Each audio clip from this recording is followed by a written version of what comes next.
Dajjal mata satu. Sebentar, saya minta kejujuran Cepe. Cepe. Dengarkan saya Cepe. Tadi melihat diskusi antara Bunda Rahma atau Islam dengan Kristen Sparta itu diwakili Sparta. Siapa yang salah di sini Cepe? Yang jujur Cepe. Mana wakil Kristen? Lu Sparta bukan wakil Kristen Cepe. Itu pribadi masing-masing. Kalian rupanya mewakili Islam. Cepe, ketika Sparta kalian sanggup menjawab, menyatakan kalian mewakili kan Islam. Itu kan di Jeddah Cepe. Sparta ketika menjawab tadi itu kan di Jeddah. Sehingga kami tidak bisa mendengar. Oh, Gurunda sudah monitor kayaknya. Gurunda monitor. Assalamualaikum warahmatullahi wabarakatuh, sahabat-sahabat sekalian dari Sabang sampai Maroke. Waalaikumsalam warahmatullahi wabarakatuh, Gurunda. Semoga kita sehat semua. Aku turun host. Ada Bang Juma ini nggak enak nih. Sombong kali ya, gampang kok. Ya silakan. Selamat malam teman-teman non Muslim. Semoga malam ini kita bisa diskusi, dialog baik-baik. Silakan. Tentukan tema. Baik. Siapa dulu? Temanya? Siapa ini yang Iya silakan. Tian? Ya. Siap berdiskusi Tian? Gimana? Tian? Siap berdiskusi? Ya, silakan diskusi. Pakai data ya. Saya besarkan Anda. Silakan diskusi dengan baik. Ya. Ya. Ayo Bang, silakan. Saya ikut aja Bang, bernarasilah dulu. Oh. Tapi ini saya bertanya tentang di dalam Al-Quran atau yang mana ini? Atau yang bukan. Sesuai judulnya? Ini rambu-rambunya apakah benar? Mustahil kan kalau Tuhan itu mati atau dibunuh oleh pencipta, dibunuh oleh ciptaannya? Mustahil nggak? Ya mustahil. Ya silakan, Anda narasikan itu. Ya kalau hakikatnya sebagai Tuhan itu tidak bisa dibunuh. Tapi kalau penampakannya sama seperti contohnya kepada Musa, Tuhan berbicara melalui api. Apakah api itu api dari mana? Api dari dapur kah? Itu bisa mati, bisa. Tapi suara Allah itu tidak mungkin bisa dibunuh. Nah, dalam kekristenan, Yesus itu adalah firman Allah yang menampakkan diri dalam rupa manusia. Rupa bisa dibunuh, bisa apa? Sama seperti Jibril, dia menampakkan diri dalam rupa manusia. Kemanusiaan itu bisa bisa dihilangkan lagi, berarti artinya bisa mati. Tapi dia tetap hakikatnya di dalam malaikat. Jadi rupa manusia yang bisa dibunuh, tapi hakikatnya sebagai malaikat itu lain hal. Dalam kekristenan yang dibunuh itu adalah penampakannya dalam rupa manusia, tapi hakikatnya sebagai firman Allah tidak bisa. Nah, itu dia Yesus bagi kami. Jadi Yesus itu, makanya Yesus bilang, aku telah turun dari sorga untuk melaksanakan kehendak Bapa. Kenapa dia kehendak Bapa? Karena dia adalah firman. Jadi kalam nafsi dia di dalam Allah kami. Jadi kehendak Allah di dalam diri Allah. Apakah bisakah firman Allah di dalam diri Allah mengambil rupa manusia? Bagi kami itu adalah bisa, karena Allah adalah tak terbatas, maha dia. Sama seperti yang didengar di dalam semak duri kepada Musa. Apakah kalau dibunuh api itu mati suara Allah? Tidak. Suara Allah adalah itu tidak bisa dibunuh oleh manusia. Tapi api bisa. Nah, Yesus juga bagi kami, makanya Yesus bilang, apa yang kamu dengar ini loh bukan kata-kataku. Allah yang Bapa yang berbicara kepadamu. Jadi suara yang dikeluarkannya katanya Bapa yang berbicara. Itu dia. Jadi yang dibunuh itu adalah rupa manusia. Sama seperti ketika menampakkan diri dalam rupa manusia yang sempurna, kemanusiaan itu adalah rupa yang ditambahkan. Itu bisa dibunuh, tapi hakikatnya sebagai malaikat itu tidak bisa. Makanya ketika dia berubah lagi menjadi malaikat Jibril, bisa. Nah, demikianlah firman Allah bagi kami. Dan itu sesuai dengan konteks seluruh dalam isi Alkitab, bahwa dalam rupa Allah, tapi dia mengambil rupa manusia. Baik Injil Yohanes, bahkan semua juga. Itu dia. Jadi yang dibunuh itu kalau dalam kekristenan bisa dibunuh adalah penampakan dalam manifestasinya. Bisa. Tapi hakikatnya sebagai ilahi, firman Allah tidak bisa. Sudah, jangan diulang-ulang. Sudah ya, gantian Oke. ya. Miot, Anda Miot. Silakan Gurunda. Baik. Bismillahirrahmanirrahim. Falamma ahassa Isa minhumul kufra qala man ansari ilallah qala al-hawariyun nahnu ansarullah amanna billah wa syahada bi anna muslimun. Nabi Isa alaihissalam yang datang kepada kaumnya Bani Israel ketika melihat kekufuran, pembantaian demi pembantaian terhadap ajarannya, pembangkangan yang ada pada dirinya, Bani Israel. Man ansari ilallah. Siapa di antara kalian, wahai Bani Israel, yang akan menjadi muridku, akan menjadi pembantuku untuk menegakkan ajaran Allah? Murid-murid kemudian menjawab, nahnu ansarullah amanna billah. Kami semua adalah penolongmu untuk menjalankan misi kerasulanmu kepada kaum Bani Israel.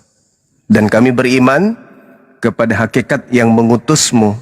Dan saksikanlah wahai Nabi Isa, sesungguhnya kami muridmu adalah orang-orang muslim yang berserah diri kepada ajaran yang kau bawa. Nah, muncul kemudian pengajaran makar di tengah-tengah kaum Bani Israel. Ketika Nabi Isa mengangkat sebuah sayembara, man ansari ilallah, di antara Bani Israel itu ada yang kemudian makar, tidak ingin menjadi murid. Wa makaru wa makarallah. Mereka kemudian membuat tipu muslihat. Mereka membuat kesaksian-kesaksian palsu. Untuk apa? Untuk kemudian membunuh Nabi Isa alaihissalam. Nah, di sini kita sedang berdiskusi lintas agama. Saya ingin bertanya kepada saudara kami Kristen yang lebih dulu hadir daripada agama Islam. Apakah ketika di dalam Bible bercerita tentang orang-orang Yahudi membuat kesaksian-kesaksian palsu, tipu muslihat, dan persengkongkolan ahli Torah, imam kepala, mahkamah agama, orang Farisi untuk bersepakat bagaimana bisa membunuh Yesus dengan cara menyalibkan? Apakah kesaksian palsu ini berhasil? Dengan kata lain, apakah penyaliban Yesus ini itu berdasar terhadap kesaksian palsu orang-orang Yahudi, imam-imam kepala? Atau memang penyaliban ini adalah rencana Tuhan yang sama sekali tidak ada indikasi keterlibatan orang-orang yang melakukan kesaksian palsu dan kedustaan? Silakan saudara, ini sesi di mana kita umat Islam ingin belajar. Silakan. Ya. Baik, Bang Zuma. Artinya bahwa Anda sedang mengatakan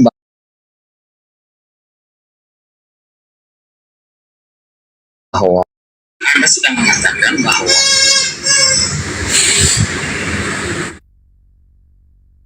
nah, persoalannya di Al-Quran dikatakan bahwa mereka tidak membunuh dan tidak menyalibnya, tetapi yang diserupakan. Artinya Al-Quran sendiri menyatakan ada pembunuhan, ada penyaliban, tetapi yang diserupakan. Itu diakui oleh Al-Quran. Berarti artinya orang Yahudi dan orang-orang Kristen, para rasul murid-muridnya itu ketika mereka mencatat ada pembunuhan dan penyaliban terhadap Yesus, itu bukan lagi menjadi pertanyaan itu fakta atau fiktif. Karena diakui oleh Al-Quran ada pembunuhan dan ada penyaliban, tapi yang diserupakan. Berarti kejadian penyaliban ada dan pembunuhan. Bang Zuma, silakan. Iya. Terima kasih. Jadi kalau kita berbicara mengenai ada penyaliban, ada pembunuhan, Al-Quran surah Al-Ma'idah ayat 33 yang disalib itu adalah yang membenci pencipta langit dan bumi, yang memusuhi Nabi Isa alaihissalam, dan yang membuat kerusakan. Sedangkan di dalam Al-Quran surah An-Nisa diterangkan pembunuhan itu ada, penyaliban itu ada, tetapi yang disalib dan yang dibunuh itu bukanlah Nabi Isa alaihissalam. Dan itu juga dikonfirmasi oleh saya sebagai seorang apologet Islam yang belajar Bible. Di dalam Markus 16 nomor 12, ternyata Markus mengatakan bahwa yang tampil keluar dari kubur itu dalam rupa yang lain. Itu data. Begitu juga ketika berselisih di dalam Kisah Para Rasul 25 nomor 19, Paulus berselisih paham tentang seseorang yang bernama Yesus. Sebagian mengatakan sudah mati, sebagian mengatakan masih hidup. Ini artinya bahwa Al-Quran datang tanpa ada pengajaran penyelidikan terhadap Bible yang menceritakan tentang sajian-sajian para pewarta yang menceritakan tentang keadaan masa lampau. Lalu kemudian di dalam kitab saudara dikatakan begini, orang-orang Yahudi ahli Taurat lalu kemudian bersepakat bersama dengan imam-imam kepala untuk menangkap dan membunuh Yesus. Dengan cara apa? Dengan tipu muslihat. Itu dalil. Markus 14 nomor 1. Ahli Taurat, imam-imam kepala bersepakat untuk menangkap dan membunuh Yesus. Dengan cara apa? Dengan cara tipu-tipu atau tipu muslihat. Matius 26 nomor 4, dan mereka merundingkan suatu rencana busuk untuk menangkap Yesus dengan tipu muslihat, tujuannya agar Yesus itu mati. Nomor 59-nya dikatakan bahwasanya mereka imam kepala mahkamah agama semuanya kemudian bersepakat bersekongkol untuk apa? Untuk membunuh Yesus dengan cara kesaksian-kesaksian palsu yang mereka buat. Imam kepala malah seluruh mahkamah agama yang ada pada saat itu mencari kesaksian palsu terhadap Yesus supaya Yesus bisa disalibkan atau dihukum mati.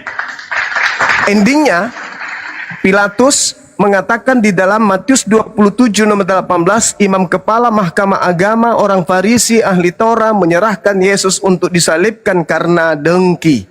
Pertanyaan muncul kemudian, apakah penyaliban itu terjadi karena kedengkian, karena tipu muslihat, karena kesaksian palsu, karena rencana busuk mereka? Ya atau tidak? Silakan. Ya, baik Bang Zuma, bahwa artinya memang penyaliban Yesus itu oleh orang-orang Yahudi, mereka menyerahkan kepada Pilatus yang merupakan bagian dari Romawi, itu karena kedengkian, dan karena Yesus juga pernah mengaku, aku anak Allah, maka mereka berkata, ia menghujat Allah, menyamakan dirinya dengan Allah, makanya mereka menyalibkan dia. Jadi kedengkian dan mereka melakukan tipu muslihat untuk membunuhnya. Jadi artinya itu benar, tapi menjadi pertanyaan, apakah benar yang dikatakan oleh Al-Quran benar-benar terjadi penyaliban atau pembunuhan? Itu pertanyaanku juga sama Bang Juma sekalian. Karena Al-Quran mengakui ada pembunuhan, ada penyaliban, hanya yang diserupakan. Jadi artinya yang dipercaya oleh orang Kristen itu terjadi penyaliban dan pembunuhan adalah fakta, berarti ada kejadian seperti itu. Itu pertanyaan sekalian sama Bang Juma. Saya akui itu adalah mereka menyalib karena kedengkian, karena Yesus juga pernah mengatakan aku anak Allah, dan orang Yahudi berkata ia menghujat Allah, makanya mereka mau membunuh Yesus. Oke, sekali lagi saudara, tadi saya sudah menjawab. Al-Quran surah An-Nisa ayat 157, pembunuhan dan penyaliban itu terjadi, tetapi yang disalib bukan Nabi Isa, bukan manusia suci. Yang disalib itu adalah justru yang diserupakan dengan manusia suci ini. Sudah terjawab itu. Sekarang yang jadi permasalahan adalah ketika penyaliban yang Anda usung sebagai jalan keselamatan, ternyata penyaliban itu terjadi karena kesaksian palsu. 1, karena dengki. 2, karena tipu muslihat dan persekongkolan kejahatan terhadap orang benar yang bernama Yesus ini. Dengan kata lain, Anda mengimani kesaksian palsu, Anda mengimani tipu muslihat sebagai jalan keselamatan. Karena itu dalil. Saya bacakan sekali lagi di dalam Matius 26 nomor 4, tipu muslihat. Matius 26 nomor 59, kesaksian palsu. Markus 14 nomor 1, karena dengki. Karena kemudian mereka melakukan kecemburuan terhadap, mereka mengalami diri mereka cemburu sehingga mereka melakukan tipu muslihat. Dengan kata lain, penebusan dosa yang dialami, yang dianut, yang diusung oleh Kristen itu berasal dari kesaksian-kesaksian palsu, berasal dari tipu muslihat, berasal dari kedengkian, kebencian terhadap utusan Tuhan yang datang kepada Bani Israel. Apakah saya benar atau saya salah? Kalau saya salah, apa salahnya? Kalau saya benar, maka terima kasih, Anda sudah mengakui keselamatan Kristen berasal daripada tipu muslihat dan kedengkian orang-orang jahat terhadap Yesus. Kemudian yang terakhir, ketika saudara berbicara mengenai Nabi Isa alaihissalam, Nabi Isa alaihissalam membuat sayembara kepada kaumnya, man ansari ilallah, siapa yang akan menolong aku untuk menjalankan syariat Allah, ajaran Allah yang datang, firman Allah yang akan aku sampaikan, yang telah dan sedang aku sampaikan kepada kaumku Bani Israel. Nahnu ansarullah, murid-muridnya mengatakan kami yang akan menolongmu. Dan ternyata di Bible murid-muridnya kemudian ke Efraim bersama dengan Yesus, berjaga-jaga, berdoa semalam-malaman bersama dengan gurunya di sana. Dengan kata lain, sekali lagi, apakah betul penyaliban terjadi oleh karena kesaksian? Ingat, kalau Anda mengatakan bahwa penyaliban itu karena Yesus mengatakan dirinya adalah anak Allah atau anak Allah, kenapa orang Kristen tidak disalib? Sedangkan Galatia 4 nomor 7, Paulus mengajarkan bahwa engkau bukan lagi hamba, melainkan engkau adalah anak-anak Elohim. Kenapa orang Kristen tidak disalib? Jadi sebenarnya itu hanya kesaksian palsu, itu hanya tipu muslihat, kebohongan-kebohongan yang diusung oleh imam kepala mahkamah agama, alasan-alasan yang dicari hanya untuk sekedar membunuh Yesus saja. Ketika orang mengaku anak Elohim, bukankah orang Israel itu semua disebut anak-anak Elohim? Jadi itu cuma alasan yang dibuat-buat oleh orang-orang yang membenci Yesus. Kembali kepada inti permasalahan, betulkah penyaliban itu berasal dari tipu muslihat, kemudian kesaksian-kesaksian palsu orang-orang yang benci kepada Yesus? Silakan.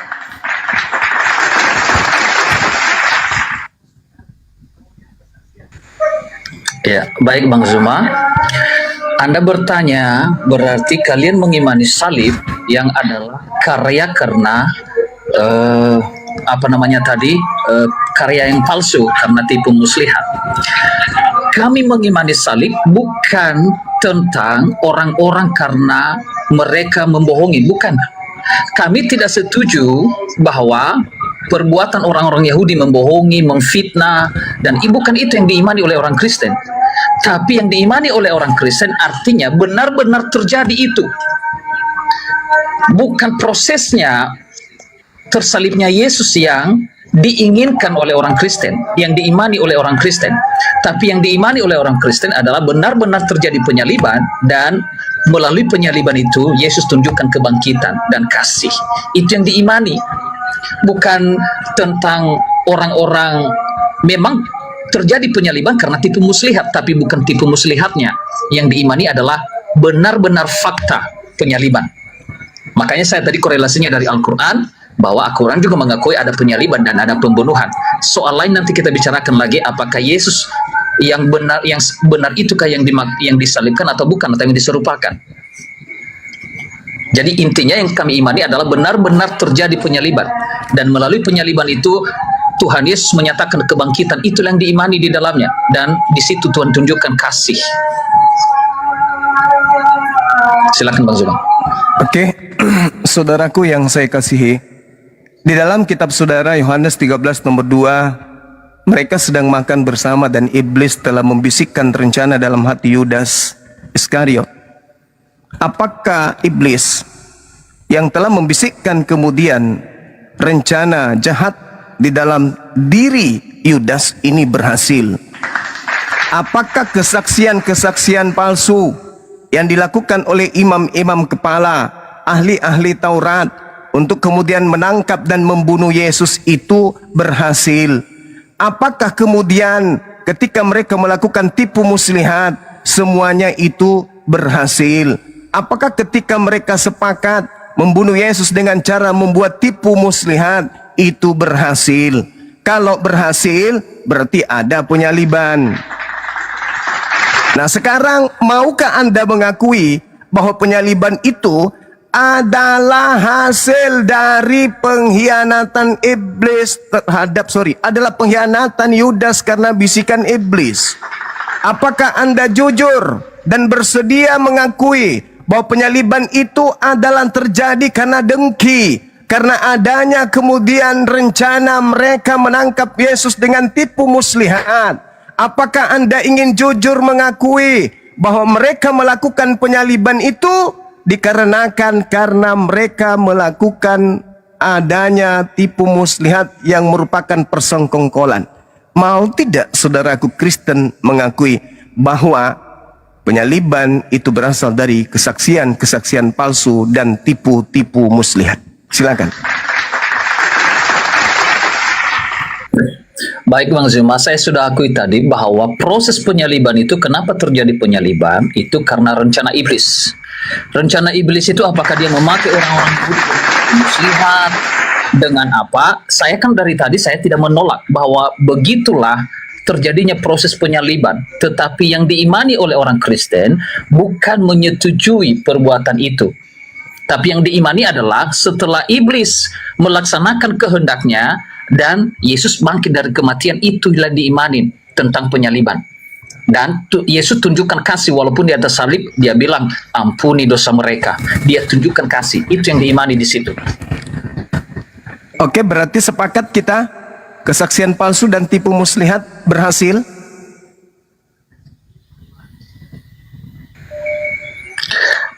Kalau yang Bang Zuma tadi katakan, Yesus ada dan Yesus berkata kepada Yudas, lakukanlah, artinya dia berhasil karena Yesus izinkan si Yudas. Berarti demikian juga Yesus izinkan iblis melakukan itu.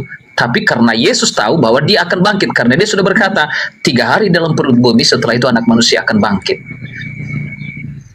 Ya, saya ulang lagi. Tipu muslihat, kesaksian palsu, dan bisikan iblis berhasil? Betul Bang Zuma, saya sudah katakan tadi bahwa Yesus izinkan, makanya berhasil. Makanya yang ayat Bang Zuma tadi baca, Yudas dibisikkan oleh iblis, dan setelah itu Yesus berkata kepada Yudas, lakukan apa yang ingin kamu lakukan, Yudas. Oke, Betul berarti berhasil ya? Iya, saya tidak, kan saya sudah katakan tadi bahwa berhasil. Berhasil, baik. Baik, teman-teman sekalian. Ada 2 hal. Yang pertama, iblis berhasil, tipu muslihat berhasil, kesaksian palsu berhasil, dan hasil dari pekerjaan kotor ini, saudara sebagai agama Kristen mendapatkan apa? Dari hasil tipu muslihat, kerasukan iblis, kesaksian palsu. Apa yang Anda dapatkan dari pekerjaan kotor tersebut? Silakan.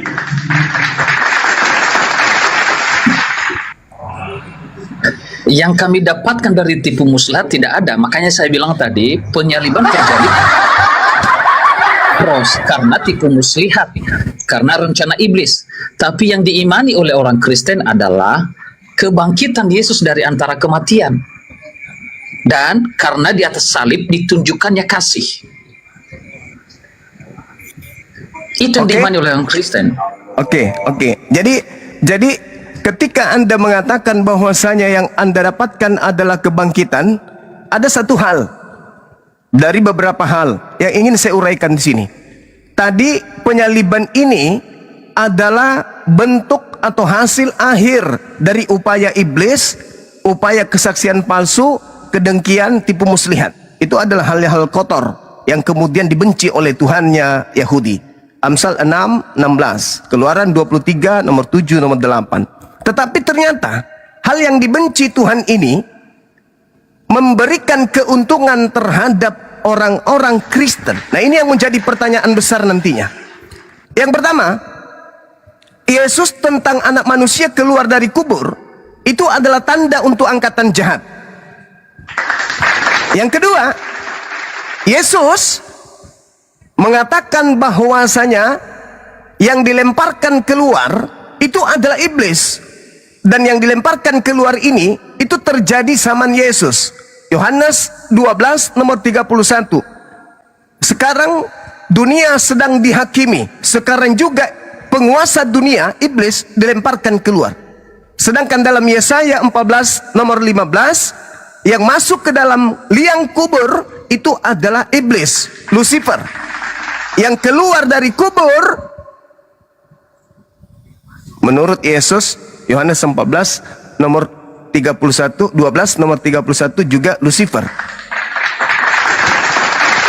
Lalu bagaimana Anda bisa meloloskan diri?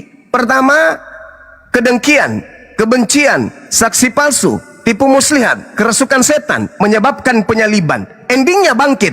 Kebangkitan itu dibungkus dengan dua hal.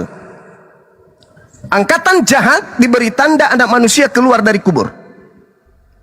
Iblis penguasa dunia dilemparkan juga keluar dari kubur. Lantas Anda ingin menjajakan yang mana lagi, saudara? Silakan. Baik, saya ada dua poin yang bisa saya tangkap dari Bang Zuma tentang keuntungan daripada proses penyaliban, dan yang kedua adalah tentang tanda yang bangkit dari antara dari kubur tadi itu. Yang pertama, Bang Zuma, bahwa yang Anda maksud adalah keuntungan orang Kristen adalah keuntungannya karena Yesus bangkit. Sama seperti Yesus membangkitkan Lazarus, kematian itu adalah bukan keinginan Yesus, tapi membuat orang Kristen beriman. Baru keuntungan orang Kristen atau yang membaca Alkitab karena ada kebangkitan. Berarti proses kematian bukan karena keinginan Yesus, tapi kebangkitannya lah itu yang keuntungan bagi orang Kristen. Demikian juga pada Yesus. Proses penyaliban bukan itu yang keinginan orang Kristen, tapi keuntungan orang Kristen. Dengan terjadinya demikian, Tuhan menunjukkan kebangkitan dan kasih. Poin yang kedua yang Anda maksud adalah tanda ini tidak diberikan kepada angkatan yang jahat ini, tidak diberikan tanda selain daripada tanda Nabi Yunus, sebagaimana juga Yunus dalam perut ikan 3 hari 3 malam, demikian anak manusia di dalam perut bumi dan setelah itu dia bangkit.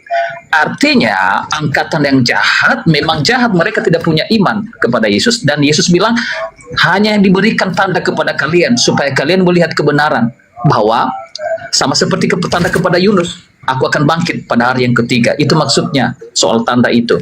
Jadi bukan jahat tanda itu, tapi kepada angkatan yang jahat dinampakkan tanda kebenaran. Jadi bukan tandanya sama-sama jahat, bukan konsepnya di situ. Jadi itu poin yang bisa saya jawab, Bang Zuma. Keuntungannya di situ orang Kristen bukan prosesnya, tapi setelah terjadi itu ada kebangkitan, itulah keuntungannya. Sama seperti Yesus membangkitkan Lazarus, bukan Yesus yang membunuh Lazarus, itu adalah karena yang jahat, tapi ketika bangkit membuat orang-orang yang melihat bersorak-sorak. Dan itu seperti itu keuntungan orang Kristen bagi penyaliban Yesus. Silakan Bang Zuma. Oke, saudaraku. Jadi Anda kalau dari segi angkatan jahat, di situ tidak ada hal yang bisa menolong saudara, karena angkatan jahat ini minta satu tanda dan tidak akan diberikan satu tanda kepada angkatan jahat selain anak manusia keluar dari kubur. Itu angkatan jahat tuh. Matius 12, 38, 40. Anda nggak bisa lolos dari sana. Kenapa? Karena Matius 23 di ending 36 pun Yesus dan 39 pun Yesus mengatakan bahwa semua ini akan dialami oleh angkatan jahat ini. Tentang penyaliban, tentang mereka yang menanggung derita disebabkan karena ulah mereka menyalibkan dan nenek moyang mereka atau junjungan mereka menyalibkan. Itu yang pertama. Yang kedua, mengenai kebangkitan. Bangkit, keluar dari kubur, itu tanda untuk angkatan jahat. Itu pasti. Lalu kemudian, Yesusnya menerangkan bahwasanya sekarang juga dunia dihakimi, sekarang juga penguasa dunia dilemparkan keluar. Ketika dia keluar, Matius 28, apa kata dia? Kepadaku telah diberi kuasa di dunia. Penguasa dunia, iblis dilemparkan keluar. Setelah dia keluar, dia mengatakan, kepadaku telah diberi kuasa. Ketika kemudian Yesus mengatakan dunia dihakimi, penguasa dunia ini menghakimi dunia dengan cara apa? Membuat angkatan jahat kemudian beriman, percaya kepadanya kalau dia adalah hakikat yang harus disembah, dituhankan. Permasalahannya di mana? Dengarkan saudaraku, ini edukasi. Murid-murid asli ketika mendengarkan pemberitaan tentang orang yang keluar dari kubur, murid tidak percaya, menganggap itu omong kosong. Lukas 24 nomor 9, nomor 10, nomor 11, 12. Lukas 24 nomor 37 malah menganggap yang keluar dari kubur itu sebagai hantu.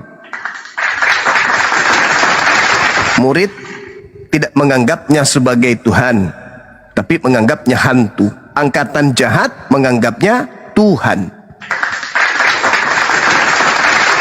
Jadi kemana hendak anda ini ingin berpijak? Penyaliban adalah hasil daripada kesaksian palsu, tipu muslihat, kemudian upaya dengki, rencana jahat, kesaksian-kesaksian palsu, kerasukan iblis yang menjadi pelopor utama terjadinya penyaliban. Setelah oknum itu disalib, keluarnya dia dari kubur adalah tanda untuk angkatan jahat, terlemparnya dia dari alam mati, alam orang maut, alam orang mati adalah terlemparnya Lucifer dari alam kubur. Anda boleh baca Yesaya 14 nomor 15. Lantas sebagai seorang Kristiani, keselamatan apa yang Anda ingin jajakan saat sekarang? Ketika kemudian penyaliban adalah rekayasa dari kesaksian palsu, kemudian kebangkitan justru adalah tanda untuk angkatan jahat. Saudaraku hendak kemana perginya? Silakan. Ya, baik Bang Zuma, bahwa memang tadi yang saya sudah jelaskan tentang apa yang dimaksud tidak ada diberikan tanda kepada angkatan yang jahat ini selain daripada tanda Nabi Yunus. Artinya bahwa karena orang-orang angkatan yang jahat ini tidak percaya kepada Yesus, mereka meminta tanda kepada Yesus. Yesus bilang, tandanya bagimu supaya engkau percaya bahwa aku akan bangkit pada hari yang ketiga. Tentang tadi keuntungan itu, saya sudah akui bahwa bukan prosesnya lah yang diimani oleh orang Kristen, tetapi setelah iblis melaksanakan kehendaknya, ternyata Yesus bangkit, dan itulah yang diimani oleh orang Kristen dalam salib tentang kebangkitan dan kasih. Yang kedua adalah tentang saya berpijak pada landasan apa, karena Bang Zuma bilang tadi orang-orang rasul-rasul atau para murid-murid adalah mereka menganggap yang bangkit itu adalah hantu. Nah, itu adalah Bang Zuma tidak akan melanjutkan kisahnya. Rupanya setelah mereka menganggap itu, karena mereka tidak memahami sebelumnya itu bahwa Yesus bangkit dari kematian, tapi ternyata Yesus tunjukkan kepada mereka, aku bukan hantu, ini jerabalah tanganku, masukkanlah tanganmu ke dalam lubang yang dipaku. Hantu katanya tidak berdaging dan tidak bertulang. Jadi itu kesaksian Yesus, dan itu yang pada akhirnya makanya murid-murid mengimani bahwa dia adalah Tuhan, bukan hantu. Anggapan mereka sebelumnya karena mereka tidak percaya kebangkitan. Karena di tengah-tengah orang Yahudi ada yang namanya kelompok-kelompok yang tidak percaya tentang kebangkitan. Itu Bang Zuma. Oke, baik. Jadi saudara, dalil yang saya bacakan tadi, Matius 12, itu tidak ada endingnya bahwa kemudian untuk percaya dia sebagai Tuhan yang bangkit. Nggak ada. Pada waktu itu berkatalah beberapa ahli Taurat dan orang Farisi kepada Yesus, Guru, kami ingin melihat satu tanda darimu. Hanya sekedar ingin melihat, bukan mau ngapa-ngapain. Jawab Yesus kepada mereka, angkatan yang jahat dan yang tidak setia ini menuntut satu tanda. Tetapi kepada mereka tidak akan diberikan tanda selain tanda Yunus. Sebab Yunus tinggal dalam perut ikan 3 hari 3 malam. Demikian juga anak manusia akan tinggal dalam rahim bumi 3 hari 3 malam. Ini tanda. Jadi yang diberikan tanda adalah yang minta tanda itu. Dan yang meminta tanda itu adalah angkatan jahat. Diberikanlah tanda itu. Apa itu? Anak manusia keluar dari kubur pada hari ketiga. Selayaknya Yunus keluar dari perut bumi, dari perut ikan pada hari ketiga. Itu tanda untuk siapa? Angkatan jahat. Murid-murid terima enggak? Enggak. Enggak terima. Mereka menganggapnya omong kosong. Mereka tidak percaya. Dia tidak percaya, malah menganggapnya hantu. Itu mutlak terjadi, karena itu keadaannya ada di dalam Bible. Tertulis seperti itu. Adapun ketika kemudian oknum tersebut mengatakan, lihatlah tanganku, inilah kakiku, rabalah aku, ada apa dengan kalian? Adakah di antara kalian memiliki makanan? Lantas diberi ikan goreng dan sedikit madu. Apakah itu membuktikan kalau dia Tuhan? Tidak. Dia ingin membuktikan kalau dia bukan hantu. Lalu kalau dia bukan hantu, lalu siapa? Oh Tuhan. Bagaimana bisa? Kalau dia bukan hantu, berarti dia gurunya, yaitu Yesus. Sekarang permasalahannya adalah, benarkah Yesus manusia suci ini yang dibunuh oleh karena dasar upaya kesaksian palsu, tipu muslihat, kerasukan iblis? Benarkah Bapak yang telah mengatakan, aku menemanimu, aku menyertaimu, aku melindungimu, aku menyayangimu, aku mengasihimu? Ketika kemudian bangsanya membuat tipu muslihat, pembencinya membuat kesaksian palsu, apakah kemudian Bapak diam-diam baik? Tidak mungkin. Maka ketika tipu muslihat terjadi, kesaksian palsu itu diusung untuk kemudian menyalibkan manusia yang suci yang kepadanya aku berkenan ini, maka Bapak tidak mungkin membiarkannya untuk terbunuh dengan kesaksian dan tipu muslihat tersebut. Maka dia diselamatkan. Makanya dia berdoa, wahai Bapa, biarlah cawan ini berlalu, tapi bukan atas kehendakku, tapi atas kehendakmu. Pertanyaannya, apakah Bapa berkehendak Yesus itu dibunuh dengan kesaksian palsu, dengan tipu muslihat, dengan kerasukan setannya muridnya? Tentu tidak. Inilah anakku yang kukasih, kepadanya aku berkenan. Dan Yesus mengatakan di dalam kitab Anda sendiri, Bapa tidak meninggalkan aku seorang diri. Ayo, Bapa senantiasa berkenan kepadaku, sebab aku senantiasa melakukan apa yang diperintahkan untuk aku lakukan dan aku sampaikan. Yohanes 5 nomor 29. Itu jelas itu. Jadi bagaimana mungkin kemudian Yesus dibiarkan tipu muslihat itu mendera dia? Yesus dibiarkan kemudian kedengkian orang-orang itu mendera dia? Nggak mungkin. Maka apa yang terjadi? Sesuai dengan Markus 16 nomor 12, Yesus menampakkan diri dalam rupa yang lain. Nah, loh, ketahuan. Ternyata yang nampak terlihat oleh Markus bukan Yesus lagi, tetapi rupa lain. Siapa rupa ini? Begitu saudaraku. Jadi kembali kepada tema yang tadi, angkatan jahat diberi tanda. Apa itu anak manusia keluar dari kubur? Yesus dia mengatakan, iblis dilemparkan keluar dari kubur. Sekarang saya mau baca dalil Yesaya 14 nomor 15. Itu diawali dari nomor 12. Endingnya di 15. Sebaliknya wahai iblis, ke dalam dunia orang mati engkau diturunkan. Ke tempat yang paling dalam di liang kubur engkau dimasukkan. Siapa yang keluar dari liang kubur? Iblis. Dalilnya mana? Yesaya 14:15. Kok bisa? Ya, karena Tuhan mengatakan iblis Lucifer itu dilemparkan ke alam kubur. Iblis diturunkan ke dunia orang mati, dan yang keluar dari dunia orang mati adalah tanda untuk angkatan jahat. Dan yang keluar dari kubur ini mengatakan, kepadaku telah diberi kuasa. Dan Yesus mengatakan penguasa dunia telah dilemparkan keluar, yaitu iblis. Dan yang keluar dari kubur betul-betul mengakui, kepadaku telah diberi kuasa, pergilah ke seluruh dunia, jadikanlah seluruh orang menjadi muridku. Siapa dia ini? Siapa dia ini? Yesus kah? Tunggu dulu, perlu diselidiki dengan teliti. Silakan.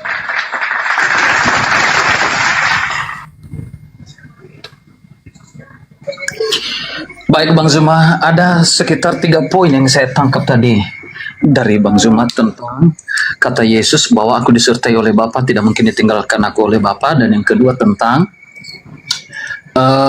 yang bangkit dari kubur itu, yang keluar dari kubur itu pastinya iblis. Dan yang ketiga adalah tentang tanda, ya, bahwa tanda kebangkitan itu adalah bagi orang angkatan yang jahat. Saya jawab satu persatu Bang Zuma. Ini semuanya berkorelasi. Yesus berkata kepada angkatan yang jahat ini tidak akan diberikan tanda selain daripada tanda Nabi Yunus bahwa anak manusia akan bangkit pada hari yang ketiga. Artinya Yesus sudah mengakui bahwa akan ada kebangkitan. Itu kebenaran dari perkataan Yesus. Berarti itu benar-benar terjadi kebangkitan. Yang kedua, apakah yang keluar dari kubur itu adalah iblis? Bang Zuma, tidak juga semua, karena orang mati pun bangkit dari kubur, tidak mungkin iblis. Itu dia. Jadi tidak semua yang dimaksud keluar dari kubur adalah pastinya iblis, tidak. Ya, karena ketika kebangkitan Yesus ada banyak katanya orang-orang mati keluar dari kubur. Dan yang ketiga tentang penyertaan Bapa. Nah, perkataan Yesus tadi bahwa anak manusia akan dikubur dan bangkit pada hari yang ketiga. Artinya Yesus menyatakan itu akan terjadi. Tapi sebaliknya Yesus bilang aku tidak mungkin ditinggalkan oleh Bapa. Lalu kesimpulan Bang Zuma berarti kalau dia mati, itu ditinggalkan oleh Bapa. Padahal Yesus sudah berkata, aku akan bangkit pada hari yang ketiga, berarti dia mengalami kematian dan bangkit dari antara orang mati. Berarti penyertaan Bapa yang dimaksud adalah bukan tidak mati, tapi semua proses itu adalah Bapa menyertainya pasti bangkit kembali kepada tubuh yang utuh. Jadi bukan ketika setelah mati lalu benar dia ditinggalkan Bapa, bukan sampai di situ. Karena Yesus sudah menyatakan enggak, tanda diberikan kepada angkatan yang jahat ini bahwa ada ya. Itu Bang Zuma. Ya, baik. Terima kasih, saudara. Tadi yang membahas tentang Yohanes 8:29 itu saya yang mengatakan bahwa Bapa yang mengutus aku, Bapa menyertai aku, Bapa tidak membiarkan aku sendiri, sebab aku senantiasa berbuat apa yang berkenan kepadanya. Yang saya maksud di sini adalah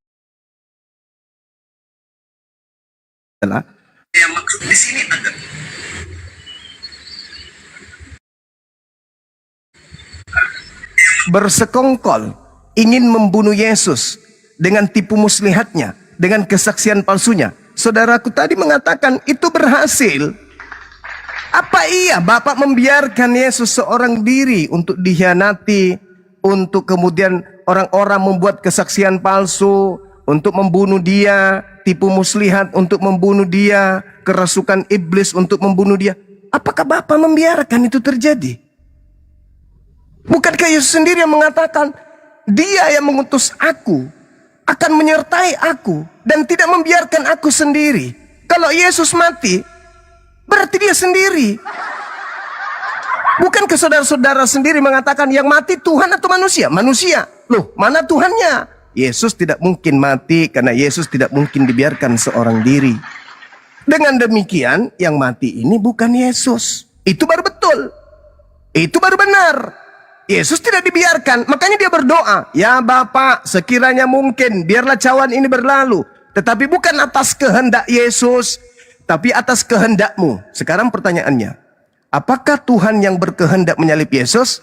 Jawabannya sudah terjawab lebih awal. Bukan. Yang berkehendak menyalib Yesus adalah imam kepala, orang Farisi, iblis, mahkamah agama, ahli Taurat. Bapak menginginkan? Tidak. Berarti di situ ada dua perlawanan. Perlawanan dari Yesus, perlawanan dari Tuhan Elohim, dan kemudian dua-duanya melawan terhadap keangkarmurkaan yang kemudian dipelopori oleh iblis. Yohanes 13 nomor 2. Kalau Anda mengatakan berhasil tipu muslihat, Elohim yang menyertai Yesus kemana?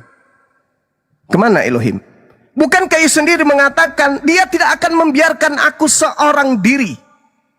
Dan dia berdoa, biarlah yang terjadi adalah kehendakmu. Tolong tunjukkan kepada saya kehendak Elohim agar orang-orang jahat membunuh orang benar.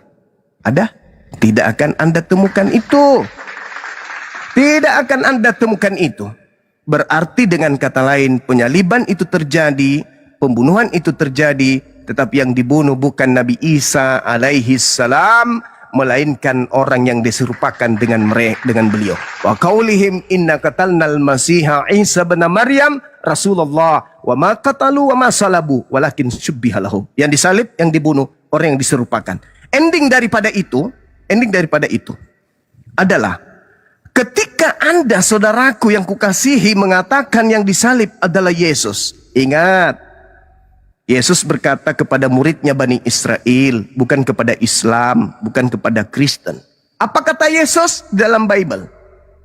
Waspadalah kepada penyesat yang datang kepadamu memakai namaku dan berkata, akulah Kristus.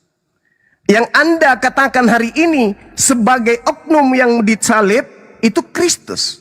Yang keluar dari kubur itu ngaku Kristus. Yang Anda sembah pada hari Minggu itu adalah Kristus. Lalu mana penyesat yang mengaku Kristus itu, yang menyesatkan banyak orang itu? Kalau ternyata yang disalib dan yang keluar dari kubur itu adalah Yesus asli, lalu penyesatnya yang mengaku Kristus itu mana?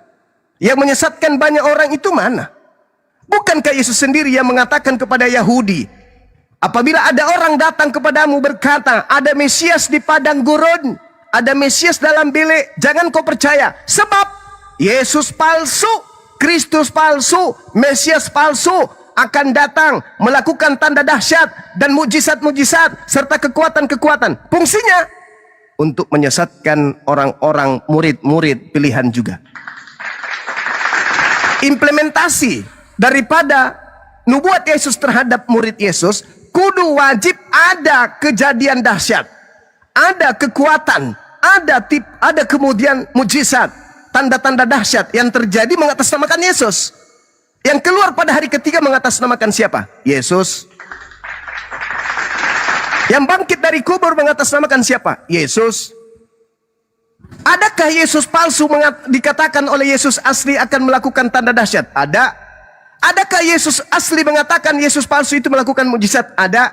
Adakah Yesus palsu ini diiringi dengan nabi palsu, pengajar palsu, mimpi palsu? Ada.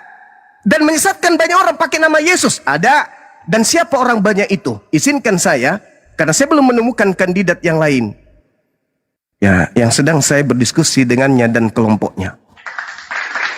Itu saudara, itu yang ingin saya sampaikan. Saya bukan menghujat, menghina, menista. Okelah, saya keliru. Bang Suma salah. Bang Suma telah melakukan kesalahan fatal, mentafsirkan Bible seenak perut. Oke, saya minta maaf. Mungkin saya salah. Tapi tolong, saya sebagai orang terdidik, tunjukkan kepada saya kelompok orang banyak yang disesatkan oleh Yesus palsu ini. Yang kemana-mana membawa nama Yesus. Yang kemana-mana mengaku pengikut Yesus. Tolong tunjukkan. Selain Kristen siapa lagi? Silakan.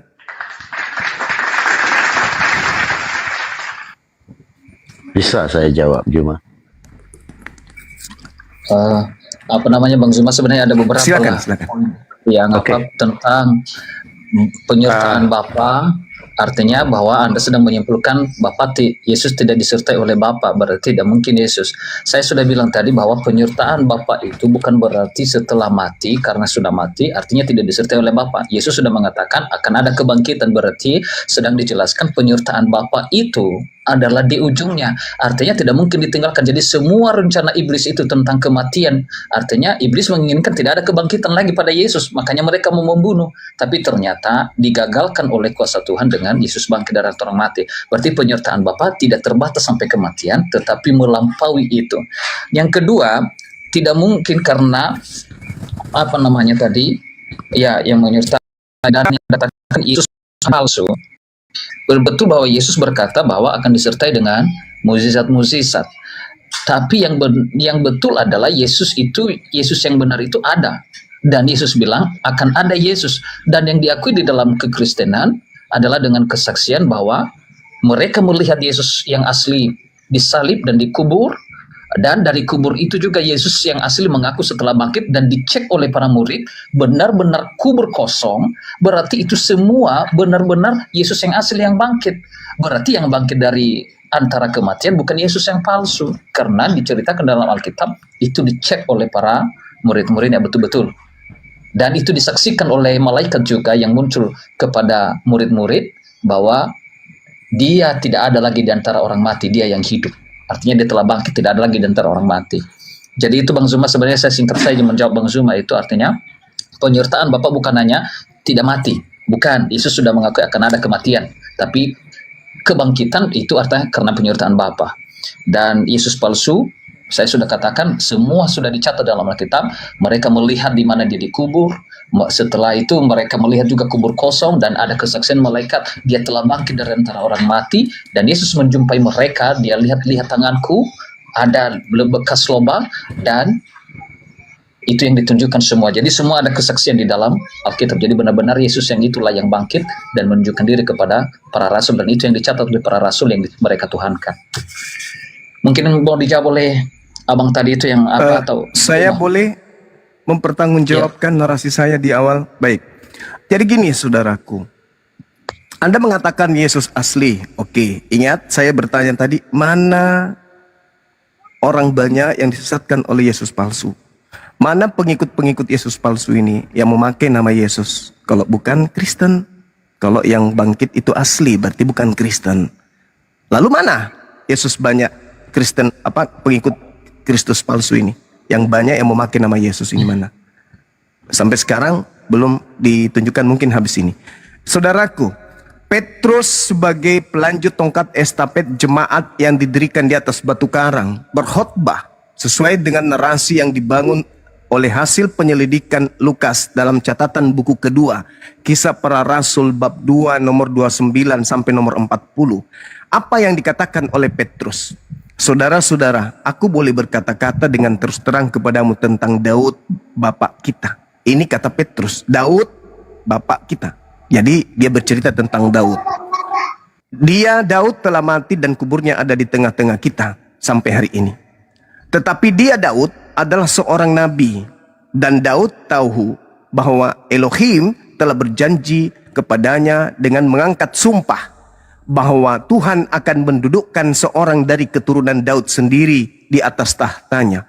Karena itu Daud telah melihat ke depan. Jadi Daud menubuatkan ke depan. Daudnya yang menubuatkan. Dan telah berbicara tentang kebangkitan Mesias ketika ia menyatakan bahwa dia tidak ditinggalkan di dalam dunia orang mati. Satu. Kemudian bahwa jasadnya tidak mengalami kebinasaan, tidak mengalami kematian. Yesus inilah yang dibangkitkan Elohim, dan tentang hal itu kami semua adalah saksi. Nah, ini saudara Kristen ketika mengkonsumsi data Lukas dalam Kisah Para Rasul 2 ini, bangkit itu seakan keluar dari kubur. Nih, tak kasih data saudara. Di dalam Yeremia 30 nomor 9 dikatakan begini. Mereka akan mengabdi kepada Tuhan Elohim mereka dan kepada Daud raja mereka yang akan kubangkitkan bagi mereka. Apakah Daud dibangkitkan dari kematian kalau dengan kata bangkit itu selalunya dari kubur? Tidak. Daud dibangkitkan di tengah-tengah Bani Israel. Berarti yang dimaksud Mesias dibangkitkan, lahirnya seorang raja di tengah-tengah Bani Israel, bukan keluar dari kubur. Nah, di situ Petrus mengatakan jasadnya tidak ditinggal di kubur, jasadnya tidak mengalami kematian, melainkan data 33 dikatakan bahwa dia ditinggikan oleh tangan kanan Elohim alias malaikat. Dagingnya tidak mengalami kebinasaan, tidak mengalami kematian. Nah, sekarang Daud bernubuat nih tentang Mesias ini, tentang keturunannya. Coba kita lihat dalam Kisah Para Rasul 4 nomor 11. Apa yang dikatakan oleh Kisah Para Rasul ini? Di situ jelas sekali dikatakan bahwa Yesus adalah batu penjuru. Sedangkan di dalam Mazmur 108 ketika berbicara mengenai batu penjuru, jelas dikatakan di sana bahwa Yesus ini adalah batu penjuru yang kemudian tidak akan mengalami kematian. Di dalam Mazmur 118. Nah, kalau dikatakan Yesus sendiri, aku akan pergi sesuai dengan apa yang tertulis tentang aku di dalam kitab Mazmur, Matius 26 nomor 24, Lukas 22 nomor 22, Lukas 24 nomor 44. Memang aku harus pergi meninggalkan dunia ini sesuai dengan apa yang sudah tertulis tentang aku di dalam kitab Mazmur. Apa yang tertulis tentang Yesus di atas di kitab Mazmur? Sesuai dengan khotbah Petrus tadi. Batu yang dibuang oleh tukang-tukang bangunan telah menjadi batu penjuru. Dan batu yang dibuang ini ternyata adalah Yesus. Data 17-nya ternyata Yesusnya berkata, aku tidak akan mati, tetapi hidup. Aku akan menceritakan perbuatan-perbuatan Tuhan. Tuhan telah menghajar aku dengan keras, tetapi Tuhan tidak menyerahkan aku kepada kematian. Aku adalah batu penjuru. Aku akan pergi sesuai dengan apa yang tertulis tentang aku di Mazmur. Daud telah menubuatkan, bercerita tentang masa akan datang. Keturunannya akan duduk di tanahnya, dan dia akan ditinggikan oleh tangan kanan Elohim. Jasadnya tidak ditinggal di kubur, dan kemudian jasadnya tidak mengalami kematian. Siapakah dia? Yesus. Lalu siapa yang masuk kubur? Siapa yang binasa selama 3 hari 3 malam? Itu saudaraku. Ini dalil. Ini dalil. Maka Al-Quran datang menepis tuduhan kalau Nabi Isa itu mati. Tidak. Nabi Isa tidak mengalami kematian, tidak mengalami penyaliban. Yang disalib adalah orang yang diserupakan. Dan Yesus mengatakan, Aku memang harus pergi sesuai dengan apa yang tertulis tentang aku di dalam kitab Mazmur. Lukas 24:44. Lukas 22 nomor 22. Matius 26 nomor 24. Harus pergi sesuai dengan apa yang sudah tertulis, yang telah tertulis, yang ada tertulis. Bukan yang baru akan ditulis oleh Paulus, tetapi yang sudah tertulis. Dan disebutkan langsung kitabnya, Mazmur. Dan di situ dikatakan Mazmur 118, aku tidak akan mati. Aku batu yang dibuang oleh tukang bangunan dan telah menjadi batu penjuru. Siapa dia? Yesus. Subhanallah. Ini data saudaraku. Tapi kalau Anda mengatakan bahwasanya iblis berhasil, kesaksian palsu berhasil, tipu muslihat berhasil, wow, Anda sedang menerima hadiah dari mereka. Silakan. Ya. Baik Bang Zuma, sebenarnya Bang Zuma dari ayat-ayat yang Bang Zuma baca itu tadi tentang nubuatan di dalam Mazmur, dan itu memang dikutip di dalam Perjanjian Baru, di dalam Kisah Para Rasul, bahwa bukan Daud lah yang tidak ditinggalkan jasadnya yang telah bangkit, tapi orang yang dinubuatkan dan dikatakan di apa itu tentang Yesus. Nah, Bang Zuma berkata bahwa tidak mungkin Yesus, karena sudah dikatakan jasadnya tidak engkau tinggalkan dalam kebinasaan. Ketika dikatakan tidak ditinggalkan, artinya bukan berarti tidak pernah mengalami kematian. Jasadnya pernah masuk kuburan, tapi tidak ditinggalkan sampai binasa di dalam itu. Artinya tidak ditinggalkan selama-lama, berarti pernah masuk ke situ tapi tidak ditinggalkan. Bagaimana kata-kata tidak ditinggalkan kalau tidak pernah masuk? Berarti artinya ada kematian, ada jasad itu masuk ke dalam kubur tapi tidak ditinggalkan selama-lamanya. Berarti benar hanya 3 hari. Jadi itu sebenarnya jawaban dari ayat yang Bang Zuma munculkan sendiri. Karena Bang Zuma bilang tidak engkau biarkan jasadnya orang yang engkau kasihi selamanya. Jadi bukan berarti tidak pernah tinggal di jasadnya, tapi tidak selama-lamanya. Dan itu dikutip di dalam Kisah Para Rasul. Itu sebenarnya Bang Zuma. Satu poinnya, dan dagingnya tidak mengalami kematian. Itu siapa? Jasadnya tidak ditinggalkan. Dagingnya tidak mengalami kematian. Lalu, Iya Bang Zuma, jasadnya tidak ditinggalkan dalam kebinasaan. Yes. Iya. Dan daging Yesus tidak busuk. Oke, Anda mengartikan itu. Mari kita cek. Mari kita cek di dalam Kisah Para Rasul ini, ketika dikatakan bahwa aku berkata dengan terus terang tentang Daud, lalu diuraikan bahwasanya dagingnya lalu tidak mengalami kebinasaan. Daging tidak binasa. Tidak binasa itu artinya tidak mati. Lihat coba di original teksnya. Apakah yang saya sampaikan ini betul? Bahwa dia tidak mengalami, tidak tersentuh oleh kematian. Nah, lalu kalau Anda ragu tentang itu, lalu siapa di Mazmur 118 yang berkata, aku tidak akan mati, itu siapa Bang? Baik Bang Zuma. Makanya saya bilang tadi, daging dengan roh, manusia makanya kalau kita kembali kepada penciptaan Bang Zuma, daging itu adalah terbuat dari tanah liat. Dan tanah liat itu sebelum ada roh tidak bergerak. Jadi tubuh yang tidak bergerak, itu bukan berarti mati, karena sebelum diberikan masuk roh dari Allah, dihembuskan melalui hidung, tetap tubuh itu daging. Jadi daging Yesus tidak menjadi tanah liat, tidak binasa. Jadi betul itu, daging Yesus tidak pernah busuk. Jadi kan bukan Yesus tidak mati, bukan daging, makanya dijelaskan dagingnya. Kan benar di situ, jasadnya tidak ditinggalkan dalam kebinasaan. Jasad dengan roh beda. Saudara, Mesias ini dikatakan oleh Daud tidak ditinggal di dunia orang mati. Artinya apa itu kalau tidak ditinggal di dunia orang mati? Tidak disimpan di alam kubur. Dagingnya tidak mengalami kebinasaan. Dagingnya tidak binasa, berarti tidak pernah ditinggalkan oleh roh. Yang disebut binasa ketika berbicara mengenai manusia, pada saat roh meninggalkan jasad itu sudah binasa, itu mati namanya. Kemudian kalau Anda belum yakin juga, yang di Mazmur 118 ini menurut Yesus, aku tidak akan mati, tetapi hidup, dan aku akan menceritakan perbuatan Tuhan. Tuhan telah menghajar aku dengan keras, tetapi Tuhan tidak menyerahkan aku kepada kematian. Itu siapa, Bang? Yang tidak akan mati. Aku tidak akan mati. Itu siapa? Daud atau Yesus? Iya, Yesus, Bang. Makanya saya bilang Yesus. tadi betul Oke, bahwa dah. dagingnya tidak mengalami kebinasaan dan Aku tidak tidak akan ditinggal mati, Bang. di dalam. Aku tidak Iya, akan betul. mati. Itu Daud atau Yesus? Iya, makanya korelasinya tadi Bang Zuma baca bahwa tidak ditinggalkan selamanya dalam kebinasaan. Bukan Berarti- selamanya, jangan Anda tambah, saudaraku. Aku tidak akan mati dan Tuhan tidak Ya. akan menyerahkan aku kepada kematian.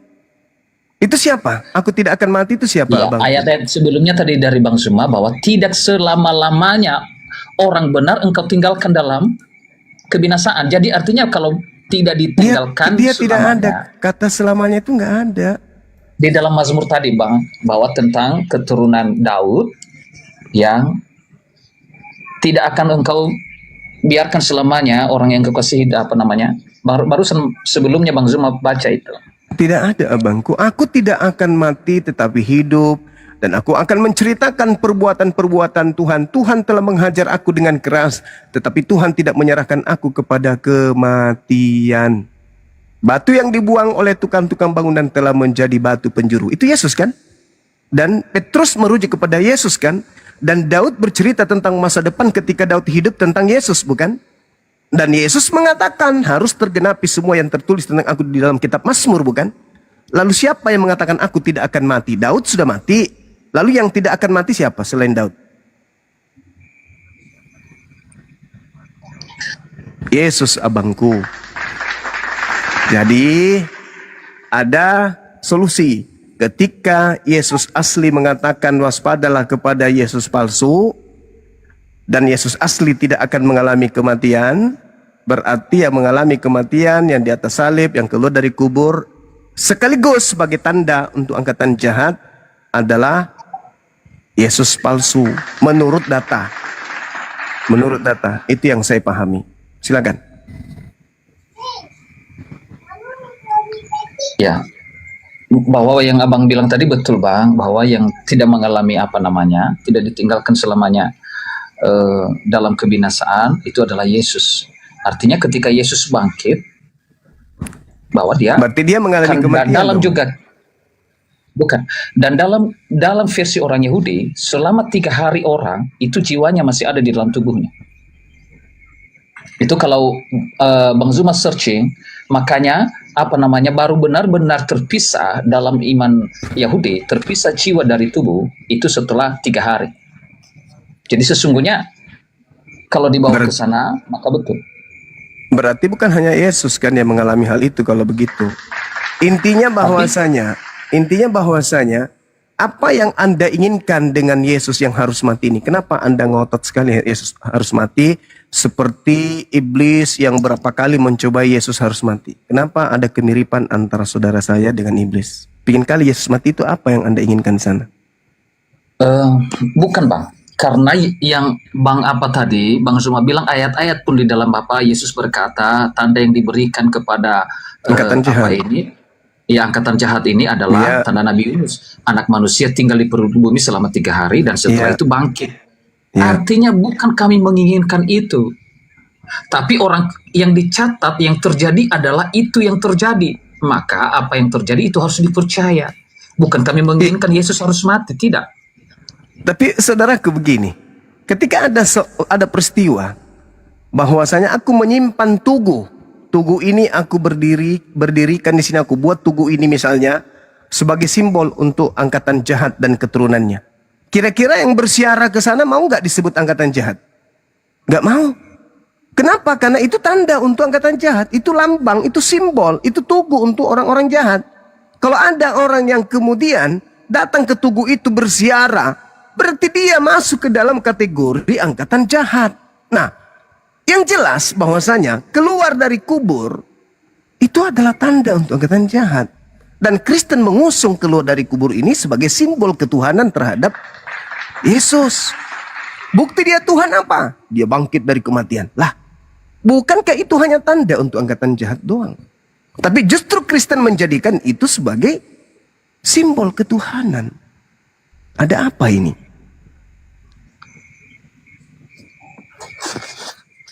Ya, Bang Zuma harus bisa bedakan bahwa memang Yesus memberikan itu, bahwa kebangkitan itu adalah tanda kepada angkatan yang jahat yang tidak percaya.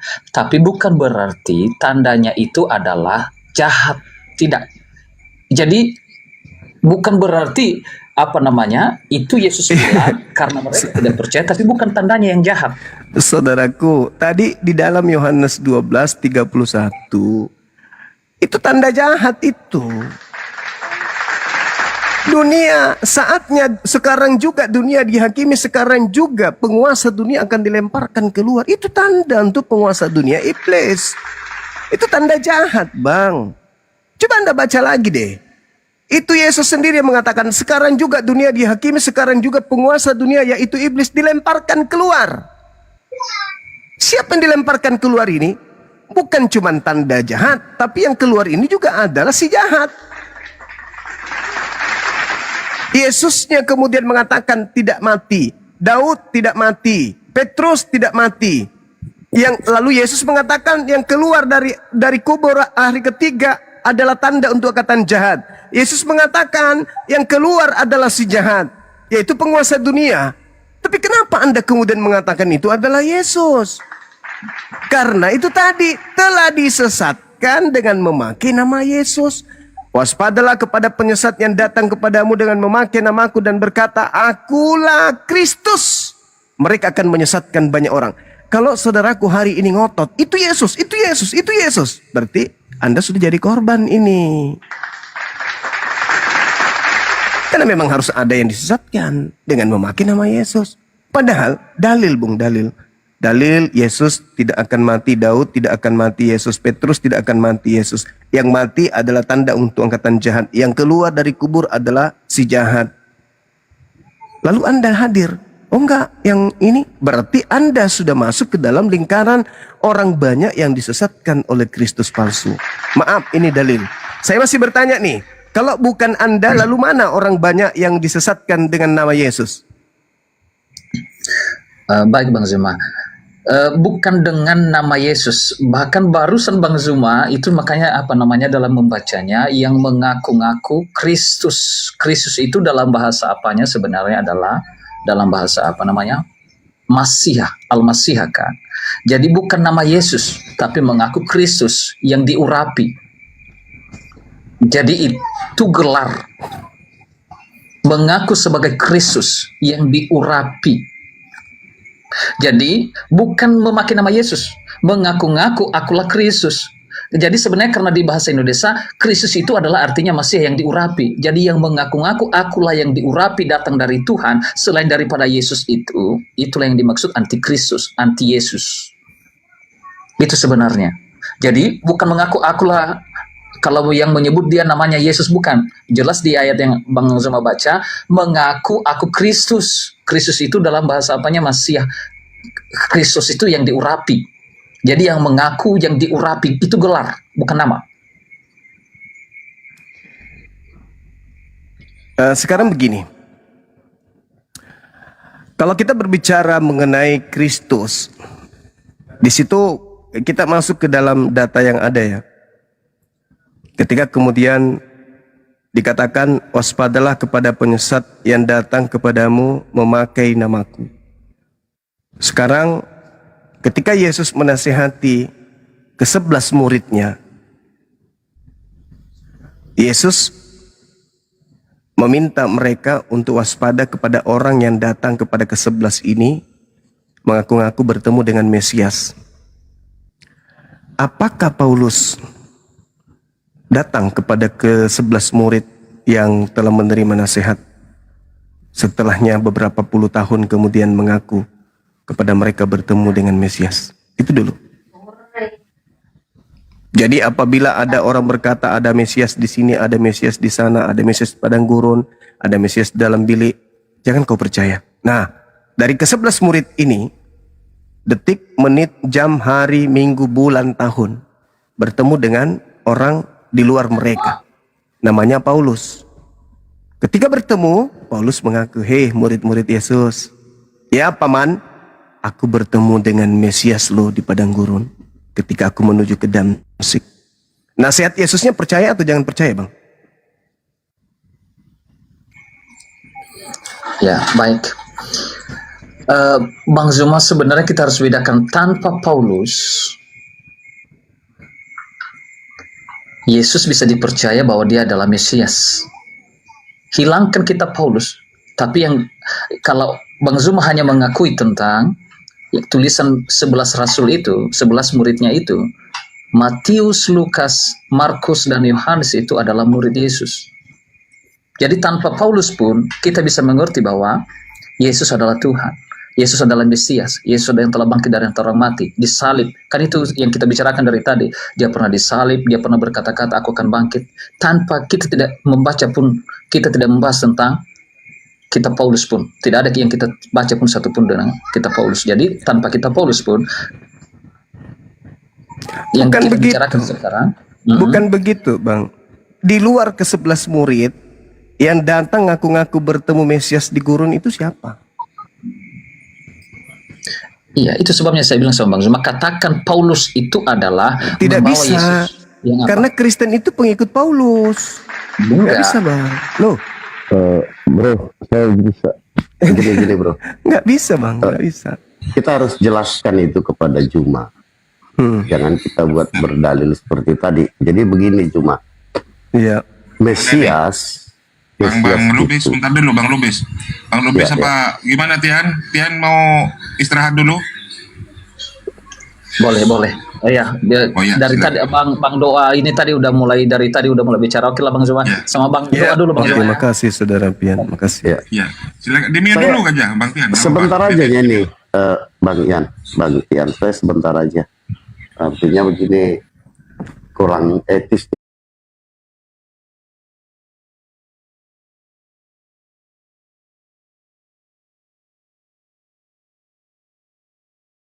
Mesias itu adalah orang yang diurapi. Ya. Artinya harus orang. Harus orang. Kalau nggak orang berarti bukan Mesias. Lalu yang bertemu dengan Paulus itu adalah Yesus yang sudah kembali kepada kekekalannya. Artinya apa? Dia adalah roh. Makanya si Paulus ini tersungkur jatuh melihat terang yang begitu terang, ya, dia buta. Itu Yesus. Dalam konsepnya apa ya? Konteksnya dia sudah kembali kepada kekekalannya. Sama seperti Matius 28 ayat 20 mengatakan, aku akan menyertai engkau selama-lamanya sampai akhir zaman. Yohanes 14 ayat 23, aku dan Bapa akan datang dan diam di dalamnya. Nah, jadi konteks Mesias kita harus tahu dulu. Mesias ini Yesus masih di dalam dunia, dia sebagai manusia. Karena dia yang diurapi. Nah, maksudnya di sini Mesias palsu adalah orang manusia yang mengaku telah diurapi Tuhan sebagai juru selamat. Gitu loh. Begitu Bang Juma. Oke, silakan Bang Tian. Silakan. Saudara, terima kasih atas pernyataan saudara nih. Ya, mencoba untuk memilah Mesias yang dimaksud adalah orang, sedangkan yang datang kepada Paulus itu adalah bukan lagi orang, tapi dia Mesias kan? Mesias. Anggaplah Anda benar. Coba Anda baca Galatia 3:27. Karena kamu semua yang dibaptis, yang diurapi dalam Kristus, telah mengenakan Kristus. Boleh tidak saya mengatakan bahwa Kristus palsu itu kalian? Karena kalian adalah Kristus, memakai Kristus. Yang bukan polisi memakai seragam polisi, polisi palsu. Yang bukan TNI memakai seragam TNI, TNI gadungan. Yang bukan Kristus memakai Kristus itu palsu semua. Boleh enggak saya katakan bahwa ketika orang yang Anda maksud, maka saya katakan kalianlah itu. Kenapa? Galatia begini, 3:27, karena kamu semua yang diurapi dalam Kristus telah mengenakan Kristus. Anda mengenakan Kristus kan? Apakah Anda Kristus? Bukan. Anda mengenakan Kristus berarti Anda Kristus apa? Asli apa palsu Anda ini? Bukan begitu pengertiannya Juma. Ya, bukan begitu karena Anda ingin Belajar dulu. Aduh, gimana Ya sih? udah, Anda jelaskan Begini kepada Juma, saya. begini Juma. Begini Juma. Silakan. Mesias yang dimaksud itu Mesias Kristus itu pertama seperti apa yang sudah dinubuatkan di Yesaya 53, lalu di Mazmur 22. Ya, itu mah asli kalau itu. Ini Dengar yang dulu, dimaksud dengar dulu. Mesias palsu. Loh kok larinya ke Benar. asli? Kalau saya menjadi Mesias palsu kamu bilang, saya tidak pernah mengaku seperti apa yang tertulis di Yesaya 53. Galatia Dan Mazmur 3:27 ini loh, 22. Bang. Bukan asli yang dicari, yang palsu yang dicari, Abang. Iya. Yang palsu Kristen ini. itu tidak pernah mengaku dirinya Galatia Yesus, 3, tetapi Galatia dia 3. diurapi di dalam nama Yesus gitu loh. Kenapa sekarang jadi Yesus? Tadi katanya bukan manusia. Tadi katanya manusia. Abang kan yang memilah tadi. Yang dimaksud Mesias di situ adalah manusia. Yang datang kepada Paulus bukan manusia. Ada 3 berarti kandidat. Bisa Tuhan, bisa iblis, bisa malaikat yang datang kepada Paulus itu. Nah sekarang Yesusnya mengatakan ada Kristus palsu. Kristus palsu. Kristus ini siapa sih sebenarnya? Yesus kan? Dengan kata lain ada Yesus palsu. Nah sekarang bagaimana Anda bisa membuktikan yang datang ke Paulus itu Yesus asli? Sementara Paulus sendiri mengatakan yang datang kepadaku bukan manusia. Sedangkan yang asli manusia. Dan Yesus mengatakan waspadalah kepada Kristus yang palsu. Yang datang kepada Paulus asli enggak? Mesias palsu. Mesias palsu itu jelas merujuk orang, manusia. Iya, sekarang Yesusnya ketika dia sudah bukan orang menurut pandangan saudara, dia Mesias atau bukan? Menurut yang tertulis, dia Kristus tetap karena dia bukan orang ya lagi. sudah, berarti bisa saja yang datang itu berupa roh, berupa cahaya, berupa manusia. Karena Yesus yang asli yang adalah Mesias ternyata dia juga Mesias pada saat dia bukan lagi manusia. Kan aneh ada abangku ini. Beda Juma. Jadi Kok pisahkan beda? Mesias. Beda begini. Yesus kan sudah mati dan bangkit di hari ketiga. Lalu dia naik ke terus? surga. Ini persoalannya, kejadian si Paulus ini kan setelah Yesus naik ke surga. Nah, bagaimana Anda bisa membuktikan itu adalah Yesus anak Maria? Pertama, yang bisa kita buktikan adalah dalil-dalil kitab-kitab Paulus itu semua itu searah benang merahnya dengan Oke. Injil Matius, Lukas, dan Markus. Oke, sekarang Yesus Itu mengatakan. satu. Dua, Oke, Paulus Saya bantah. dengan Petrus satu pelayanan. saya bantah bang. Menurut Nah, Yesus satu tanda pelayanan. kedatangan kalau Yesus yang asli datang apa? Tanda Yesus, maksudnya tanda yang kedua kah atau yang ketiga? Kita harus Lah, tahan kalau- dulu. Nah, apa yang kedua, apa yang pertama? Yesus ditanya apa tanda kedatanganmu oleh muridnya. Kenapa Anda Yang mana nih? Yang mana nih? Kedatangan kedua atau yang kedatangan? mana? Ya, yang mana nih? Emang Yang Yesus mana? datang berapa kali bang ke bumi? Jadi begini. Inilah dalilnya Yesus itu Tuhan, Juma. Lah, Ini dalilnya. tidak ada Yesus manusia itu Tuhan abangku nggak Jadi ada. sama seperti Bisa jadi cahaya yang Anda anggap api yang Tuhan. dilihat Musa, Yang begitu justru juga yang yang- dilihat oleh Paulus. Justru yang begitu. Tuhan ini saudaraku, justru Yesus yang Tuhan inilah yang kemudian harus kita hati-hati. Sejak kapan Yesus yang Jadi Tuhan apa ini yang saudara? dilihat Musa, peristiwa penglihatan Musa tentang Tuhan, Kenapa lari- sama seperti penglihatan yang dilihatkan oleh Paulus. Gitu loh. Aduh, sekarang Yesusnya ditanya muridnya yang asli, guru apa tanda kedatanganmu? Sekarang tanda itu ada nggak ketika dia datang kepada Paulus ngaku Yesus? Tanda kedatangan yang mana nih, Juma? Kok dah? Hai, masolang Akhir zaman kah untuk menghakimi? Dia kan datang sebagai anak manusia. Tetapi ketika kedatangan pertemuan Paulus dengan Yesus, Ya, di mana dia Yesus dalam mengat- wujud di mana keilahiannya. di mana Yesus mengatakan Keilahiannya, Juma. Jadi harus kamu bisa pisahkan itu. Gitu. saya angkat tangan abangku, saya nyerah. Memang udah banyak orang di Komal ini menyerah sama saya. Iya. Iya benar. Udah banyak di Komal ini. Oke. Tadi malam si Kainama ya. Iya. Banyak kok. Jadi kalau mau belajar datang ke Komal saya biar saya ajari Juma ya. Oke, baik. Jadi bedakan Satu Juma pertanyaan boleh, Mesias. pertanyaan terakhir kepada saudara yang mengaku pintar. Orang Silakan. Iya, orang banyak yang disesatkan dengan Kristus Mesias palsu ini mana? Nah, begini. Yesus itu atau Isa Al-Masih, ya. Kenapa juga lari Isa ke Al-Masih. sana? Kenapa ke situ? Loh, saya harus katakan yang sebenarnya kan. mulai. Yesus yang mana nih? Mulai. Yang lahir di bawah pohon kurma kah?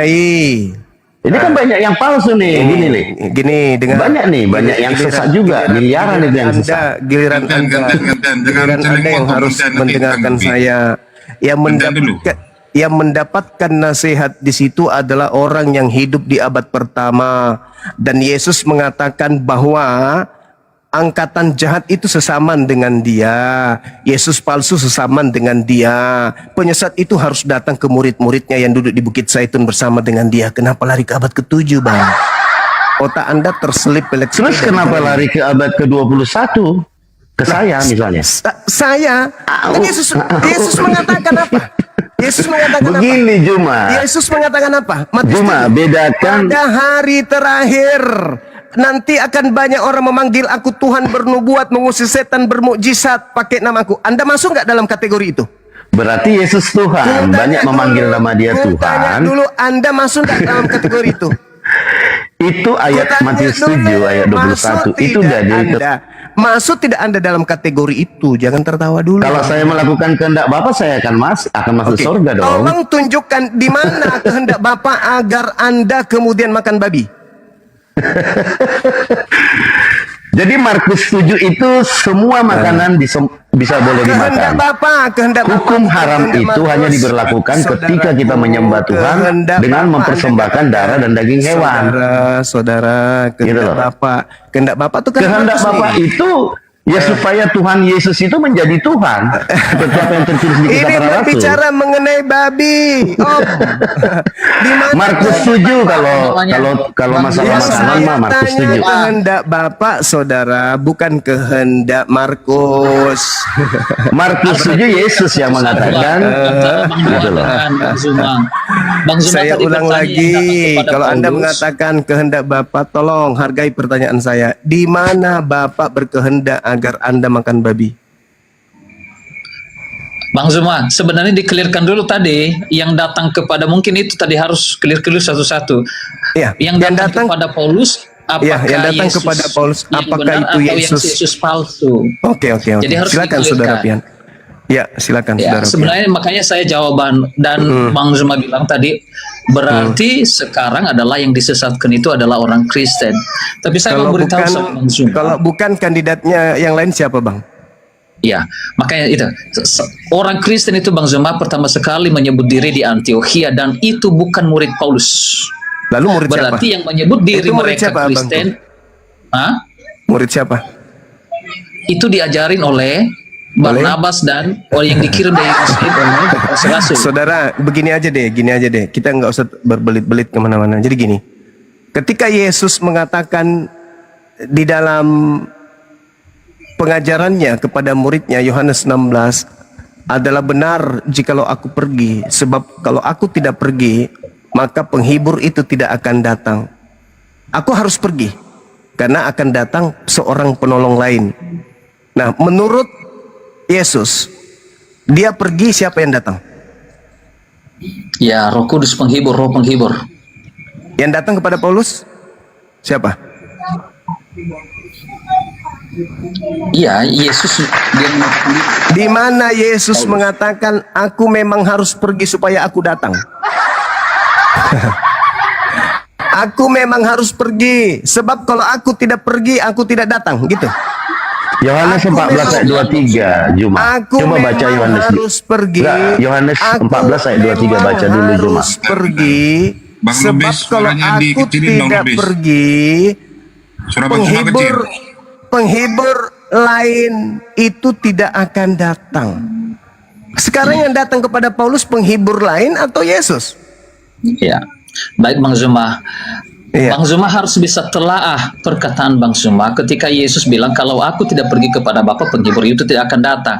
Apakah Iya. Yesus berkata kalau aku sudah pergi kepada Bapa dan tidak pernah lagi menampakkan diri kepada Bapa? Apakah itu maksudnya? Bukan, yang datang Oh. setelah aku bukan aku. Ayo. Enggak, Yesus Loh, bilang loh, kalau loh, aku loh. tidak pergi Loh, loh, kepada loh, loh, loh, loh, Bapa, loh. penghibur Ah. itu tidak datang. Ah. Tapi bukan berarti Yesus tidak bisa datang lagi. Itu dua hal yang berbeda. Oh, tidak bisa. Anda jangan menambahkan dalil.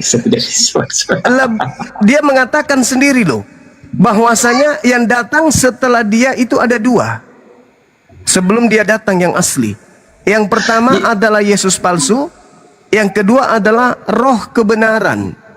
Atau seorang penghibur lain. Pertanyaan saya, yang datang kepada Paulus ini seorang penolong lain atau Yesus? Tuhan langsung Tuhan Yesus. Nah, itu apalagi Tuhan. Coba. Tuhan Yesus ya. Kan Apalagi dia- Yesus tuh. Dia kan dengar ditulis dulu, tuh. dengar dulu. Aku Tuhan. Aku katanya. memang harus pergi. Sebab kalau aku tidak pergi, penolong lain itu tidak akan datang. Ya Roh Kudus ya. Nah, sekarang yang datang kepada Paulus siapa? Tuhan Bang sendiri. Zuma, Yohanes Lalu di 14 mana ayat 3, Yesus Bang Zuma. mengatakan bahwa aku akan datang? Di mana? Ada Bang Yohanes Zuma, 14 ayat 23. 3. Sebentar Bang Coba Kian. Anda baca nomor 27-nya. Yohanes 14 ayat 23. Iya, coba Anda Dan baca nomor apabila aku 27-nya. telah pergi Supaya ke Anda situ tahu dan telah maksudnya apa menyediakan itu. tempat bagimu, Itu aku ucapan akan Yesus datang kepada Bani kembali. Israel, Bung. Bukan ucapan untuk Anda. Itu ucapan Yesus untuk Bani Israel. Iya, artinya Yesus bilang kalau aku sudah pergi, aku akan datang kembali. Tapi Kepada juga Yesus siapa dia bilang, kalau datang? aku tidak Kepada siapa pergi, dia datang? Kepada siapa? Ya kepada siapa pun Kepada Bang siapa? Zuma. Kepada Waduh, murid-muridnya jangan dia Anda berkata pada merusak saat itu. tatanan ajaran Yesus. Juma, gimana sih kamu penafsirannya? Jangan. Juma kamu gimana? Coba gini. Saya baca dulu Yohanes. Jangan Bang Anda Lubis, kemudian suaranya melebarkan, diperkecil dulu, Bang Lubis. menambah-nambahkan ucapan Yesus. Jangan, Bung. Itu ucapan Yesus kepada kaumnya Bani Israel, bukan kepada Anda, bukan kepada saya. Bukan kepada Paulus. Justru Paulus ini yang harus kemudian diwanti-wanti. Ingat ya. Paulus, Dengar dulu. kau saudara. harus pisahkan kemana? Bang Lubis, Kamu tuh suaranya omong diperkecil, kosong, Bang kamu Lubis. omong kosong. Kau cuman penyesat. Volumenya dia kepala kecil. Yesusnya berpesan kepada ke-11 muridnya, kalau ada orang berkata ada Mesias di sini, ada Mesias di sana, jangan kau percaya. Lalu kemudian setelah mereka melakukan pembicaraan pribadi di Bukit Zaitun, datanglah Paulus mengaku bertemu dengan Mesias. Nasihat Yesus kepada ke-11 muridnya, percaya atau jangan percaya? Baik Bang Itu Zuma. bukan Mesias sebagai manusia. Bung, kalau Anda hanya ingin menyesatkan, bukan di sini tempat. Begini, Juma, kamu yang menyesatkan. Mesias itu jelas manusia yang diurapi. Bedakan. Di mana Yesus mengatakan itu harus membedakan? Ini Loh, yang harus Mesias. dibedakan itu. Begini Juma. Mesias itu apa artinya? Anda di bawah. Bentar, Anda di bentar. bawah. Kalah kamu kan? Anda di bawah. Kalah. Anda di Suara bawah. sampean itu Anda terlalu ke besar, neraka. terlalu kecil Biasa dari tadi. ke gereja colok pantat pendeta, jilat tangan kau. Tidak ada tempat untuk penyesat di sini. Ke-11 murid Yesus duduk di Bukit Zaitun. Paham itu? Ke-11 murid Yesus duduk di Bukit Zaitun, mendapatkan nasihat dari gurunya. Apa kata Yesus? Kalau ada orang datang kepadamu mengaku bertemu dengan Mesias, jangan kau percaya. Paulus datang mengaku bertemu siapa? Mesias kan? Menurut Yesus, percaya atau jangan percaya? Juma, yang datang sama Paulus itu orang atau cahaya? Saya ulang samamu. Bukan dia katakan orang atau cahaya. Saudaraku, jangan memperbodoh diri. Anda turun kalau Anda memperbodoh diri. Saya tidak mau berdiskusi dengan orang bodoh. Yesus tidak mengatakan kalau ada orang bertemu dengan orang, ada orang bertemu dengan cahaya. Tidak. Kalau ada orang berkata ada Mesias, bukan cahaya ada atau orang. Tolong jangan Anda menggiring sesuatu yang Yesus sendiri tidak pernah ucapkan. Jangan. Apabila ada orang berkata ada Mesias di padang gurun, ada Mesias dalam bilik, percaya atau jangan percaya? Jangan percaya. Ketika kemudian beberapa tahun setelahnya, Paulus datang mengaku bertemu dengan Mesias ketika dia ke Damsyik. Apa nasihat Yesusnya? Percaya atau jangan percaya? Nah, dibuktikan dulu betul nggak dia Mesias Kok begitu bahasanya? Kok begitu bahasanya? Kenapa Jadi bisa maksud- kau nantang Yesus? Seakan-akan Sekarang kau mengatakan kepada Yesus, dibuktikan dulu Yesus. Kita buktikan dulu apanya ini. Sabar dulu. Yesusnya mengatakan percaya atau jangan Apakah percaya. Yesus atau iblis kan perlu pembuktian. Nah sekarang Yesus mengatakan ada perlu pembuktian nggak? Betul, ya, harus dibuktikan lah. Enggak ada. Pokoknya Yesus mengatakan kalau ada yang datang mengaku bertemu Mesias, tidak ada tanda-tanda itu, jangan kau percaya. Makanya apa? Ada yang mengaku Yesus nih. Maka Bukan dia yang mengaku Yesus ini, yang cahaya ini yang datang Betul. kepada Paulus. Paulus mengaku Yesus Nah, kan. sekarang tanda-tanda kedatangan Mesias asli ada nggak pada saat itu? Ya dia kan mengaku Yesus. Iya, itulah yang dikatakan jangan percaya. Sabar dulu. Jangan langsung nggak percaya. Dibuktikan Kenapa dulu. Yesus kau bantah, Sabar dulu. kawan? Sabar dulu, sabar. Kenapa bantah Yesus ente? Sabar dulu. Apakah benar Bang itu Indra, Yesus? syukran. Kita ragukan dulu itu Yesus. Ya. Kita sanksikan dulu. Itu Sekarang Yesus itu- kan Yesus mengatakan tanda-tanda ketika aku yang datang apa? Betul. Ada nggak tanda itu? Ya. Ada nggak Kedatangan tanda akhir itu? zaman itu. Ada Nggak tanda itu, Bang? Ada nggak tanda itu? Nggak ada. Nah, percaya atau jangan percaya? Oh, bisa percaya, bisa nggak? Oh ya sudah. Sabar dulu. Menunggu dibuktikan. Kan ada pembuktian. Apa lagi? Ada nggak tanda itu? Itu buktinya. Jadi itu pernyataan Yesus itu untuk kedatangan kedua di akhir zaman. Itu dia. Kalau dia yang datang, maka tanda itu ada, dan itulah tanda akhir zaman. Betul. Kalau kau bilang tanda-tanda yang dinyatakan Yesus itu untuk akhir zamannya itu bukan Iya, untuk sekarang kalau yang asli datang pada zaman itu, itulah akhir zamannya. Oh, Tapi tidak. karena yang datang kepada Paulus itu bukan Yesus, maka jangan percaya. dulu. Lucu. Saudara ini, aduh, parah kali lah kalian ini. Jangan dibatasi Yesus langsung datang pertama, datang kedua, nggak pernah Yesus datang lagi. sendiri yang mengatakan itu, ya Allah, ya Karim. Tanda Ya Allah, kedatanganku. 1, 2, 3, 4. Kalau ada orang berkata, aku Mesias, tapi tidak ada tanda itu, percaya atau jangan percaya? Untuk kedatangan kedua ya nggak percayalah. Astagfirullahaladzim. Kan kedatangan Yesus kepada Paulus bukanlah kedatangan akhir zaman, Aduh, kedatangan dia untuk memanggil Paulus jadi rasul. Parah. Kan Yesus mengatakan kalau tidak ada tanda itu jangan percaya, Bang. Jangan Itu bukan percaya. aku. Maksudmu kayak mana? Itu kan pernyataan Yesus itu untuk kedatangan dia di akhir zaman, bukan kedatangan dia sebelum akhir zaman. Astagfirullahaladzim, ya Allah, ya Karim. Kok kau Akhir paksakan? zaman itu kapanpun, kalau Yesus sudah datang, itulah Iya. akhir zamannya. Oh salah nggak begitu. Astagfirullah. Lah, Yesus mengatakan kalau ada orang yang berkata ada Mesias di sini, ada Mesias di sana, percaya atau jangan percaya? Oh jangan percaya, jangan langsung percaya. Jangan percaya. Udah. Iya. Tapi ingat, ada nih. Iya udah, turunkan. Cuma yang bikin pusing aja orang dongok bahlul dulu. Bikin habis kopi Bang Juma. Bikin jengkel aja orang bodoh bahlul kayak gitu. Yesus sendiri yang mengatakan, jika ada orang yang berkata ada Mesias di sini di sana, jangan kau percaya. Kenapa bisa jangan percaya? Karena kalau aku yang datang, tanda-tanda ini akan menyertai aku, tolol. Maka karena tanda-tanda itu tidak ada pada zaman itu, jangan percaya. Dipelintir lagi dalilnya, dipelintir kemana-mana. Kan aneh. Katanya edukasi, tapi membodohi. Aku akan datang dengan tanda-tanda. Kalau bukan aku, jangan percaya. Nah sekarang yang datang kepada Paulus, ada nggak tanda itu? Ada nggak? Nggak ada. Tidak. Nggak ada. Yesus mengatakan percaya atau jangan percaya? Jangan percaya. Jangan percaya. Apabila Anda percaya, ya inilah akibatnya. Inilah akibatnya. Kalau percaya melawan Yesus. Iya, berarti membantah Yesus itu. Kan aneh. Dalil kok dibantah, kawan-kawan. Jangan kayak gitulah, ya. Film India kalau berlebihan juga itu nggak bagus. Jangan ngotot menyesatkan, jangan. Lembutkan hatinya. Jangan karena kami ini Islam, Anda mengatakan Anda tidak punya hak. Loh, kami berdasar dalil, bos. Kami tidak mengada-ngada. Apa sih keuntungan kami? Nggak ada. Toh kami nggak percaya kepada Paulus. Toh kami juga tidak percaya kepada pemberitaan Yesus kok.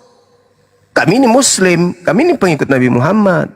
Cuman, marilah kita memberikan edukasi. Jangan ngotot kepada sesuatu yang membantah Bible. 11 murid di Bukit Zaitun berbicara mengenai kepribadian masalah hal-hal prinsip dalam iman mereka kepada Yesus. Mereka bertanya, "Guru, apa tanda kedatanganmu dan apa tanda akhir zaman?" Nah, itu include tanda akhir zaman adalah aku datang. Karena kenapa tanda akhir zaman itu aku datang? Karena pada saat aku datang, tanda-tanda kiamat itu ada bersama aku. Jadi kalau ada yang mengaku aku tapi tidak ada tanda akhir zaman dia bawa, itu bukan aku, jangan kau percaya.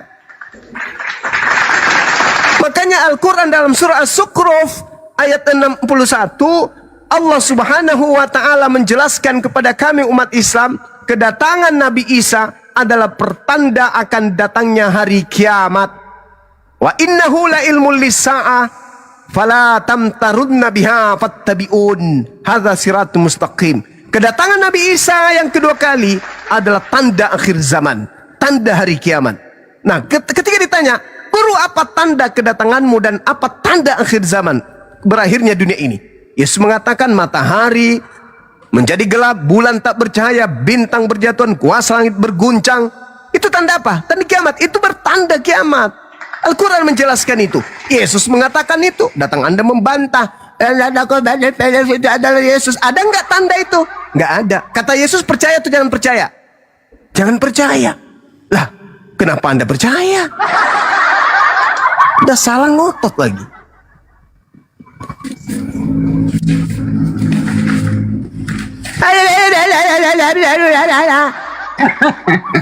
Udah jelas-jelas kok dinasehatin muridnya di situ. Jangan ente percaya. Sekarang begini analoginya. Saya, Bunda Rahma, Bang Handi, Bang Baal, Bang Pian, Bang Indra, Bang Arif duduk di atas Bukit Zaitun, bertemu dengan Yesus. Bertanyalah kemudian Bunda Rahma kepada Yesus, "Tuan, apa tanda kedatangan Tuhan dan apa tanda akhir zaman, wahai Tuhan Yesus yang mulia?" Yesus mengatakan, "Tanda kedatanganku satu, aku akan nampak di tengah langit. Seluruh manusia akan melihatku, seluruh manusia akan meratap. Matahari menjadi gelap, Bunda Rahma. Bulan tak bercahaya, Bunda Rahma. Bintang-bintang akan berjatuhan, Bunda Rahma. Kuasa langit akan berguncang, Bunda Rahma." Oh, itu tanda kedatanganmu. Dan itu tanda akhir zaman kah? Ya. Jadi kalau ada orang yang mengaku Bunda Rahma bertemu dengan aku, jangan kau percaya. Kalau tidak ada tandaku yang kusebutkan tadi, jangan kau percaya. Kemudian Bunda Rahma ke pasar, Bang Handi ke kantor, Bang Baal kemudian ke kantor, semuanya berpencar. Tiba datang orang yang tidak duduk bersama dengan Yesus di Bukit Zaitun itu. Yang ada cuma Bang Arif, Bang Indra, Bang Yosua, Bunda Rahma, Bang Baal, Bang Handi, Bang Pian. Cuman itu doang.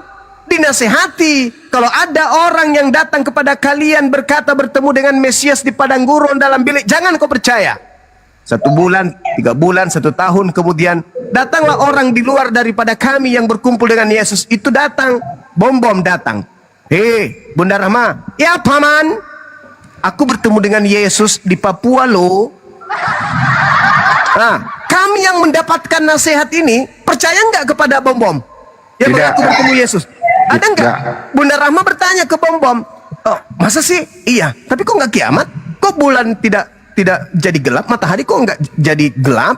Bintang-bintang kok nggak berjatuhan? Kuasa langit kok nggak berguncang? Ah, jangan percaya. Itu bukan Yesus. Karena Yesus memberikan tanda dan akhir zaman kepada kami. Yang datang kepadamu, bom-bom, pasti bukan Yesus. Karena Yesus sendiri mengatakan, ketika aku tanya, apa tanda kedatanganmu dan tanda akhir zaman? Yesus menjelaskan, A, B, C, D, E. Apa yang kamu temukan ketika kamu bertemu dengan Yesus? Wah, ada. Cuman cuacanya dingin, dia datang dengan rambut panjang, wajahnya bercahaya. Kata Yesus, percaya apa enggak percaya? Jangan percaya. Jangan percaya. Itulah yang terjadi terhadap Paulus. Makanya Paulus ketika nggak dipercaya di tanah Yudea, lari dia ke Athena dan Roma. Karena Yesus sudah menasihatkan murid-muridnya, jangan percaya kepada orang yang mengaku bertemu aku, tetapi tidak ada tanda-tanda akhir zamannya. Karena kalau aku yang datang, berarti aku dibarengi dengan tanda akhir zaman. Bang Zuma, boleh saya respon sedikit, Bang Zuma? Iya, silakan saudaraku. Tapi jangan ngeyel, silakan. Enggak ngeyel. Memang betul Iya, yang Bang Zuma bilang. Dalam yang sebenarnya Bang Zuma aja yang kurang apa. Yesus datang tentang hari zaman, tentang zaman akhir zaman, itu berarti disertai dengan kilat sambung menyambung, pokoknya dengan malaikat-malaikatnya. Tapi di Yohanes pasal 14 Yesus bilang, aku tidak akan meninggalkan engkau, aku kembali kepadamu. Jadi ada dua, Yesus bilang aku tidak meninggalkan engkau, tapi ada juga tentang akhir zaman, kedatangannya tentang akhir zaman disertai dengan tanda-tanda. Jadi ada, kalau mau saya katakan sama Bang Zuma, di Yohanes itu bilang, aku pergi dan tidak meninggalkan engkau, kembali lagi kepadamu. Tetapi Yesus bilang juga tentang akhir zaman, kedatanganku. Kalau akhir zaman itu disertai. Jadi ada beda dua hal. Iya, Bang. Sekarang yang diminta di sana kan bukan kepada siapa. Ketika Yesus mengatakan, aku akan pergi ke rumah Bapa dan akan datang lagi untuk menemui kalian. Itu kan Thomas, itu kan Filipus, itu kan Andreas, itu kan Kepas, bukan Paulus. Tolonglah jujur membaca dalil. Aku akan pergi kepada Bapa. Apa yang kau minta dalam namaku akan aku kabulkan dalam nama Bapa. Itu ucapan Yesus kepada murid-muridnya, bukan kepada kita. Kepada muridnya, man ansari ilallah, nahnu ansarullah. Itu yang dijelaskan dalam Al-Quran juga, bahwa murid-muridnya Nabi Isa alaihissalam jelas itu mendapatkan predikat spesial, kredit plus daripada orang-orang Yahudi yang membantah dia. Nahnu ansarullah, kata mereka, kami akan menolongmu, kami akan membantumu. Itu, tetapi yang membencinya, tak ada kemudian Yesus ke sana menyediakan tempat di surga untuk yang membencinya. Apalagi yang menganiaya muridnya, nggak ada. Jadi ketika Yesus itu datang, ada dua hal penafsiran. Yang datang itu ajarannya, yang dibawa oleh seorang penolong lain. Karena di data Yohanes 14 yang Anda bawa, jikalau kamu mengasihi aku, kamu akan menuruti segala perintahku. Aku akan minta kepada Bapa, dan Bapa akan memberikan kepadamu seorang penolong lain, supaya penolong lain ini menyertai kamu selama-lamanya. Itu. Dan ketika ia datang, dia akan memuliakan aku. Sekarang siapa yang memuliakan Yesus antara kita, Bian dengan saya? Yang memuliakan siapa? Saya, abangku. Kamu itu berasal dari agama yang memfitnah dia. Mati disalib karena tipu muslihat. Karena yang tadi itulah yang kita bahas. Apakah itu kemuliaan? Tidak. Yang mulia itu ketika Yesus terindikasi di sidang, ingin dibunuh, ingin dihujat, ingin dinista, ingin disalib, orang yang memuliakannya akan membela. Tidak akan mungkin Yesus itu terjamah sedikit pun oleh orang-orang pembencinya. Karena Yesus manusia mulia. Yesus dimuliakan sebelum dunia ini dijadikan. Dia dikasihi oleh Bapa. Maka tidak mungkin kemudian Yesus itu dikutuk dan menanggung semua dosa-dosa orang Roma dan Yunani. Gak mungkin. Gak mungkin Yesus itu menjadi tempat sampah. Gak mungkin Yesus itu tempat penampungan dosa. Gak mungkin. Dia adalah manusia mulia. Sedangkan tempat penampungan dosa itu adalah iblis. Tempat penampungan dosa itu adalah neraka jahanam. Bukan Yesus. Yesus orang mulia. Yesus manusia suci. Dia kemudian dimuliakan oleh dan kasihi oleh Bapa yang telah mengutusnya. Jadi mustahile.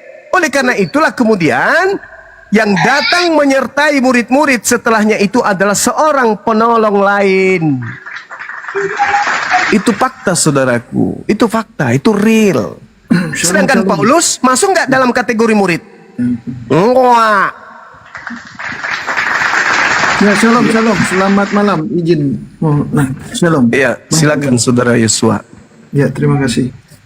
Jadi kenapa orang Kristen itu menuhankan Yesus yang dalam rupanya manusia? Karena Yesus itu sebelum inkarnasinya menjadi manusia, dia itu adalah perkataan Allah, firman Allah. Maka perkataan Allah itu bersama-sama dengan Allah sesuai Yohanes 1 ayat 1. Pada mulanya adalah firman, firman itu bersama-sama dengan Allah, dan firman itu adalah Allah. Jadi perkataan Allah ini harus bersama-sama dengan Allah, karena Yohanes 1 ayat 3, segala sesuatu dijadikan oleh Dia, tanpa Dia segala sesuatu tidak akan terjadi. Jadi firman itu yang bersama-sama dengan Allah yang menjadikan segala sesuatu. Maka di Kejadian 1 ayat 3, berfirmanlah Allah, jadilah terang, terang itu jadi. Yang menjadikan terang itu adalah firman Allah. Maka Yesus mengatakan di Wahyu 1. Kenapa lari ke sini penjelasannya ya? Sabar. Aku kan sabar Bang Handi, Bang Sam. Yesus mengatakan bahwa dialah sang firman Allah di Wahyu 1 ayat 8. Akulah Alfa Omega. Firman Allah yang sudah ada, yang akan datang, yang maha kuasa. Di Yohanes 5 ayat 42 dan 44 kata Yesus, jikalau engkau percaya kepada Musa, tentu kamu percaya kepadaku juga, sebab Musa pun menulis tentang aku. Orang-orang bingung pada saat itu. Namamu tidak tertulis di dalam perjanjian lama, Tuhan Yesus. Tetapi Yesus mengakui Musa menulis tentang dia. Yesus berkata, sebelum Abraham jadi, aku sudah ada. Orang-orang Yahudi sekali lagi bingung. Umurmu saja tidak sampai 50 tahun. Kedatangan Yesus Yosua. Kenapa? Di sini Muter-muter. hujan deras, suara Anda mengecil juga. Oh ya, sorry. Lanjut Yosua. Ya, terima kasih. Jadi nubuatan Jangan lanjut Yesus. dulu lah, dibertikan dulu.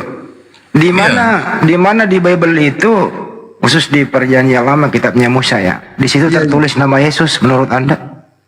Ya, nama Yesus memang tidak tertulis secara eksplisit di dalam Perjanjian Lama. Berarti nggak ada dong. Ya, Berarti nggak ada sabar.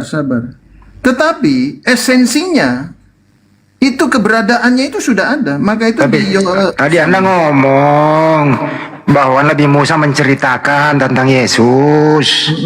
Kan gitu, di mana tertulis itu? karena Yesus itu adalah firman Allah. Saya nggak nanya Yesus. Statement Nabi Musa membicarakan Yesus tertulis di mana? Oke, di Kejadian 1 ayat 26. Baiklah, kita menciptakan manusia sesuai dengan itu ya. Sebentar, sabar. Di Kejadian 1 ayat 26 berfirmanlah Allah, baiklah kita menjadikan manusia menurut gambar dan rupa kita. Mana Yesusnya itu? Ya, Yesus ada di situ, di perkataan. Mana Yesus di situ? Anda ini kalau ngomong ngarang lulu gitu loh. Iya, sabar. Enggak, Anda harus komitmen dengan statement Anda. Anda tadi mengatakan Musa itu membicarakan tentang Yesus. Di mana Musa ngomong begitu? Di mana? Ya, Yesus kan mengakui di Wahyu. Saya nggak ngomong Yesus mengakui, saya maunya statementnya Nabi Musa. Anda kayak ngomong tadi. Kalau enggak ditarik kata-katanya, jangan berbohong. Enggak, aku enggak berbohong. Ya di mana kalau nggak berbohong? Tertulis di mana itu Musa berstatement tentang Yesus? Ya, Anda buka Yohanes 5 ayat 42. Loh, nah, Yohanes itu bukan perkataan Musa. Duh, itu Tuhan Yesus yang berbicara. Saya nggak minta Yesus yang ngomong, saya minta Musa yang ngomong. Iya, di Kejadian 1 ayat 26. Nggak ada Yesus di situ. Nggak ada Yesus di situ, nggak ada. Ya, memang. Kalau nggak ada berarti statement awal Anda itu nol besar, pembohong. Sabar. Jadi nama Yesus memang tidak disebut. Ya udah, kalau tidak ada, ditarik ucapannya yang dari awal tadi. Jangan nipu di sini. Saya nggak mau ditipu sama Anda. Boleh Anda menipu di luar sana, tapi di sini ditarik itu ucapannya. Kalau Anda nggak tarik, Anda penipu. Bicara itu harus dibuktikan. Anda tadi menjual nama Nabi Musa. Nabi Musa membicarakan tentang Yesus. Anda nggak bisa buktikan. Iya, siapa yang dimaksud dengan kata di situ, kita di situ? Menurut Anda? Ya, siapa itu kita? Iya, Bapa, Firman, dan Roh Kudus. Di mana Anda mengenal Nabi Musa, Bapak, Firman, Roh Kudus? Sebentar, jangan dipotong, jangan dipotong. Maka itu di 1 Yohanes. Jangan ngomong ke Yohanes. Saya minta statement Nabi Musa. Saya minta statement Nabi Musa menyebut nama Yesus. Ya, nama Kalau nggak ada turun, Anda tidak mengakui menipu, tidak mau menarik kata-katanya, silakan Anda turun. Anda menipu di sini. Coba ada Bang Billy kayaknya di bawah, Bang. Sebentar. Naikkan Bang Billy itu. Oke. Jangan ini yang naik, ini jangan Bang Billy aja naik. Ntar dulu. Turunkan dulu ini. Kena. Sebentar. Nggak bisa, saya nggak mau. Saya nggak mau membiarkan Anda ngomong kalau Anda nggak bisa buktikan. Kalau Anda tidak bisa buktikan, Anda turun. Anda menipu di sini. Janganlah begitu. Siapa yang mengklaim, dia harus membuktikan. Karena saya ini sudah 67 tahun kurang 2 menit. Saya belum pernah menemukan data Nabi Musa menyebut Yesus. Bang Billy, Bang Handi, saya ngomong Bang Billy dulu yang punya kita. Bang Billy, pernah nggak Nabi Musa menyebut Yesus? Waduh, nggak ada, apalagi pakai Bereshit 126 itu nggak ada. Di situ audiensnya ialah para malaikat atau dewan musyawarah ilahi. Itu bukan 3, di situ lebih dari 3. Oke, makasih Bang Billy. Apa Bang Tian, mau Anda membetulkan teman Anda atau Anda mau meluruskan? Silakan. Ya, atau Yesua naik lagi. Ya, kalau di Yohanes bilang, Yesus bilang, Musa telah menulis tentang aku, bukan Yesus bilang, Musa telah menulis tentang Yesus, bukan. Jadi harus dibedakan, Musa menulis tentang aku, bukan tentang nama Yesus. Aku itu siapa? Jadi, aku itu siapa? Ya pribadi Yesus, makanya saya harus bisa dibedakan. Enggak, dulu dengerin dulu. Musa telah menulis tentang aku. Musa menulis aku itu siapa? Iya, di situ pribadinya Yesus. Ya, di mana tertulis Nabi Musa pernah menulis Yesus? Makanya saya bilang, Bang Handi Seleb harus bisa dibedakan. Yesus tidak bilang, Musa telah menulis tentang Yesus. Berarti harus ada nama Yesus di sana. Ya, aku itu siapa? Iya, akunya di situ Yesus. Makanya perkataan Yesus. Di mana Nabi Musa menyebut aku adalah Yesus? Nabi Musa menyebut aku itu adalah Yesus. Di mana itu? Tidak disebutkan nama Yesus di situ. Berarti Yesus bilang tidak namanya. Berarti ngarang. Bukan Bang Hedi. Makanya saya bilang perkataan Yesus, Musa menulis tentang aku, bukan tentang nama Yesus. Aku itu siapa? Aku itu siapa? Iya, akunya di situ Yesus. Ya, di mana Nabi Musa menulis tentang itu? Di mana Nabi Musa menulis tentang itu?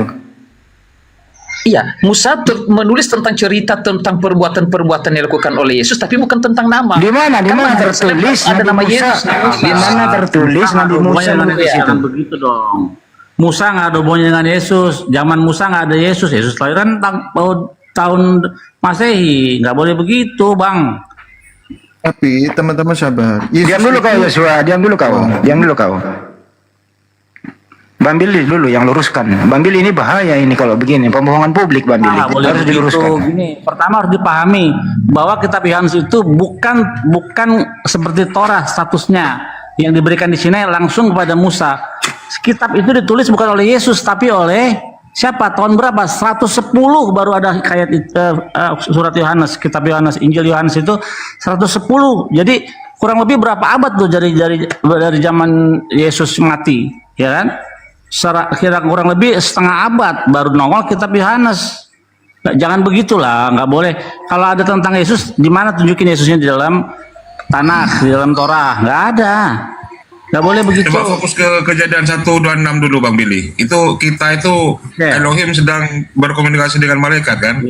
Naase Adam, Betselmenu Kimotenu. Kenapa nggak bara Adam? Nase Adam. Misalnya saya mau buat kopi, saya nggak bukan bilang saya ingin menciptakan kopi, tapi saya ingin membuat kopi. Nase Adam, marilah kita membuat manusia. Di situ siapa audiensnya? Kalau kita lihat kita kejadian, audiensnya adalah malaikat. Oke, makanya kita mengenal di dalam tanah itu ada kalau dalam Alkitab disebut dewan ilahi, dewan sidang ilahi. Siapa anggotanya? Yaitu para malaikat. Jadi ketika dia nanti menciptakan sendiri, ayat 27 baru dibilang Elohim bara oto, dia menciptakan dengan sendiri, tidak membuat. Beda ya antara make dan create dalam bahasa Inggrisnya. Jadi di situ audiensnya adalah para malaikat, bukan Tritunggal. Nggak ada Tritunggal di dalam seluruh kitab para nabi Israel. Lanjut.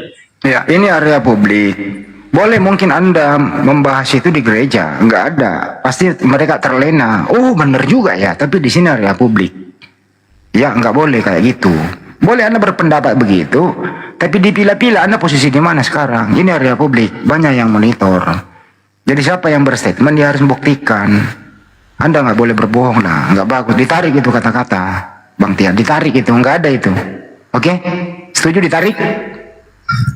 Bukan ditarik Bang Henry. Ada dua persoalan di sini. Ini si Billy tadi dibilang, oh kitab Yohanes tidak perlu pakai itu setelah udah ribuan tahun. Padahal kita menyebut nama Yesus yang tertulis di Yohanes di Perjanjian Baru. Bagaimana kita bisa memakainya? Bukan itu pertanyaannya. Di mana itu Nabi Musa menceritakan tentang Yesus? Ini dulu. Iya, kan saya sudah jawab Bang Handi Seleb. Bang Handi Seleb bukan tentang nama, tapi Yesus bilang tentang aku, bukan soal nama. Di mana? Nama Yesus di sana. Di mana? Di mana Nabi Musa menceritakan ciri-ciri Yesus? Tertulis iya, Musa pernah menulis akan ada seorang nabi turun ke tengah-tengahmu. Di mana itu tertulis begitu? Ulangan 18. 18. Sama seperti aku Musa, aku akan menaruh firman di mulutmu itu. 18 itu. Itu yang Anda maksud. Iya, Musa pernah menulis tentang Yesus. Di mana? Iya, bukan tentang namanya tadi, iya, tapi tentang bahwa seorang nabi akan ada di tengah-tengahmu, akan datang ke tengah-tengahmu di antara saudaramu. Dan itu Yesus yang Yesus klaim, Musa telah menulis tentang aku di Yohanes. Oke, gue ikutin nih. Berarti Yesus nabi, bukan Tuhan. Ya, dalam kekristenan Yesus nabi, imam, dan firman Allah, penyelamat. Jadi saya nggak nanya itu, Yesus nabi apa Tuhan? Iya, gue percaya Musa kan, gue ikutin nih, gue kasih kelonggaran. Gue percaya Musa kan, habis itu ada nabi nanti di tengah-tengah. Jadi Yesus nabi, bukan Tuhan gitu. Kan saya sudah bilang sama Bang Ade Seleb, dia nabi, dia almasih. Jadi enggak, pertanyaan saya menurut Musa Yesus nabi atau Tuhan? Gue beri kelonggaran. Iya Bang Handi Seleb, saya sudah bilang bahwa Yesus itu juga nabi. Iya, nabi berarti bukan Tuhan menurut Musa. Karena bukan hanya Musa yang menulis tentang Yesus. Saya nggak nanya penulis lain menurut Musa. Saya nggak nanya yang lain. Menurut Musa, Yesus itu nanti datang di tengah-tengahmu. Dia nabi atau Tuhan? Iya, kan yang kudu saya bilang tadi nabi. Nabi berarti Yesus bukan Tuhan. Aduh. Kenapa? Siapa bilang? Gue beri kelonggaran. Anda yang diam dulu. Gue beri kelonggaran. Gue maklumi statement pertama. Giliran Anda gue beri kelonggaran, Anda yang menyempitkan. Kenapa Anda selalu cari jalan sempit? Kenapa? Bukan Seleb, saya sudah bilang Nabi bukan hanya Musa. Saya nggak nanya itu, saya nanya Musa. Menurut Musa, menurut Anda tadi, Ulangan 18:18, seorang nabi akan datang di tengah-tengahmu. Aku akan menaruh firman di mulutnya dan seterusnya begitu. Masalahnya dalam sejarah Bani Israel nggak ada nabi yang jadi Tuhan, Bang Andi. Ya itu dia masalahnya. Gue nanya sama dia, gue beri kelonggaran. Kalau dia ikutin Musa, hentikan menuhankan Yesus. Setuju? Tidak mengikut Musa. Nggak bisa hanya Musa. Anda mengambil standar ada banyak nabi-nabi. Kitab Yahudi itu tidak hanya Musa. Tadi Anda mengambil standar Musa. Saya nggak membahas nabi lain. Jangan memperlebar. Loh, yang menulis tentang Yesus bukan hanya Musa. Saya hanya membahas Musa tadi. Daniel, Nabi Mika. Saya nggak nanya itu. Saya nanya menurut Musa, Yesus nabi atau Tuhan? Jawab dulu. Kan saya sudah katakan tadi, betul Musa, ada ayat menurut Musa akan datang seorang nabi di tengah-tengahmu. Iya. Berarti menurut Musa Yesus adalah nabi. Betul? Iya, udah saya baca. Iya, Musa, baik. Anda percaya nggak omongan Musa Yesus adalah nabi? iya dia nabi. Baik, berarti Yesus bukan Tuhan menurut Musa. Lah dari mana kesimpulan? Makanya saya bilang Yesus diam dulu. nabi bukan hanya Musa. Diam dulu, saya kan nanya itu, jangan memperlebar. Kau sendiri gua beli kelonggaran, kau pula yang menyempitkan dirimu gitu loh. Bang Billy, ada nggak pengajaran zaman dulu itu nabi itu bisa menjadi Tuhan? Di dalam Torah nggak boleh menuhankan orang, nggak boleh. Ya, Lois El Fekazib, Tuhan itu bukan manusia. Jadi tidak ada dari zaman nabi pertama ya, dari Adam sampai Nabi Maleakhi, nggak ada pernah disembah gitu. Kalau ada orang yang bernama Yesus dalam bahasa Yunani kan, Yosos, dalam bahasa Ibrani Yehoshua.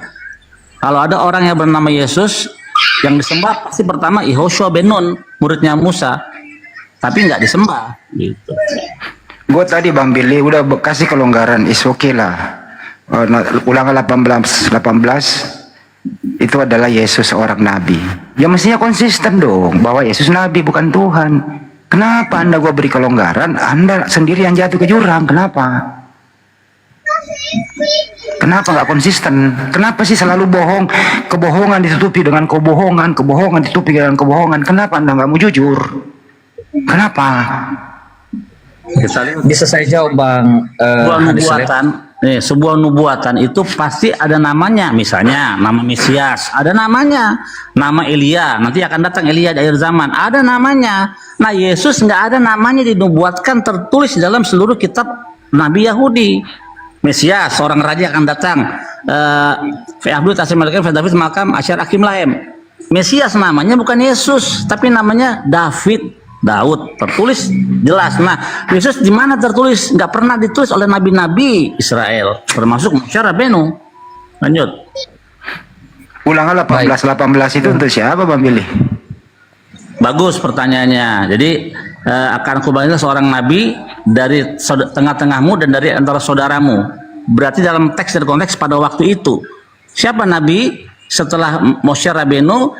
Kalau kita lihat di dalam komentari para hakam, Yehoshua, itulah Yehoshua, itu yang ayat 15 ya. Beda ya ayat 15 sama ayat 18. Yang ayat 18 dari tengah-tengahmu, dari antara saudaramu.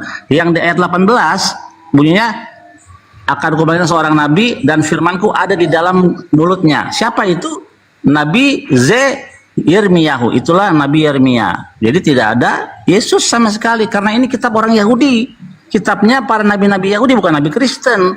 Jadi yang paling memahami daripada kitab Tanakh pastilah Bani Israel, orang-orang Yahudi, bukan orang Kristen. Kalau orang Kristen pahamnya hanya perjanjian baru, silakan. Tapi kalau kalian memakai kitab perjanjian lama, situ kalian pasti blunder. Pertama, kalian tidak bisa membaca teks asli. Lanjut. Jadi kesimpulannya ulangan diam dulu. Jadi kesimpulannya Bang Billy, ulangan 18 itu siapapun itu artinya nabi, bukan Tuhan ya Bang Billy? Bukan, dia seorang nabi. Baik, makasih. Silakan Tian. Ya, baik. Ada tadi perkataan dari si Billy bahwa di dalam mulai dari kitab Musa sampai seluruh kitab nabi-nabi tidak pernah Tuhan dalam rupa manusia. Pernah nggak Anda baca bahwa yang datang kepada Abraham 3 orang itu dalam rupa manusia? Mulai lagi. Salah satunya Tuhan. Mulai lagi. Ini makanan gue ini Bang. Artinya itu bukan, karena sebelum dia bilang sudah tidak ada, itu sebenarnya sanggahan. Bahwa ada di dalam Yahudi, ya, Tuhan pernah menampakkan diri dalam rupa manusia. Abraham memanggilnya Tuhan, Yahweh. Menurut Anda, gue ikutin loh ya, gue beri kelonggaran nih. Itu di sana itu 3 orang atau 3 Tuhan? Hadis Salim dikatakan hanya 1 Tuhan di sana, yang 2-nya disebutkan orang. Oke. Ulang Kejadian 18 nomor 1 kan? Sampai 25 ya. Benar ya Bang Billy ya? Dia bilang di situ terusnya 2 orang ya. Dia Enggak bilang apa-apa, 2 enggak orang apa-apa. aja 2. Yang manakah di antara Tuhan di antara kedua itu? Nah, itu dia. Sampai yang kiri apa sampai yang kanan? Pokoknya gue beri kelonggaran loh. Silakan Anda memperkuat argumentasi Anda sendiri. Baru diluruskan Bang Billy nanti. Silakan. Hadis seleb tidak ada disebutkan namanya di situ satu persatu, tapi di antara yang 3 itu salah satunya dipanggil oleh Abraham adalah Tuhan. Baik. Salah satunya berarti yang sebelah kiri, di tengah atau yang kanan? Terjemahan Adon itu bukan Tuhan. Biar dulu Bang Billy ya. Habis ini Bang Billy lurusin. Gua kerjain dulu dia. Yang mana kah? Yang kiri kah? Yang tengah kah? Yang kanan kah? Silakan. Kan tidak, bukan menjadi persoalan lagi itu. Hadis seleb yang bilang oleh si Billy di dalam Ibrani, di dalam Ya udah Yahudi, cukup. ada Tuhan Jawab poin aja manusia. udah. Artinya Anda tidak bisa menentukan ketiga orang ini yang mana yang Tuhan. Betul? Betul? Bukan itu persoalannya loh hadis seleb. Itu yang saya tanya. Itu yang saya tanya dalam sesuai Yahudi argumentasi tidak Anda. pernah Tuhan Oke. apa namanya manusia adalah Tuhan. Baik, kalau begitu siapa nama Tuhan itu? Silakan. Ya, namanya adalah Yahweh. Aku adalah aku. Bukan Yesus. Ya, ini sebenarnya nama Yesus bukan namanya, itu gelar juga. Saya nanya dulu, dengerin dulu. Di antara ketiga itu Anda nggak bisa menentukan kiri, tengah, kanan. Gua beri kelonggaran nih. Sekarang gua nanya, siapa nama Tuhan itu? Bukan soal namanya di sini. Terus apa yang kau mau Yang jelas, buktikan? Jawablah, apa yang kau mau buktikan? karena Apa? Di dalam kitab Musa, Saya nggak nanya itu. Saya nanya. belum sempat saya jawab. Enggak. Kau menjawab nggak ditanya. Siapa nama Tuhan itu? Makanya di dalam Alkitab kami tidak ada nama proper name hadis seleb. Oke, baik. Berarti bukan Yesus ya? Karena Yesus Allah memperkenalkan kepada Musa, aku Allah Oke, Abraham, baik. Allahnya Isa. Berarti tidak ada namanya. Jadi Tuhan tanpa nama itu ya? Tuhan tidak bisa diberikan nama karena tidak ada nama yang bisa Iya, memberikan artinya Tuhan yang Anda maksud adalah Tuhan tanpa nama, betul? Dia bilang aku adalah aku. Iya, namanya siapa? Bukan nama yang diperkenalkan di Saya sana. nanya nama. Iya, tapi kan bukan berarti kalau dia tidak ada Jawab nama aja. berarti dia Tuhan. Siapa namanya? Sudah, bukan saya Yesus, bilang gitu aja Tian. Gitu loh. Kalau begitu saya persingkat. Itu Yesus atau bukan itu? Iya, Yesus juga bersama Yesus adalah Tuhan. Saya nggak nanya. Yesus nggak yang turun itu di antara ketiga orang ini itu salah satunya Yesus atau bukan? Saya tidak mengatakan apakah itu Yesus atau tidak. Ya, lu diam berarti lu ngomong berstatement menyalahgunakan kitabnya Yudaism bahwa itu ketiga orang itu adalah salah satunya Tuhan. Kau nggak bisa buktikan apa-apa. Berarti nilaimu di sini mohon maaf kamu 0. Saya kembalikan ke Bang Billy. Apa benar tuh di antara ketiga orang itu salah satunya Tuhan, Bang Billy? Silakan Bang Billy luruskan. Sekarang kita buka dalilnya. Kita buka ininya, kitabnya. Tunggu ya. Oke. Adon ya, Adon. Ya, coba Bang Tian dibaca, Bang Tian. Bang Tian. Coba dibaca. Buka mute-nya Bang Tian, buka mute.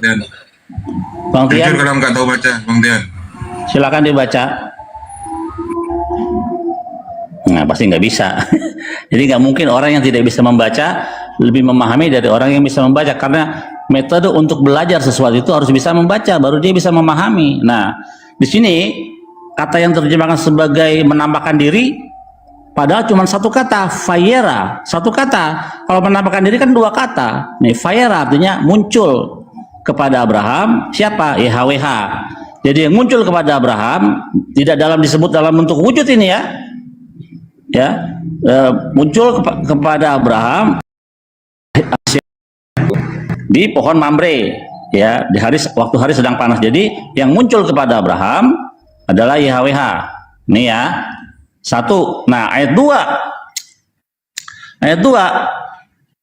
Faisa ela fayar hine selosya anasim, maka dari Abraham mengangkat matanya dari kejauhan, dia melihat 3 orang. Nah, ini YHWH, ini orang, beda. Ini YHWH, ini orang. Jadi ada berapa entitas di sini? Abraham dengan Tuhan, ya. Terus baru ada 3 orang. Jadi ada berapa entitas di sini? Kalau kita hitung-hitungan. Coba Tian. Ada YHWH, ada 3 orang. Ada Yahweh, ada Abraham, ada 3 orang. Ada 3 orang, iya. Jadi berapa entitas? 5. Oh, Tuh, 5. Nah, kalau Bang, siapa? Billy, itu di ayat 33-nya sebenarnya Anda berkutat-kutat di situ. Lalu pergilah Tuhan setelah ia berfirman kepada Abraham. Jadi dari ayat sebelumnya itu dia ngobrol-ngobrol berhadapan muka kepada rupa orang manusia itu itu. malaikat. ini Dan 3 ayat orang 33 itu, lalu pergilah YHWH dan Itu kan proses Sodom Gomora, Bang Billy ya. Nggak tahu dia.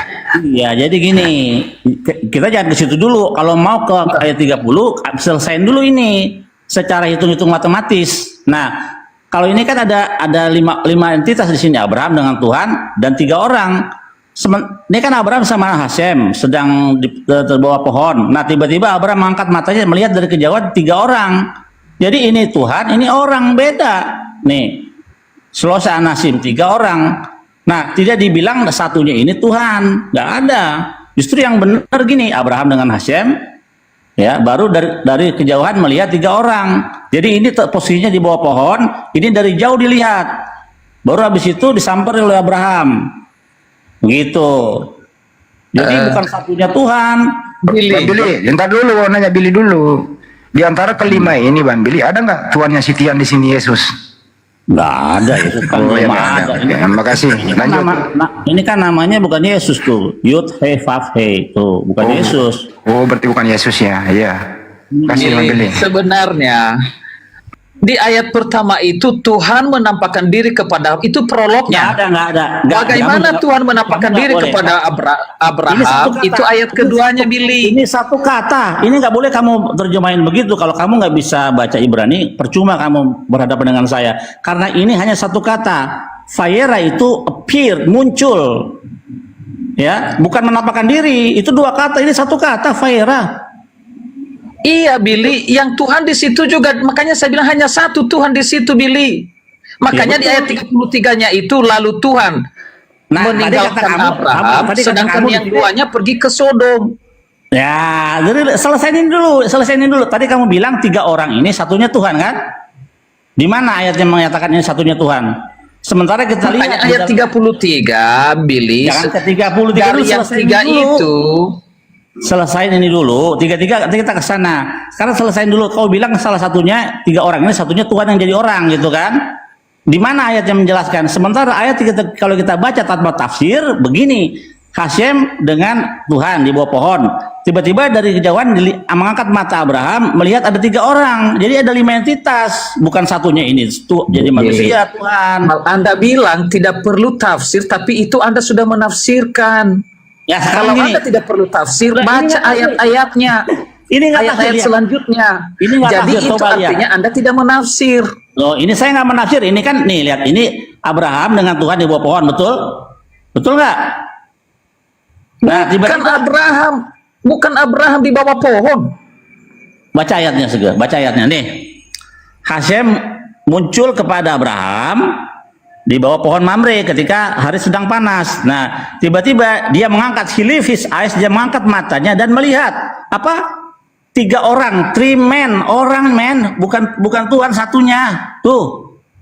Iya, makanya saya bilang Billy baca ayat selanjutnya itu dijelaskan. Yang 2 disuruh ke Sodom. Selesai yang dulu satunya itu adalah Tuhan. Makanya Anda sudah bilang satunya Tuhan. Ya, Anda sudah menafsirkan, tapi bilang aku tidak menafsirkan. Penjelasannya kalau mau tahu baca ayat-ayat selanjutnya. Selesaiin dulu ini. Ini ada berapa entitas di sini di dalam 1 dan 2? Coba, aku mau tahu hitungan kamu. Iya, Billy, itu makanya saya bilang tadi prolog ayat pertama Tuhan menampakkan diri kepada Abraham. Gimana cara menampakkan diri? Kamu nggak boleh. Kamu harus belajar yang benar. Tidak ada kata menampakkan diri. Ini fire itu muncul, appear, bukan menampakkan diri. Iya, muncul kepada Iya, menampakkan dengan Bagus, muncul ya, belajar. dia menampakkan diri lah, Billy. Nggak ada menampakkan diri. Kalau menampakkan diri itu dua kata. Susah bener sih. Ini satu kata nih. Muncul di hadapan Abraham bukan menampakkan diri. Dia yang tidak ada sebelumnya di hadapan Abraham tiba-tiba ada di hadapan Abraham. Apa itu? Ada nggak dalam bentuk? Tidak ada bentuk. Tuhan itu tidak berbentuk. Makanya dia bilang Tuhan, dia bukan manusia. Apa yang muncul Makanya kepada- untuk menjawabnya, Billy, Apa yang baca ayat muncul? selanjutnya. Salah satu Iya. di antara yang tiga itu, yang dikatakan tiga orang itu adalah dipanggilnya Tuhan. Iya, di mana? Di mana dipanggilnya Tuhan? Baca ayat-ayat selanjutnya. Iya, di mana dipanggil Tuhan? Coba di mana? Di mana? Itu makanya kesimpulannya ada di Iya, mana ayat. dia dipanggil Tuhan. Salah satunya dipanggil Tuhan di mana? Coba. Iya, di ayat 33, lalu pergilah Ayat Tuhan 33. setelah ia selesai Tidak ada yang berfirman dipanggil kepada Tuhan mana? Abraham. Yang dipanggil Tuhan. Mana yang dipanggil Tuhan dari ketiga orang itu? Yang satunya Tuhan. Ayo. Mari kita periksa. Yang mana? Yang dipanggil Tuhan. Bukan tentang salah satunya yang dikatakan di situ, saya tidak bisa menambah-nambahin, Billy. Enggak, tadi kan kamu bilang satunya dipanggil Tuhan.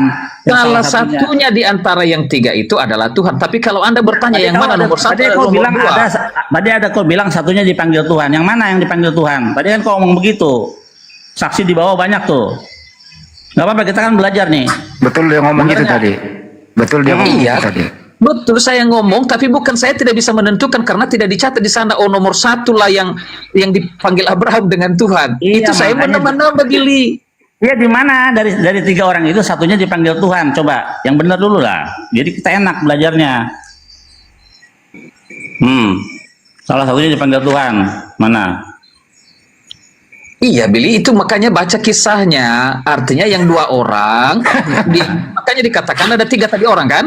Yang dua orang itu pergi ke Sodom, sedangkan dipanggil Tuhan yang mana yang Abraham dipanggil adalah Tuhan? tetap di hadapan Tuhan. Yang dipanggil Tuhan yang mana? Dari satu Iya, orang. saya tidak bisa menyebut, Billy, yang mana nomor satu atau nomor dua karena tidak dikatakan seperti itu. Loh, enggak, tadi kan kamu bilang dari ketiga orang itu satunya dipanggil Tuhan oleh Abraham yang mana?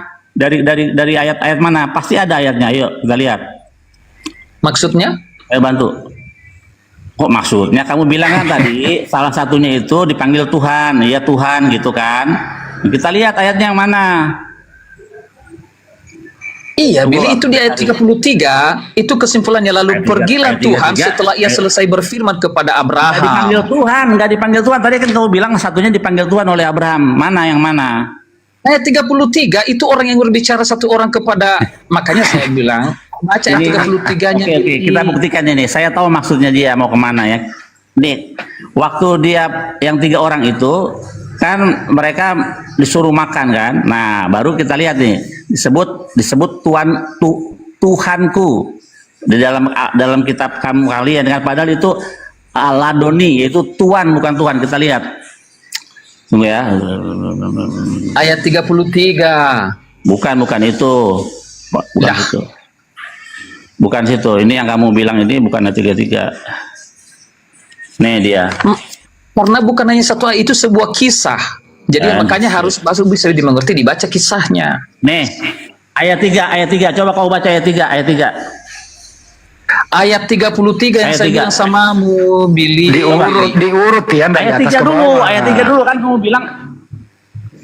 Diurut Tadi kan ya. kau bilang tadi salah satunya dipanggil Tuhan. Bang Andi, dengar nggak tadi dia bilang salah satunya disebut oleh Tuhan? oleh Dengar Abraham salah sebagai satunya. Mestinya Tuhan. dia harus buktikan. Yang satu itu yang mana? Mestinya itu dulu. Nah, kita lihat. Billy, kalau tiga orang, Ayat yang tiga, orang ayat tiga. dipanggil tuanku, makanya yang dua orang nanti yang di ayat 19 yang tiba di Sodom itu, Lot pun memanggil yang dua orang itu tuanku, tapi bukan Tuhan. Makanya saya bilang betul, memang dia memanggil tuanku, tapi ada salah satu di Tadi sana. kau bilang ayat 33. Tuhan. Berarti bukan Tuhan ya, Makanya salah baca ya. kisahnya, Billy, ayat 33 itu dia panggil ya YHWH. Mana. Ayat 33 dia nggak menyebut, nggak manggil, nggak dibilang dipanggil, dia bilang Hashem depart, Tuhan pergi dari when he had finished, ketika dia selesai berbicara dengan Musa. Nggak disebut oleh Abraham sebagai YHWH di sini, nggak menyebut nama YHWH karena kepada Jadi Abraham, Ishak dan Yakub Kepada Abraham, Ishak dan Yakub dia memperkenalkan diri sebagai siapa? El Shaddai. Baru kepada Moshe Rabenu dia memperkenalkan diri sebagai YHWH gitu. Ya. Iya, jadi YHWH kan Allah, itu Tuhan. Allah lagi. Jadi di sini Abraham tidak memanggil YHWH, tidak memanggil. Di sini Musa menulis Hashem meninggalkan Abraham ketika dia setelah selesai berbicara dengan Abraham, begitu. Jadi iya, makanya penjelasannya kan satu kisah itu, Billy. Makanya dijelaskan siapa ayat 33. Lalu pergilah YHWH. Membeli kitab kamu di otak-atik sama dia. Makanya ayat pertamanya itu ditentukan. Pertama ini ada Abraham dengan Tuhan, 2. Terus 3 orang jadi 5. Nah, kalau satunya ini Tuhan berarti 4. Itu hitungannya kan simple. Gitu loh. Ini Bukan, Abraham dengan Billy. Tuhan. Itu Tuhan menampakkan diri kepada Nggak ada menampakkan diri. Itu prolognya. Bagaimana caranya, Billy? Ayat 2, dia melihat dari jauh ada 3 orang. Makanya kelanjutan kisahnya, nanti yang 2 disuruhnya ke Sodom, pergi ke Sodom, dan Lot memanggil yang Kepanjangan nih, diulang-ulang ini nggak ada kesimpulan nih. Yang satunya Dan kemana orang? salah Orang satu yang yang bertahan di hadapan Abraham dipanggilnya itu pada akhirnya dijelaskan la YHWH. Oke, berarti ada berapa entitas dari awal sampai akhir? Dari awal Ada berapa entitas? Loh, Tuhan iya, menampakkan betul. diri kepada Abraham, yang satu Berapa orang itu tuh? tadi di antara yang Oke. 3 itu ada satu yang dipanggilnya Oh, nggak YHWH. ada kata di antara ketiga itu satunya Tuhan, nggak ada. Justru Makanya ayat 33 itu, Billy, yang nggak berpindah kepada nggak ada. Abraham. Itu tafsir Anda. Tafsir Kok Anda tafsir itu. aja? Itu mulai dari ayat apa dia berdebat kalau kalau ada 50. Dia berdebat terus sama Tuhan yang ada di hadapannya Iya, itu. tapi itu tidak dibilang satu itu Tuhan menjadi manusia, nggak ada. Di sini pun ayat 1 nggak ada Tuhan menjadi manusia. Iya, makanya kesimpulannya ayat 33, Billy, itu adalah YHWH, lalu pergilah YHWH. Ayat 33 itu YHWH meninggalkan Abraham ketika selesai berbicara. Iya. Sudah begitu. Jadi ayat 33 itu apa? YHWH kan? YHWH terus Ya kan Iya. memang Ya, itu dia. ada di Dari sana tadi muncul. kisahnya, Billy. Kepanjangan ini mah nggak ada. Lu karena tiap dia ngeyel dari kayak dia. awal sudah ada. Tuh. Dari awal sudah ada dengan Abraham sebelum 3 orang ini datang. Logikanya kamu kok nggak bisa pakai otak ya? Ini kan awalnya Tuhan dengan Abraham, tiba-tiba lihat 3 orang. Jadi ada 5 entitas di sini. Nah, Tuhan dengan Abraham sampai akhirnya nanti sampai selesai. Nah, ketiga orang ini siapa mereka? Mereka adalah malaikat. Siapa malaikat? Siapa mereka? Gabriel, Rafael, dan Mikael. Untuk apa Rafael? Untuk menyembuhkan luka sunat Abraham setelah 3 hari. Untuk apa Mikael? Untuk memberikan wahyu bahwa tahun depan. Di mana namanya Rafael? Justru Anda yang benar. Oke, Diam dulu, Kak. siap. Oke, kita siap. Kita pakai Torah CBLP. Itu Anda menafsir Diam kalau dulu, udah kayak diam gitu. dulu kau. Oh iya, kita lihat. Sekarang nanti habis ini saya tanya tafsiranmu itu Yesus tertulis di mana? Oke. Oke, habis ini Bang Andi dijaga. Habis ini Catat. tunjukin, Gua catat. tunjukin di mana dalilnya dia mau ke Yesus. Itu urusan gue itu Bang Billy nanti. Ya, tunggu bentar. Mana sih buku migrasinya nih?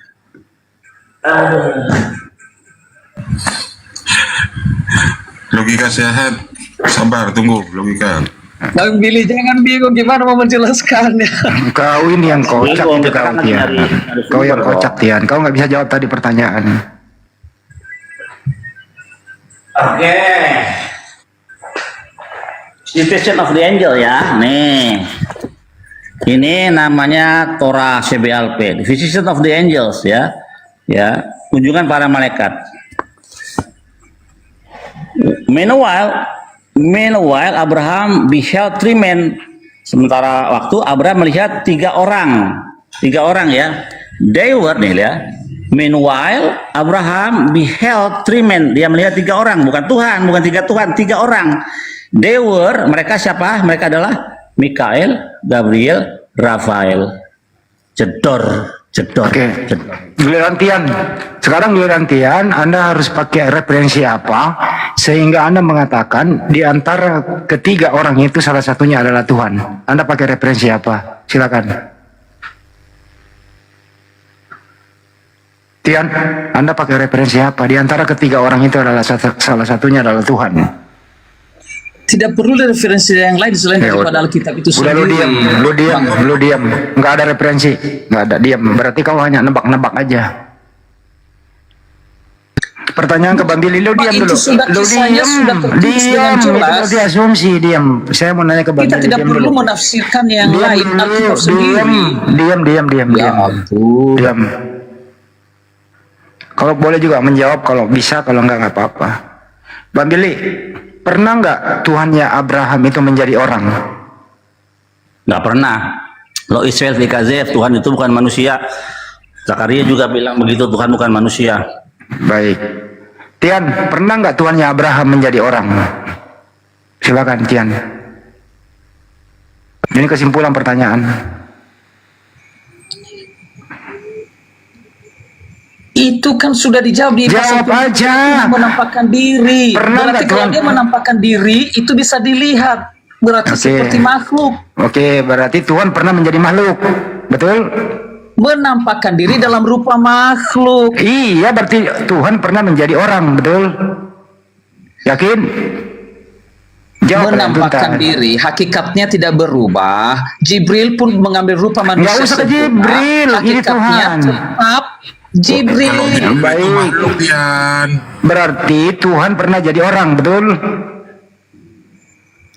Betul?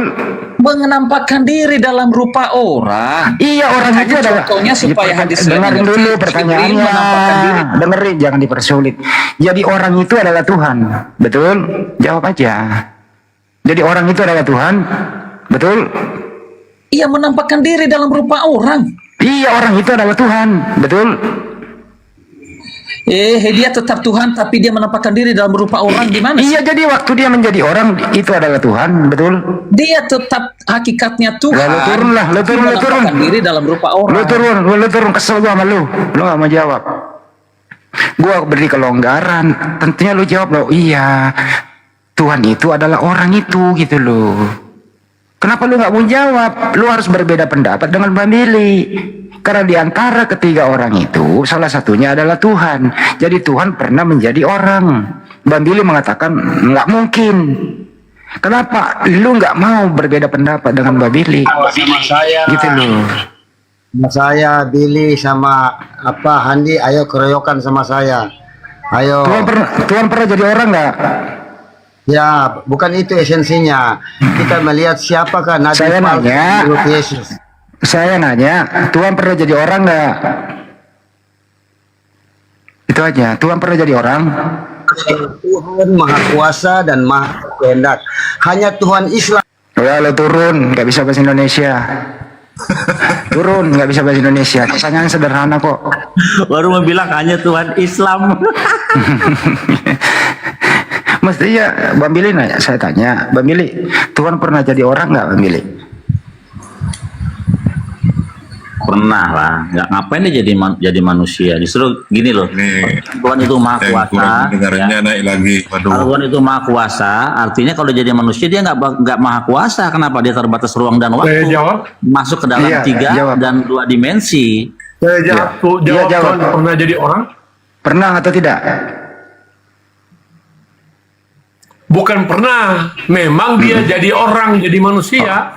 Baik. Katanya. Tetapi, Tuhan, ada tinggal. dengerin, nggak usah pakai tapi. Jangan Nah, maka berarti jangan Anda dulu, memframing. dengerin. Kamu cuma suka memframing, tidak mau Kok jangan kamu pakai dijelaskan tapi? kenapa Allah menjadi Nggak usah manusia. Saya nggak nanya Kan itu. memframing kamu. Kamu sendiri yang Karena ngomong tadi, penjelasan Tuhan. kenapa dia jadi manusia. Itu Saya kan nggak yang nanya perlu itu. kamu tahu. Saya nggak nanya Nah, itu. makanya itu perlu kamu tahu. Saya nggak perlu tahu kenapa itu. dia jadi manusia. Saya nggak perlu tahu Bukan itu. cuma kamu. Bentar, jangan Kamu bisa kamu di- titik di situ dong, ya. Meleduk bannya. Kurang pendengaran ya. Bang. Ini orang ini dia udah jawab Tuhan pernah menjadi manusia, ya cukup. Kenapa lu terangin lagi? Kenapa pakai tapi? Kenapa lu nggak percaya dengan jawabanmu? Mestinya kok Tuhan pernah jadi orang, ya selesai gitu loh. Kenapa lu menjawab sendiri pertanyaanmu lanjutannya? Saya nggak nanya kok. Saya nggak mau tahu itu gitu. Kalau Tuhan pernah menjadi orang, pernah menjadi manusia, pertanyaan selanjutnya, waktu Tuhan menjadi manusia, siapa yang Tuhan? Kau udah Ini jadi mungkin manusia. Andi, Kristen mungkin agak jujur ini, logika sehat. Dari tadi kan ditanya, logika sehat dibuka duitnya. Ini kenapa lagi orang sakit suruh naik sini ah? Ini gue masak diturunin. Orang sakit. Masak. Pembeli dari Logika sehat Kumasa. silakan. Pembeli, kalau Tuhan pernah jadi manusia, ini Tuhan nih jadi manusia nih, apakah masih ada Tuhan? Dia makanya. Nggak ada lagi Tuhan, orang jadi manusia kok. Makanya kemarin pelajaran bagus hari Sabat tentang manusia yang mengaku-ngaku sebagai Tuhan, namanya Firaun. Dalam Midrash dijelaskan. Jadi ketika Firaun itu setiap pagi keluar untuk buang air, tapi nggak boleh kelihatan orang-orang. Nah, pada waktu dia buang air di Sungai Nil itu, Musa nongol, apa yang kamu lakukan? Buang air. Loh, kok katanya kau Tuhan, kok buang air? Gimana? Tuhan kok berak gitu? Ya karena apa? Karena Tuhan punya anus, jadinya pasti berak gitu. Konsekuensi begitu. Sama Tuhan kalau jadi manusia punya penis, punya pepen, begitu, punya anus dan punya pepen. Fungsinya apa? Untuk mengeluarkan sesuatu dari situ. Konsekuensi Tuhan begitu kalau jadi manusia. Lanjut. Kalian memang manusia sesat yang nyata. Nah, ini apa lagi nih? Apa lagi nih? Yesus is King, Raja. Kalau mau diskusi, tanggapi itu. Tuhan pernah jadi manusia nggak? Tanggapi aja. Nggak usah menyesatkan orang di sini. Kalau punya ilmu, tanggapi. Setuju nggak Tuhan pernah jadi manusia? Namanya Yesus is King, tapi nggak ada di dalam tanah. Yesus. Iya, tapi nggak ada di dalam. Tapi nggak ada Yesus. Tapi tidak ada Yesus sebagai raja yang akan datang di dalam kitab orang Yahudi. Dalam kitab tanah nggak ada. Bro, waktu Tuhan dia disebut raja kok. Di mana Yesus pernah jadi raja? Tertulis di mana? Ya di kitab Yesaya. Baik. Yesaya sendiri yang melihat. Baik. Di mana kerajaannya? Di mana kerajaannya Yesus? Ya kerajaannya dari atas, dari sorga. Di bumi nggak ada. Bukan dari dunia ini. Oh, di bumi nggak jadi raja. Dia sendiri yang mengatakannya. Oh, jadi bumi nggak ada kerajaannya. Dia kan berasal dari atas. Saya nggak nanya berasal dari mana. Kerajaannya Saya bukan dari tanya, dunia ini. apakah di bumi dia adalah raja? Ya, raja. Di mana kerajaannya kalau dia raja? Kerajaannya dari sorga. Saya nggak nanya di surga, di bumi yang saya tanya. Dia raja. Dia raja juga di bumi. Macet. Macet kan? Iya. Di mana kerajaannya di bumi? Di mana kerajaannya di bumi? Macet kan? Macet. Gimana? Di mana kerajaannya di bumi? Dia aja di mana? untuk kedua kalinya aja sebagai raja. Di mana kerajaannya di bumi? Di mana? Dia raja atas alam semesta lah. Kerajaannya di mana? Raja itu punya istana. Raja itu punya istana, punya permaisuri. Di mana? Punya pasukan, betul. Punya pasukan. Di bumi kan dia Ya, di bumi. sebagai hamba. Oh, hamba, berarti bukan raja. Datang sebagai Ya udah, hamba. cukup. Tapi dia Udah, kan lu turun. juga berkata, Udah dijawab. Lu turun. Ternyata Yesus bukan raja, dia hamba. Udah cukup. Saya paling gak suka orang lo kalau nggak ngerti bahasa Indonesia. Raja itu, teman, Mbak Billy luruskan. Raja itu pertama punya kerajaan, punya istana, punya permaisuri, punya pasukan. Betul, Mbak Billy? Makanya lambang pemerintahan ada di bahunya. Iya.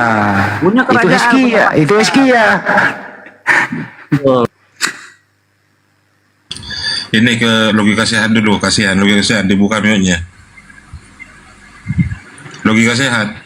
Bisa nggak sih itu berpendapat, tapi jangan terlalu terdoktrin iman buta saja, tapi terbukti gitu loh. Apalagi ini kan di bumi. Pak Mandi terlalu memaksakan kalau Yesus itu pernah menjadi raja di bumi ini, terlalu berhayal. Kenapa? Karena dalam nubuatan di akhir zaman nanti, raja di Israel nanti namanya bukan Yesus. Misalnya Yeremia 39. Fe'afdu etasem Elohim fe'et David malkam asyar akim lahem. Hosea 3 ayat 5 bunyinya apa? Akhar jasuhu bani Israel Fiksu et Hasem, Wet David, Malkam, Ufakadu, El Hasem, Betufo, Akharit, Hayamim. Artinya bahwa akhir zaman nanti bangsa Israel akan kembali kepada Tuhan dan pada Daud raja mereka, dan akan gemetar kepada Tuhan dan kebaikannya di akhir zaman nanti. Dan di kitab Zakaria, Yeskiel 39 dikatakan hambaku Daud akan menjadi mime olam, menjadi raja selama-lamanya. Jadi nubuatan pun tidak pernah Yesus dinubuatkan akan sebagai menjadi raja Israel di bumi, nggak pernah. Tapi yang menjadi raja namanya David, gitu. Jelas. Nabi Daud, teman-teman, Nabi Daud raja. Ini David. Logika sehat, monitor? Ya, ya. Ya, apakah di Kejadian 1:26 itu sudah ada Yesus yang menciptakan langit dan bumi? Yang jujur, logika sehat sebagai seorang Kristen. Bisa jadi lah. Astagfirullah. Kan sebelum dunia ada, dia dulu yang ada kan gitu. Bukan itu pertanyaan tadi, ini tadi. Kamu setuju nggak tadi itu Abraham itu menemui 3 orang, ditemui 3 orang. Di antara ketiga orang itu salah satunya Tuhan. Kamu setuju nggak itu? 3 orang di antara 3 orang salah satunya Tuhan. Iya. Ya enggak lah. Kan yang kita bicarakan di sini kan yang Maha Kuasa kan? Iya, betul. Ya enggak lah. Oh, berarti temanmu tadi ngeyel itu. Tidak mungkin Tuhan turun menjadi orang gitu ya. Ya enggak mungkin kan, orang dia bilang Tuhan bukan manusia, ya kan? Ya. Kamu pintar di sini, kau jujur. Jadi kamu nggak kena penalti nggak? Kamu aman di sini. Iya. Ya, Ya itulah karena doktrinnya begitu kuat kan teman-teman. Doktrin tunggal mainstream, oneness itu bikin penjelasan itu jadi amburadul. Itulah risikonya kan, nggak selesai diskusinya, mutar. Bahasa Indonesia menjadi ngaco. Itulah gara-gara kata logika kan Yesus bukan Tuhan pencipta, logika. Iya kan? Bukan, malah ciptaan pertama yang ada di situ ditulis. Nah tuh, Bang Hendy. Dia paham kalau logika ini. Dia kan maksud saya lolos dia di sini, dia nggak mendapat siksa di sini, dia nyaman di sini. Logika nyaman di sini. Tadi kan kayak Bang Handi tadi kan, yang pertama itu nabi. Apakah dia nabi? Iya. Apakah dia Tuhan? Ya nggak mungkin dia Tuhan Maha Kuasa. Dia nabi juga kan, udah konyol kan? Nah. Masa utusan adalah yang diutus? Bagaimana itu logikanya kan? Nggak mungkin. Nah, kamu lulus di sini, kamu nggak tersiksa di sini kalau begitu caramu. Ya, betul. Lolos dia Bambil ya, nggak tersiksa ya. Namanya nabi itu utusan, diutus oleh Tuhan kepada suatu kaum dikirimnya. Maka terus kalau jadi Tuhan juga, Tuhan mengutus Tuhan dong. Nah, siapa dulu yang baru masuk ini? Intinya kalau begini Pak logika, kamu tetap jadi Kristen aja, tapi kamu masuk akal lah sedikit gitu kan, nggak tersiksa kalau di sini. Tetap jadi Kristen bro, nggak apa-apa, aman itu. Iya. Iya. Iyalah. Oke, aku turun dulu. Thank you. Jangan turun dulu, kok nggak disiksa kok, ngapain turun? Biar naik Oten Oneness. Enggak tungguin. Kan lah subuh masak itu. Biar rame. Janganlah, lu masak jangan. Pilnya belum diminum itu. Nasution, selamat malam. Dibuka mute-nya Nasution. Sudah, saya turunkan ya. Tadi siapa itu? Dia nggak punya referensi dalil atas apa yang dia sampaikan, itu udah kalah kalau dalam dunia diskusi atas agama. Ini kan tadi dalilnya 3 orang itu siapa? Ya, itu malaikat. Siapa mereka? Mikael, Gabriel, dan Rafael. Kenapa tinggal 2 di ayat pasal 19? Karena Rafael sudah menyelesaikan tugasnya. Ngapain tugasnya? Seperti namanya Rafael, kesembuhan yang daripada Tuhan. Ngapain dia menyembuhkan luka sunat Abraham? Mikael ngapain? Akan memberikan kabar bahwa tahun depan Sarah anak. Ya. Terus yang lain ngapain? Untuk menghancurkan kota Sodom. Maka selesailah itu 3 orang dalam bentuk malaikat. Begitu. Kisah itu kan di balik kemah Sarah kan melihat. Betul ya? Betul. Terus menjamu mereka. Sarah sibuk tuh di belakang menjamu mereka. Betul ya? Betul Bang Billy kisah itu ya? Betul. Nah gitu. Makanya tadi dibilang satunya Tuhan, karena dia salah terjemahan. Harusnya Adon, Tuan. Nah, kan ada 3 orang tuh. Yang disebut Tuan di situ atau Adon itu Mikael, karena Mikael kan malaikat yang tertinggi gitu. Itulah yang ngobrol sama Abraham, Sarah melihat dari dalam kemah, terus Sarah mempersiapkan segala sesuatu untuk menjamu tuannya yang datang itu sebagai tamu akbar. Di dalam Midrash Bang Adis lebih jelas lagi. Jadi yang makan di situ bukan malaikat. Jadi yang di dalam penglihatan yang ada di situ Abraham, Ismail, siapa lagi, Mamre, ada 3 orang temannya. Jadi yang makan itu kelihatan mereka malaikat, tapi sebenarnya api dari langit menyambar makanan itu, karena pada dasarnya malaikat itu tidak makan makanan yang dimakan oleh manusia gitu. Iya, yang jelas Sarah menyiapkan makanan itu sampai menyembeli apa ya, pokoknya ada daging lah ya, adalah itu. Kita ini membaca loh, mereka ini enggak, gimana, heran saya. Kenapa ya mereka itu cenderung, ini kalau dalam persidangan Mbak Billy, hakim udah nanya ke dia sebagai saksi, itu dikeluarin loh, kena pidana dia. Saksi apa? Saksi palsu. Dia ngomong doang, nggak bisa buktiin. Gitu loh. Hakim aku melihat 3 orang dalam kasus pidana ini. Salah satunya adalah Bambili misalnya. Ditanya, Bambili itu yang pakai baju apa? Mohon maaf Pak Hakim, saya nggak lihat bajunya. Bambili itu posisinya itu di tengah, di pinggir, atau di kanan. Mohon maaf Pak Hakim, saya nggak lihat. Bambili itu yang mengendarai kendaraan kah, atau dia lagi dibonceng, atau di tengah? Nggak lihat Pak Hakim. Kau ini saksi kok katanya melihat, tapi kamu ngarang-ngarang aja. Kan gitu kira-kira pertanyaannya. Di antara ketiga orang itu ditunjukkan mana Bambili yang sebenarnya, kan gitu. Nggak bisa buktikan Bambili, ya disuruh keluar dalam persidangan. Iya betul. Jadi teman-teman Kristen tuh kalau membaca kitabnya orang Yahudi, itu masalah yang selalu saya bilang, pakai sensor Tuhan menjadi manusia. Jadi nggak akan paham-paham sampai kapanpun kebenaran dari Tuhannya Musa, nggak paham. Kalau Tuhan itu menjadi manusia berbentuk tubuh, artinya akan bertentangan dengan ayat-ayat yang lainnya. Misalnya Tuhan bukan manusia, misalnya dari tengah-tengah api engkau mendengar suara, tapi satu rupa wujud tidak ada, hanya suara. Call di Farim, hanya suara yang kalian dengar, tidak ada rupanya. Nah itu kan bertentangan, makanya kalian bingung sendiri ketika membaca 1 atau 2 ayat yang menyatakan Faera. Udah gitu terjemahannya lebih gila, menampakkan diri. Itu kan kacau terjemahannya. Faera itu appear, muncul. Apa yang muncul kepada Abraham? Ya, Hashem. Dalam maksudnya dalam hal apa itu? Memberikan vision, penglihatan kepada Abraham bahwasanya nanti tahun depan akan punya anak dan menghancurkan Sodom dan apalagi menyembuhkan luka Abraham. Kelar begitu. Dan terbukti Sodom hancur. Sarah punya anak gitu. Abraham sembuh lukanya. Betul. Jadi tidak ada hubungannya satu itu Tuhan menjadi manusia. Hitungannya nggak masuk. Jadi 4 entitas yang ada di situ. Intinya kan doa Sarah, berdoa punya keturunan, ya turunlah itu. Bener, habis itu kan Sarah mengandung, ya Ishak lahir, kan gitu Bambili ya. Betul. Susah amat sih jadi orang. Di antara ketiga. Masalah ini kitabnya orang Yahudi ini bukan kitab kalian Kristen. Jadi nggak mungkin kalian lebih tahu dari saya, nggak mungkin. Mantap. Beli aplaus kepada Bambili.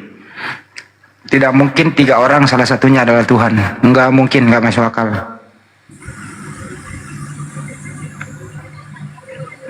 Mereka bingung ketika membaca mata Tuhan melihat,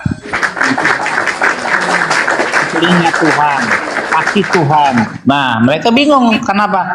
Dipikir Tuhan itu punya instrumen itu. Itu adalah cara Tuhan memakai instrumen bahasa manusia supaya mengerti maksud dia gitu. Misalnya tangan apa? Artinya kekuasaan gitu. Tapi Bambili, kalau malaikat bisa dong turun menjadi orang. Oh iya, malaikat itu Nah. bisa, kalau dalam Judaism malaikat itu bisa berubah menjadi dua, menjadi angin ataupun menjadi manusia. Dalam kitab Mazmur dikatakan bahwa malaikat itu seperti angin, gitu. Sama dengan di Islam, malaikat Jibril bisa turun berbentuk manusia. Bukan Tuhan turun menjadi manusia. Gimana ceritanya kalau Tuhan turun menjadi manusia? Terus Tuhannya yang mana? Hilang dong itu Tuhan. Gimana? Siapa yang jaga alam semesta kalau Tuhan turun jadi manusia? Siapa yang ngatur? Pemilik siapa yang ngatur kalau Tuhan turun menjadi manusia? Itu dia masalahnya, ya kan? Kacau. Kalau Tuhan di dalam tubuh manusia, dia terbatas ruang dan waktu, nggak mungkin ada di waktu yang bersamaan di Amerika, di Afghanistan, di Prancis, nggak mungkin. Adanya di Indonesia misalnya Tuhannya, ya udah di Indonesia terus, dia nggak bisa di waktu yang sama di tempat lain. Apalagi transit dalam kandungan 9 bulan. Itu dia makanya Tuhan yang jadi manusia atau manusia yang jadi Tuhan itu pasti berak, seperti Firaun berak.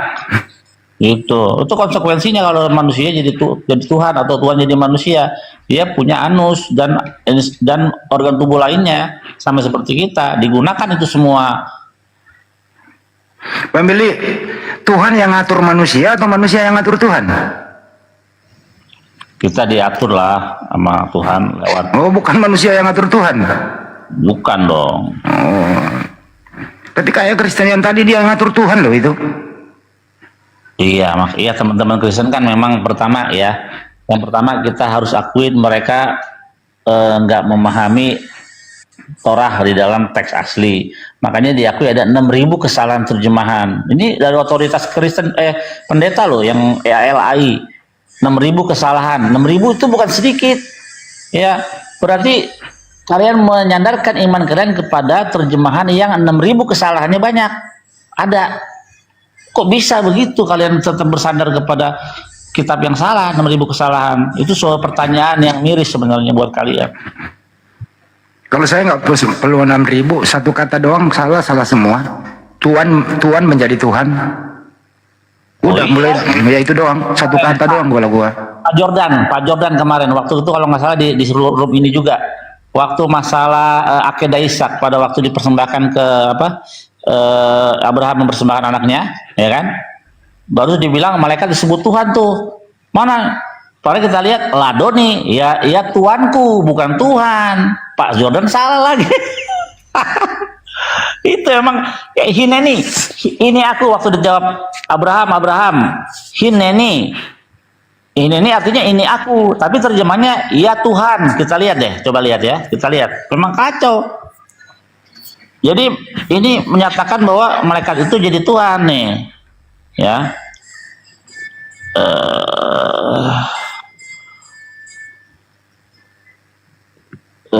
Anakmu satunya. Berapa sih tuh Bang Andi yang mana? Ishak 14 ya, yang Abraham membawa anaknya untuk dipersembahkan, Moria.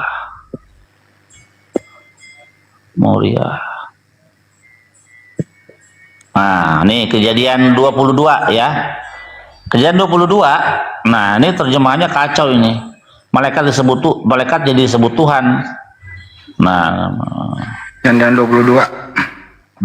Kejadian 22 kita lihat ya.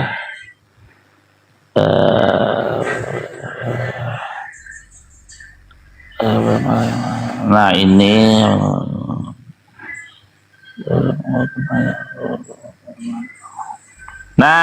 ayat 11. Tetapi berserulah malaikat Tuhan dari langit kepadanya, Abraham, sautnya, ya Tuhan. Mati gak lo? Ayat 11. Tuh, malaikat jadi Tuhan.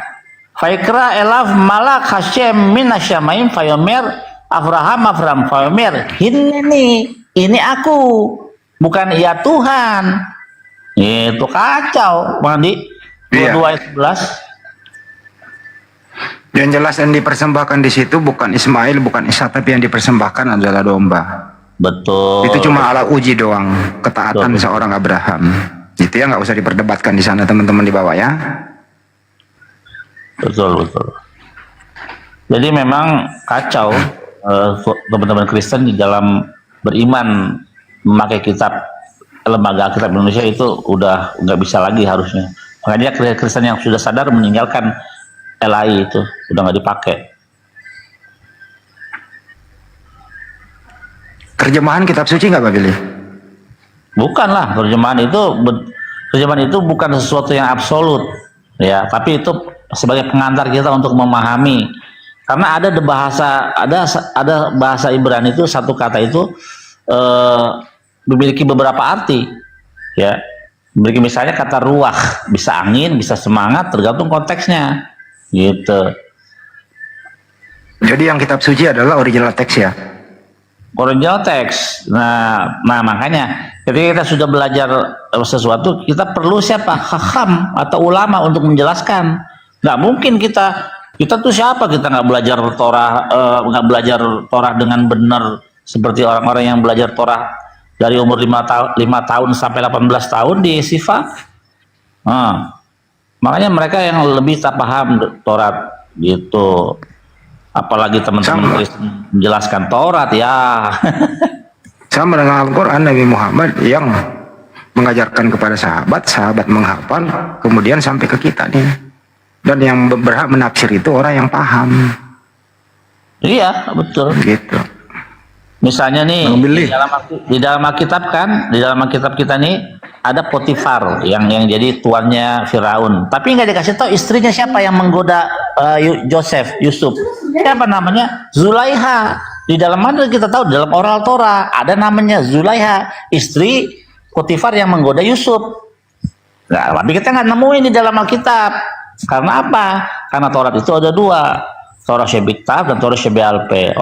Torah yang tertulis dan lisan.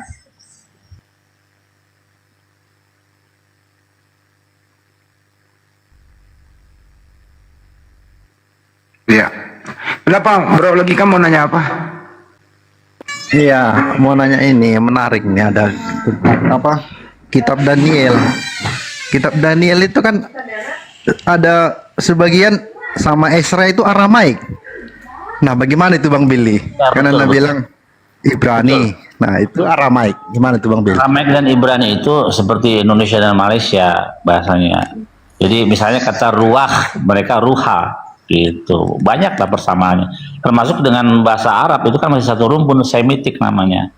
Jadi kita bisa menemukan beberapa alfabetnya aja sama, alfabetnya hampir sama beberapa kan, alif, bet, gimel, dalet, mereka alif, ba, ta, sa, jim, ada shin, ada taf, sama gitu. Jadi kitab yang Bang Billy pegang ini diibranikan lah semua ini ceritanya ya, Daniel, Esra. Di bahasa Ibrani kan itu ya? Tetap Aramaik. Oh, jadi gini, itu ya. Aramaik itu tulisannya Ibrani sama, tapi dialeknya yang berbeda.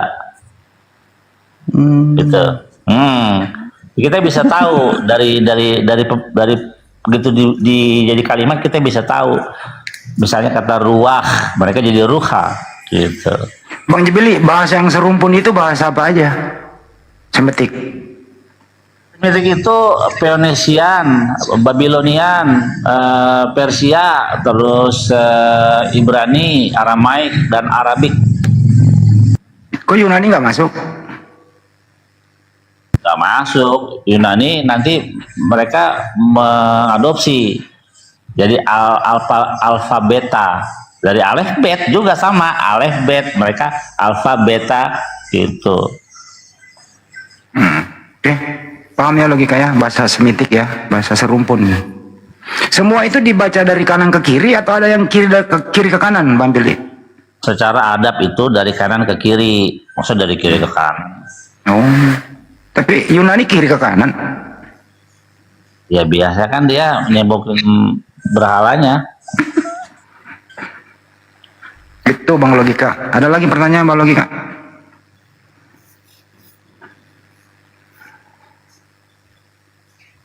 Oke, saya rasa cukup. Thank you Bang Billy ya. Sejak kapan kau Bang Logika mengatakan Yesus itu bukan Tuhan, dia adalah hamba? Sejak kapan kau belajar di mana? Udah lama, kalau itu udah lama. Dulu waktu masih mahasiswa aku melakukan riset sendiri. Tadinya kan doktrin Tritunggal ya kan. Makin rajin baca Alkitabnya, kok nggak nyambung ya? Doktrinnya itu gitu kan. Kalau aku ditipu ya. Ya udah, akhirnya doktrinnya lah dibuang. Karena kalau doktrin yang kita pegang, Alkitab ini nggak enak dibaca. Gitu loh. Orang yang pernah jadi Kristen pasti pernah bertanya-tanya, ini bersembayang kemana ya? Ke Yesus, ke Bapa, apa ke Roh Kudus? Pasti begitu. Ya ke Bapa lah kalau aku kan. Ada kok lagunya. Kalau kita HKBP kan Jehovah kita lafalkan kan. Banyak lagu untuk Jehovah, banyak. Lagu untuk Yesus ya banyak juga memang. Tapi pada dasarnya kalau kau kayak gini itu kau dianggap sesat loh oleh sebagian pada umumnya gitu. Iya, nggak masalah itu kan. Keimanan itu kan individu. Berarti kalau kamu masuk di room Kristen kamu nggak dapat tempat, kau di kick. So pasti. Berarti lebih nyaman di room Muslim ya? Hah? Nggak juga. Ya Kristen lah lebih nyaman. Maksudnya di room Muslim kamu lebih nyaman. Oh iya. Di rumah Edis mungkin di rumah Edis mungkin takut dia nerima aku karena Edis TV kan nggak berani bilang Yesus itu ciptaan kan, nggak berani dia. Walaupun aku yakin dia tahu Yesus itu ciptaan, cuman dia nggak berani, takut dan. Ya itu dia, maksud gue itu pasti kamu nggak ada tempat, apalagi di room Trinitas. Iya, makanya aku selalu di sini aku kan, sini room Rosifa, room Muslim lah. Nah, itu dia. Sambut dulu nih John. Malam John. Malam. Ya, malam bro. Muslim Kristen, abangku. Oh, kita 100% Katolik. Oh Katolik. Ada yang ingin Anda sampaikan? Apa bedanya Tuhan dan manusia? Apa bedanya Tuhan dan manusia? Ya. Terus apa bedanya manusia dengan kucing? Manusia itu manusia, kalau kucing binatang. Tadi pertanyaan apa? Apa bedanya manusia dan Tuhan? Menurut Anda gimana? Apa? Menurut kamu gimana? Saya lagi nanya duluan ke Anda. Nah, aku tadi ke atas mau bertanya, bukan nunggu pertanyaan. Terus mau ngapain naik ke sini? Aku tadi ke atas mau bertanya, bukan meminta. Ini diskusi dulu, baru nanti ada tanya jawab. Ngapain diskusi? Aku mau bertanya, bukan diskusi. Abang ini apa? Muslim atau? Kalau begitu kau kembali ke pohon aja dulu. Ditanya apa bedanya manusia dan Tuhan, dia jawab. Dia tanya balik apa bedanya manusia dan kucing. Manusia itu ciptaan Tuhan. Tuhan itu yang menciptakan manusia. Susah masih lu menjawab. Coba logika sehat. Logika apa bedanya manusia dan Tuhan? Logika. Pertanyaan ini ya untuk anak TK ya. Iya. Manusia itu makhluk yang paling tinggi derajatnya ciptaan Tuhan semesta alam. Punya free will, punya pikiran, punya hati nurani. Nah, itulah dia manusia, punya roh, itu yang paling penting, ada rohnya. Jadi rohnya itu abadi. Fisik ini akan kembali ke tanah, tapi roh abadi. Kalau hewan kan nggak ada rohnya. Kalau Tuhan yang menciptakan manusia itu aja udah ya. Iya. Hewan juga ada roh teman-teman, cuma dia nggak diberi akal. Oh itu mungkin perlu kita perdalam lah itu masalah terminologi itu ya, roh, jiwa. Kalau hewan nggak ada rohnya ya mati juga bang. Tapi nggak jarang dengar ada dibilang hewan ada rohnya. Nyawa paling sering dibilang nyawa. Ya roh itu identik dengan nyawa lah. Nah itulah makanya aku bilang itu udah 11-12 baru itu. lagi tuh terminologi itu. Oke lah. Pertanyaan TK tadi kok susah amat dijawab tadi.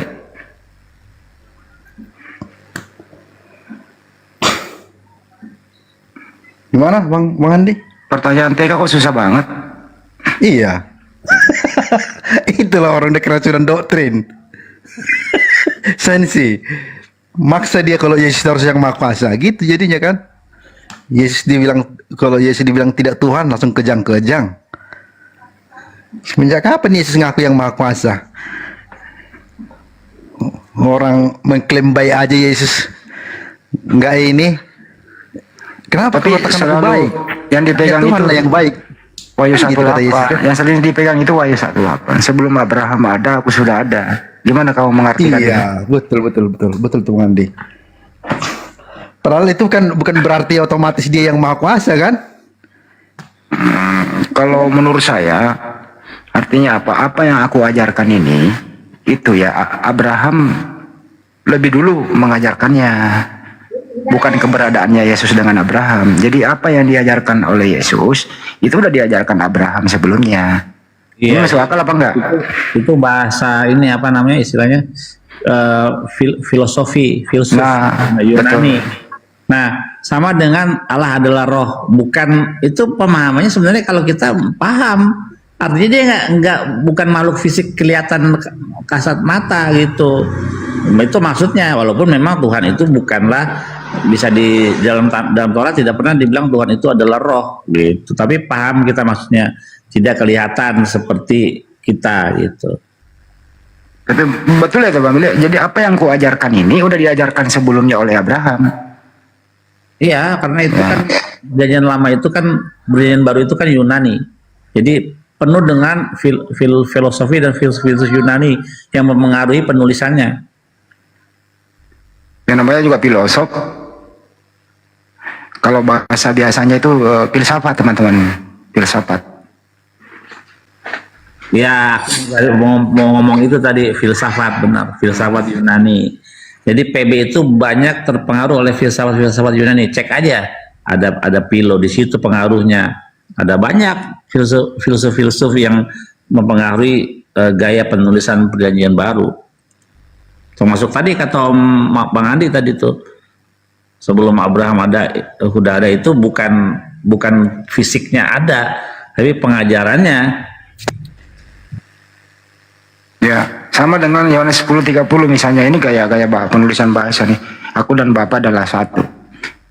Bukan satu pribadi gitu loh. Artinya apa? Apa yang diajarkan oleh Bapa, itulah yang aku ajarkan kepada kalian. Artinya satu kehendak, satu tujuan, satu pengajaran. Itu gaya bahasa. Betul ya Bang Billy ya? Betul. Kalau doktrin memang susah. Doktrin itu jadi mengikat orang, membutakan orang. Jadi ya udah, jadi lurus aja gitu.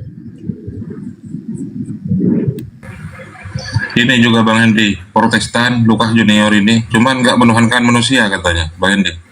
Coba di absen dulu dah. Ya, Lukas. Silakan Lukas. Halo. Ya. Mana ceritanya kok sampai tidak menuhankan Tuhan yang berupa manusia? Gimana Bang? Bukan gitu pertanyaannya. Lukas, Yesus itu manusia nggak? Gimana? Yesus itu manusia atau bukan? Yesus ya manusia toh? Tuhan atau bukan? Yesus intinya manusia bukan Tuhan. Oke, pintar juga kau itu. Jadi kalau menurut kamu Yesus itu bertuhan? Yesus ya bertuhan dong. Cuman kan dia ciptaan. Oh pintar nih. Lulus semua ini nggak tersiksa di sini dia Bang Billy, nggak tersiksa dia nih. Udah dua-duanya asadu. Jangan dulu. 5 oten dibuat kalang kabut sama Lukas ini, Bang Andi. Iya. Bang Zumal, jangan sini nyimak aja yang Muslim katanya Gurunda. Iya kayak Lukas ini dulu. Ya Muslim nyimak, sini saya yang maju, gitu kan. Bang Lukas ini sejak kapan bisa fungsi akalnya Bang? Gini Bang, pertama kali kan Waktu aku SMP dulu lah, ada cerita nih, guru agama nih menceritakan tentang agama lah, agama ya sebiasa gitulah, tentang Yesus lah gitu kan. Dimasuk akal pula, Yesus sama Allah itu Tuhan, di situ langsung connect di otakku. Itu loh. Kenapa kok Yesus itu Tuhan sedangkan Allah itu juga Tuhan, satu kepribadian gitu kan. Sedangkan di kisah Yesus sendiri yang waktu dibaptis ada 3 kepribadian itu. Yesus itu kan Yesus kan lagi dibaptis. Lalu adalah Roh Kudus berupa burung merpati, baru suara Allah dari langit. Suara Bapa dari surga. Iya, suara Bapa kan. Nah, di situ pertanyaannya, kalau Yesus itu Tuhan, terus yang dari langit itu siapa? Itu. Pintar lo, Matius 3:16 itu. Matius 3:16-17. Suara Bapa kan, inilah anakku yang kukasihi, kepadanya lah aku berkenan, gitu ya. Iya. Kalau emang Yesus itu Tuhan, terus suara yang dari langit itu siapa? Apakah itu yang Tuhan itu yang Roh Kudus berupa burung merpati? Apakah Yesus itu Tuhannya? Apa Allah itu yang Tuhan gitu? Lagi bersandiwara. Kan Yesus dua natur, Bang, menurut mereka. Yesus dua natur. Tadi aku dengar waktu ada perdebatan kan, Yesus itu membelah diri. Lucu loh, Yesus Allah membelah diri. Emang amu banyak. Emang bintang laut gitu loh, membelah diri. Sedangkan Tuhan itu tidak ada yang sama seperti dia. Buset, pinter dia. Tuhan tidak ada yang sama dengan dia. Pinter dia. Kalau ada yang sama seperti dia, contohnya membelah diri, bintang laut membelah diri. Amubah itu, Bang. Iya, dikira amubah apa? Lucu kali. Bang Lukas usia berapa sekarang? Kalau saya, Bang, umur 25, Bang. 25 udah bisa berpikir loh. Saya memang, Bang, di Kristen Protestan kan, Bang. Memang di keluarga Batak Tulen memang. Jadi keluarga nih menentang kali kalau aku nih masuk Islam gitu. Juga kan segala macam, makanya itu dari pertentangan segala macam gitu kan. Oke lah, saya tetap di Kristen dengan mengimani bahwa Muhammad itu nabi utusan Tuhan, tapi tetap saya mengikuti ajaran Yesus begitu. Saya tidak beribadah ke gereja, tapi saya tidak menuhankan Yesus, tapi melainkan menuhankan Bapa gitu. Saya tetap membawa agama gitu, agamanya itu tetap Kristen gitu. Biarlah saya di Kristen, tapi ya dalam logika saya oke lah. Tapi persoalannya gimana cara abang ibadah? Gimana, Bang? Persoalannya gimana cara abang ibadah, Bang?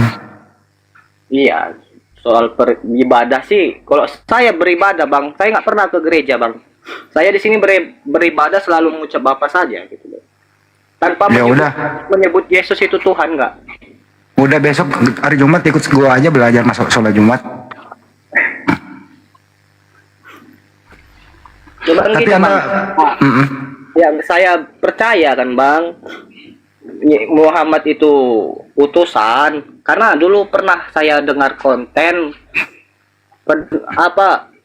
Ustadz Yahya tuh, Yahya yang dulu dia pendeta. Ada Yahya Waloni almarhum. Dulu ada pendeta dia menjelaskan kan bahwa di Torah itu ada kata Muhammad gitu loh. Di mana itu ya? Di Ulangan kalau nggak salah. Dia diganti dari namanya penghibur. Jika namanya Muhammadin kan, diganti jadi nama penghibur gitu. Makanya itu kan dari dulu memang udah ada gitu. Cuman semenjak seiring waktu bahwa Torah pun juga yang versi sekarang udah berubah juga gitu. Karena tapi tanpa itu juga, tanpa ini dibuatkan, yang Nabi Muhammad tetap Nabi. Terlalu jauh nanti bahasannya. Intinya, Bang Lukas, Anda selangkah lebih maju. Semoga Anda ini dapat hidayah aja sih, karena Anda udah di persimpangan sebenarnya. Tapi ini topinya bang, setuju nggak kalau Yesus itu orang mulia? Ya, setuju. Kami umat Islam sangat memuliakan dia loh. Gimana? Kami umat Islam sangat memuliakan semua para nabi, termasuk anaknya Maria. Ya, emang Yesus memang kan anaknya Maria. Iya. Percaya nggak Bang Lukas kalau penyaliban itu ada anak Maria yang disalib? Tidak, saya tidak percaya itu. Karena Masya Allah. ya, nggak percaya pokoknya gitu. Dalam logika kan Tuhan nggak pernah mati gitu loh. Jadi yang disalib, jadi yang menurut Anda yang disalib itu bukan anak Maria gitu? Ya bukan. Masya Allah, Karena pinter loh. logika saya bang gini, karena ada namanya inisial P itu kan. Jadi kalau begini caramu, kamu dicurigai Muslim loh gitu. Segala dari Bang, kesesatan itu bang. Bang Lukas Itu yang kalau saya kamu ngomong, percaya ini semua gitu. Bang Lukas kalau kamu ngomong begini, orang di bawah, kamu disangka nanti Muslim yang menyamar. Tidak, saya tidak Muslim menyamar, tidak. Demi nama Tuhan, ya demi nama Bapak saya tidak Muslim, serius. Saya Kristen. Saya gereja di Gereja Metodis Indonesia, Bengkulu sana. Tapi saya sekarang lagi di Riau kerja. Oke. Nah, maka itu kan saya memang Kristen namanya? Ya Kristen tulen gitu loh. Dari keluarga dari dahulu tidak pernah ada yang namanya Islam. Tapi Bang Lukas, hidup itu harus ada semacam SOP, harus ada aturan, terutama beribadah kepada yang menciptakan kita. Itu ada aturannya begitu. Ya. Jadi ibadah yang sempurna gitu. Ya semoga nanti menjelang bulan suci Ramadan Anda bisa ikut berpuasa. Belajar dulu puasa. Kalau saya berpuasa bang. Saya tetap ikut berpuasa. Tapi gini bang, puasa saya bukan di bulan suci Ramadan, enggak. Puasa saya ya mengikuti puasanya orang Kristen gitu loh. Emang ada ya? Ada bang, memang bang. Puasa Daud. Ortodok kah? Bukan, kami memang aku diajarin dari ibu, mama aku mendiang, ya memang berpuasa, apalagi pas menjelang kematian Yesus itu kan dibilang ikut berpuasa katanya. Saya ikut juga, cuman ya berpuasa kan cuman Allah ngikuti aja gitu loh. Tak apa kali lah gitu. Yang penting saya berpuasa. Soalnya kalau saya ikut puasa bulan suci Ramadan ditentang terus nanti, dikira saya ini itu sama keluarga. Apalagi keluarga di sini ada juga. Kalau berpuasa itu nggak usah dipamer bang, santai aja. Iya sih. Cuman lu lihat umat Islam itu kalau berpuasa ada nggak? Kalau dia jalan lemes, ngantuk, biasa aja itu. Iya sih. Cuman kalau saya berpuasa nggak terlalu membawa kali lah gitu bang. Apalagi kadang saya kalau disuruh puasa kan kadang masih bolong gitu. Kadang tetap makan, ibu saya tetap puasa ya saya makan gitu. Ya belajar lagi aja. Berapa kali puasa saya gitu. Tapi Bang Lukas sudah disunat belum? Oh saya disunat bang. Saya minta sendiri waktu SMK. SMA? Dengan tahu. Iya waktu SMK. Oh mantap lah kau itu. Kau sebenarnya udah. Gimana bang? Alasan apa? Terus ya? Ya dengan alasan kawan juga ada kawan nih namanya kawan lah Marga Silitonga juga dia disunat kan. Jadi saya alasannya kawan aja disunat saya kok enggak gitu loh Pak gitu. Jangan ikutin temennya dong, ikuti kan Yesus juga disunat, gitu aja. Iya alasannya gitu loh biar nggak terlalu apa kali ke keluarga gitu. Biar nggak terlalu ini pasti mau ikut ini nih, biar nggak terlalu curiga orang tua gitu. Nanti Bang Lukas paham nggak, Bang Lukas? Dosa itu ditanggung masing-masing. Benar nggak? Benar. Terus kedua itu nanti kalau kita udah meninggal ya, masing-masing mempertanggungjawabkan diri sendiri. Nggak ada lagi keluarga yang nolong kita. Setuju nggak? Ya, setuju. Kita hidup di dunia menanggung dosa sendiri gitu. Nggak ada namanya dosa orang lain yang nanggung, nggak. Ya udah kalau begitu, mumpung Anda terbuka pikiran gitu ya. Ya apapun rintangannya, kalau Anda udah menemukan kebenaran, ya jangan takut, karena tidak ada nanti yang nolong Anda kecuali diri Anda sendiri gitu. Mumpung ada waktu, Anda masih muda lagi. Iya sih Bang, cuman itulah lagi apa, menikmati aja dulu sesuai apa alurnya, cerita aja dulu. Nanti kan saya memang masih berdoa sama Tuhan tuh, Tuhan tunjukkanlah dulu jalan yang betul ini gitu. Ya Wah, itu lo baca Al-Fatihah itu. Kalau lo bilang, ya Tuhan tunjukkanlah kami jalannya lurus, itu namanya ihdinas siratal mustaqim. Itu. Kok baca Al-Quran itu namanya. Kalau percaya gak, saya pernah diajari baca Al-Fatihah sama kawan. Saya mau. Ya itu tadi salah satunya kau sebut, tunjukkanlah kami jalan yang lurus. Itu Al-Quran itu terjemahannya ya. Bahkan ayat dalam Al-Quran saya paham. Maksudnya satu ayat lah yang hafal. Udah hafal Al-Fatihah, udah hafal. Karena saya coba Al-Fatihah udah hafal belum? Juga dari kawan gitu. Kawan saya sama kayak abang kan. Menyarankan cobalah dulu gini ya. Saya oke lah, karena gini Bang. Saya lebih paham, lebih percaya sama agama Islam ini ya Bang ya. Soal dari Al-Qur'annya pun, dari ilmiahnya pun masuk gitu loh di akal. Bayangkan 5.000 ribuan tahun yang lalu baru sekarang lah yang terungkap. Contohnya itu kan kayak anatomi kulit gitu loh. Baru bagaimana manusia mengandung, baru ada api dalam laut. Di situ saya percaya semua. Di situ sesuai dengan sainsnya, Mas. Sesuai dengan sains kenyataannya. Oh, terlalu jauh belajarmu ini, Bro. Udah pinter kau belajar jauh itu. Ya, karena gini Bang, saya pelajari juga Kristen, Protestan, Katolik sendiri pun saya pelajari gitu loh. Karena saya awalnya itu kan ragu gitu sama agama sendiri, jadi saya cari-cari lah gitu. Rupanya di antara ketiga agama ini, yang di agama Islam lah yang masuk di akal gitu loh.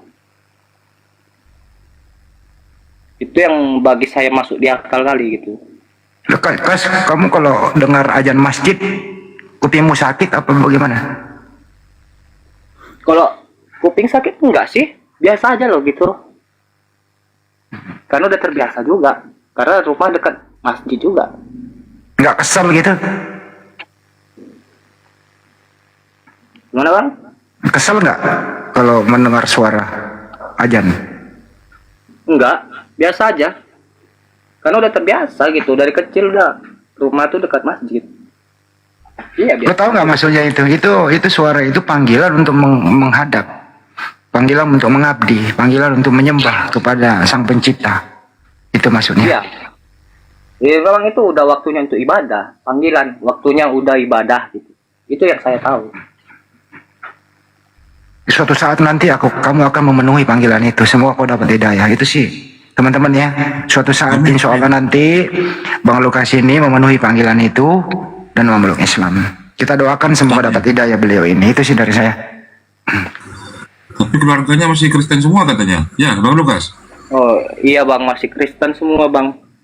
Asal usul dari Kristen semua Pak. Cuman saya lah agak ragu sedikit gitu. Cuman saya sendiri lah yang ragu dengan agama saya sendiri. Yang lain, kalau saya bertanya pasti ya inilah yang itulah sama orang tua. Kalau saya dengar ceramah saja gitu kan, pastilah apa yang kau tonton itu, kayak gitu kata orang tua. Matikan itu, marah orang tua. Jadi saya kadang kalau nonton ceramah atau gimana, atau kayak di YouTube kan ada kayak Islam populer gitu kan, tentang agama Islam lah gitu kan, ya saya agak menjauh gitu. Kadang pakai handset. Oh. Pokoknya. Jadi kalau pakai speaker itu kamu dilarang apa sih gitu, didengar gitu ya? Iya, takut didengar aja gitu, karena anti gitu loh. Bapak apalagi bapak itu kan itu Kristen garis keras itu. Kristen garis keras dia. Dari bibi pun juga ya pokoknya sulit lah. Bahkan katanya kalau nikah pun harus yang seiman katanya. Kalau enggak jangan harap bapak mau datang bilang itu segala macam. Oh, udah banyak lah tantangannya. Kenceng kali ya ancamannya ya. Iya. Sulit, Bang. Soalnya ini saya di keluarga Kristen garis keras gitu. Apalagi saya di Samosir kan, dari keturunan orang Samosir sana itu kan rata-rata Kristen semua. Tapi kan nggak ada yang namanya bekas anak, nggak ada namanya bekas bapak, tetap apapun itu. Iya. Saya pun percaya, walaupun suatu saat pun saya login, oke lah login kan, ya mau gimana pun saya tetap anaknya gitu, membawa darah marga Sialagan gitu.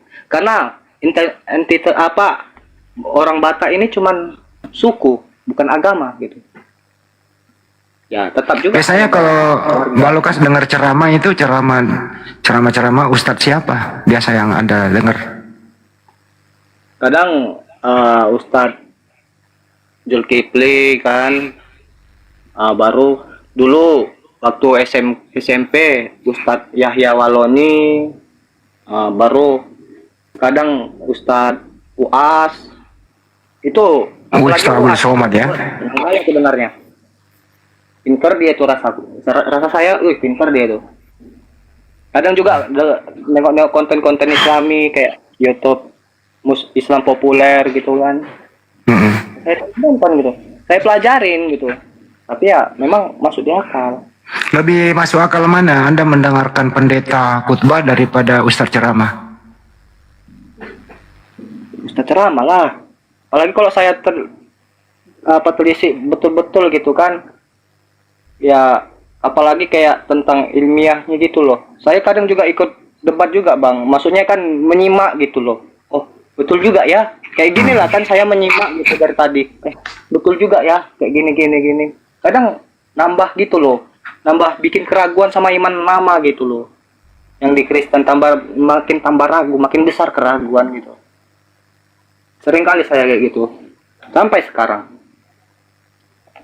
Usia masih 25 tadi ya? Iya, Bang. Saya usia 25, Bang.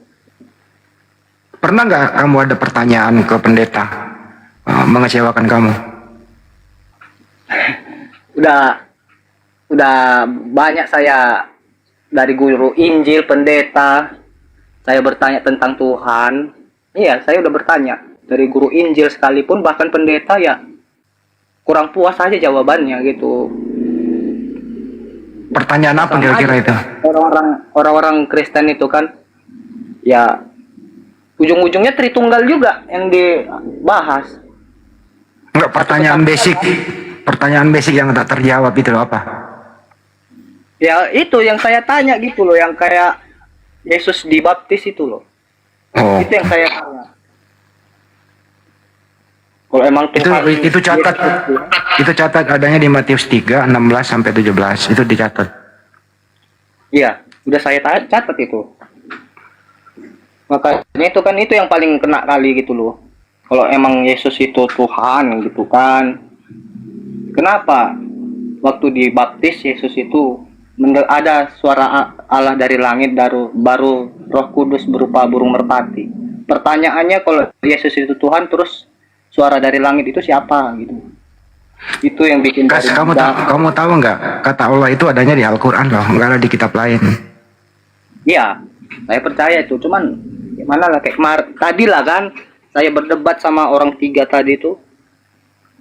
Ya kenapa kok Allah itu ada di Alkitab itu, sedangkan Allah itu Tuhannya orang Islam gitu? Kenapa kok bisa di Kristen? Apa jawabannya? Kan, ya orang itu ya alur ngidul juga semua. Apalagi kemarin Bunda Rahma nih, saya tonton kan, ya kayak gitu juga alasan orang itu. Bunda Rahma kan, kenapa kok kalian membawa nama Allah di Alkitab kalian, sedangkan Allah itu Tuhan kami gitu? Kenapa nggak pakai kata lain gitu, entah Yahweh atau apa gitu? Atau apa? Ya terserah orang itu kenapa harus Allah gitu. Kan kalau Kamu tahu nggak kalau Alkitab itu nama lain daripada Al-Quran? Kamu tahu nggak? Gimana bang? Kamu tahu nggak Alkitab itu nama lain daripada Al-Quran? Mana? Yang ngelek. Alkitab itu nama lain daripada Al-Quran. Lain? Alkitab itu Al-Quran itu sendiri. Oh. Alkitab itu Al-Quran itu sendiri. Iya. Kalau saya bilang Alkitab yang sekarang beda sama Al-Quran. Enggak, sebenarnya yang mesti dipegang itu bukan Alkitab, tapi Bible atau Biblos, bukan Alkitab. Karena Alkitab dan Bible itu beda makna. Oh, ya. Kalau Bible itu kumpulan buku-buku. Kalau Alkitab itu sebuah buku yang tidak ada keraguan di dalamnya. Gitu ya. Jadi beda makna.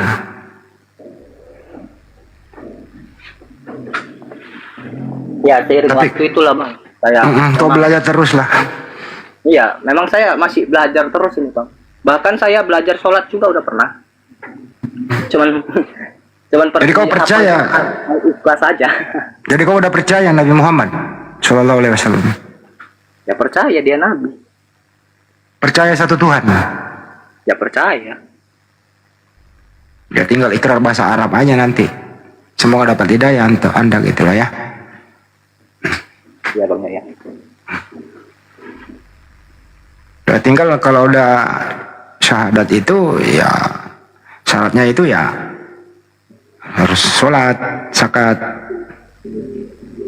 dan ya kalau ada rezeki ya menunaikan ibadah haji. Kalau sholat sih bang, saya masih belajar bang. Ya belajar dari wudhu,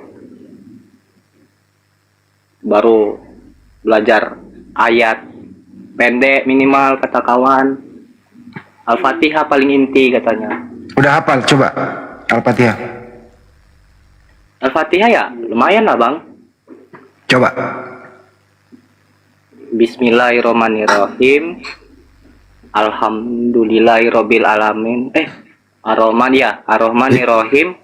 Maliki yaumiddin. Iyyaka na'budu wa iyyaka nasta'in. Ihdinas siratal mustaqim, siratal ladzina an'amta 'alaihim ghairil maghdubi 'alaihim waladdallin. Amin. Ngerti nggak artinya itu? Entah, nggak tahu bang. Pertama itu tadi Bismillahirrahmanirrahim, artinya itu dengan nama Allah yang Maha Pengasih lagi Maha Penyayang. Alhamdulillahirabbil alamin, segala puji bagi Allah Tuhan semesta alam. Ar-Rahmanirrahim, yang Maha Pengasih lagi Maha Penyayang. Maliki yaumiddin, pemilik hari pembalasan. Dia kena berdua ya karena selain hanya kepada engkaulah. Nah ini kami menyembah dan hanya kepada engkaulah kami memohon pertolongan. Ihdinas siratal mustaqim, tadi kau udah sebut tadi, bimbinglah kami ke jalan yang lurus dan seterusnya ke bawah. Harus tahu ya artinya juga. Kalau kau tahu artinya pasti kau mendalami itu. Baru ya? Jangan disebut saja tapi nggak tahu artinya. Yang paling penting tadi itu loh, bimbinglah kami ke jalan yang lurus. Karena manusia itu kan penuh hawa nafsu. Gitu ya. Jadi setiap memulai pekerjaan itu harus Bismillahirrahmanirrahim dulu. Bang Andi, berarti jalan bukan tujuan ya Bang Andi? Jalan bukan tujuan. Nah, ini apa berisik nih? Apa ini? Ini Katolik ini Bang Andi. Tapi berisik, ada musiknya. Katolik nyerang Protestan tadi itu. Ada musiknya. Si Lukas sudah masuk Islam kan? Kusaranin dia tadi daripada tersesat kan? Bang, siapa yang masuk Islam boy? Saya masih di Kristen. Orang ini masih menyarankan, you understand? sama kayak dirimu. Tapi saya tetap di Kristen. Udah, saya baca typing, saya dengar kamu dari tadi. Udah, jangan setengah-setengah. Kalau mau masuk ya 2 kaki aja, Lukas. Gitu. Emang salah saya masih setengah-setengah. Apa urusan di kamu? Orang ini tidak memaksa kok. Ya, bukan urusanku, tapi saranku aja. Ya, sudah. Ya sudah, saya masih di Kristen. Oke.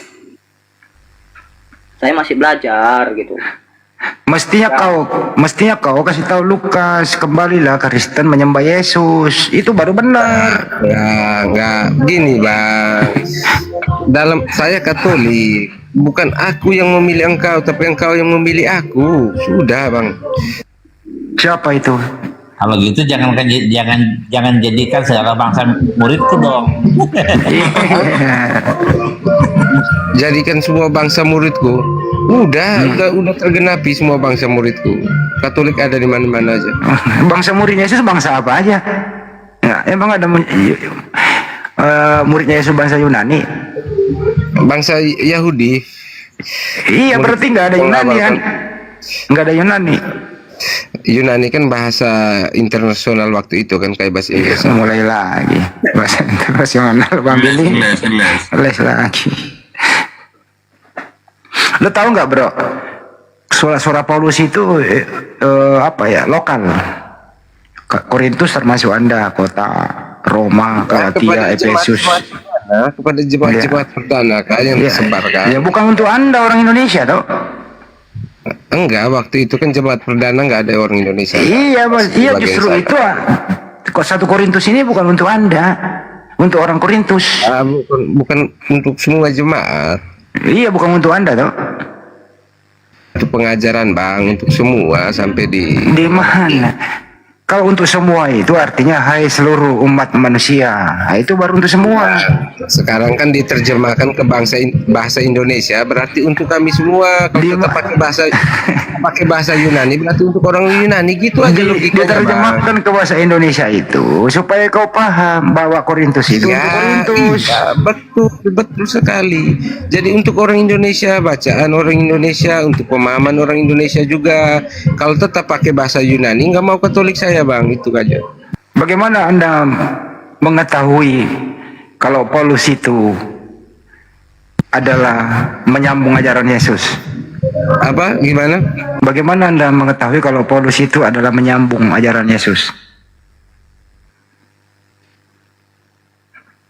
Di dalam logika kita, bagaimana seorang perawan itu dapat mengandung, tidak masuk logika kita. Jadi Tuhan yang memilih, bukan aku yang memilih, ya. Tuhan siapa itu yang menghendaki Maria mengandung?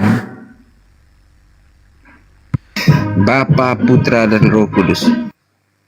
Loh kok termasuk Yesus menghendaki ibunya mengandung, sedangkan Yesus belum dikandung? Iya, kenapa termasuk Yesus? Yesus memilih kok. Yesus memilih. Abang Handi Cele memilih enggak di mana ibu, di mana akan dikandung? Enggak kan? Kami nggak pernah memilih dikandung oleh siapa. Beda dengan Yesus kan, itu kan sudah selesai. Berarti lebih duluan mana Yesus daripada Maria? Lebih duluan Yesus. Mana lebih tua anak daripada ibu? Karena dia memilih ibunya, lebih tua Yesus kan. Dia pilih ibunya enggak? Oke, jadi lebih tua anak daripada ibu. Iya, betul. Ya udah cukup, lebih tua anak daripada ibu. Kalau begitu saya tanya, kau bro, karena dia memilih ibunya. Iya. Jadi, karena dia memilih ibunya, jadi kesadarannya itu sudah sejak awal. Kita kan kesadaran kita sebagai anak kan setelah dilahirkan dulu baru sadar. Iya, paham. Jadi lebih tua anak daripada ibu ya? Exactly. Mana lebih tua kau daripada ibumu? Aku kan nggak milih ibuku, lebih tua ibuku lah. Lebih tua ibumu. Tapi kalau Yesus lebih tua Yesus daripada ibunya. Karena dia memilih ibunya, karena dia memilih ibunya. Oke. Oh, jadi Yesus sendiri yang menandai bahwa ini nanti yang mengandung aku gitu ya? Exactly, betul. Suruh siapa tuannya Maria waktu Maria mengandung Yesus? Siapa tuannya Maria? Ya Tuhan lah. Yang mana?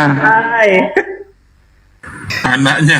Ya, Tuhan sebagai Bapa, Putra, dan Roh Kudus. Tuhan tetap Tuhan lah. Berarti Tuhannya Maria itu isi kandungannya Maria? Iya. Tuhannya Maria adalah, iya, karena Tuhan menjadi manusia. Tuhan yang di luar dalam konteks waktu dan sejarah, dia ingin masuk ke dalam waktu dan sejarah supaya umat manusia mengenalinya. Contoh nih misalnya nih, waktu Maria mengandung Yesus, Maria berdoa kepada siapa? Maria berdoa kepada Tuhan, karena Yesus adalah Tuhan, jadi berdoa kepada Yesus juga. Jadi berdoa, ya Tuhanku di dalam kandunganku, gitu ya? Iya pastinya, karena Maria sudah tahu yang dia dikandung. Bang Billy. Bisa begitu ya? Tapi itu iman kamu bro, kami nggak mempersalahkan di sini. Ya, iman kami, Tuhan harus Trinitas.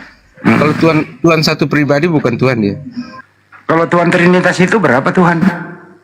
3 pribadi. Berarti Tuhan 3 Tuhan. Karena Tuhan itu tidak terbatas oleh ruang dan waktu, maka dia harus Trinitas. Ketika dia mau masuk di dunia ke sejarah atau adalah waktu, Trinitas itu bro, dia harus menjadi pribadi yang lain. Ketika dia memasuki waktu dan sejarah, dia harus menjadi waktu yang menjadi pribadi yang lain. Trinitas itu 3 atau 1? 3. Tuhan berapa? 3 atau 1? 3 pribadi. Jadi Tuhan itu berapa? Tuhan kamu berapa? 3 pribadi dalam satu kesatuan. Oh, ada kesatuan Tuhan. Keilahian, satu kehendak, satu pemikiran, satu kehendak, satu perintah gitu bang. Yang mana yang memerintah? 3 pribadinya lah. Siapa yang mencipta di sana? Di antara ketiganya? 3, dia bertiganya. Karena diciptakan firman kan. Kalau Tuhan bisu nggak punya firman kan nggak bisa ciptain dia. Firman itu siapa? Firman itu, ya firman sebelum di perjanjian lama, firman adalah Allah. Ketika masuk di perjanjian baru, firman menjadi manusia, masuk ke dalam waktu dan sejarah. Firman adalah Yesus. Oh ya, firman itu Yesus, gitu ya. Jadi kalau Bapak berfirman itu, berarti Bapak beryesus gitu? Dapat dikatakan seperti itu. Oh, bisa Bang Billy, Bapak beryesus, bisa juga, karena Yesus adalah firman. Jadi kalau Bapak berfirman, sama dengan Bapak beryesus gitu ya? Betul sekali. Betul sekali. Jadi yang menciptakan Maria siapa? Yang menciptakan Maria, Tuhan lah. Tuhan siapa? Tuhan tadi Bapa, Putra, dan Roh Kudus. Putra itu siapa? Putra adalah Sang Firman. Sang Firman menjadi manusia, ya Yesus. Gitu aja. Jadi Yesus ciptain Maria? Betul. Jadi anak ciptakan ibu? Betul. Hebat kali kau bro. Tuhan kami Maha Kuasa kan? Ya tapi bagus dia jujur kan? Bagus dia jujur. Tuhan kami Maha Kuasa. Karena Tuhan itu Maha Kuasa kan? Maha Kuasa. Yesus Maha Kuasa nggak? Maha Kuasa loh. Di usia berapa Yesus mulai Maha Kuasa? Ya bukan di usia berapa ya, karena Sang Firman itu sudah ada sebelum segala sesuatu dijadikan. Jadi Yesus ini sebelum dunia diciptakan dia sudah Maha Kuasa. Hanya ketika dia masuk ke dalam sejarah dan menjadi manusia. Itu bagian aja. Waktu Yesus bayi itu dia Maha Kuasa nggak? Maha Kuasa ya. Waktu Yesus bayi Maha Kuasa, apa yang dikuasai Yesus waktu bayi? Maha Kuasa kan sehingga ada 3 majus dari timur datang menyembahnya. Jadi dari dulu memang sudah apa kan? Udah Tuhan kan? Ada orang datang menyembah. Kira-kira Yesus waktu bayi itu, kira-kira Yesus waktu bayi itu udah bisa mencari nafkah atau makanan sendiri? Oh enggak, Tuhan yang masuk ke dalam sejarah tuh dia nggak pilih di istana ya, dia memilih di kandang sapi yang hina dina sama seperti Tuhan ketika manusia jatuh ke dalam dosa. Kok ada Tuhan ke kandang sapi sih? Ya. Tuhan ada diterima ya. Tuhan kandang sapi ngapain? Sabar. Ketika Ya. Yesus memilih ibunya, dia memilih di antara orang yang paling miskin, dilahirkan pun di kandang sapi ya. Begitu Bang. Bukannya kandang domba, kok sapi? Padahal iblis saja mengaku ya, jika engkau anak Allah, rubahlah batu jadi roti ya. Jadi Yesus itu ya dia Tuhan, dia tidak sewenang-wenang menggunakan kekuasaannya. Bro, kenapa kandang sapi? Bukannya kandang domba? Kandang domba, ya kandang domba. Lu bilang tadi kandang sapi lo. Ditarik diulang. Wah, kita manusia nggak sempurna kan? Iya, makanya aku minta tolong diluruskan, kandang domba bukan kandang sapi. Karena Tuhan ketika manusia jatuh dalam dosa, Tuhan sudah terhina, Bang. Oh, jadi Tuhanmu hina? Iya, Tuhan itu terhina oleh perbuatan dosa kita, Bang. Siapa yang menghina Tuhanmu? Iya, perbuatan dosa kita umat manusia ini menghina Tuhan sebagai pencipta kita. Oh, jadi kamu menghina Tuhan? Dosa adalah menghina Tuhan, Bang. Jadi kalau kamu nyolong mangga tetangga, kita menghujat, nggak kita harus menghujat ya. Tuhan itu juga hamba. Gini Bang Hancil, Tuhan itu juga hamba kita, makanya kita setiap hari menteriaki Dia. Tuhan. Dia kayak pembantu, Inam ngambilin air. Tuhan bantu aku, kasih rezeki, kayak gitu. Tuhan juga jadi hamba kita saat ini. Oleh karena dosa kita, gitu Bang. Jadi kamu bisa nyuruh-nyuruh Tuhan? Abang juga nyuruh-nyuruh Tuhan. Tuhan kasih aku. Saya nggak pernah nyuruh. Oh, kamu nyuruh-nyuruh Tuhan. Tuhan manut nggak kalau disuruh? Kalau dia mengabulkan doa kan kayak abang kan, kalau doa abang dikabulkan Tuhan kan berarti Tuhan manut sama abang kan. Oh gitu. Kemarin tadi Yesus waktu kecil itu udah bisa cari makanan sendiri atau dikasih sama ibunya? Jadi Yesus memilih ibunya dari orang yang paling miskin di dunia ini ya, dilahirkan pun di kandang domba. Maksud saya waktu kecil itu Yesus itu kan kau bilang tadi maha kuasa. Karena Tuhan pada dasarnya tidak semena-mena ya. Jika Tuhan semena-mena kan dia bisa menutup rahim agama yang salah ya. Semua perempuan agama yang salah saya tutup rahimnya. Karena kata-kata saya kun fayakun ya. Tapi dia tidak kun fayakun. Gitu kan. Gitu, ini kita maju kas. Kun fayakun kas. Masuk akal nggak lo gas? Ya yang diomong dia nggak masuk akal lah. Jangan tolak Lukas, kamu harus belajar lagi. Tapi nggak apa-apa Lukas, daripada kamu ngambang saya itu dukung kamu kalau masuk Muslim aja daripada kamu ngambang kan. Oh, Bang Andi, tadi dulu di mana Yesus tuh lahir di kandang domba ayatnya? Enggak ada juga kan di Palungan sebenarnya. Nah, makanya yang bener nih, yang mana? Kristen gimana sih Kristennya? Di mana ada ayatnya Yesus lahir di kandang domba? Silakan. Nggak apa-apa itu. Karena di Lukas 2 kan tertulis di sana. Kamu minta klaim. Ngajarin dulu. Kamu minta klaim atau konfirmasi, iman kami nggak tumbuh karena klaim ya. Bukan, di Lukas 2 itu tertulis. Iman kami tumbuh karena kami yakin ya. Keyakinan. Di Lukas 2 itu nggak pernah bertolak belakang ya Bang. Bro, di Lukas itu tertulis bayi ini dibungkus lampin taruh di palungan gitu loh. Jadi lahirnya itu taruhnya di palungan, bukan di kandang domba. Di kandang domba para gembala datang udah.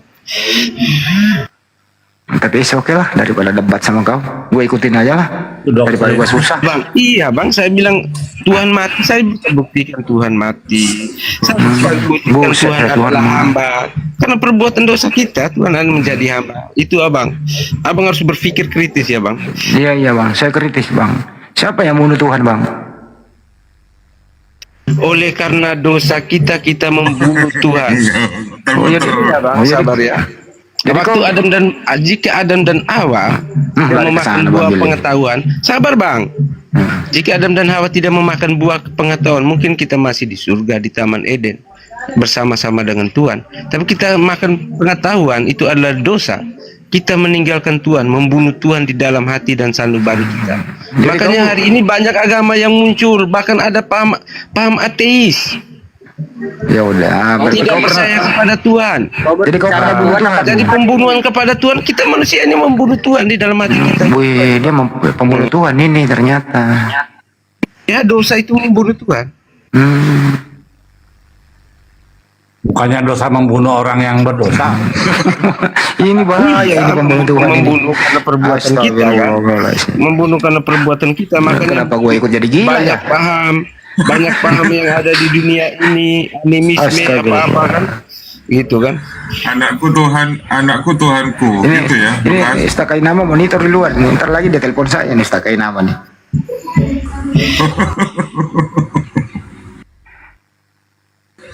Gimana Lukas? Mau dengerin nggak nih Istakai nama nih? Nih dengerin ya. Mati di hati. Ntar dulu dengerin dulu bentar. Dengerin dulu bentar. Nih dengerin. Assalamualaikum warahmatullahi wabarakatuh. Bagus di malam ini dapat tamunya mabok semua. Itu kan gue bilang juga apa? Nggak apa-apa. Kan kita kan bukan belajar matematika ya. Ketika saya bilang 3 kali 5 16, abang-abang akan mertawai saya karena jawabannya 3 kali 5 harus 15. Ini pertanyaan tentang iman ya. Iman kalau masuk logika, bagaimana Tuhan bilang di dalam sucinya bahwa seorang perawan itu mengandung, nggak masuk logika bang, gitu aja. Kalau abang mau masuk logika abang terserah, nggak masuk logika abang pun terserah. Oh jadi Bunda Maria itu mengandung nggak masuk akal ya? Exactly. Oh nggak masuk akal. Berarti isi kandungannya Maria nggak masuk akal juga? Tidak dapat dibuktikan secara sains ya, ilmu kedokteran pun nggak bisa membuktikan itu bahwa seorang perawan dapat mengandungnya kalau tidak ada sel sperma di dalamnya gitu. Kalau Tuhan menghendaki bisa nggak? Kalau Tuhan Tuhan menghendaki itulah Maria mengandung. Kita bilang karya keselamatan, itulah yang kita bilang karya Tuhan gitu ya bang. Tuhan siapa yang berkarya? Kalau Tuhan menghendaki kan dia berkata begini ya, semua makhluk dan jin harus sabar, makhluk dan jin harus beribadah kepadaku. Seharusnya manusia dilahirkan langsung kenal Tuhan ya. Kok enggak ya, berbagai Kenapa macam jadi ikut gila ya? Tularan. Kok kita mesti repot-repot nyebarin agama dakwah, kenapa ya? Tuhan kan ajaib, kun fayakun, jadilah maka jadi. Kenapa? Korintus kamu ini sebenarnya orang mana sih? Tidak aku ciptakan makhluk dan jin untuk beribadah kepadaku. Kok muncul banyak agama? Nggak ajaib Tuhan ini. Tuhan kau itu percaya nggak? Tuhan kau itu nggak ajaib. Masa turun dari tahtanya terus ke bumi tiba-tiba dibantai sama umat? Itulah Tuhan. Ya nggak canggih dong. Itulah Tuhan. Tuhan nggak semena-mena menggunakan kekuatannya. Tuhan nggak pernah. Jika dia menemukan satu orang benar aja di dunia ini dia selamatkan. Kisahnya ada di Nabi Nuh, gitu bang. Tuhan kasih mana-mana. Ya lucu loh, lucu coy. Kalau Tuhan itu kasih. Tuhan itu Allah adalah kasih. Dia mengasihi segala ciptaannya. Betul. Sampai capek turun ke dunia dibantai. Itulah Tuhan kepada kita umat manusia. Dia menerbitkan matahari bagi orang baik dan orang jahat. Dia menurunkan hujan juga bagi orang baik dan orang jahat. Itulah Tuhan. Iya, yang menurunkan air hujan itu siapa? Tuhan yang mana? Terserah kau lah Lukas. Kan saya bertanya, kamu bilang begitu tadi. Terserahlah kau lah. Kau mau Tuhan yang mana terserah kau. Mau Tuhan Hindu juga baik, Tuhan Buddha juga baik, Tuhan Katolik juga baik, Tuhan Kristen Protestan juga baik, Tuhan Islam juga baik. Nggak apa-apa Lukas. Ya pertanyaannya loh, Tuhan siapa itu yang menurunkan hujan? Berarti yang nggak baik cuman Tuhan Yesus ya, karena dia datang nggak bawa damai, bawa pedang tuh.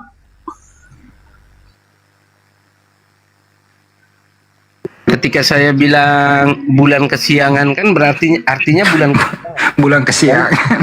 Orang mana sih ini? Kan nggak ngerti tentang apa majas apa kan. Nah, kalau saya bilang bulan kesiangan berarti ada bulan kesiangan, pada artinya pucat pasi. Itulah kadang-kadang manusia itu akalnya kayak gitu. Orang Malaysia ini. Kamu orang Malaysia kan? Tak ada. Orang Malaysia dia. Bukan orang Malaysia aku, Indonesia aku. Daerah mana itu? Daerah mana? Undang-Undang Dasar aja kita bacain. Undang-Undang Dasar Negara Republik Indonesia tahun 1945. Pembukaan bahwa sesungguhnya kemerdekaan ialah hak segala bangsa dan oleh sebab itu. Salah. Ada itu. Nah, salah. Kalau Pancasila kan terlalu umum. Undang-Undang Dasar aja kita baca. Ya, coba. Supaya kamu jangan nuduh aku orang Indonesia apa Malaysia gitu. Coba baca. Atas berkat rahmat. Ya biarin dulu. Baca dulu pembukaan. Baca dulu pembukaan. Tadi aku udah baca dalam perjalanan, kamu potong nggak mau lagi. Gimana? Apel hari Senin aja. Apel bendera hari Senin. Kristen itu nggak bisa masuk Pancasila loh, Kristen. Mana ada Kristen nggak bisa masuk Pancasila? Nah, iya, ketuhanan yang Maha Esa, nggak Iya. Mana ada? Seharusnya Islam nggak bisa. Sabar. Ya kan bang, nggak ada sejarahnya Pancasila ketuhanan. Sekarang ketuhanan yang Maha Esa. Apa bukti Tuhan itu esa? Esa itu artinya apa? Kalau Tuhan Islam adalah Tuhan yang Maha Esa, apa bukti Tuhan itu esa? Ayo, silakan dijawab. Bisa dijawab oleh orang Islam nggak? Bisa, karena Tuhan itu tunggal, nggak ada tandingannya, nggak ada samanya. Apa bukti? Bukti, saya minta bukti bang. Bukan dogma. Maksudnya bukti seperti apa? Bukti apa? Bukti Tuhan itu esa. Ya di Al-Quran dijelaskan Tuhan itu esa. Dogma. Itu dogma doktrin. Bukti. Cara membuktikannya maksudnya gimana? Tuhan turun ke manusia, ke bumi gitu. Belajar. Saya ke Komal ini saya menghargai Bang Juma ya, dia istilahnya luar biasa dia, tapi ya terus kalau pemahamannya dia. Kalau kalian ini nggak punya akal semua ini kalian. Iya, gua soal kalah. bertanya, apa bukti Tuhan asal nggak jadi dijawab? Gua udah jawab tadi. Katanya Tuhan asal itu Tuhan Islam, apa bukti Tuhan itu asal nggak dijawab? Gua udah jawab tadi kan. Jawaban ini, apa Tuhan itu asa? Dari ciptaannya kita melihat bahwa Tuhan itu esa. Itu bukan Tuhan itu esa, Tuhan itu ada. Ayam di Indonesia sama dengan ayam di Malaysia. Namanya ayam berkaki dua itu. Manusia di Indonesia sama dengan manusia di Afrika. Kalau pertanyaannya itu Tuhan itu ada, buktikan. Kalau pertanyaan Tuhan itu ada, buktikan ya. Itu tadi ada ciptaannya. Kan pertanyaanmu Tuhan itu esa. Saya tanya bukti, kenapa kamu jawabnya dogma? Itu yang menunjukkan kamu gak berakalan, dicelel. Kenapa ini malah dapat orang gila semua?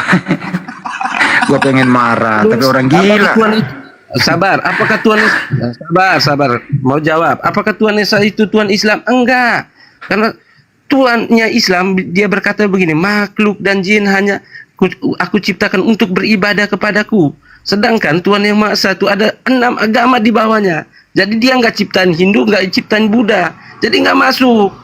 Gitu. Udah, jangan klaim sila Pancasila itu dogmamu. Orang gila. Gue pengen serius. Kota manusia, bukan Romawi. Gue pengen serius, tapi malas. Mau dogma dan filsafat jangan sama aku. Aku turun ya. Nanti kalian bingung aja. Iya, yang iman turun kalian aja. nanti. Nah, Kalau turun sama saya.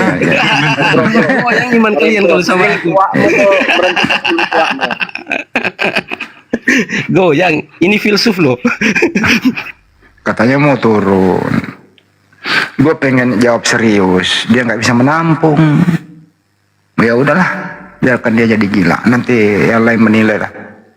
Pertanyaannya kan, apa bukti Tuhan itu esa? Dikasih data kan. Kecuali pertanyaannya, buktikan Tuhan itu ada ya. Baru tadi jawabannya itu, karena alam semesta ini ada. Jadi dia bertanya salah, dia jawab salah gitu loh. Jadi sebenarnya yang gila siapa sih teman-teman? Teman-teman yang lain di sini jangan sampai ikut gila ya. Lukas, untung kau nggak seperti dia, Lukas. Aku bang, beda aku nih bang. Aku kalau melihat sekitar harus pakai dipikir dulu bang. Nggak mau aku asal-asal gitu.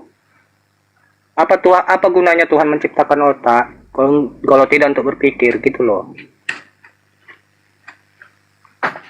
Kalau tadi itu aku tidak menciptakan jin dan manusia kecuali menyembah kepada aku. Artinya perintah Tuhan itu wajib menyembah kepada satu Tuhan.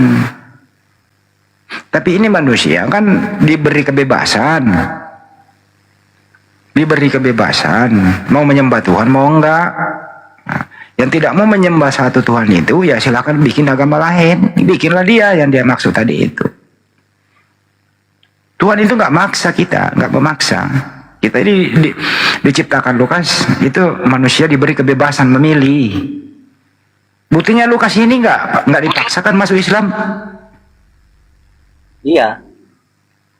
Ya kalau seandainya di dalam Al-Quran itu bahwa paksalah manusia itu beragama Islam, gua paksa lu Lukas.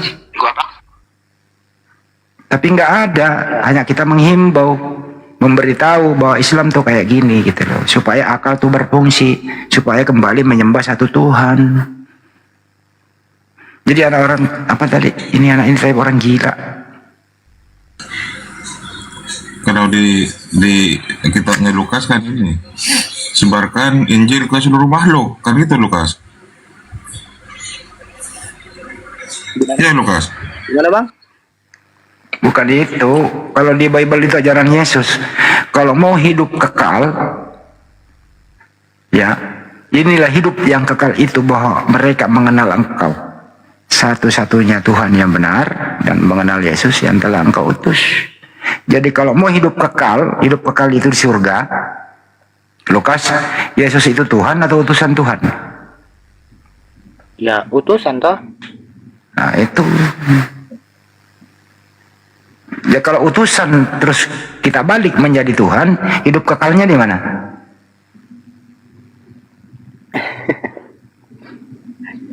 Lawannya surga apa? Ya neraka. Nah, iya. Jadi kalau ada orang membuat Tuhan selain Tuhan yang sebenarnya, ya neraka lah. Kalau ada mengatakan utusan Tuhan adalah Tuhan, ya terserah mau hidup kekal di mana. Nah, disinilah fungsinya akal, agar kita tidak kepleset gitu. Apalah gunanya Tuhan menciptakan akal kalau tidak untuk dipakai gitu. Manusia itu diciptakan bukan robot, tapi bebas memilih. Silakan mau memilih agama apapun, silakan. Seandainya di dalam Al-Quran ada yang mengatakan wajib semua umat manusia memeluk Islam, ya saya akan melaksanakan itu. Tapi nggak ada itu. Ajaklah manusia ke jalan Tuhanmu. Di mana itu Sa'arif? Tertulis itu. Ajaklah manusia ke jalan Tuhanmu.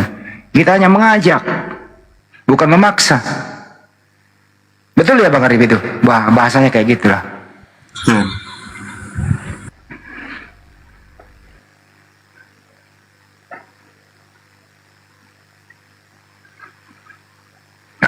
Ada lagi Oten? Yang lain silakan naikkan.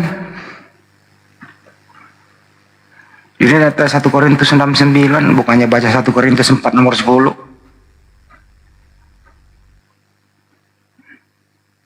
Pembukaan tadi dibawa, coba dibaca alinea ketiga. Memang di situ ada Tritunggal. Dengan rahmat apa? Alinea ketiga teman-teman. Ada yang tahu? Rahmat Allah lah. Dengan rahmat Allah yang maha kuasa dan apa sih? Dan dengan didorongkan oleh keinginan luhur supaya berkehidupan kebangsaan yang bebas. Maka rakyat Indonesia menyatakan dengan ini kemerdekaannya. Artinya berkat rahmat Allah yang maha kuasa, Indonesia merdeka. Jadi Allah yang maha kuasa. Jadi Allah subhanahu wa ta'ala merahmati Indonesia. Bukan Tuhan agama lain yang merahmati Indonesia, Allah subhanahu wa ta'ala. Karenanya ada kata Allah di Al-Quran.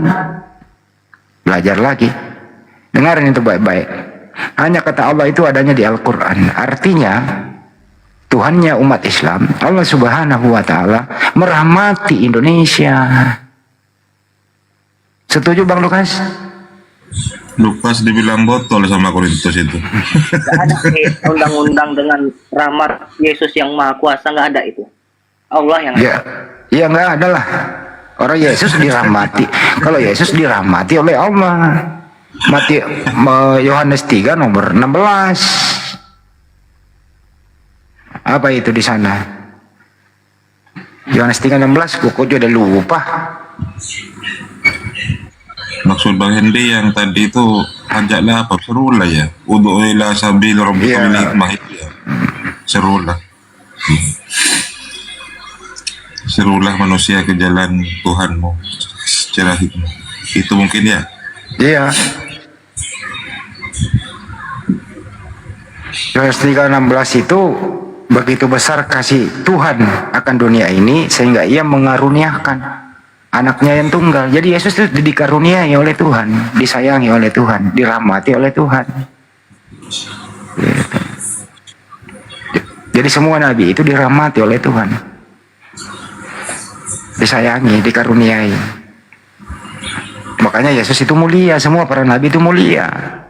Karena dialah satu-satunya manusia yang dipilih mewakili Tuhan di muka bumi. Itu bahasa sederhananya Bang Lukas. Tidak semua manusia dipilih jadi nabi. Hanya orang-orang tertentu.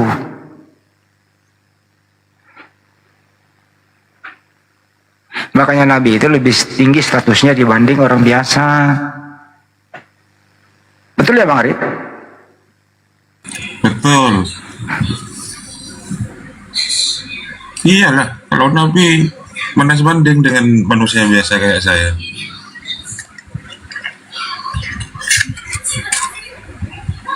Baikkan lagi lawatin, tapi jangan yang gila-gila kayak tadi ya. Sebentar masih saya undang, Bang. Saya jambak nanti. Kalau di permintaan ini Islam semua. Sampai sekarang aku belum makan loh. Tadi gue dengar Bang Juma kan hujan tuh. Hujan kan tadi tuh, pas aku masuk gitu. Hujan deras kayaknya di tempat Bang Juma. Iya kan? Tadi itu sampai kresek-kresek. Bang Baal masih monitor, Bang? Monitor ada masa, aduh, monitor lah. Bang Jospen, jangan Bang Jospen lah. Bang Andi lah. Jospen, kalau ada gerunda nggak berani Jospen. Cuman lewat tadi. Saya jambak nggak mau naik. Kalau nggak ada gerunda sampai jam 3, jam 2 sama Bu Karyana. Ini jamnya Bang Andi nih, jamnya Bang Andi nih. Capek gue tadi Bang Baal. Iya Bang Andi biasanya sore sudah ini kan, sudah nge-live-kan YouTube, tumben. Sibuk ya? Saya tadi dari Mercure ketemu bos. Ketemu Bang Arif tadi siang, saya makan siang bareng, ngobrol-ngobrol tuh. Besok lagi jalan lagi nih. Bang Arif Hidayat. Bang Arif yang masa nggak tahu Bang Arif sih? Yang di MA. Iya, Arif Hidayat kan? Iya betul. Iya. Bentar lagi beliau naik nih, kalau sudah selesai urusannya.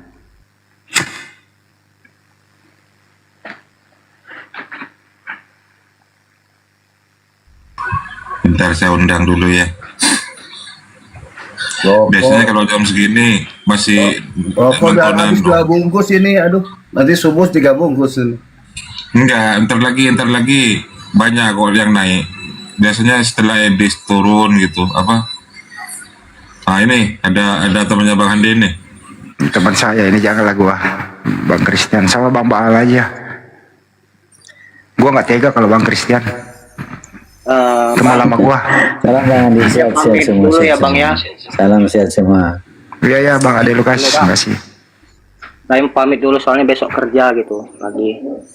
Oke. Ya kalau lu ada, selamat malam Bang. ya kalau ada masalah apa di Rio hubungin saya aja. Oke, siap Bang.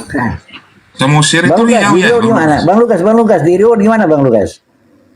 Oh, kalau saya di Indragiri. Di Indragiri itu kepulauan apa Ya. Rio Indo? Indragiri Hilir, bukan kepulauan, enggak. Masih di Riau, kabupaten. Oh masih di Riau ya, oh ya. Kalau Provinsi Riau. Saya merantau, tahu merantau. Di pabrik pengolahan kelapa gitu loh. Ya kalau Meranti tahu Bang, Meranti tahu. Kalau Meranti Kabupaten saya kurang Meranti. tahu bang, soalnya saya nggak Oh, baru kalau baru Selat kali- Tanjung Bengkalis tahu Bengkalis. Tembilahan dia, tembilahan. Iya, saya dekat Tembilahan Bengkalis. ya. Bengkalis Oh, tidak tahu. Bengkalis tahu juga, ya. Bengkalis. Kurang tahu bang. Duri tahu.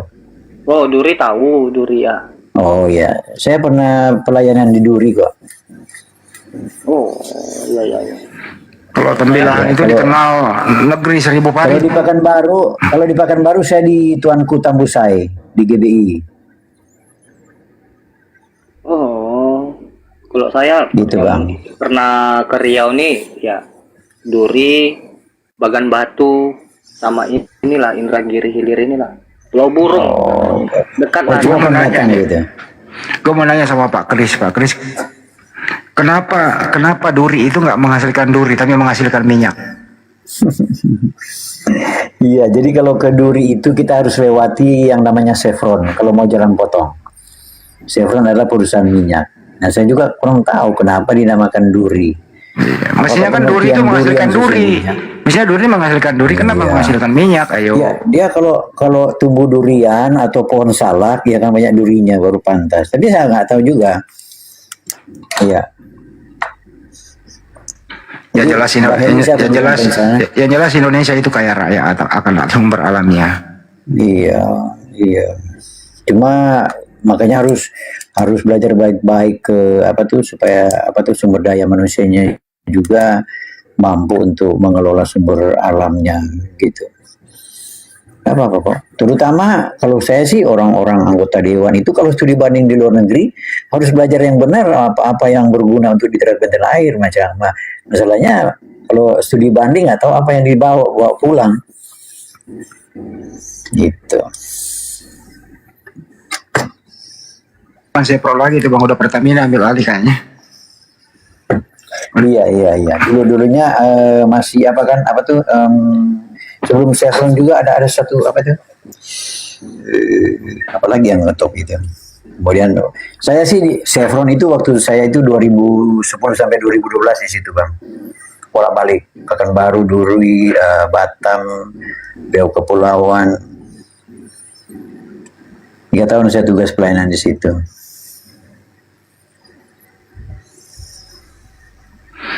Ya udah lanjut Bang Baal, ngobrol dulu sama Bang Christian. Aku belum makan loh dari tadi ini, gua nih. Makan dulu Bang Edi, Pak. Makan aja dulu Bang Edi. Iya. Ya, ngobrol sama Bang Baal. Oke, thank you ya Bang Hendy. Selamat makan. Aku tanya ini sama Bang Billy. Monitor Bang Billy. Ini Billy yang mana ini? Billy yang itu. Ya orang Manado. Iya Bang Manado lah. Ya, Billy Yahudi ini. Bang Bil, monitor Bang Bil. Bang Bil. Ya, monitor. Yang mana dia ya? Bang Bil, aku tanya ini. Bukan Billy ya, bukan Billy Manado berarti. Yeskel, baca Yeskel 28 nomor 14. Ya. Billy baca katanya Billy. Itu yang diurapi siapa itu?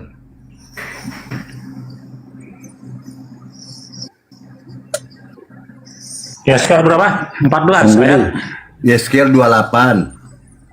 Oh ya, scale itu biasanya berbicara soal nubuatan. Yeskel 28 nomor 14. Tunggu bentar, kita cek dulu ya. Iya, itu nubuatan buat Raja Tirus. Tapi di situ yang diurapi siapa itu?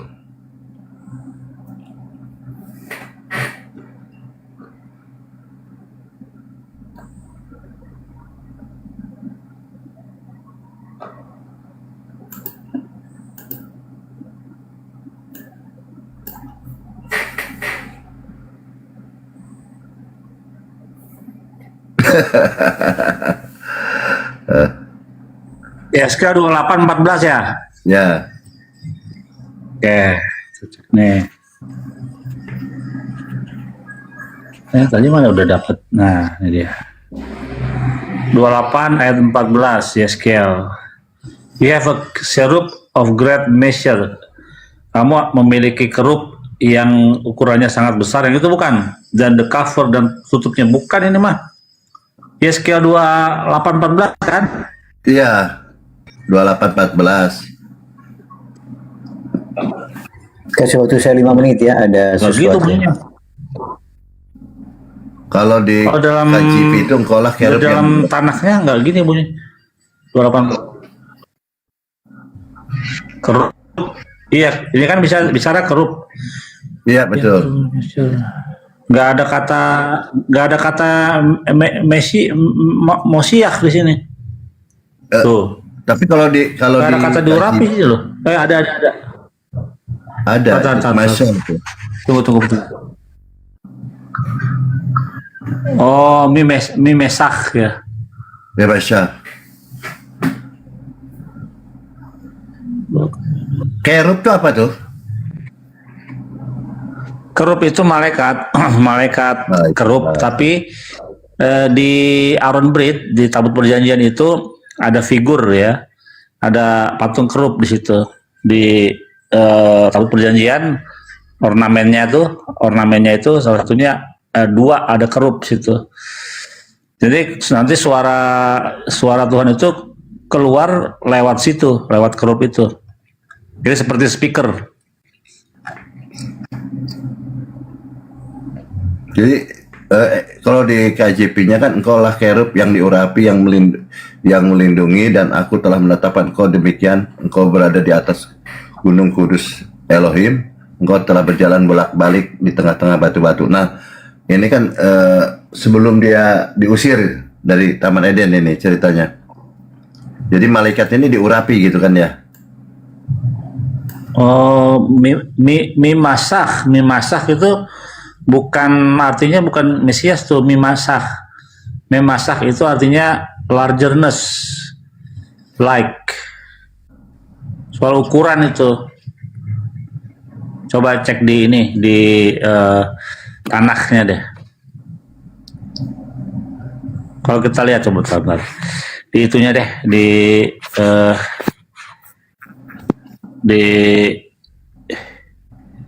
grammarnya kita lihat. Mimasah itu bukan Mesias, bukan Mosiah. Tunggu bentar ya. Eskel 28:14. Ya, Eskel. Apakah maksudnya malaikat juga diurapi lah maksudnya? Bentar. Kita lihat. Mimasah.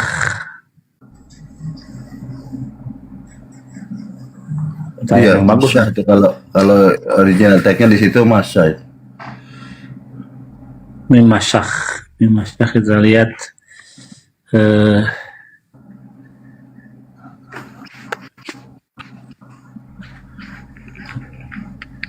Maskulin, oke.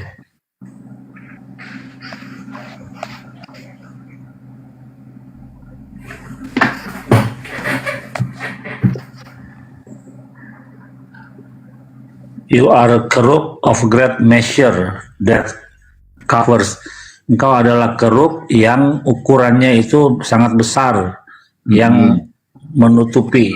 Itu kalau ada tanah yang keras, tanah literasi yang menaungi. Jadi engkau adalah kerup yang ukurannya besar, great measure itu memesah, that covers yang menutupi.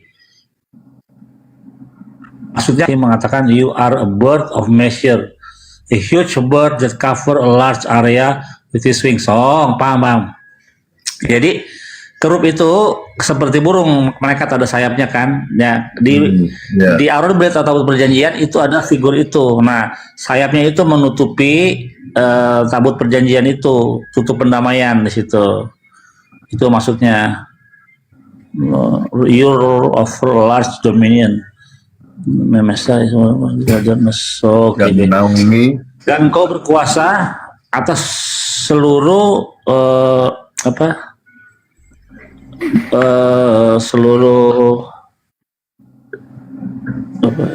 you rule over large dominion, dan kau berkuasa atas banyak bangsa ya. Mimesah is a word of largeness. Mimesah adalah kata untuk sesuatu yang lebar, besar. Kita bisa bandingkan dalam bilangan 13. Man of measure, katanya sama mimesah. Please translate into Aramaic menjadi Terus ayat yang I gave that to you. You were on the mount of the sanctuary of God. Dan aku memberikan kepadamu di atas gunung suci Tuhan, and I gave you a place, acquire a name for yourself in the advice of mountain of my sanctuary. Jadi ini berbicara soal itu kerup yang ada di Aaron Brit, tabut perjanjian itu yang dibuat. Jadi kan kalau kita lihat itu kalian pernah belajar atau pernah lihat gambar ada tabut perjanjian. Nah itu ada dua sayap, dua malaikat digambar di patung itu, dalam bentuk patung. Nah itu sayapnya itu yang menutupi itu. Jadi yang diurapi itu ya itunya tabut perjanjian itu. Makanya ntar itu nyambung dengan kitab Daniel, bahwa di kitab Daniel itu nanti semua perabotan bait suci itu akan diurapi. Jadi yang diurapi itu bukan manusia aja, batu juga diurapi, perabotan bait suci juga diurapi. Nah itu maksud saya tadi kan berbicara tentang yang diurapi itu manusia saja gitu kan. Ternyata di situ malaikat juga diurapi kan. Ini bukan malaikat, ini itunya apa? Perjanjian itu figurnya, kerupnya ya. Jadi kan yang diurapi itu, kita lihat ya, yang dikasih minyak urapan kadang-kadang batu diurap juga. Ketika misalnya waktu Abraham membangun mezbah, itu diurapi juga pakai minyak urapan. Teksnya sama, pakai kata Mesias juga. Iya, pakai Mesias juga ya, diurapi berarti ya. Iya, diurapi. Jadi kita bicara kerubnya itu siapa kerub ini? Kerub itu kan malaikat Tuhan. Pertama muncul di dalam kitab Kejadian waktu diusir, kan disuruh menjaga kerub tuh supaya nggak masuk portal Gan Eden. Nah, dia kan penjaga Taman Eden kan, menjaga Taman Eden. Itu disuruh dibuat oleh Tuhan waktu buat tabut perjanjian. Ya betul. Nah itu kerub itu digambar, dilukiskan di dalam sebuah image patung dalam bentuk itu kerub.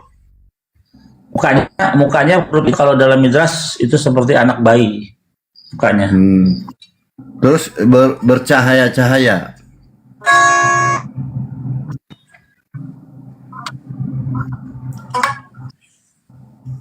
Itu ayat berapa tuh? Iya masih itu di kalimat terakhirnya kan bercahaya tuh. Cahaya-cahaya ayat berapa? Ya masih itu, masih 14. Oh, you walk among stone of fire. Oh, ya di sini dibilang ya you walk among stone of fire, dan engkau berjalan di antara bebatuan yang berbara api. Gemerlapan lah, bercahaya, gemerlapan. Izin Bang, ini yang dibahas kitab apa ya? Aku udah nggak percaya sama yang lain, jadi rada-rada ini juga. Jangan lama, Iya, kitab apa? Kitab apa? Perjanjian lama, Yeskiel. Yeskiel berapa? 28:14. Mana tadi? Kuberikan tempatmu kerub yang berjaga.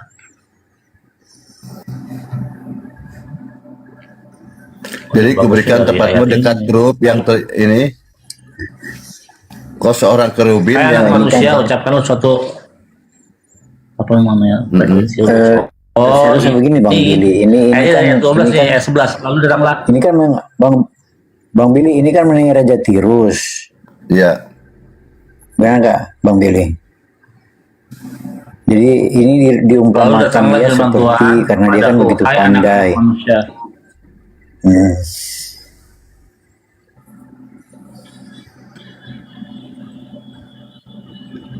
ucapkanlah ayat 12 kan, ucapkanlah suatu ratapan mengenai Raja Tirus. Nah, jadi Yeskel disuruh berbicara kepada Raja Tirus. Karena Raja Tirus itu terlalu bangga dengan semua yang dimiliki. Makanya dia diungkapkan, oh dia berada di Taman Eden, begini apa keruk segala itu disebutkan seperti itu. Ya, nanti kan diusir dari Taman Eden itu. Ujung-ujungnya setelah dia melakukan kesombongan dan lain-lain, dia diusir dari Taman Eden. Dia penjaga Taman Eden, kan itu di ayat berikutnya tuh. Itu betul, kalau malaikat betul, saya sepakat itu, karena diusir itu kan dari Taman Eden itu. Dia yang Bang Billy bilang tadi penjaga kan, penjaga Taman Eden. Kemudian Betul. kemudian diusir nih. Itu yang menjaga. Nah, korelasinya gini Bang Billy. Makanya kisah Kalau tentang diusir itu lain lagi, itu cerita. makanya kisah Kalau tentang kejadian sebenarnya malaikat diusir itu di kejadian. Ya, ya kan nyambung. Kan nyambung, ini bicara soal keruk.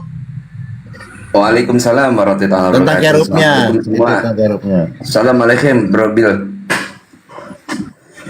Alhamdulillah lagi. Iya. Itu kerubim itu dari katanya itu, dari akar kata itu kayak apa, keref, kofres dan bet gitu kan, artinya dekat. Islam juga kenal nggak? Kenal. Jadi kalau di Islam itu ada namanya malaikatul muqarrabin, malaikat yang didekatkan. Oh iya. Ada siapa? Ada malaikat apa? Jibril, Mikail ya, kalau nggak salah ya, sampai Israfil ya. Terus kalau di dalam keyahudian itu kerubim itu malakh bukan? Akhi. Jenis. Jadi malaikat itu kan punya nama. Tapi ada 10 jenis tingkatan. Ada Elohim, Bani Elohim, Isim, kerubim termasuk. Malakh tadi kan ya. Gitu. Jadi itu iya, jenis malakh, betul. Jenis malaikat. Nah itu kan nanti dia yang bawa apa namanya, apa kayak tahta-tahtanya itu kan Hasyim kan ya, oh, nggak salah itu juga ya.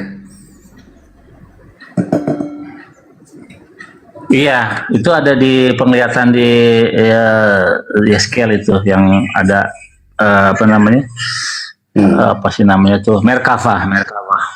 Nah, itu nanti di Islam itu dicek itu ada itu malaikat muqarrabin itu ada di apa, Hamalatul Arsy itu.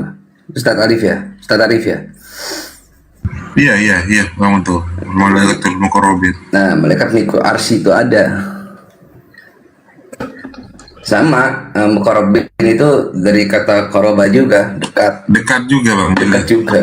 Cuma satunya. Nah, satu kalau di Brobil itu di sama hurufnya kofres dan bet gitu kan. Keref itu dekat, karib. Nah, di Arab. Iya, karib. Itu. Karib. Nah. Gitu Bang Wal, sama kita tahu juga itu. Iya, tapi kan dalam versi Kristen itu kan iblis itu kan dari malaikat gitu kan. Kalau bicara Yeskel 28:14 ini kan tentang kerub, itu kan malaikat yang diurapi. Engkau telah berada di di Eden, di taman Allah. Setiap batu permata menjadi perhiasanmu, batu sardis. Dan ayat 14, engkaulah kerub yang diurapi, yang melindungi, dan aku telah menetapkan engkau demikian.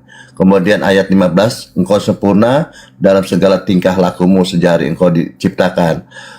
Ayat 16, karena banyak barang daganganmu mereka telah memenuhi tengah-tengah kekerasan, engkau telah berdosa, karena itu aku mengusirmu sebagai orang najis dari gunung Allah. Mesti dari Taman Eden ini diusir, karena dia kan penjaga Taman Eden. Nah, jadi setelah dia berdosa diusir dari Taman Eden malaikat ini. Dan dalam iman Kristen kan bahwa apa, iblis ini dari malaikat, betul ya, seperti itu. Maka yang korelasinya ketika yang mendatangi Yesus yang palsu ini, yang mendatangi Paulus ini kan berupa cahaya nih. Nah, itu iblis. Maka dia Kristus itu adalah yang diurapi. Dia kan mengaku Yesus Kristus yang diurapi, dia bilang, betul kan? Nah, dia yang menampakkan diri seperti apa? Cahaya. Ya iblis, betul itu. Gimana Om Kris? Makanya Enggak, ketika kalau versinya Om Kris kan ini Bang Bal, malaikat itu kan tidak diciptakan katanya. Enggak, ini yang menampakkan tadi itu kan yang mengaku Yesus. Siapa yang mendatangi Yesus? Mendatangi Paulus. Dia bilang Yesus, kan? Kristus dia bilang. Makanya Yesus berpesan, waspadalah Kristus palsu yang datang kepadamu. Nah, yang datang kepada Paulus ini siapa? Mengaku Yesus. Penampakannya seperti apa? Cahaya. Ya betul. Iblis. Gampang kok sebenarnya. Makanya tadi berkata, oh itu kan cahaya. Sedangkan Mesias Kristus itu adalah sabar dulu Bang. Tadi temannya begitu ya. Iya, tadi teman Kristen berkata begini. Dia bilang, loh itu kan Yesus, yang datang itu kan Kristus. Yesus itu ya artinya yang diurapi. Sedangkan yang diurapi itu manusia. Loh, ini data valid, dia bilang. Bukan hanya manusia saja yang diurapi. Malaikat juga diurapi. Malahan ditambah Bang Billy, dia bilang batu-batu juga ada yang diurapi. Nah, kalau malaikat ini betul. Berarti dia menampakkan cahaya. Iblis. Gampang kok saya bilang. Apa susahnya?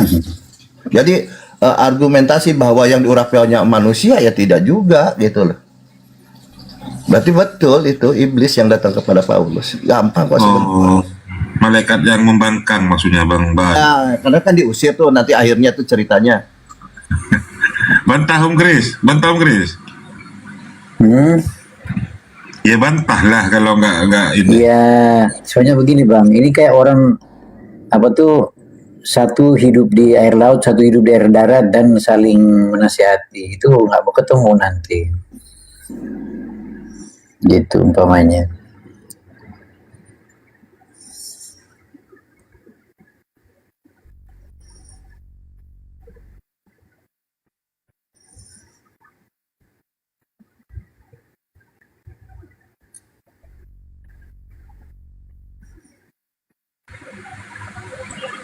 Dilanjut, gak ada bantahan Om Kris. Gimana? Iya, berarti yang datang ke Paulus yang berupa cahaya itu bukan Yesus ya? Ya, kalau yang demikian ya kita berdasarkan apa yang tertulis saja. Kalau ada orang berpendapat lain ya kata Yesus, jadilah sesuai imanmu, atau kalau kata saya jadilah sesuai otakmu, gitu. Karena mau dijelaskan juga percuma. Juga, kita kan sedang nggak berbicara iman, Bang. Kemana Deng? Kok turun, Bang Moto? Kita kan nggak bicara iman. Bang Moto kemana? Oke, data. Enggak, masalahnya kan kalau dibaca dari kitab, dari peristiwa itu dan seterusnya kan bisa nggak ada korelasi kalau dibilang seperti itu. Enggak, ini masalahnya kan tentang nubuatan Yesus, waspadalah terhadap Kristus palsu, itu kan, yang menggunakan namaku yang datang kepadamu, kan begitu. Nah, dia bilang jangan kau percaya, dia menyesatkan banyak orang, kan begitu. Ternyata betul. Itu nubuatan Yesus ini harus tergenapi gitu loh. Kalau tidak tergenapi berarti kan Yesus berdusta. Tidak mungkin Yesus berdusta kan?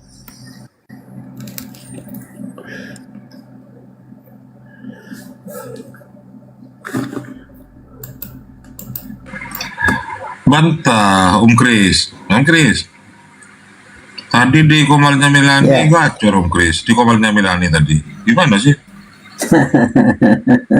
Iya kan? Itulah makanya saya bilang, makanya saya sering diturunkan karena ya kalau sudah tidak sepaham dan mereka merasa aduh nggak bisa dilawan ini ya, kayak mendingan di kick aja. Jadi kalau mau dibantah juga ya artinya lihat aja korelasi semua cerita setelah pertemuan itu ya, bagaimana dia disembuhkan dari kebutaannya, kemudian malah dalam kesaksiannya bahwa Paulus sebenarnya tidak langsung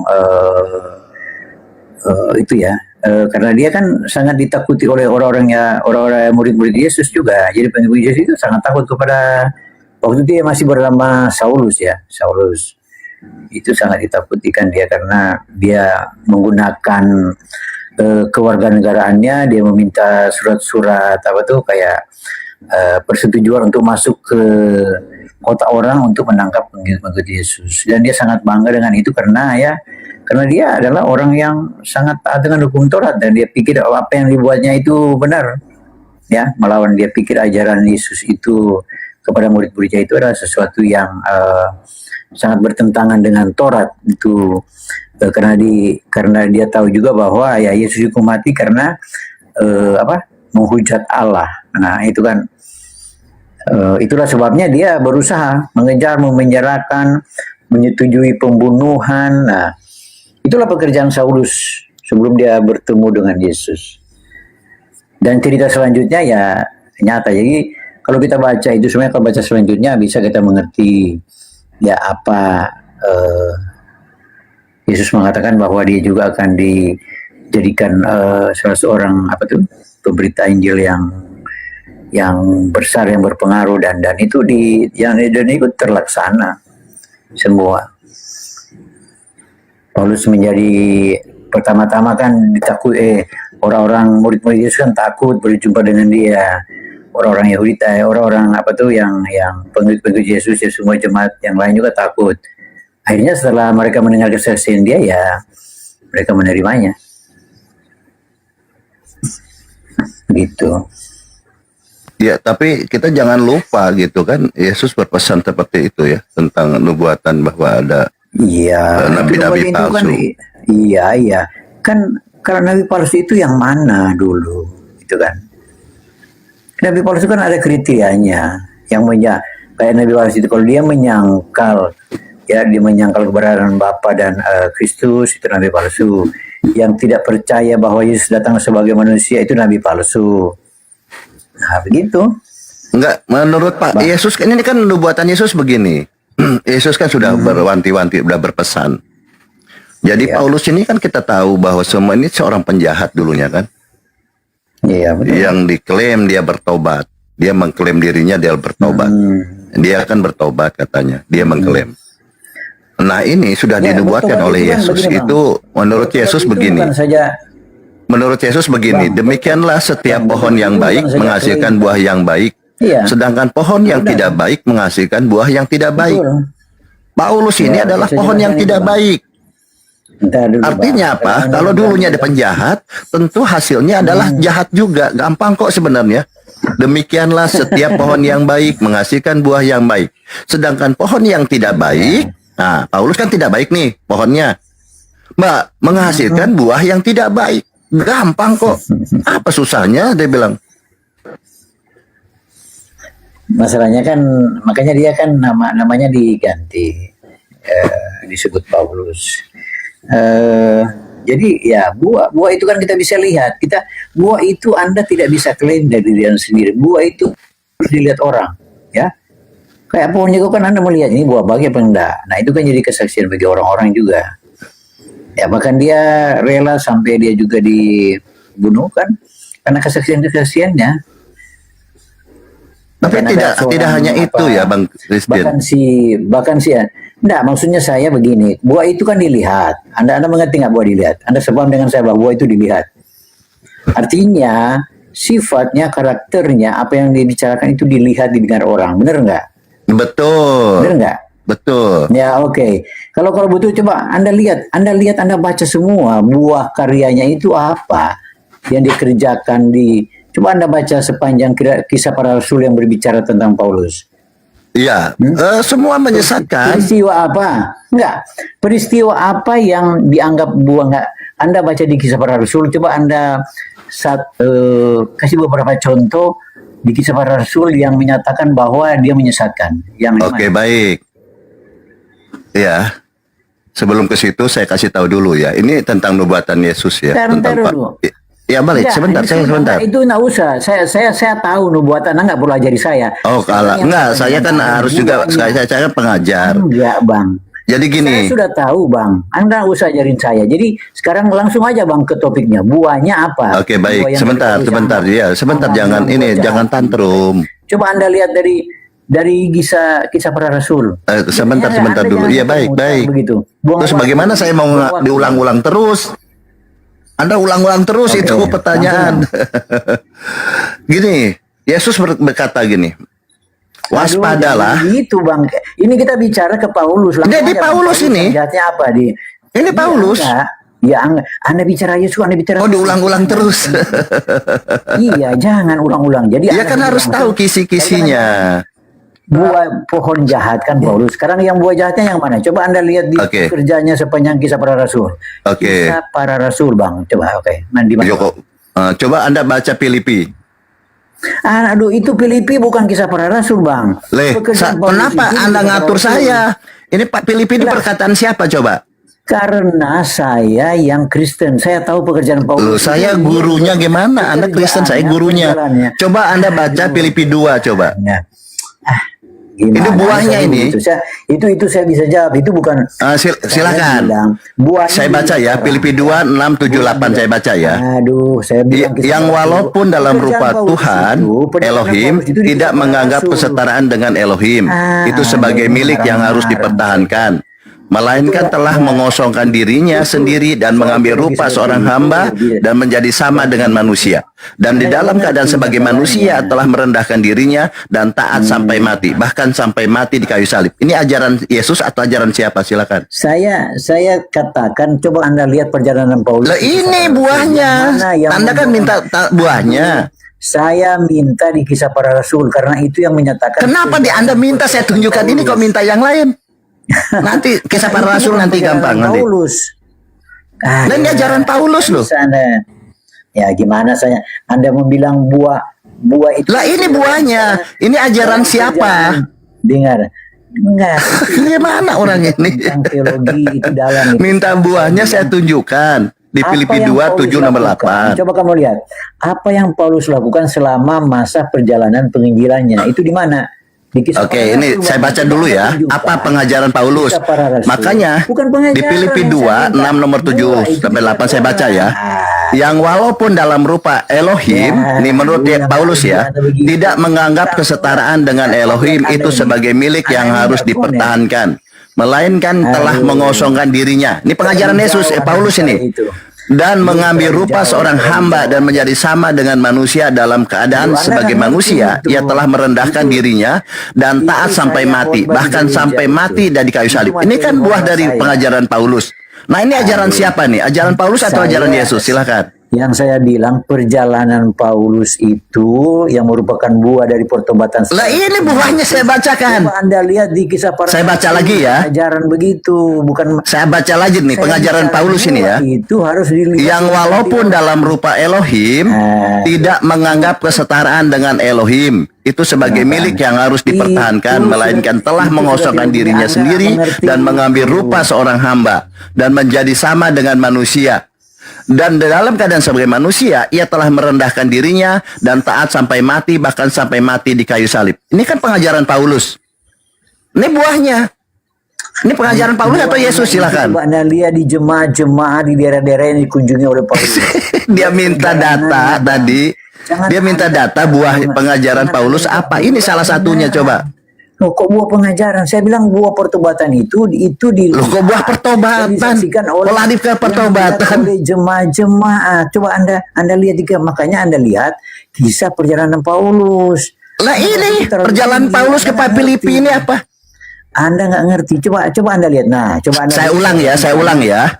Filipi 2 nomor 6 7 8. Bang. Yang walaupun dalam rupa Elohim tidak menganggap kesetaraan dengan Elohim itu sebagai milik yang harus dipertahankan, melainkan telah mengosongkan dirinya sendiri dan mengambil rupa seorang hamba dan menjadi sama dengan manusia, dan dalam keadaan sebagai manusia ia telah merendahkan dirinya dan taat sampai mati, bahkan sampai mati di kayu salib. Ini pengajaran siapa coba ini buahnya ini? Oke, sekarang saya tanya. Maksudnya Yesus Anda bertanya apa sih buah pengajaran Paulus yang menyesatkan? Saya baca Filipi 2 6 7 8. Pengajaran itu dilihat oleh orang, disaksikan. Itu di Kisah Para Rasul. Anda bicara Filipi, itu kan tulisan-tulisan. Lah iya, ini kan pengajaran orang. Nah, apa tanggapan Anda lihat perjalanannya, bagaimana kesan-kesan orang, apa yang dia buat? Begitu buahnya, apa yang dia buat? Ya ini buahnya ini. Dia kunjungi. Aduh, itu tulisan-tulisannya. Buah pengajaran. Para Rasul. Anda itu menyesatkan. Loh ya apa? Coba Anda tanggapi ini pengajaran Paulus ini pengajaran siapa ini? Kenapa menghindar? Anda tanya pengajarannya, buah pengajarannya itu apa yang menyesatkan, kata Anda bilang. Saya pakai Filipi 2, 6, 7, 8. Kenapa Anda tidak menghindar dari ini? Jauh Filipi 2, 6, 7, 8. Ini kan selalu didengung-dengungkan. Oh, Yesus ini sebagai kemanusiaannya. Dia mengosongkan diri, mengambil rupa manusia, merendahkan diri. Ini kan argumen Anda ini. Kenapa tidak mau menjawab ini? Ajaran siapa ini gitu loh?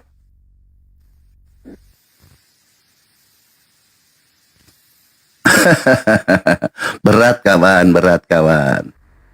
Inilah saya bilang buah pengajaran sehingga Filipi 2 ini sampai setiap diskusi ditanya ketika Yesus berdoa kepada Bapa, Bapaknya kemana? Kenapa dia berdoa kepada Bapa? Oh, dia sedang mengosongkan diri, merendahkan diri. Ini buahnya yang kalian nikmati sekarang.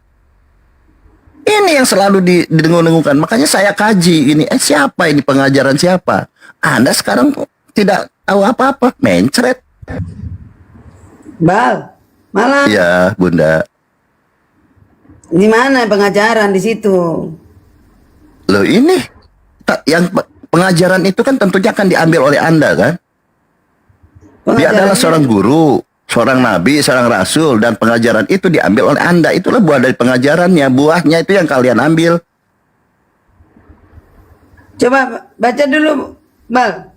Ya bacalah. 11. Baca, saya udah baca ya. Filipi 2, 6, 7, 8. Yang selalu bolak-balik. Ya kalian mau mengimani. Bal, masalahnya apa? Masalahnya apa? Iya. Ini kan pengajaran dari Paulus yang walaupun dalam rupa Elohim tidak menganggap kesetaraan dengan Elohim itu sebagai milik yang harus dipertahankan, melainkan telah mengosongkan dirinya sendiri. Apa? Pengajaran seperti apa sih? Bisa bedakan pengajaran nggak dengan informasi, dengan firman? Loh, ini pengajaran itu sesuatu yang bisa diambil hikmahnya dari sana. Itu pengajaran. Kita guru nih mengajarkan sesuatu, lalu kita ambil pengajaran itu dan kita... Ketika guru mengajar, apa yang kita mau ambil di sana? Buah pengajarannya toh. Makanya ini buah ini diambil oleh kalian sebagai doktrin bahwa manusia dari Yesus ini sebagai manusia merendahkan diri. Itu buahnya. Gampang kok sebenarnya. Coba Anda kan ketika guru sedang mengajar. Apakah Anda melihat gurunya? Tetapi apa yang diucapkannya? Baik itu tulisan maupun lisan maupun oral. Gampang kok, lisan maupun oral sama saja. Nah di sini kalian beriman bahwa Yesus ini adalah manusia yang Tuhan yang sedang merendahkan dirinya. Kan itu. Nah ini buah pengajaran. Pengajaran itu bisa visual, ya. Pengajaran itu bisa visual, bisa listening, bisa audio. Gampang kok. Apa susahnya? Iya, makanya saya bilang tadi kayak Anda di air laut mau mengerti tentang air darat itu susah, Bang. Saya ulang ya, saya dengar ya. Itu aja. Pengajaran itu. Anda cuma mengambil sebagian-sebagian yang bisa dipakaikan senjata untuk mencela. Bukan mencela, Bang. Mencari. Anda ini nggak mencari kebenaran. Iya benar. Saya bilang ini benar. Ya. Anda kok nggak bisa jawab ya dari tadi? Iya. Bukan nggak bisa jawab, saya langsung kutuk Anda saja sebagai gitu. Anda cuma merangkul. Ya nggak apa-apa, nggak apa-apa. Sana untuk mencela, bukan untuk mencari kebenaran, gitu. Saya tanya itu pengajaran siapa coba? Motivasi Anda, iya, itu pengajaran Paulus. Nah, gampang. Sekarang, apa yang salah di situ? Memangnya apa yang salah? Kau bilang bukan pengajaran, itu kan pengajaran. Kau bilang tadi bukan pengajaran kan? Pengajaran. Nah, yang tadi, kalian beriman itu enggak? Ayat di Filipi 2 itu? Enggak. Oh iya. Oke. Itu bukan pengajaran Yesus betul? Dengar dulu. Loh, kok bukan pengajaran yang sebagaimana? Di mana Yesus mengatakan bahwa Tuhan mengambil rupa manusia? Dengar, ketika Yesus berkata, aku datang dan keluar dari Bapa, itu artinya apa? Dia sebenarnya setara dengan Bapa, tapi dia rela datang ke dunia. Itu sama. Nah, Anda jangan main congor lagi di sini. Ketika Paulus bilang bahwa dalam kesetaraannya, dalam rupa dan kesetaraannya seperti Allah, dia tidak mempertahankan itu. Makanya Yesus bilang, aku datang dan keluar dari Bapa. Dia mempertahankan sebagai hamba, makanya dia disebut juga hamba Tuhan. Nah, itu ngarang Dia itu. sebagai anak. Dia nggak pernah bilang dia anak Allah, dia bilang dia anak manusia. Anda ngarang itu. Merendahkan diri. Lo ngarang. Saya baca, Anda minta data, saya baca bagaimana Yesus mengajar. Tar lu, saya bilang. Yesus bilang dirinya anak Allah atau anak manusia? Coba saya tanya ke kamu. Siapa? Yesus bilang dia itu anak Allah atau anak manusia? Anak manusia. Nah, tadi Paulus bilang apa dia? Merendahkan diri sampai apa? Mengambil rupa seorang hamba, bener nggak? Bener nggak? Kau bilang tadi anak Allah. Kau tanya aku, dia bilang anak manusia atau anak manusia. Kok jadi beda sekarang? Iya, kan saya bertanya kepada Anda. Yesus bilang dia itu Allah atau anak manusia? Yesus bilang anak manusia. Ya oke, anak manusia. Nah, anak manusia atau anak Allah nih? Kamu harus sepakat dulu. Dengar dulu. Saya Tadi dia bilang anak Allah. Nah, kau ini mau kalah, kau congor lompat-lompat sana sini. Saya mau setarakan. Nggak fokus dulu. Filipi 2 di situ. Iya, bahwa Paulus mengatakan Tuhan mengambil rupa sebagai merendahkan diri menjadi Yesus, mengambil rupa seperti Yesus. Ini gimana ajaran siapa itu? Oke. Sekarang begini, artinya kamu Anda bilang ajaran Paulus toh? Dengar dulu, stop dulu. Kamu bilang ajaran Paulus enggak sejalan dengan ajaran Yesus, benar nggak? Benar nggak? Menurut kamu ajaran Paulus itu berbeda kan? Betul. Nah, sekarang saya tanya, Yesus bilang dia anak manusia atau anak Allah? Anak manusia. Oke, anak manusia. Sekarang tadi Paulus bilang dia mengambil rupa menjadi apa? Menjadi Allah atau menjadi manusia?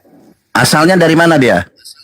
Alah, kamu nggak jawab saja. Paulus bilang dia dia bilang menjadi manusia atau enggak? Iya. Dia Tuhan mengambil rupa jadi manusia. Tuhan mengambil rupa jadi manusia. Kamu. Jadi sama, Yesus jadi manusia, Paulus juga bilang dia jadi manusia. Sama, congor. Dengar dulu. Yesus tidak pernah memperkenalkan dirinya adalah Tuhan yang menjadi manusia. Sama, aduh. Yesus, di mana Yesus memperkenalkan dirinya Tuhan menjadi manusia? Dirinya adalah Tuhan menjadi manusia. Silakan. Datang dan keluar dari Bapa. Coba kamu lihat. Aku datang dan keluar dari Bapa itu artinya apa? Semua dari Bapa kok. Makanya kau apa kalian ini? Terus dungu terus. Nggak heran kau jadi orang dungu karena nggak ngerti. Makanya saya bilang jangan bahas Kristen karena kalian Islam nggak akan ketemu, nggak ngerti kalian. Biongo namanya itu, tahu nggak biongo? Oke, kita tanya Paulus ya. Itu satu ya, Anda tidak bisa jawab ya. Jadi Yesus tidak pernah mengatakan bahwa dirinya adalah Tuhan yang menjelma jadi manusia. Tetapi Paulus di Filipi 2 mengatakan bahwa dia adalah Tuhan yang mengambil rupa menjadi manusia. Nah, kalau kita bertanya kepada Paulus, apakah itu adalah ajaran Yesus? Oh, bukan. Berhenti. Sabar dulu lah. Kenapa kok tantrum gini? Kau bodoh kayak Paulus. Aku bodoh karena Kristus. Nah, kau itu kayak begitu. Jadi nggak usah bicara Kristen kau, bicara tentang Islam baru masuk. Kau di air asin. Sabar dulu, kenapa jadi ngamuk gini? Gitu, bukan diskusi ngamuk. Kok tantrum begini? Bukan tantrum. Begini host, dia itu nggak boleh orang ngomong. Dia nggak mengerti. Ngarang-ngarang untuk mencela, untuk menyerang. Loh kok mencela? Saya tidak mencela. Bodoh namanya. Oke, kita gini ya teman-teman. Ketika ada seorang Paulus mengatakan demikian, kita harus tanya Paulus. Karena Pauluslah yang sendiri yang paham. Ketika Yohanes berkata, kita harus tanya ke Yohanes karena Yohanes yang paham. Ketika Lukas berkata, kita tanya ke Lukas yang paham. Nah, ketika Paulus mengatakan demikian, kita hanya tahu kepada siapa Paulus. Ketika kau Islam bicara Kristen, nah, ketika Paulus mengatakan demikian, itu kan bukan perkataan Yesus. Nah, Yesus tidak pernah mengatakan bahwa aku Sama Tuhan yang aja mengambil rupa manusia, tidak pernah. Sama saya bilang, ajaran kalian Coba silakan di mana Bunda Karyana. Kenapa Paulus mengajarkan demikian? Silakan. Besarkan lah kos, besarkan. Kamu bisa nggak menikah anak kecil? Bisa Ada nggak? Yesus ibunya dinikahi kok. Ajarin. Yesus menikahi, mencabuli ibunya kok. Makanya jangan dungu. Di Matius 1:18 siapa yang menikahi ibunya sampai ibunya hamil? Matius 1:18 saya pakai data. Makanya saya coba yang menghamili ibunya siapa coba? Matius 1:18. Yesus sendiri. Kalian yang bicara gitu orang dungu. Jadi teman-teman kayak yang mencabuli ibunya Maria ini ya Yesus sendiri sampai hamil gitu kan? Kalian itu hafal ayat tapi analisa kalian. Oke, silahkan dibantah ini sudah mulai tantrum. Ini siapa yang tantrum memang kalian dungu. Oke, siapa yang ngajari itu bahwa Tuhan mengambil rupa manusia, saya mengambil rupa sebagai hamba, silakan. Saya malas berdiskusi dengan orang-orang dungu seperti ini, malah saya. Ya makanya jangan menyembah Tuhan yang menghamili anaknya, ibunya sendiri lah. Oke, silakan. Bunda Karyana. Itu bukan kayak Muhammad. Ya ini aja ini. Loh, Matius 1:18 yang menghamili ibunya ya Yesus sendiri lah. Muhammad biji gatal menantu. Dia ciptakan manusia. Dia cabuli sendiri. Tuhan apa coba? Allah mau Oke, lanjut. itu menghalalkan segala cara persinahan gitu. Yesus lah cabuli. Pantat ditusuk-tusuk, keledai ditusuk-tusuk. Oke, lanjut. Karena semua di Quran itu adalah injil-injil palsu yang dimasukkan ke Quran. Kamu baca nggak? Coba silakan, Bunda Karyana sudah ngamuk dia. Christian, suaramu gak kedengaran. Jangan ngomong terus. Iya, Yesus mengambil ibunya sendiri. Biadab Yesus. Oke, lanjut. Mana dasarnya, Bal? Apa itu? Membahas yang mana nih?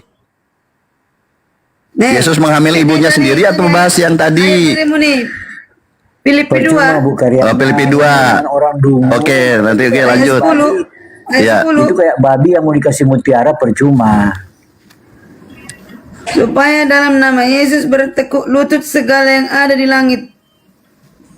Ini dia sebelum anak yang dilahirkan oleh Maria, yang ada di atas bumi dan yang ada di bawah bumi. Semua bertekuk lutut. Dan apa ini yang mana ini? Yesus Kristus adalah Tuhan bagi kemuliaan Allah Bapa. Ya maksudnya yang mana nih? Filipi 2 nih. Bang Handi kalau Filipi 2 ayat 10 dan 11. Ya, minta maaf. Nah, Filipi 2 ini saya tanya. Bang Bunda Karyana, saya tanya, ini pengajaran siapa ketika Paulus mengatakan bahwa Tuhan mengambil rupa menjadi manusia, ini pengajaran siapa? Ini rasul yang berkata demikian. Dia bukan Yesus kan? Rasul Paulus menuliskan ini bahwa bukan ajaran Yesus kan itu? Loh, dia nih si Bal kuliah di sana minum kopi. Si Bal itu adalah artinya iblis gitu loh. Mana? Kalau memang itu pengajaran, saya kan 14 tahun di Pacitan, 3 tahun di Yerusalem. Ketika saya mencari data ini pengajaran Yesus bukan, ternyata nggak ada. Yesus mengajarkan bahwa Tuhan mengambil rupa manusia, ini nggak ada. Di mana saya bilang minta tunjukkan? Buktinya ini nomor 10 sebelah sini. Apa di sana di mana Tuhan mengambil itu kan pengajaran Paulus. Ya udah kalian juga itu kan katamu. Loh, Filipi 2 7 nomor 8 coba baca, itu kan Paulus. Kok bahas lagi nomor 10 itu Paulus, masih Paulus. Coba referensinya, ada perkataan Pak Yesus mengatakan Tuhan mengambil rupa manusia. Ada yang mau dibahas? Nggak ada kan? Nggak usah dibahas. Kalau nggak ada betul bahwa Paulus ini, makanya dikatakan oleh, kalau gini Bunda Karyana, Anda kan harusnya bertanya, ini yang ngambil dari mana sih Paulus ini? Halo. Karena tertulis kan demikian. Kadang benar, kadang-kadang gimana, kadang-kadang menghujat. Kadang-kadang ngakui Bible gimana sih? Apa siapa? Baal anak baik nggak pernah menghujat lah. Ini seharusnya Anda bertanya nih. Paulus ini mengatakan bahwa Tuhan mengambil rupa manusia, ya kan? Merendahkan dirinya. Bunda Karyana kena pelanggaran, Bunda Karyana menghujat tadi itu. Oh, Bunda Karyana menghujat, ini nggak usah menghujat Bunda Karyana. Pakai akun lain kalau mau naik Bunda Karyana. Pak itu kan. Tapi teman-teman, poinnya sudah diakui ya, memang ini bukan pengajaran Yesus, tapi adalah pengajaran dari Paulus sendiri. Pertama dia bilang bukan pengajaran katanya. Padahal teman-teman, pengajaran itu bisa secara visual, secara oral, secara lisan, secara listening. Sekarang lewat Zoom, ada kan pengajar belajar tuh begitu. Lewat tertulis itu juga pengajaran. Kalian ini memahami pengajaran aja tidak bisa. Di sini di mana Paulus mengatakan bahwa di mana Yesus mengatakan bahwa Tuhan itu mengambil seorang hamba menjadi sama dengan manusia dan merendahkan diri menjadi manusia. Di mana ternyata kalian sendiri mengatakan bahwa memang bukan pengajaran Yesus. Nah, kalau kita ingin paham, teman-teman Kristen yang di bawah, kita harus bertanya ke Paulus. Kalau Paulus bernarasi begitu, berargumen begitu, pastinya yang paham itu Paulus. Maka kita harus tahu jawabannya dari Paulus. Nah, kalau Anda berbicara itu, baca Kisah Para Rasul 14 nomor 11. Tadi berbicara Kisah Para Rasul nomor 11 kan tadi. Tadi teman yang satu ini membaca KPR, baca KPR. Nah, ini saya sebenarnya mau ke sana, tapi cara saya kan harus terukur gitu. Nah, bahwa Tuhan mengambil rupa manusia ini, Paulus mengadopsi paham-paham Yunani pagan. Karena Paulus pada saat pengajarannya ke Lekoania, dia mendengar bahwa dia dipanggil sebagai orang-orang atau dewa-dewa yang mengambil rupa manusia. Karena pengajaran Paulus ingin diterima di luar Yahudi, di luar Bani Israel, maka ini adalah senjata ampuh bahwa ini bisa ditujukan kepada Yesus. Di Kisah Para Rasul 14 nomor 11 dikatakan begini, ketika orang banyak melihat apa yang telah diperbuat Paulus, mereka itu berseru dalam bahasa Lekoania. Dia bilang, dewa-dewa telah turun ke tengah-tengah kita dalam rupa manusia. Nah, itu kata Paulus. Kata Paulus itu dia bilang dewa-dewa mengambil rupa turun ke tengah-tengah kita dalam rupa manusia. Nah, ini diambil oleh Paulus, dijadikan casingnya, diganti nama Yesus. Dewa itu diganti nama Yesus. Yesus turun ke bumi, ke tengah-tengah manusia dalam rupa manusia. Gampang kok, apa susahnya kalian ini?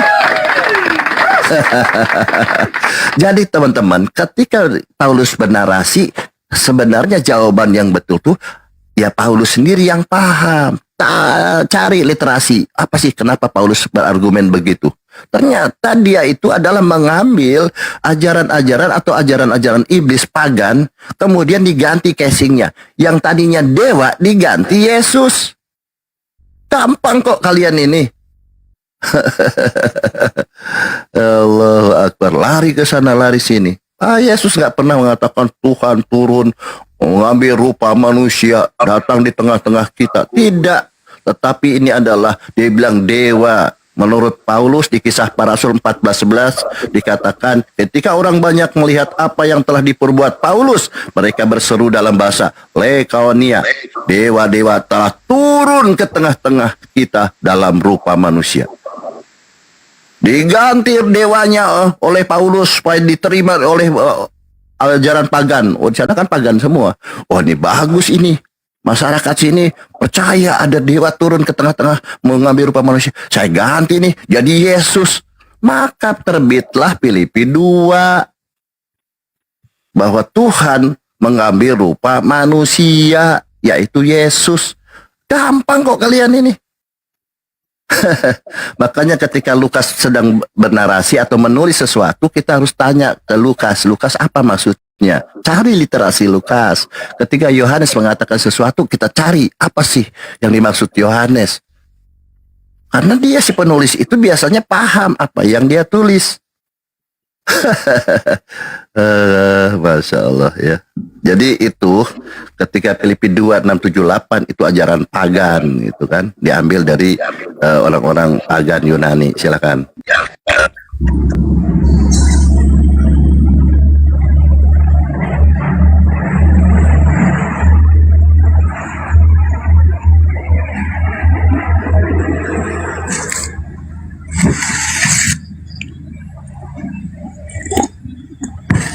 Selamat pagi semuanya. Selamat pagi. Pagi. Terima kasih. Jam berapa ini? Rokok sudah hampir 2 bungkus setengah ini. Iya, sama dengan saya. Saya 2 bungkus ini. Jadi udah terjawab ya. Tadi itu pengajaran Paulus sendiri itu tapi sebenarnya mengadopsi dari ajaran pagan gitu, karena Yesus sendiri tidak pernah mengatakan Tuhan mengambil rupa manusia, merendahkan diri dan lain-lain. Karena saya cari nggak ada Yesus mengatakan demikian. Tetapi yang bagus jawabannya ya tanya ke Paulus lah. Ternyata Paulus mengatakan itu adalah ajaran pagan, dari pagan dewa gitu. Lanjut Bang.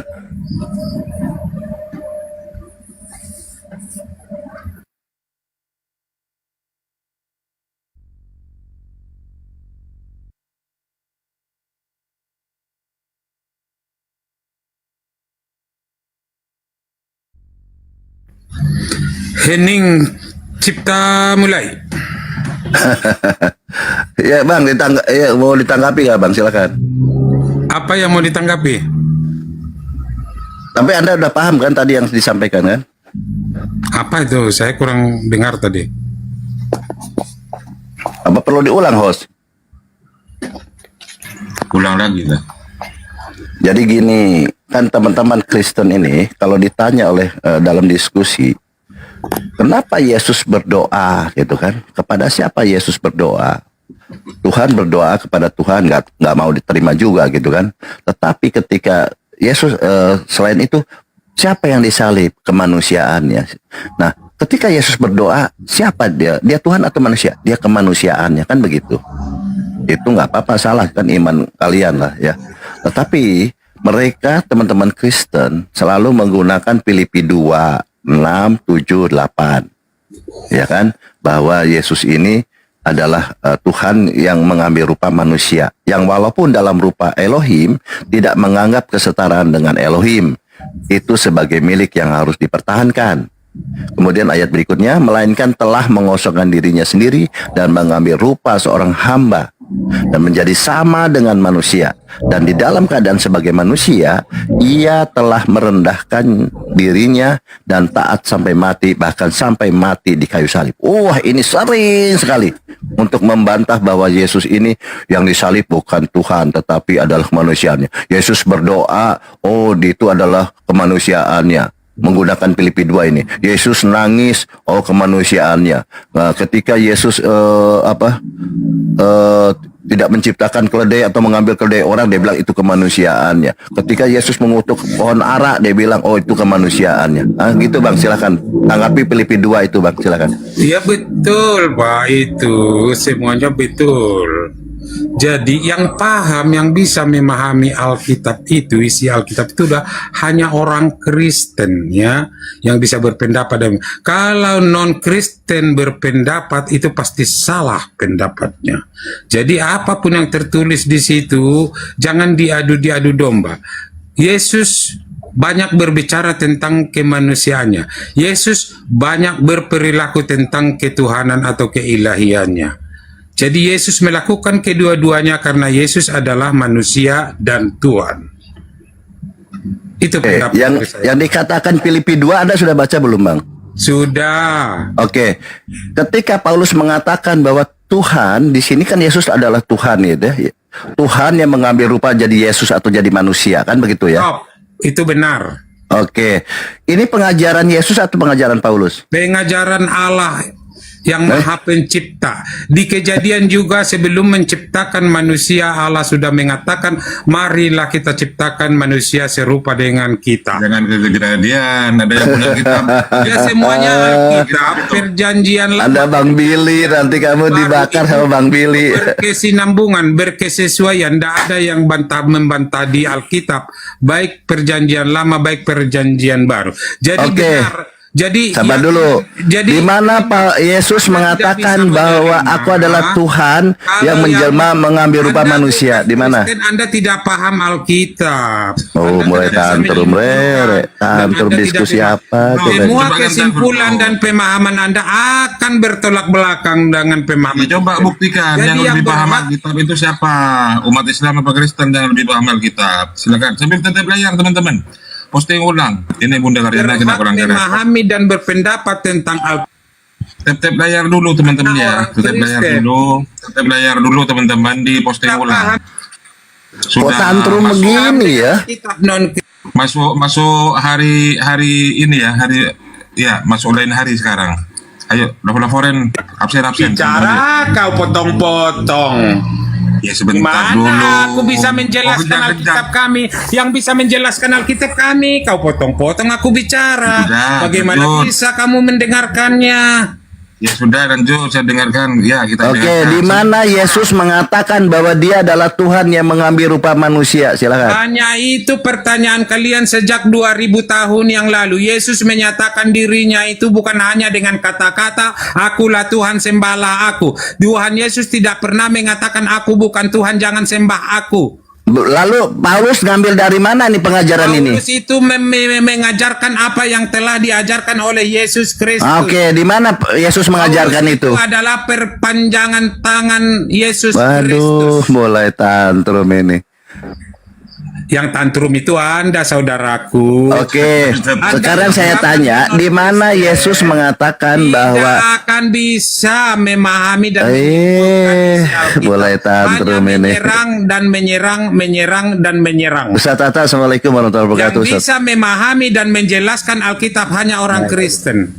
Assalamualaikum. Ya, apapun kita injirin mereka karena Oke, Ustaz Tata, lanjut Ustaz Tata. Karena Kristen tidak paham Bible, malam ini penginjilan gratis dari tahta tanpa perpuluhan. Ayo, silakan. Diturunkan. Kalau di mute mending turunkan aku. Ya silakan, kamu narasi dulu. Aku bicara di mute. Ya silakan.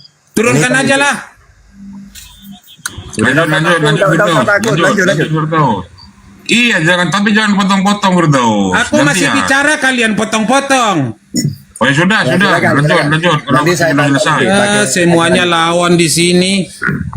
Antikristus semuanya, mending turun. Ya udah silakan, nanti lu. Gimana sih?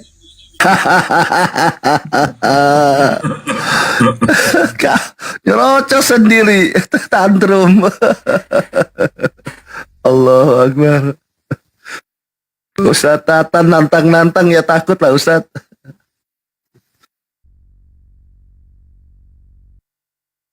Baru bangun Ustaz Tata ini kelihatannya nih. Ya kenapa ya mereka ini ya? Kita tanya, oh itu ajarannya Yesus. Nah, kita tanya di mana Yesus mengajarkan itu, dia bingung lagi, dia putar kejadian, lari ke kejadian. Allah, pusing aku. Jam begini kita mau ketawa terus lagi. Dari mana Ustaz? Goreng nasi baru selesai. Wih, mantap ini. Sambil makan Ustaz ya. Asinan terlalu banyak garamnya. Untung Bang Andi ini lagi ini. Kalau enggak langsung diludahi sama Bang Andi tadi itu, orang-orang begitu. Lagi makan juga Bang Andi itu, keluar itu. Lapar katanya. Langsung diludahi kalau sama Bang Andi itu. Kalau tantrum begitu.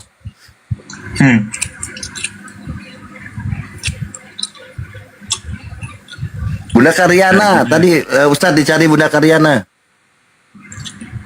Kena pelanggaran tadi itu, kena pembatasan. Karyana. Iya, menghujat dia. Kena menghujat.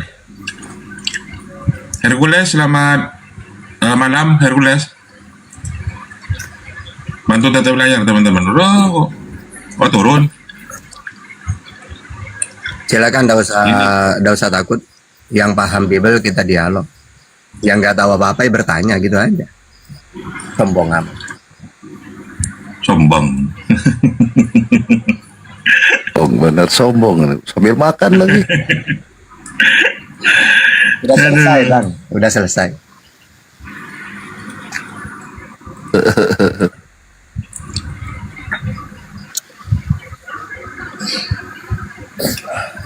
Udah, suruh bertanya aja lah. Kasihan kalau dialog gak berani mereka. Ayo yang di bawah yuk. Teman-teman Kristen yang mau berdiskusi pakai data ya.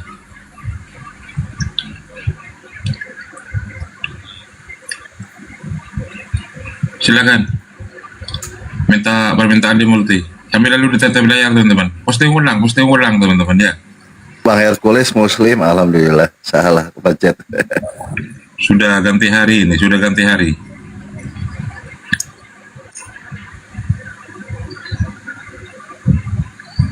Yang Islam jangan naik teman-teman. Atau mau tanya-tanya nggak apa-apa biar Ustaz datang nggak nganggur. Apa ini?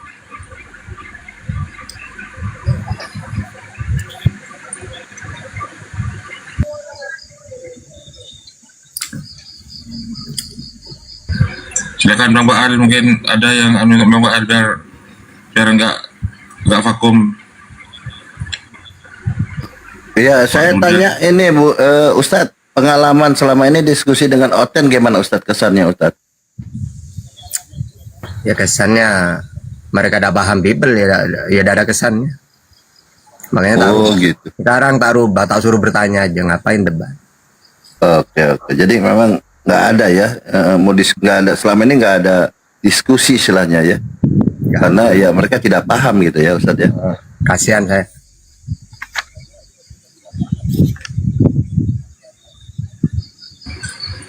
Ada calonnya Ustaz Tahta ini. Nah itu Yen.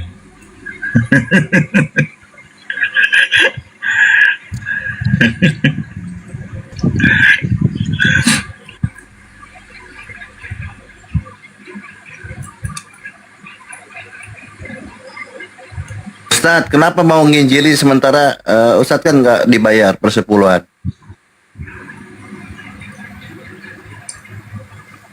Alah ya kan Al-Quran itu diturunkan meluruskan memang. Meluruskan mereka yang sudah merusak ajaran Yesus ini. Kasihan ajaran Yesus tauhid dirubah menjadi pagan. Ya tanggung jawab kita lah itu untuk meluruskan. Karena cinta kita kepada sama manusia Ustadz ya.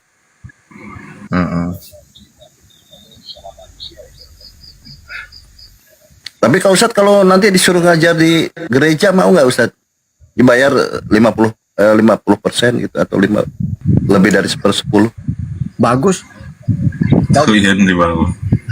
Tak sampaikan yang benar daripada disampaikan yang pelintir-pelintir kan tidak bagus. Oh gitu ya. Kalau kayak apologet kayak Bang Juma apa kan menyampaikan yang sebenarnya.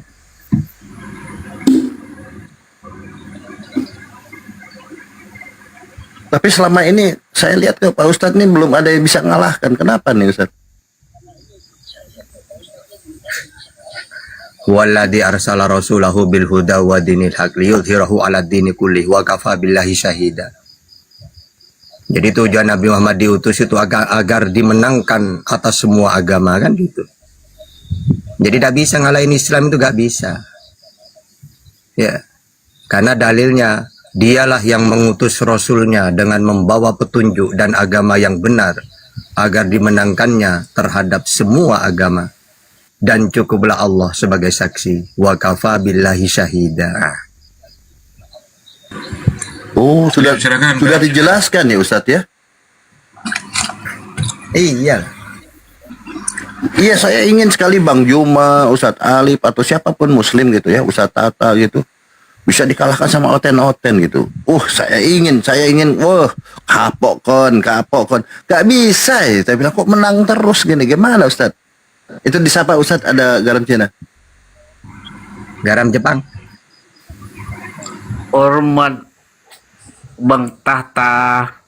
Lanjut, langsung digas. Ayo guys, kali 5 guys. Gaskan. Yang mana duluan nih? Saya bertanya apa gimana? Bertanya aja lah. Bertanya seumur hidup. Bosan saya dialog. Nah, tapi ya jangan diturunin ya. Ya, silakan. Ya sebelum saya bertanya, alangkah baiknya saya mengatakan bahwa teman-teman yang di bawah ya jangan ngegosip bahwasanya garam Cina botol, bahwasanya garam Cina tolol. Udah, dah usah lihat ke typing itu ada yang ngurus typing bagian. Gak usah lah. Ya, oke. Langsung aja bertanya, yuk. Oke. Teman-teman di bawah, Ustaz Tahta haus ini. Barangkali ada kopi. Bang Tata. Yuk, langsung lanjut. Lanjut, gas, ayo. Oke, Bang Tata, apakah Yahweh dengan Allah? Ulangan 6 ayat 4, Markus 12:29, Al-Ikhlas ayat 1, Keluaran 33:20, Keluaran 9:14, Yesaya 40:18, Markus 12:29, Al-An'am 103, Asyura ayat 11. Sama. Allah itu tidak kelihatan, Esa tidak serupa dengan apapun. Nah itu. Ya, saya kan belum selesai, udah dipotong Ustadz. Gimana? Ya kan katanya sama. Iya, apakah Tuhan yang sama? Itu Nah, iya. maksudnya, Bu. Nah barusan itu. Tuhannya Musa, Allah yang Esa, Ulangan 6 ayat 4. Yesus juga Esa Tuhannya, Markus 12:29. Nabi Muhammad Esa, Qul Huwallahu Ahad. Musa tidak kelihatan Tuhannya, Keluaran 33:20. Yesus tidak kelihatan Tuhannya, Yohanes 5:37. Nabi Muhammad tidak kelihatan Tuhannya, Al-An'am 103. Musa tidak serupa dengan apapun, Keluaran 9:14, Yesaya 40:18. Nabi Muhammad tidak serupa Tuhannya, Asyura ayat 11. Sama itu. Ya berarti jika dibandingkan dengan fisik, apakah dia orang yang sama? Tidak ada fisik, tidak ada yang serupa dengan Allah. Dengan siapa kamu hendak samakan aku? Tidak ada yang seperti aku. Keluaran 9:14, Yesaya 40:18. Orangnya sama, udah tahu bukan orang itu. Sebutannya ataupun apakah dia Tuhan yang sama? Loh, udah sama.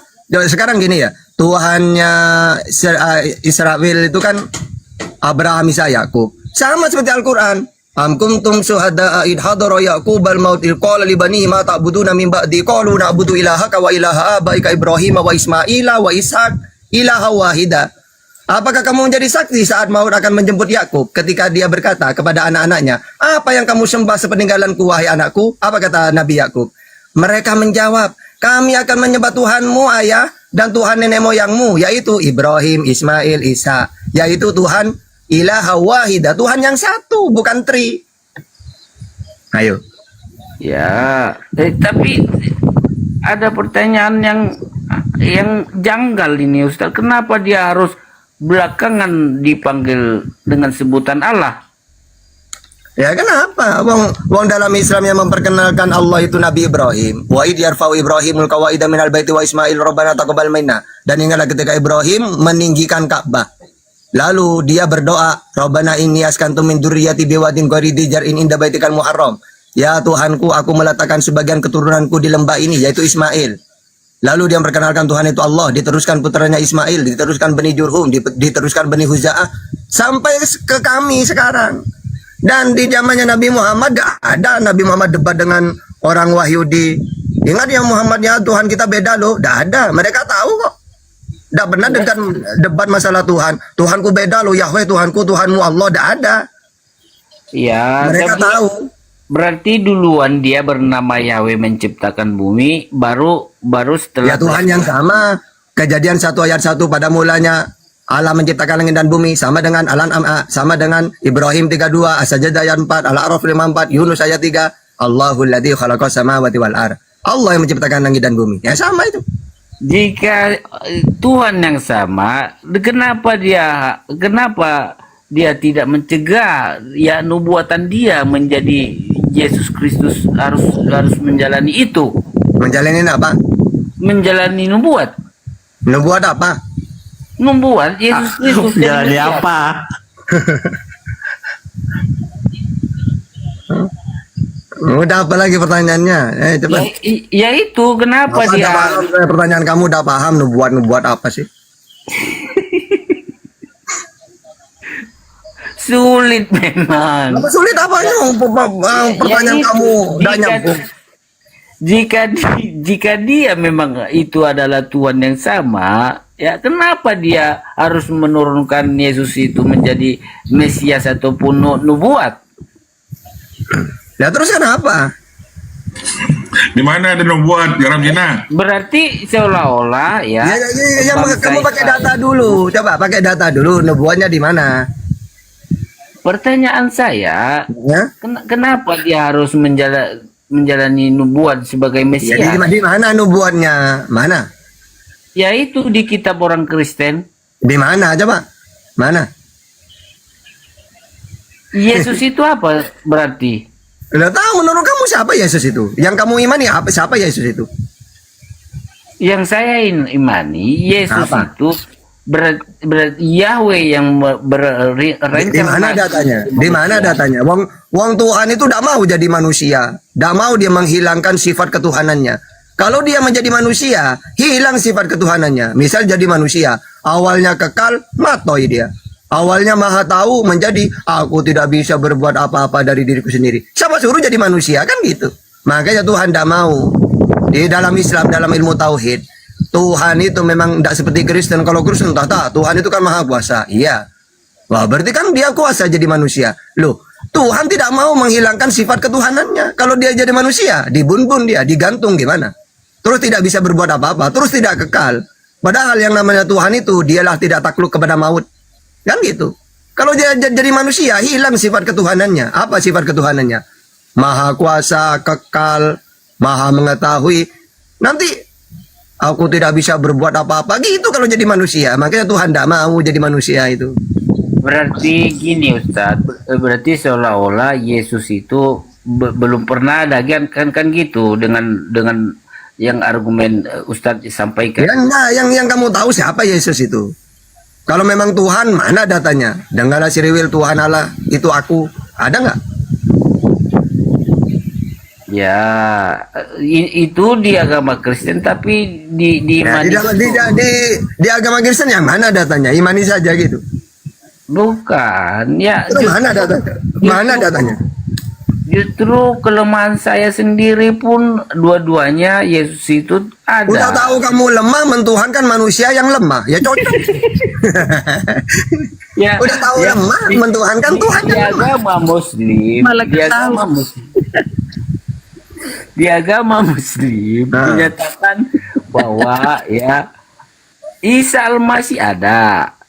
Di agama Kristen dikatakan Yesus itu ada. Saya bertanya siapa? Menurut Kristen siapa Yesus itu? Justru balik bertanya kepada saya, siapa Yesus itu? Berarti ini gampang. Yesus kamu siapa? Utusan utus sirwil Matius 15:24. Penyampai firman Yohanes 17:8. Nabi Markus 6 ayat 4. Kamu udah jelas Yesus ngomong. Terus kamu imani sebagai apa dia? Ya justru itu saya katakan bahwa Yahweh dengan Allah itu apakah Tuhan yang sama? Loh, kan sudah sama. Tuhannya Abraham, Ishak, Yakub, Allah itu dalam Al-Quran. Datanya mana? Al-Baqarah 1. Ini. Lah kita kan pakai data. Ya. Bahwa Tuhannya para nabi itu sama. Ya, Al-Baqarah 136. Terus Ali Imran 64. Al-Baqarah 132. Al-Baqarah 133. Terus ada juga Asy-Syura ayat 13. Tuhannya para nabi sama, Tuhan Abraham, Ishak, Yakub, sampai Nabi Muhammad sama. Iya, boleh saya jawab? Ya silakan pakai data, jawab cuma curhat, pakai data dong. Bukan curhat, ya. Jika dia memang Tuhan yang sama, kenapa harus berdua hati, kan gitu? Di lain waktu dia katakan. Dua hati gimana? Kamu gak jelas banget. Maksudnya dua hati gimana? Di lain waktu dia berkata Yesus ada dan telah menjalani nubuat. Nah, di lain waktu lagi dia berkata Isa bin Maryam, ya, dia katakan hanya seolah-olah menjadi nabi saja, kan gitu. Nah terus, memangnya kalau bukan nabi saja apa lagi? Jadi songgokong itu. Makanya saya katakan berarti. Ya makanya kamu harus perjelas dulu menurut kamu siapa itu Yesus. Perjelas dulu, nanti saya bantah pakai data, ayo. Berarti Wong kamu sendiri tentang Yesus gak jelas. Masih gak tahu siapa itu Yesus. Ya Yesus kami imani sebagai nubuatan yang Nubuat mati, apa? Nubuat sebagai apa? yang turun ke bumi dan mati di kayu salib. Di mana itu datanya tuh di mana? Data itu di mana kamu dapat?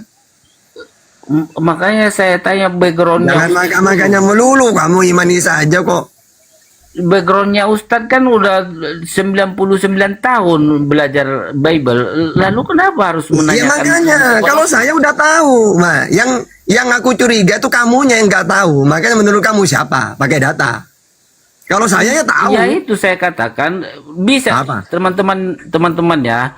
Nah. Jika saya salah berkata, boleh Anda carikan. Ya udah salah. Rujukan Ya udah yang salah paling benar dari perkataan saya, kan gitu. Iya, menurut Yesus kamu salah. Menurut Yesus. Tidak juga. Ya, coba pakai data coba. Kamu mentuhankan Yesus itu pakai Ya, data. saya katakan bahwa sebelumnya ya Yahweh itu telah berencana menurunkan yang namanya Mesias. Bahkan para peramal telah meramalkan itu. Iya, menurut siapa kamu? Kamu ngomong kayak gitu tuh menurut siapa? Pakai data. Datanya nggak bisa saya tunjukkan secepat Ya sudah, berarti tidak usah ngomong. Saya Gimana kamu ngeklaim sendiri kayak gitu? Harus ada data. Oh, Yahweh ini sudah menubuatkan Mesias ini akan turun, yaitu Yesus. Ya, pakai data. Kalau udah pakai data ya, terus gimana caranya saya nanggapin kalau udah pakai data? Kita berkelas dikit. Gimana saja? Berkelas gimana saja? Ya, kalau kita kembali ke dasar, ya kita nanti bakalan di ini lain bahwa ya pengetahuan kita sedang kali itu kan gitu. Ya kalau kayak gitu itu cuma curhat itu. Saya males nanggepin kalau udah pakai data itu. Bukan. Kita ya apa? Kita melulu.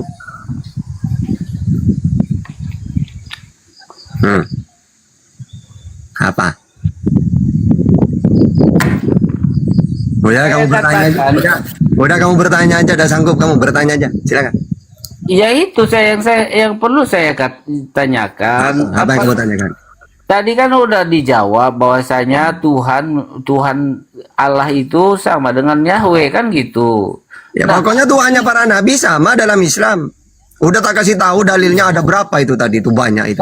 Kan Tuhan itu merangkup semua umat. Bahkan di seluruh isi bumi ini telah dirangkup dan dia mengetahui dan dia maha tahu kan gitu. Nah sekarang kamu pakai data Musa Taurat untuk siapa? Ayo, Nabi Musa diutus untuk siapa? Tauratnya untuk siapa? Ayo. Kalau dia sebatas Nabi Musa belum ada mengeruncup arahnya kemana? Lah yang enggak lah, kan ada Ulangan 33 ayat 4.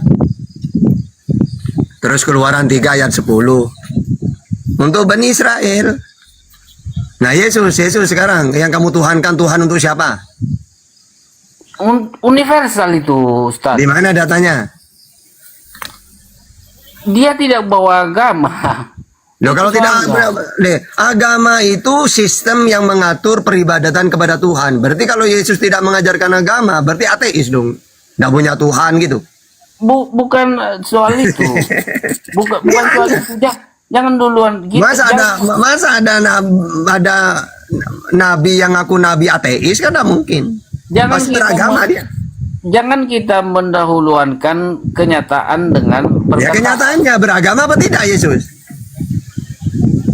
Dia tidak bawa agama. Nah kalau tidak bawa agama, terus ngapain dia diutus? Untuk apa dia diutus? Agama itu kan setelah perbuatan.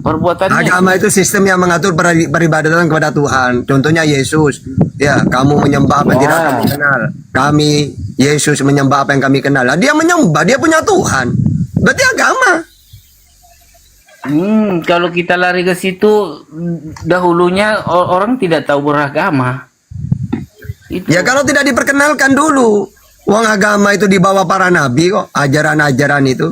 Orang beragama, ya, misalnya gini ya, tahta ini beragama, berarti tahta ini punya Tuhan, punya kitab suci yang harus saya buat pedoman. Itu agama namanya, berarti saya ini beragama. Buktinya, saya punya pedoman Quran hadis, saya punya Tuhan Allah. Itu beragama berarti. Nah kalau tidak beragama, ateis, siapa Tuhanmu? Gak ada. Punya kitab? Gak ada. Ya itu namanya ateis, itu udah punya Tuhan itu. Iya ateis kan jelas dia. Nah, kalau Yesus punya Tuhan nggak?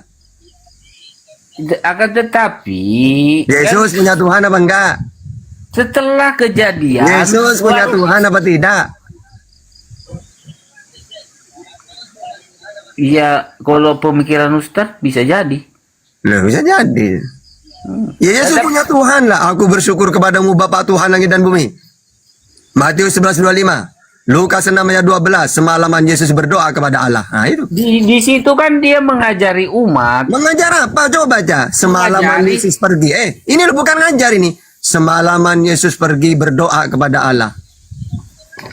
Berdoa, dia sendiri yang berdoa. Iya, dia di situ kan sebagai nubuat. Yang bersyukur juga Yesus. Yang bersyukur kepada Tuhan Yesus sendiri. Aku bersyukur kepadamu Bapa Tuhan langit dan bumi. Yesus sendiri, bukan ngajarin dia. Iya, dia kan mengajari tata cara beribadah. Bukan ngajarin, dia sendiri yang bersyukur, dia sendiri yang berdoa. Semalaman Yesus berdoa kepada Allah. Bahkan dia sujud. Iya, itu semua jelas. Tetapi berarti Tuhanmu sujud ke siapa Tuhanmu? Jika Yesus tidak melakukan cara demikian, bahkan umat manusia ataupun agama Kristen tidak Yang tahu saya tanya, dia sujud kepada siapa? Cara beribadah kepada Tuhannya, kan gitu. Memang semua para nabi mengajarkan cara ibadah. Semua para nabi memang tugasnya mengajarkan ibadah. Dia sendiri ibadah, juga mengajarkan ibadah kepada umatnya. Sama.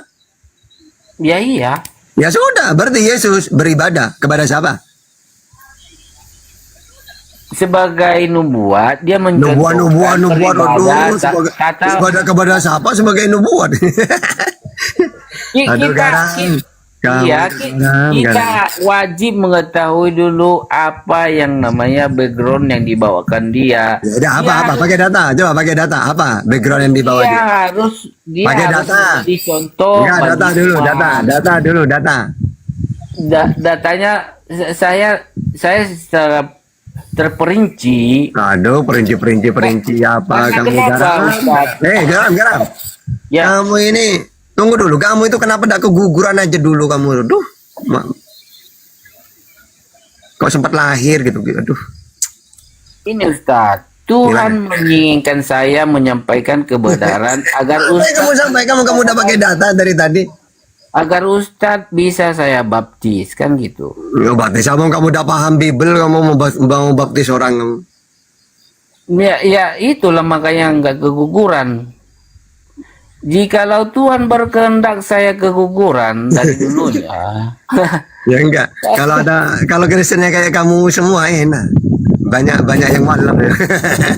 Ya udah, makanya relakanlah diri. Waduh. Dia Mata, silakan. Iya, halo, selamat malam ya. Tema yang kamu kuasai apa? Semua. Kau suruh saya bahas tema gitu? Ya terserah, pilih sendiri. Oh gitu. Ya, pantaskah Tuhan dibunuh oleh makhluknya? Ayo, silakan. Oh begitu. Mau pantaskah Tuhan dibunuh oleh Jawab dulu, pantas enggak ada Tuhan dibunuh oleh penciptanya? Ya, kalau saya jawab, apakah Tuhan dibunuh oleh yang namanya makhluknya? Benar, tetapi dia bangkit, nggak mati selamanya. Yang katanya bangkitnya dibunuh. Tuhan pencipta dibunuh oleh ciptanya, pantas enggak? segala sesuatu itu karena kasih. Jadi apa yang Pakai data dilakukan dulu oleh bahwa Yesus Tuhan itu, bisa bukan mati. itu, bukan itu. Pakai data Bukan dulu itu, bukan bahwa- itu. bahwa Tuhan bisa Pantas mati. atau tidak? ini Pantas sebentar atau sebentar. Kalian punya etika diskusi satu-satu. Ya, supaya Ya, kalian- makanya kita lanjut nanti. Saya tanya ke Anda, pantaskah pencipta itu dibunuh oleh ciptaannya? Pantas-pantas aja karena kasih kan. Ya silakan pakai data. Silakan pakai data, yuk. Oke, karena begitu besar Yohanes 3 ayat 16. Karena begitu besar kasih Allah akan dunia ini, sehingga ia mengaruniakan anaknya yang tunggal Agar supaya dibunuh setiap gitu. orang yang percaya Enggak, di mana kepadanya di tidak situ dibunuh? binasa, melainkan beroleh hidup yang Ya di kekal. mana dia ya karena begitu besar kasih sayang Allah maka bunuhlah dia. Di mana kayak gitu? Karena segala sesuatu jangan ketawa-ketawa. Kau Ya, jangan sama kuat silakan. tapi Di mana di bodoh situ seperti dibunuh, Tuhan? nabimu. Ya di mana di situ? Enggak. Iya. Bagaimana cara supaya manusia itu dapat pengampunan? Ibrani 9 ayat 22. Nih kita yang mau diskusi siapa? Besarin saya supaya saya dengan data. Oke satu-satu. Ya udah. Oke satu-satu. Oke. Jadi caranya Yesus Ya, ya. mengampuni Sebentar, dosa sebentar, bagaimana? sebentar. Ya silakan. Kau besarin saya supaya saya buka dalilnya. Oh udahlah silakan dah langsung lah. Loh, Jadi kalian bagaimana ini caranya nanti Yesus mengampuni dosa gimana? iya, makanya saya mau buka dalil. Kan baca saja. Loh, kenapa kalian takut dengan dalil? Kenapa takut? Silakan aja dibaca. Saya udah paham semua Bible. Silakan baca, Ya, baca. Sama apa semua dengan Bible. Silakan. Gini. Kalau kalian mau membuka dalil, ayo. Kenapa Ya udah tidak? ini saya hafal semua sudah. Silakan. Bukan, Mana dalilnya? ini bukan tentang menghafal. Ini Udah, tentang silakan. Udah silakan cepat. Apa saya dulu? Yesus mengampuni dosa bagaimana? Oke, saya dulu ya. Jadi Yesus mengampuni dosa itu tidak ada menebus dosanya dengan darahnya. Karena Yesus mati ini keinginan iblis. Mana datanya Yohanes 8 ayat 44. Makanya kata Yesus, kalau Allah Bapamu seharusnya kamu mengasihi aku, bukan membunuh. Karena kalian ingin membunuh aku, ya iblis ya Bapakmu. Lalu bagaimana caranya Yesus mengampuni dosa? Yesus memerintahkan bertobat. Matius 4 ayat 17. Sejak waktu itulah Yesus memberitakan bertobatlah sebab kerajaan surga sudah Kenapa saya di mute? Matius 18 ayat. Tunggu gantian. Gantian. Ya gantian tunggu. Loh, Matius sebentar. 18 ayat 3 sampai 8. Lalu Kok berkata ayat berkata kepadamu, ya yang sesungguhnya jika kamu tidak bertobat dan menjadi seperti anak kecil ini, maka kamu tidak akan masuk ke dalam kerajaan surga. Yesus, bagaimana caranya bertobat? Istighfar, minta ampun. Lukas 11 ayat 4. Ampunilah kami Tuhan Bapa. Nah itu. Kenapa kok mengampuni dosa dengan? Kenapa kau yang bernarasi?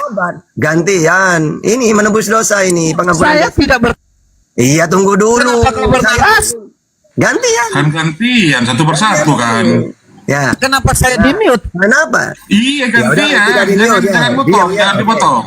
Ya, kenapa Yesus mengajari mengampuni dosa dengan tobat? Karena Tuhan itu Maha penerima maaf. 1 Yohanes 1 ayat 9.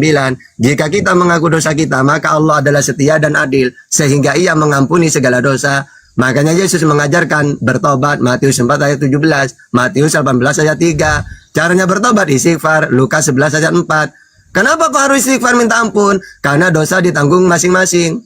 Siapa yang berbuat dosa, dia yang harus tobat. Yesaya 18:20, Ulangan 24:16, Matius 16:27, Yeremia 31 ayat 29, 2 Tawarikh 25 ayat 4. Nah, jadi ajaran Yesus memerintahkan untuk menghapus dosa bertobat, istighfar. Itu datanya banyak itu. Silakan. Puji Tuhan ya, kau membawa banyak ayat Alkitab. Mantap. Ya, saya suka Ya, silakan. dengan apa yang kau katakan. Ya. Jadi Islam sendiri lebih senang membaca Alkitab. Oh dibandingkan iyalah, Qur'annya. Islam yang paham Bible itu Islam, bukan Kristen. Ayo silakan. Ya, kalau kau bilang kau paham Bible, ya saya mengucap syukur aja kau mau membaca Mantap. Bible Ya. dibandingkan Silakan. Al-Qur'anmu. Nah, Karena dua-duanya. Al-Qur'anmu tidak ada Dua-duanya. gunanya. Kau hanya membaca ayat. Dua-duanya saya paham itu. Makanya kalian itu nanya tiba-tiba Islam, saya bingung. Quran dan Bible. Udah, Hanya pikiran. Ya udah silakan. Ya, Ayo. saya lagi narasi. Ya, silakan. Saya tidak potong-potong ketika Iya, Anda silakan. Makanya bicara. nggak usah narasi kemana-mana. Lanjut. Loh, Anda yang tadi Anda baca, saya tidak bertanya. Nah, sekarang Anda kamu ngomong bisa sendiri, jawab sendiri. Ya, silakan Ketika kamu saya bantah mau pakai data. menjawab, sebentar. Silakan, Saya kamu dengan bantah pakai data, data. saya bukain data. Silakan, langsung aja, silakan, langsung baca. Loh, saya lagi bukain data, Anda ngomong Ya, silakan. sendiri, jawab Ya, sendiri. silakan dibaca. Makanya terpujilah nama Masih Tuhan ngomong. ketika Masih nangis deh, masih curhat. sebentar. Loh, kok Anda silakan. bicara, saya nggak boleh bicara. Saya Ya, tahu ini silakan. rumah Anda. Ya, Makanya silakan, langsung udah pada sama poinnya, nangis. langsung pada datanya. Saya lagi bilang bahwa apa yang Anda katakan itu membawa-bawa dalil Alkitab saya. Puji nama Dah usah Tuhan. curhat. Tugas kamu Tuhan yang langsung mana? bantah Yang pakai terpuji data. itu Tuhan yang mana? Silakan, langsung bantah pakai data, silakan. Oh, nangis. Yang terpuji itu Tuhan yang mana? Besarin saya supaya kau Udah baca Kan aja. itu saya kelihatan Bosan itu. kenapa? nanti kau Jangan pelintir-pelintir. Enggak ada, sudah Sudah saya besarin kuasai. aja. Enggak. Kalian biasanya pelintir-pelintir supaya kalian membaca dan Ya, mengerti. silakan, udah tak Silakan kuasai dibaca. itu. Loh, kenapa kalian Silakan nggak mau dibaca. besarin saya? Silahkan dibaca. Silahkan dibaca. Kenapa usah. nggak mau besarin saya? Kalau dibesarin nanti kena ketahuan batasan. itu. Udah kelihatan, udah silakan. Loh, Silakan. kenapa? Saya tanya kenapa? Silahkan. Waduh. Lo pertanyaan saya mudah, kenapa nggak mau besarin saya? Ya udah silakan. Iya silahkan dibaca. Waduh. Pertanyaan saya mudah, kenapa? Ada apa tidak mau besarkan saya? Ya udah besarin. Silahkan. Kenapa emangnya? Ya Besarin besarin. dong. Biar tak Dong, tadi Kristen Ya ada di udah, bawah nggak ada biarin, besarin penolakan. aja besarin. Nanti apa? Kok malah tantrum ini, suruh ngomong, suruh beri kesempatan bicara, malah nyerocos saja.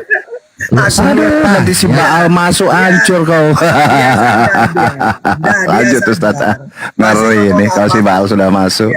Enggak, dia tuh sadar. Mau ngomong apapun ketampol Bibelnya dia itu nanti. Ayo. Ayo silakan. Ini kenapa kali ini? Baru Ya. saya yang masuk udah kejang-kejang kalian. Siapa yang kejang-kejang? Silakan ngomong. Ya udah besarin. Anda itu siapa? Loh, saya Waduh. mata pisau. Ya Mata udah, pisau itu silakan, siapa? besarin, Nggak besarin, kenal. besarin. Loh, Biar- Anda sudah tahu kan bahwa saya siapa, makanya Anda ketakutan ketika saya Udah, buka data. silakan. Kamu mau dialog apa enggak nih? Loh, Ya, dari saya tadi kan curhat terus apa Ini ini? penginjilan gratis dari Kita mau dengar apa narasinya. Ustaz Tata tadi bernarasi. Anda pertama diberi kesempatan sama Ustaz Tata bernarasi duluan. Anda ngalor ngidul, nggak jelas. Anak timur lebih baik, lo sonde baik, anak timur lebih baik, kan begitu. Nah, Anda seharusnya berkata itu diberi waktu oleh Ustaz nanti Tata. giliran kau. Nah, giliran diberi giliran malah curhat. Nah, sekarang Ustaz Tata sudah Saya tanya, duluan memberi ketika waktu prolog. Anda Nah, sekarang Anda silakan memberi saya. prolog apa gitu, silakan. Saya mau sampaikan dengan data, bukan dengan congor. Ya Iya silakan makanya bacakan nggak apa-apa. Kenapa tidak mau Bacakan besarkan aja saya? seperti tadi gitu loh. Kenapa Gampang kok. tidak mau? Saya tanya alasan kalian tidak mau membesarkan saya. Kenapa? Iya, kenapa kamu nggak mau bicara dari tadi? Kenapa takut? Saya mau tunjuk. Takut. Kau itu hanya cari pansos. Komalmu sudah. Apa hubungan? Kau ke Yusuf PI. Waduh. Udah nggak apa-apa. Kalau gua mau diskusi ya silakan dulu. Silahkan mau diskusi apa gitu loh. Mereka. Nggak paham Takut, Bibel, takut. takut dia baca sendiri dia takut. Loh, Ya, saya gitu, mau Bang. Nanti dia pakai dalil akan satu. supaya jadi fit. Ya, tak bantah pakai 10 data nanti. Makanya dia takut dia. Dia takut. Saya takut. Ya silakan baca coba. Sekarang baca coba. Apa yang kau Saya sampaikan? mau minta besarin nggak mau. Wong sudah dikelihatan itu, silakan apa yang kamu sampaikan. Iya, apa dari tadi cuman curhat-curhat aja. Kabur kan, kabur. Takut. Kabur. Ampun. Dari tadi loh udah seperempat jam dipersilakan nggak ngomong-ngomong. Iya, cuma asumsi aja. Mentalnya Pansos, gini, pansos. gini. Iya Mentalnya pansos kata- dia, pansos. Belum Bubuk apa-apa. itu. Gini. Udah kasih anggur asam bubuk dulu itu. Nah, mentalnya sudah niut Udah tahu bubuk dengan si anggur asam dulu dengan saya head to head itu. Tidak ada Sudah ceritanya lanjut. Islam itu ketar-ketir. Pendetanya aja mengakui bahwa setiap apologet Kristen berdebat dengan Islam selalu keok umat Kristen, gitu kan? Pendetanya aja yang bilang seperti itu. Nggak ada Islam. Ya, anu Kristen itu memang seharusnya jangan langsung dari awal. Saya keliru. Tak kasih data banyak, kaget dia. Aduh, Kalau ayat-ayat kayak gini mau dibantah gimana? Ini harus kabur dulu ini. Ya kayak Kristennya kayak gitu. Kalau dia ditantang pakai data, tidak mungkin berani dia. Masalahnya tadi semalam dia dikasih panggung di salah satu komal Muslim, Ustaz, sampai malam. Biarin aja. Kalau orang kayak gitu tuh, aduh, tak suruh nanya aja seumur hidup. Receh, nanya aja. Bubuk dulu tuh, dulu maki-maki saya dulu. Setelah bubuk dia maki-maki saya. Coba sekarang. Masya Allah. Buatan Kristen yang paham Bible kita dialog, yang tidak paham ya cukup bertanya aja. Nanti kata Paul Bible juga nanti. Iya tadi kan awalnya dia suruh bernarasi gitu kan, malah curhat, malah apa, akhirnya Ustaz Tata lah yang kedua. Nah sekarang yang ketiganya diberi kesempatan lagi, malah curhat gitu ngalor ngidul. Ya silakan bernarasi prolo, silakan. Kalian kenapa curhat? Dia dibalikin kita yang curhat. Kau yang curhat bilang saya, bro. Saya gini kau. Siapa yang tidak kenal mata pisau? Siapa yang gak kenal anggur asam? Gak kenal saya kau. Kau siapa? Anggur asam. Bubuk kau lawan anggur asam. Saya gilas semua dengan Tuhanmu sendiri. Saya gilas. Ini siapa ini yang ngomong ini? Si anggur asam. Oh.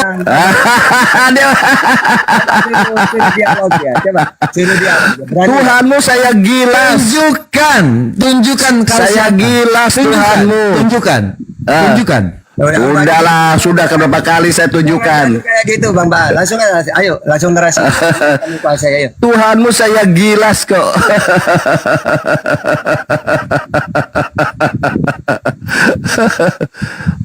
Dari tadi diberi kesempatan, beri waktu, silahkan. Malah curhat. Baik sonde baik, anak timur lebih baik. Kenapa goyang kepala? Dia panik. Mukanya pucat. Astagfirullah. Lihat dia panik, gak bisa ngomong. Baik sonde baik, anak timur lebih baik. Gua gilas, gua gulung kau. Digulung bom. Lihat pucat mukanya, dia tunduk. Itulah teman-teman, kalau diskusi itu diberi waktu, silahkan. Dari tadi host bilang silahkan, Ustaz Tata silahkan. Nah giliran kalian diberi kesempatan nggak ngomong-ngomong. Tunjukkan muka, Anda tahu siapa saya tidak tahu. Muka babi kau, ibumu babi. Coba ibumu suruh muncul sini. Muncul ibumu sini. Tidak mau menunjukkan muka. Muncul ibumu ke sini. Saya injak ibumu babi lonte. Lihat aja.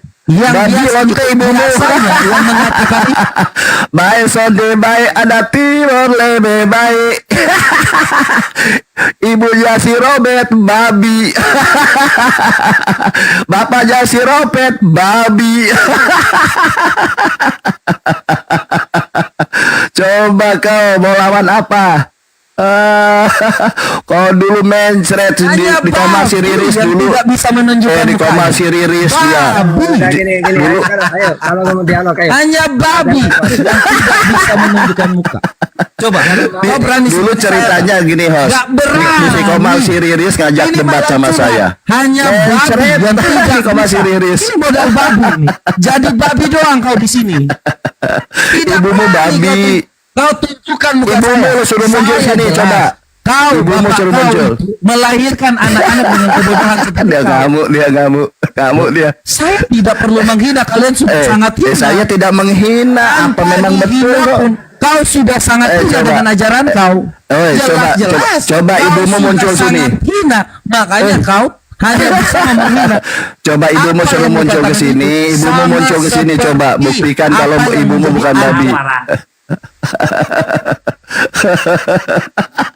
Di komasi riris dulu ngajak debat dengan saya di iblis dulu. anggur asam kau iblis kau kayak setan kan. Padahal saya tuh jauh seperti tadi itu loh. Dia mau bertanya kepada saya, waktunya 3 menit. Sampai 30 menit dia mau membawa hadis ceritanya. Saya tahu hadis yang mau dia bawakan. Saya sudah tahu jawabannya. Saya bilang, mana kau pertanyaan lu? Dia bertanya sama saya setengah jam loh. Oh, dia cari lagi hadis. Oh, salah. Oh, bukan ini. Dia bilang, iblis kau anggur asam. Saya bilang, kau tidak bisa berdebat dengan si anggur asam. Tidak bisa membawakan hadis. Kau jangan tunggu saya sampai setengah jam. Dia bilang, waktunya 3 menit. Langsung rungkat. Izin dulu ya. Saya agak lalai dikit. Ini kan orang yang udah kita blacklist lah ya. Siapa yang naikkan ya? Jadi kali janganlah. Ini orang ini nggak mau diskusi. Ini orang ini mau menyeret kalian itu supaya identik dengan sikap mereka. Jadi dia itu mau membawa teman-teman muslim itu berbicara kotor. Dia itu mengajak muslim itu berbicara di luar koridor Islam. Jadi orang kayak gini kalau bisa ya kau diam. Dia ngawalinya gini tadi Bang Andi. Seperti nabimu bodoh katanya. Bodoh. Itu sudah mulai dia bilang.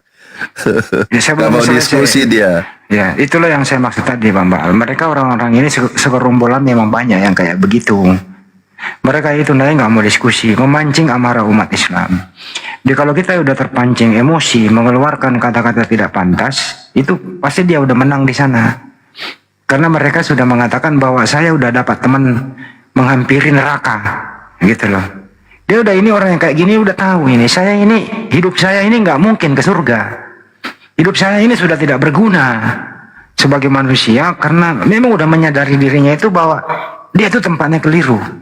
Dia udah menyadari dirinya itu bahwa tidak ada lagi yang bisa dia perdebatkan sebagaimana data yang ada di kitabnya. Nggak bisa lagi. Jadi cara untuk berdebat itu memancing umat Islam untuk marah supaya keluar kata-kata kotor dan seterusnya. Nah, itu sih dari saya, jadi orang yang kayak begini lebih baik di blacklist saja. Yang terhubungan dengan apologet Islam Indonesia API ya. Ya kalau teman muslim. Pansos sekarang Bang Andi, kan Komalnya sepi lagi sekarang. Ya untuk itu dia hanya panggung. Dia hanya di sini panggungnya. Dia hanya muter-muter nyari nama, nyari popularitas gitu. Ya setuju ya. Jadi Bang Baal juga mohon maaf agak sedikit terpancing. Artinya dia dalam hal ini mohon maaf sekali Bang Baal. Dalam segi ajaran Islam Anda dipancing untuk keluar supaya Anda seperti mereka. Jangan sampai deh kita terlena. Itu Bang Baal, mohon maaf. Jadi kali ini orang yang kayak gini tadi itu dikit lagi berhasil. Dikit lagi berhasil dia mendapatkan draw. Karena iblis itu mencari teman. Iblis itu berusaha supaya orang muslim itu menjadi pengikut iblis. Mudah-mudahan kita jangan sampai terbawa-bawa deh. Itu sih pendapat saya. Mohon maaf Bang Baal, hindarilah diskusi sama iblis. Siap.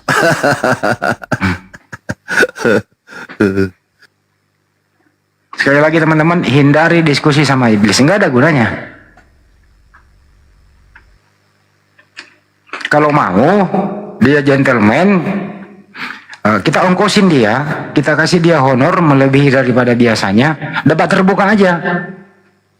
Kalau itu kau mau. Wah, itu saya berusaha bagaimana mencari dana, ongkosin dia, pesawat pulang pergi di mana dia berada, kasih hotel, terserah dia mau hotel apa di Jakarta, kita kasih honor, debat terbuka. Nah itu baru gue mau tuh. Apakah dia berani berkata begitu kalau debat terbuka? Saya yakin tidak akan pernah berani. Hanya beraninya di media sosial. Betul teman-teman? Berani gak kira-kira debat terbuka? Gak bakal berani. Jadi saya himbau kepada teman-teman muslim yang buka Komal, lebih baik blacklist orang yang kayak begini. Memancing Anda.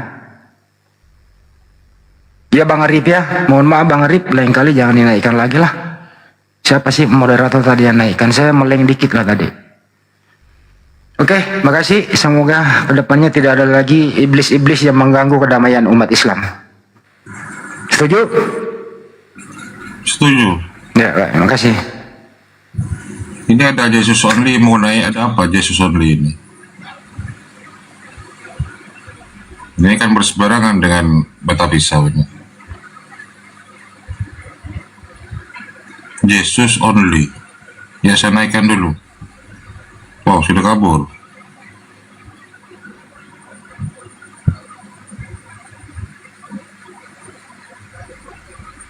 Inilah sekarang kuhab yang baru itu agak sedikit apa ya, kita harus berhati-hati berbicara.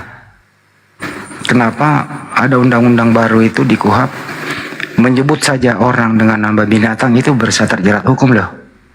Kalau orang yang bersangkutan melaporkan dan ada bukti-bukti suara dan jejak digitalnya begitu. Ingat ya, menyebut iya, menyebut orang itu binatang itu bisa terjerat. Domba misalnya. Kau nak domba masuk salah. Itu dalam konteks diskusi no problem, datanya ada.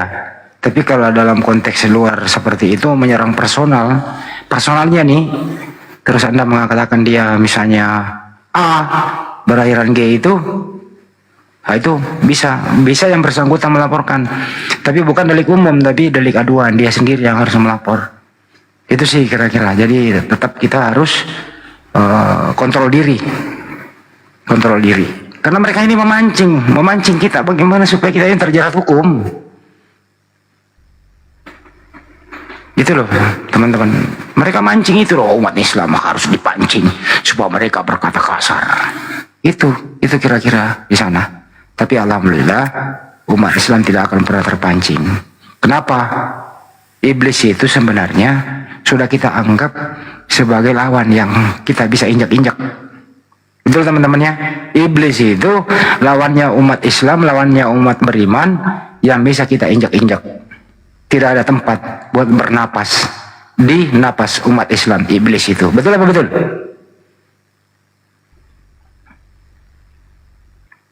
Betul apa betul? Kok nggak ada yang dukung gua sih? Ya, betul. Masya Allah.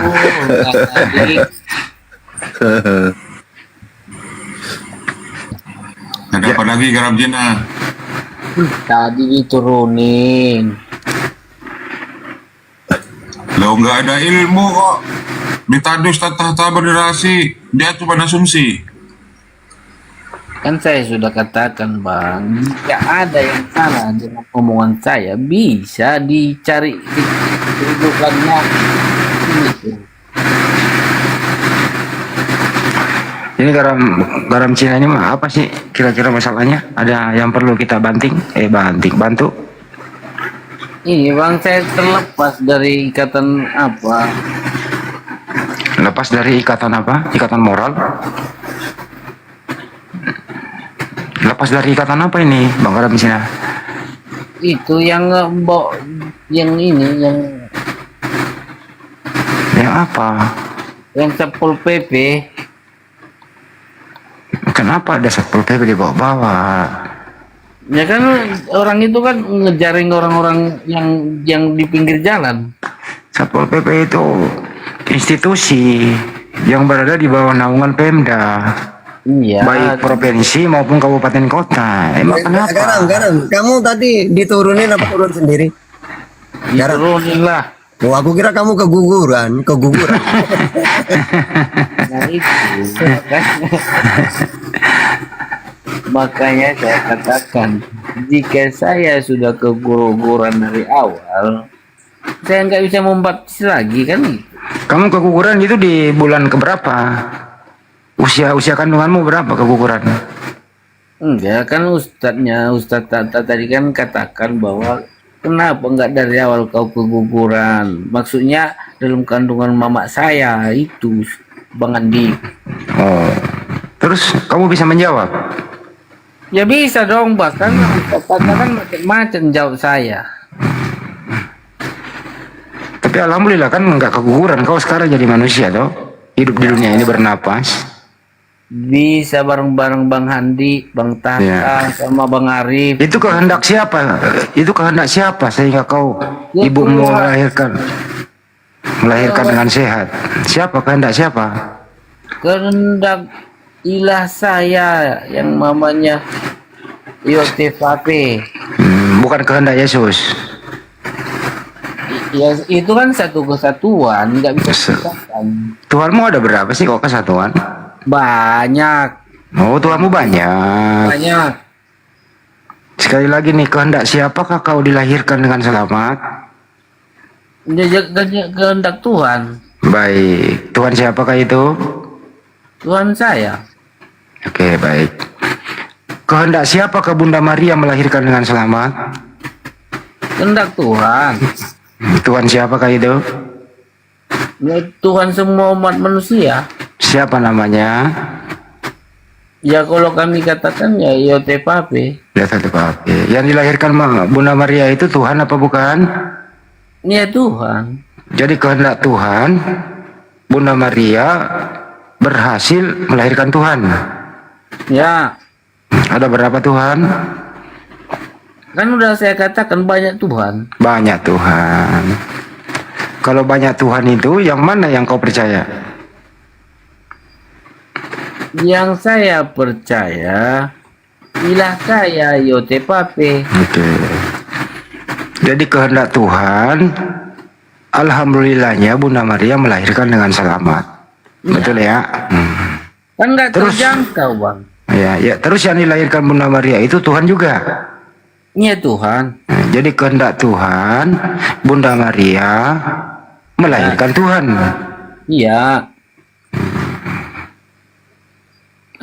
Lalu masalah masalahnya tidak ada masalah. Kan kita nggak ada mencari masalah di sini. Iya. Ustadz Tata dari tadi diskusi cari masalah apa enggak Ustadz? Ustadz saya mau nanya Ustadz Tata dulu. Ustadz nyari masalah atau enggak Ustadz? Bang Baal, tadi diskusi nyari masalah enggak? Lalu abang katakan apakah di dalam perut Bunda Maria dia terbatas? Oh tidak. Oh tidak. Kebayang saya menjauh barusan Deng. Ya. Ustadz Tata tadi diskusi cari masalah atau enggak sih? Enggak. Enggak, Ustadz Tata enggak nyari masalah. Orang Cina lu yang bermasalah di sini. Ya orang Cina, kamu yang bermasalah bukan orang lain. Iya kan Gimana?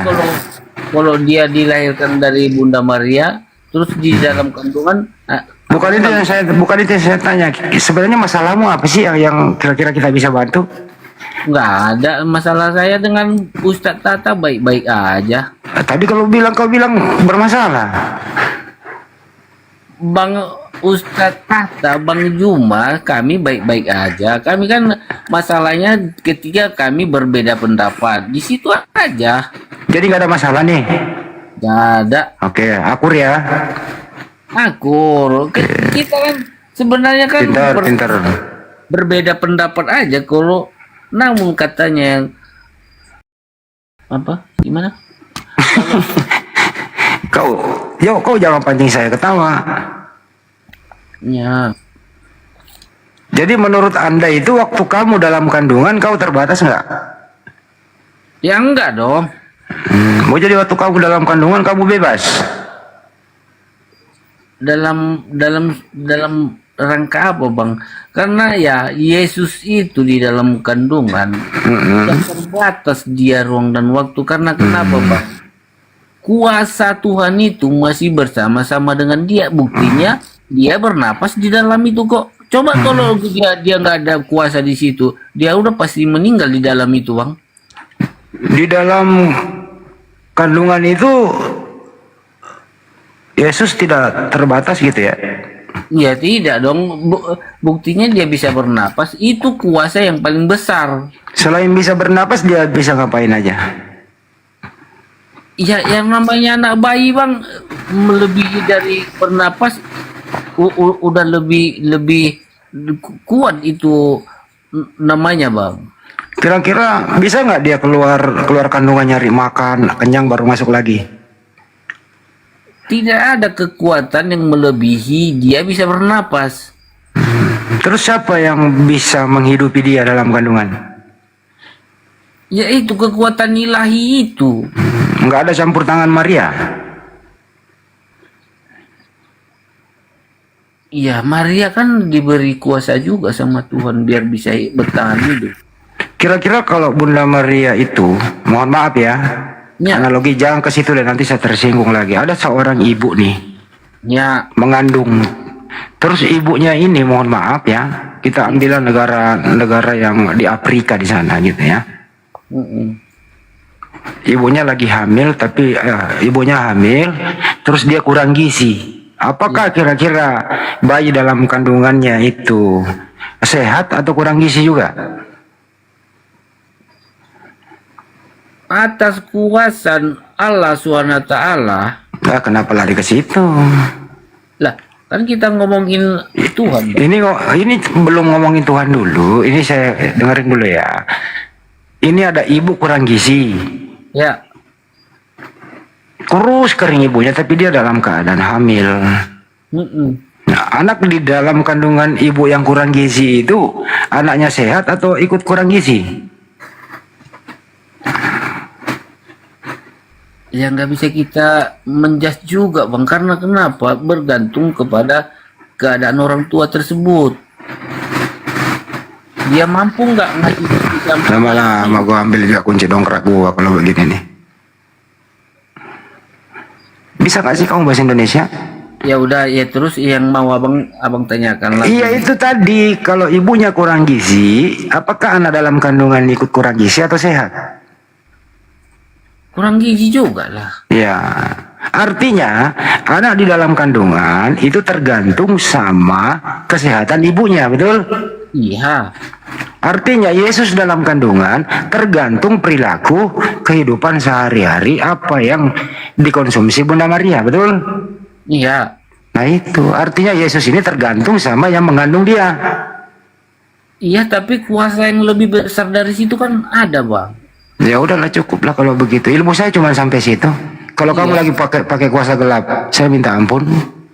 Buktinya kan dia bisa bertahan hidup, dia masih bisa bernapas di dalam itu. Itu dia yang paling. Ya udahlah, Ramsira, gua ampun sama lu. Kalah gua. Berarti kita rungkat bang? Enggak, bukan saya yang rungkat, tapi lo harus belajar lagi minum susu yang benar. Nah, supaya kau sehat. Jangan minum itu terus, maboklah kau. Minum susu yang sehat gitu ya. Jadi kami tadi bang belum selesai sama Ustadz Tata. Ya udah, selesaikan masalahmu apa? Dia kan udah tidur, mau bilang apa kita? Enggak, dia masih ada itu. So tahu loh, orang masih ada kalau bilang tidur. Pertanyaannya gini, apakah Allah itu dengan Yahweh itu Tuhan yang sama? Beda. Beda. Beda. Berarti abang berbeda dengan Ustadz Tata. Kalau Ustadz Tata menjawab Tuhan yang sama, pertanyaannya, kenapa harus Tuhan itu membuat itu berjalan, kan gitu? Jalan kemana? Kenapa harus, kalau dia Tuhan yang sama, kenapa dia membiarkan nubuatan Yesus Kristus menjadi Mesias turun ke bumi lalu disalibkan? Kenapa dia harus membiarkan itu terjadi, kan gitu? Tanya Yesus, kenapa dia mau gitu? Bukan Yesus yang jadi masalah, karena Yesus mau ikut-ikut aja yang kata Bapak dia, kan gitu. Ya tanya Yesus, kenapa dia nggak melawan waktu ditangkap? Ya, iya juga sih, saya masuk akal. Iya juga sih katanya. Tanya Yesus, kenapa waktu ditangkap dia nggak melawan? Kan dia kuat. Iya, saya masuk akal dengan pernyataan apa. Nah ya udah. Tetapi, kenapa? Coba kau teliti dulu. Kenapa waktu ditangkap dia nggak melawan? Ayo. Nah itu dia masalahnya bang. Kenapa? Ya lu cari masalah lagi. Kenapa lu nyari masalah terus? Nah, lalu saya katakan gini, Ustadz, kenapa dia harus datang belakangan, kan gitu? Iya itu dulu jawab, kenapa dia bisa membiarkan dirinya mati di tiang salib? Kenapa dia nggak melawan? Untuk menjadi pindah nama dari Yahweh menjadi Allah, kan itu lucunya. Saya mau nanya kau dulu, ini malam berapa botol? Mana saya masih konsisten dengan apa yang Saya tanya dulu baik-baik. Kalau kau nggak jawab, saya kasih turun berapa botol ini malam. kita bang nggak ada saya minum bang. Lu jangan membohongi dirimu sendiri lah. Jangan, nggak boleh membohongi diri sendiri loh. Kita paham kok. Oke. Berapa? Jujur sama gua. Kalau nggak jujur saya turunin loh. Berapa? Maksudnya jujur. Minum ini bang, minum tuak. Ya. Sejenisnya lah, sejenisnya berapa? Cicip dikit bang. Berapa? Satu gelas? Berapa? 2 gelas. Sejenis apa itu? Tuak. Kan? Itu 2 gelas kan nggak mabuk sih bang. Habis 2 gelas, udahan apa nambah lagi? Nggak ada, itu aja. Ayolah kita diskusi. Apa ininya temannya itu loh? Minum doang ada temannya mungkin daging apa gitu? Pendorongnya. Kita bahas agama malah. Enggak, kau jujur dulu lah, 2 gelas apa 2 botol? Justru yang mendengarkan kita mengolok-olok. Enggak. Saya jujur dulu kalau nggak jawab. 2 gelas apa 2 jerigen?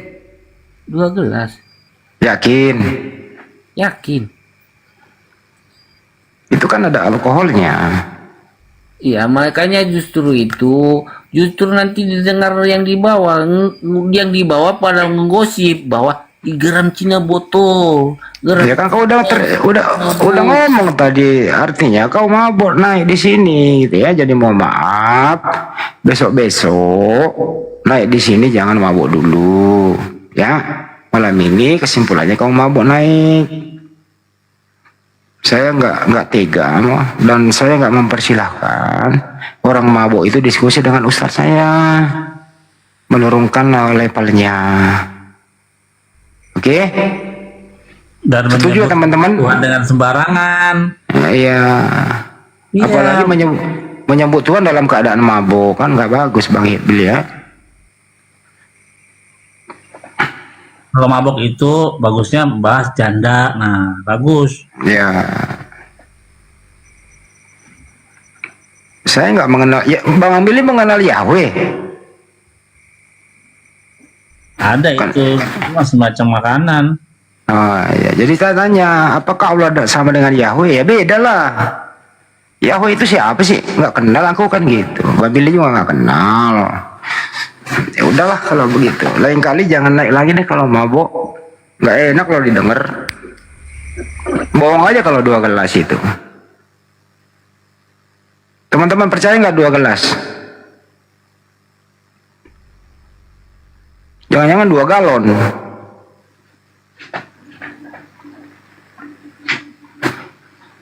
Saya tahu, saya orang ngerti tuh cara ngomong ini orang dalam keadaan tidak normal. Pasti mabuk orang kayak begini. Makanya Ustaz Tata itu kesel dia masa. Aduh ya Allah, Bang Baal diskusi sama orang mabuk. Kayak kemarin malam 3 orang itu orang mabuk.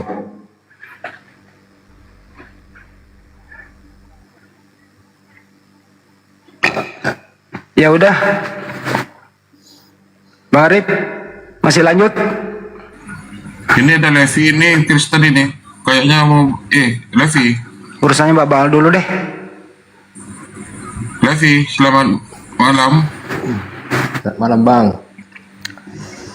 Ini kayaknya mau belajar Islam. Levi ya? Levi? Iya, mau Bang. diskusi? Iya Bang. Mau tanya-tanya? Mau nanya Bang, ini mau nanya. Nanya apa? Gini Bang ya kan, kalau kita mualaf kan dosa semua dihapuskan Bang kan. Jadi coba agak diperkeras suaranya.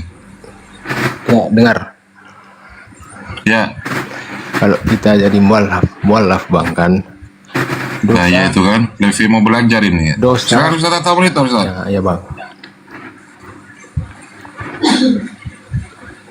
Ustaz buka pinya Ustaz. Ustaz ada. Setelah mengucapkan 2 kalimat syahadat, silakan Ustaz. Kalau orang mengucapkan 2 kalimat syahadat, apakah dosa-dosanya diampuni Ustaz? Silakan.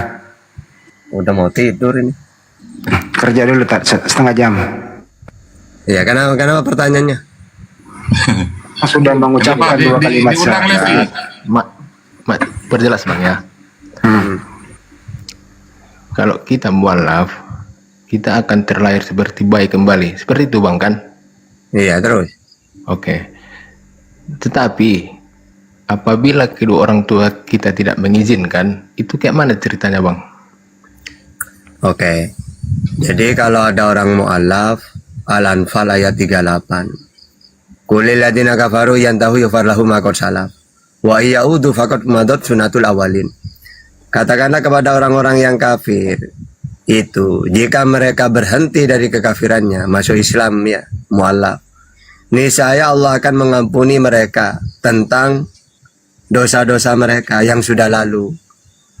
Nah, masalah dia orang tuanya tidak mengizinkan, maka dalam ajaran samawi, perintah Tuhan itu harus didahulukan.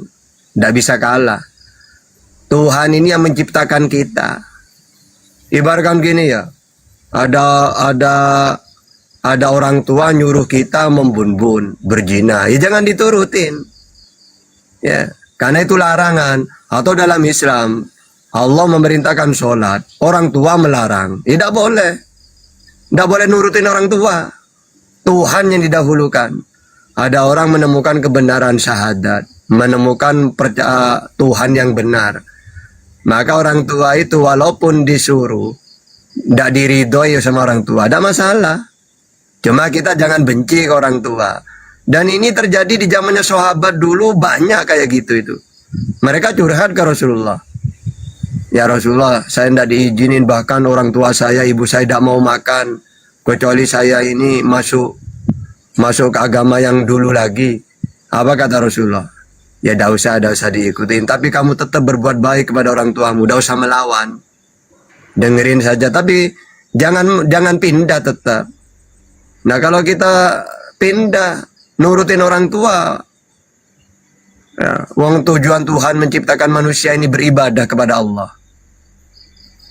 Jadi walaupun orang tua itu kayak apapun, ya kita tidak boleh nurutin. Ya cuma ya jangan ngamuk-ngamuk, nggak, biasa saja. Yang penting tetap ngomong baik-baik. Sudahlah Bu, akan saya buktikan bahwa dengan saya menemukan Islam, saya malah tambah cinta ke orang tua. Karena dalam Islam itu nomor 1 orang tua itu, ya, didahulukan. Harus kita berbuat baik, sampai ada istilah surga ada di telapak kaki ibu. Maksudnya apa? Wajib kita menghormati orang tua. Maksudnya gitu itu. Oke, silakan. Apa lagi? Apa lagi? Gimana, Levi? Ya Bang, kayak gitu Bang ya. Musyahadat.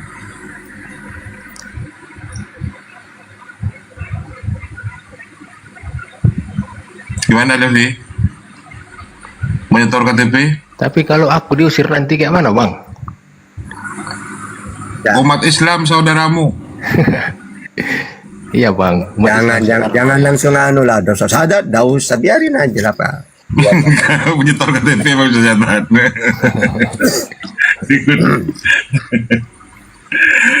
Aduh. Ya sudah, tanya lagi mau Ustaz Tata masih belum tidur. Bang Andi masih monitor Bang Andi.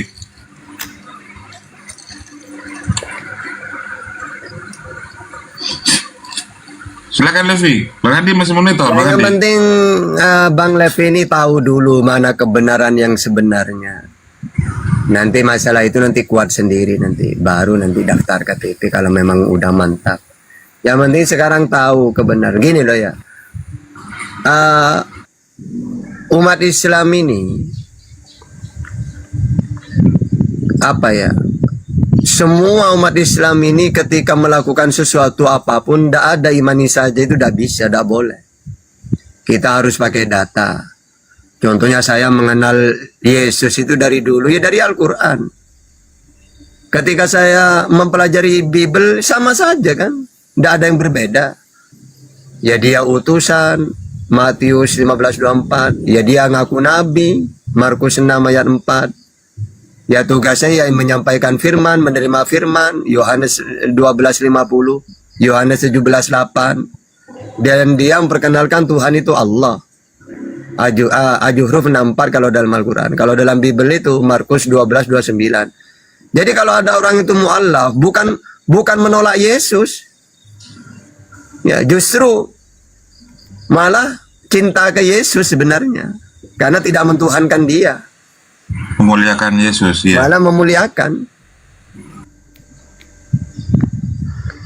Ya Bang ya. Gini Levi ya, berkaca pada orang-orang yang seiman dengan Levi yang kemudian mu'alaf, ya tantangannya memang seperti itu Levi. Jadi ujian pertama itu memang seperti itu, jadi harus bersabar. Misalnya kayak si Jimin, Levi tahu si Jimin yang mu'alaf itu bukan hanya diusir, tapi hak warisnya itu sudah nggak dapat, tunangannya kemudian diputus oleh tunangannya gitu. Tapi Jimin sekarang kan sebagai mu'alaf yang cerdas dia, Levi. Memang tantangan mu'alaf itu memang seperti itu, tapi jangan khawatir, ada Allah yang kemudian mau menolong Levi. Umat muslim itu saudara gitu Levi. Iya Bang. Itu hanya saran, bukan kemudian saya mengajak Kalau Levi untuk takut misalnya bagaimana dengan keluarga apa, sebenarnya banyak mu'alaf itu yang kita kenal itu bahagia pada akhirnya. Kalau pertama ujian itu biasa, tapi nyatanya orang murtadin itu tidak ada yang benar hidupnya sekarang. Tapi orang-orang yang mu'alaf itu kan banyak jadi debater itu bersama kami itu. Masya Allah mereka sekarang bahagianya luar biasa, bahkan merasa bahagia untung saya masuk Islam gitu. Tapi coba orang-orang yang murtadin itu gak ada yang beres hidupnya. Padahal mereka masuk murtad, ya keluar dari Islam langsung enak memang dijatah. Tapi pada akhirnya tetap aja dak nikmat, dak bahagia hidupnya. Tapi mu'alaf itu lihat aja.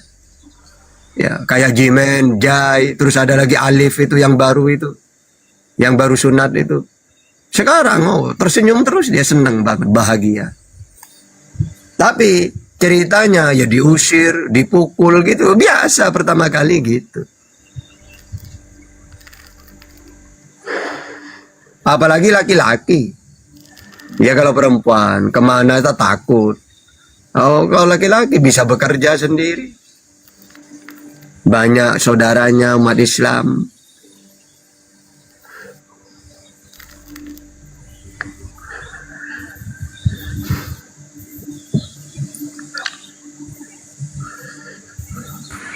silakan Levi, gimana Levi?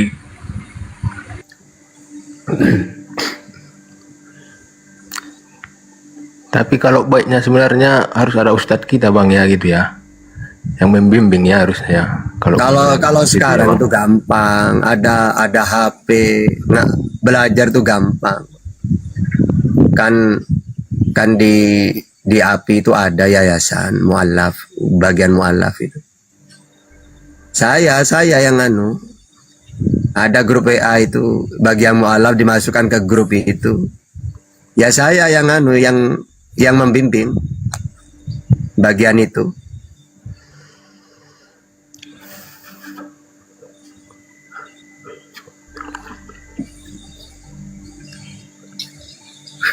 Nanti nanya-nanya mereka mu'alaf tuh nanya-nanya Pak. Ya kalau dulu tidak ada HP, tidak apa sulit.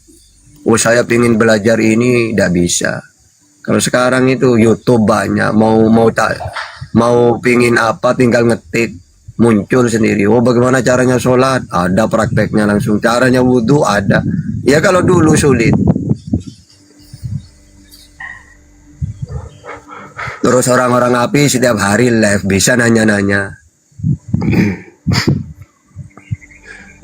Ya Bang. Jadi tadi intinya, walaupun orang tua tidak mengizinkan, dosa kita itu tetap terhapus Bang ya. Itu intinya Bang kan? Iya. Nah, Itu yang ayatnya mau saya jelas, tanya, ayat Al-Qur'annya itu. Walaupun yang penting ya jangan melawan ke orang tua. Ya pokoknya ngomonglah baik-baik. Udahlah ibu, saya itu dengan jadi mu'alaf kan tetap ibu orang tua saya tetap gitu. Dan saya tambah baik gitu. Karena dalam Islam kan nomor 1 orang tua itu. Oke bang, makasih bang ya. Sebenarnya saya ini 90% bang, cuma 10% lagi. Tapi mudah-mudahan nanti saya kembali lagi bang ya. Iya. Saya cuma mau nanya itu bang. Siap. Makasih bang ya semuanya ya. Semuanya sama-sama. Sebentar Bang Levi. Bang Levi kalau boleh tahu saya domisilinya di mana? Banjarmasin bang. Oh Kalimantan. Iya bang. Kaltim. Kaltim bang. Kaltim Samarinda. Di Banjarmasin bang. Banjarnya ya. Oh iya iya iya. Di perumahan Temindung enggak? Banjar itu dekat pasir Kutai, Kutim. Kota bang. Tim Balikpapan loh. Tapi kan Kalimantan Timur Bang Baal. Oh iya Kalimantan Timur, Balikpapan. Banjarmasin, Kalsel.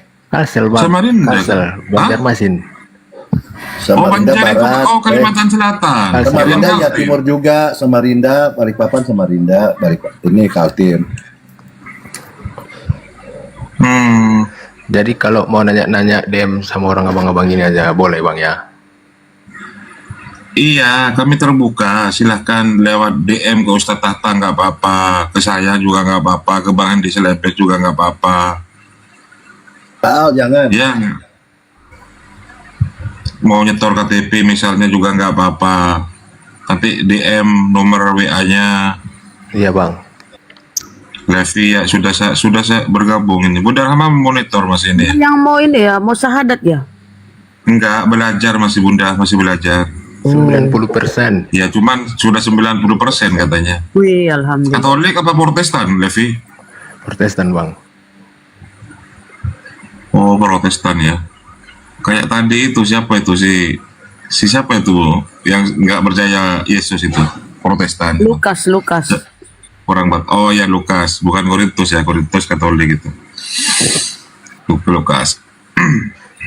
Ya, silakan tanya-tanya tentang Islam, tentang subhat-subhat gitu kan. Kenapa Ustaz orang-orang Kristen kok selalu bilang bahwa ini gitu. Silakan Levi. Itu kalau diusir ikut saya katanya di bawah tuh. Bang Debon itu. Kasih nomor WA-nya tuh katanya. Iya, sudah dibilang Levi, umat Islam itu di berbagai daerah ketika Levi di Banjarmasin itu sama, satu saudara. Iya bang. Lah kan dilindungi undang-undang itu, nggak bisa itu dipersekusi. Kan udah dewasa, bisa memilih.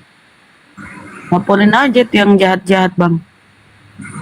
Yang membuat ini 90% percaya ke Islam itu apa bang? Baru nyimak ini, baru bangun. Oh, enak Bunda baru bangun. Iya Ustaz. Saya tadi siang sampai sekarang. Ya Allah, tahan ya Ustaz. Wih, mantap. Ya sudah sama dengan Ustaz Tata kan. Kadang Ustaz Tata habis ini ngumal ke lain gitu. Kadang nggak bisa tidur. Udah kebiasaan kan Ustaz. Apa bang yang membuat 90% itu sudah ke Islam hatinya? Awalnya belajar kak. Ada teman juga kan satu kerjaan Muslim. Kadang sering bawa Al-Quran. Kadang Selain itu nyimak juga diskusi-diskusi Komal. Sering kak di YouTube sering. Oh, YouTube-nya Bang Zuma. Di YouTube sering ku tengok ini kak kan. Baru pas di 90%-nya ku coba dulu langsung, secara langsung komunikasikan sama orang kakak ini abang ini semua kan. Levi masih bujang. Sudah punya istri kah? Masih bujang bang. Oh masih bujang, ya alhamdulillah. Umur di bawah 30 masih? 28 bang. Oh 28. Iya iya ya. Seumur dengan Ustaz Tahta itu di atas itu, Ustaz Tahta itu. Masih muda. Saya 50 Masih bujang juga beliau, Levi. Cariin mungkin di Banjarmasin ada, Levi. Cari jodoh lah cepat Ustadz. Biar tak sendiri. Tuh ya dari Vietnam itu tadi ada di bawah tadi. Mbak, ini siapa Melody itu sekarang. Melody. Oh Melody. Iya Ustadz, namanya orang Malaysia itu yang sekarang deket sama Ustadz. Orangnya cantik Ustadz. bercanda itu udah. Lah. Udah ada saya ngomong itu.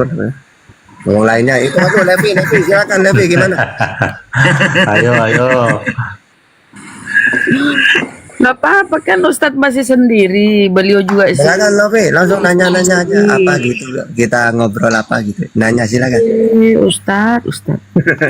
Dapat jodoh Ustadz kalau begini. Levi, apa yang membuat yang kamu pelajari terus hatimu tertarik gitu loh, tergerak. Oh ini ternyata benar nih, coba apanya itu? Misalnya.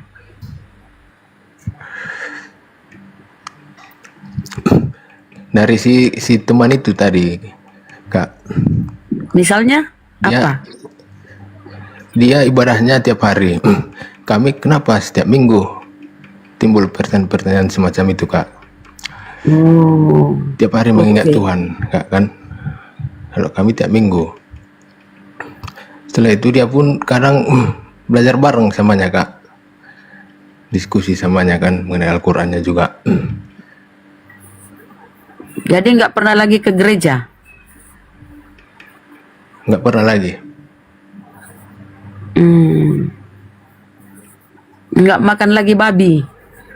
Makanya kadang dimarahi orang tua. Itu yang kutanya tadi sama abang ini. Karena babi itu lemak babi itu yang merusak akal bang. Kalau terlalu banyak makan tuh, ya akhirnya. Enggak. Advent. Oh Advent. Oke. Alhamdulillah ya. Jadi kalau Advent itu kan ya serba salah bang ya.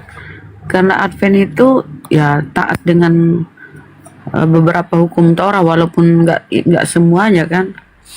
Nah kalau sudah taat dengan hukum Torah berarti nggak Kristen lagi, karena yang membuat Kristen itu Paulus. Sementara Paulus itu tidak ini lagi hukum Torah. Dilema kan orang-orang Advent ini. Ya akhirnya apa? Serba salah gitu loh. Alhamdulillah bang ya. Jadi kalau mau ini misalnya besok dapat hidayah, kirim KTP, tanda tangan. Karena kita kalau sudah tahu kebenaran, kemudian kita tidak mengambil suatu keputusan, takutnya menyesal. Karena hidayah datang menyentuh hati itu sesuatu yang langka, yang nggak selamanya didapati.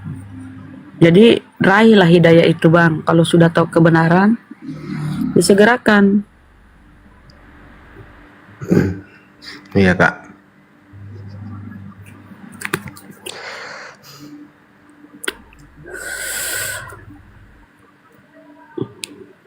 Terus silakan kalau mau bertanya itu Ustadzku itu apa kata Ustadzku itu, bertanya seumur hidup.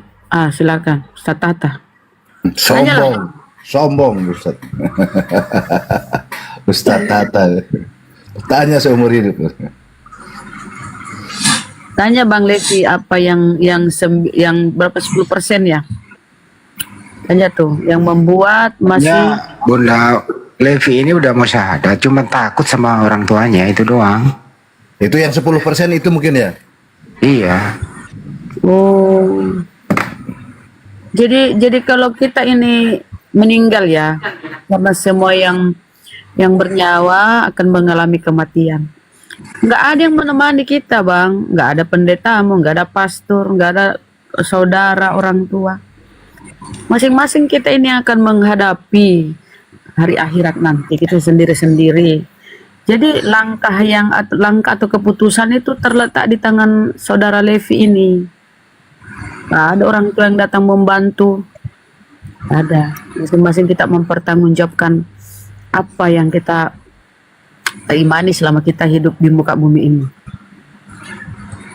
Bang. Tapi insya Allah Levi ini masih bisa terselamatkan. Beliau masih usianya masih Bang muda. Levi, kalau Anda itu mau meluk Islam, Anda itu lebih menyayangi orang tua Anda, bukan semakin jauh. Iya bang.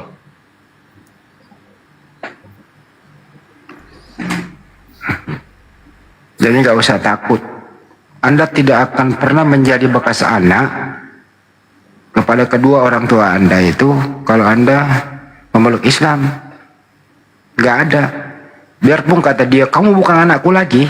Nah, itu emosi sesaat. Tetap kamu ini bukan mantan anak, tetap menjadi anak. Itu ya Bang Levi ya? Iya bang ya. Tetap kamu nanti lebih baik gitu mencintai kedua orang tua. Lebih baik nanti sikapmu. Dia akan berubah dengan sendirinya kok, banyak yang terjadi kok.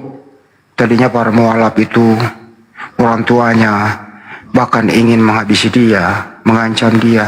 Seiring dengan waktu anak saya kok setelah memeluk Islam udah nggak minum-minum lagi, rajin ibadah, mukanya bercahaya. Beda banget waktu masih seagama dengan ibunya. Ada apa ini anak saya setelah memeluk Islam?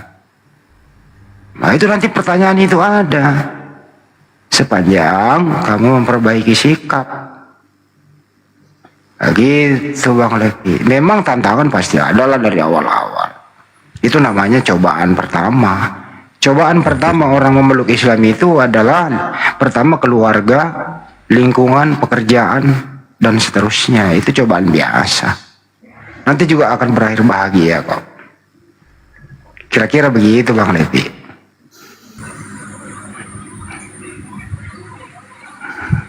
Dan ganjaran kehidupan kekal abadi di surga itu.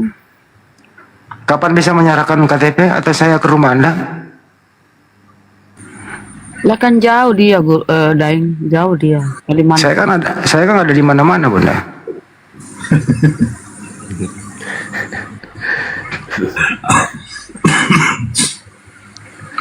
Dimanapun dia itu tinggal satu telepon kan? Iyalah. Kita ada orang di sana. Kan Bang Itu Handi, maksudnya.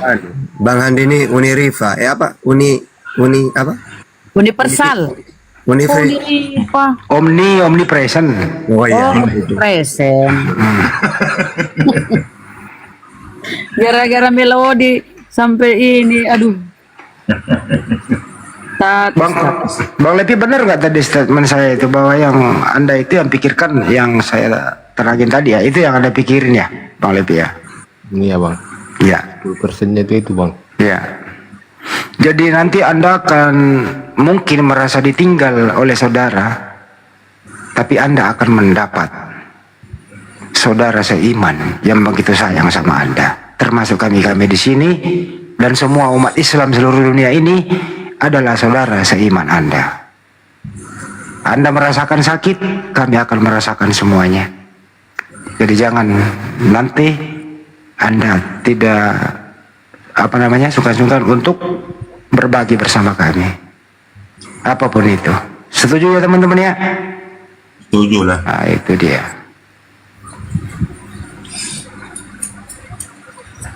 Bisa jadi kalau Bang Levi itu ketika mu'alaf misalnya ya, tapi Islam la ikraha fiddin, tidak boleh memaksakan agama gitu kan. Ketika mu'alaf Bang Levi sikapnya, perilakunya lebih baik dari ketika Bang Levi yang diiman sebelumnya, itu bisa jadi akan memberi kesempatan kepada kedua orang tuanya untuk ikut Levi gitu. Betul kata Bang Hendy, bersikap lebih baik, taat, ibadahnya kemudian lebih baik dari ibadah yang sebelum-sebelumnya kan gitu kan. tidak minum minuman lagi, tidak mabuk-mabukan lagi. Orang tuanya juga, oh anakku kok berubah kan, gitu kan. Bisa jadi atas berkat anak yang soleh, orang tuanya ikut Bang Levi. Mudah-mudahan seperti itu. Dan kalau kita melihat ya, saudara-saudara kita yang mu'alaf itu, tengoklah. Seolah-olah mereka itu merasa plong dari apa ya, penyampaian mereka, misalnya Bang Al-KTP, Jimen, sama Bunda Sahira, banyak lah mereka yang mu'alaf itu. Apa katanya? Kami di Islam ini kayak plong gitu loh, kayak tenang, nggak ada lagi kebingungan. Tadinya kan dia di Kristen bingung, siapa sih Tuhan saya ini? Apa putra itu kata-kata mereka, Ustadz. Jadi berdoanya itu bingung, dia berdoa itu memohon kemana yang tiap malam saya itu mengadu sama Kristennya di sini. Kalau Bang Handi sudah tidur gitu kan, ya saya usaha untuk kemudian membentur-benturkan denom itu. Bentar. Bang Levi udah disunat belum? Itu dia. Kalau Advent kan sunat, Daeng. Ya, entar. Bang Levi udah sunat belum? Apa Bang? Udah disunat belum? Sunat udah Bang, waktu lahir Bang. Oh, kalau tidak, kami bantu. Itu aja sih. Alhamdulillah kalau sudah. Sunat hati loh Levi.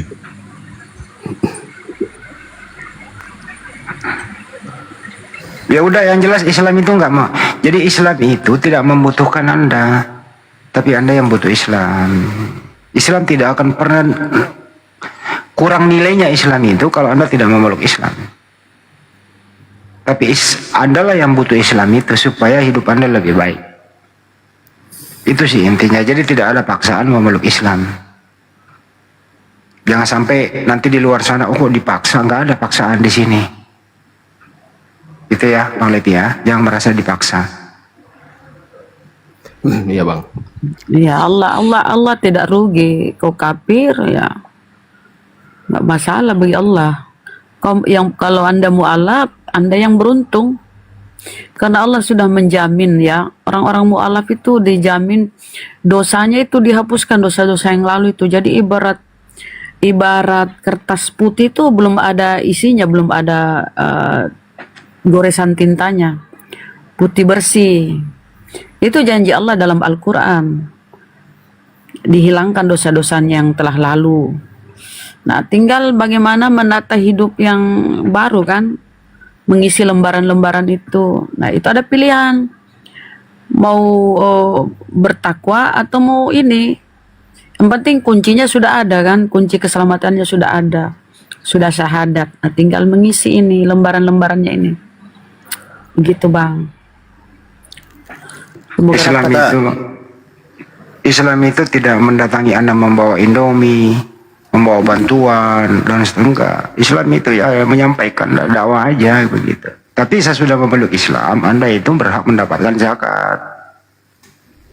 Bukan dikasih dulu, gua kasih lu gini lu memeluk Islam ya, bukan kayak gitu. Beda sama misionaris.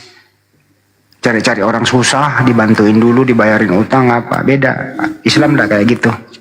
Itu kira-kira. Silakan Mambal.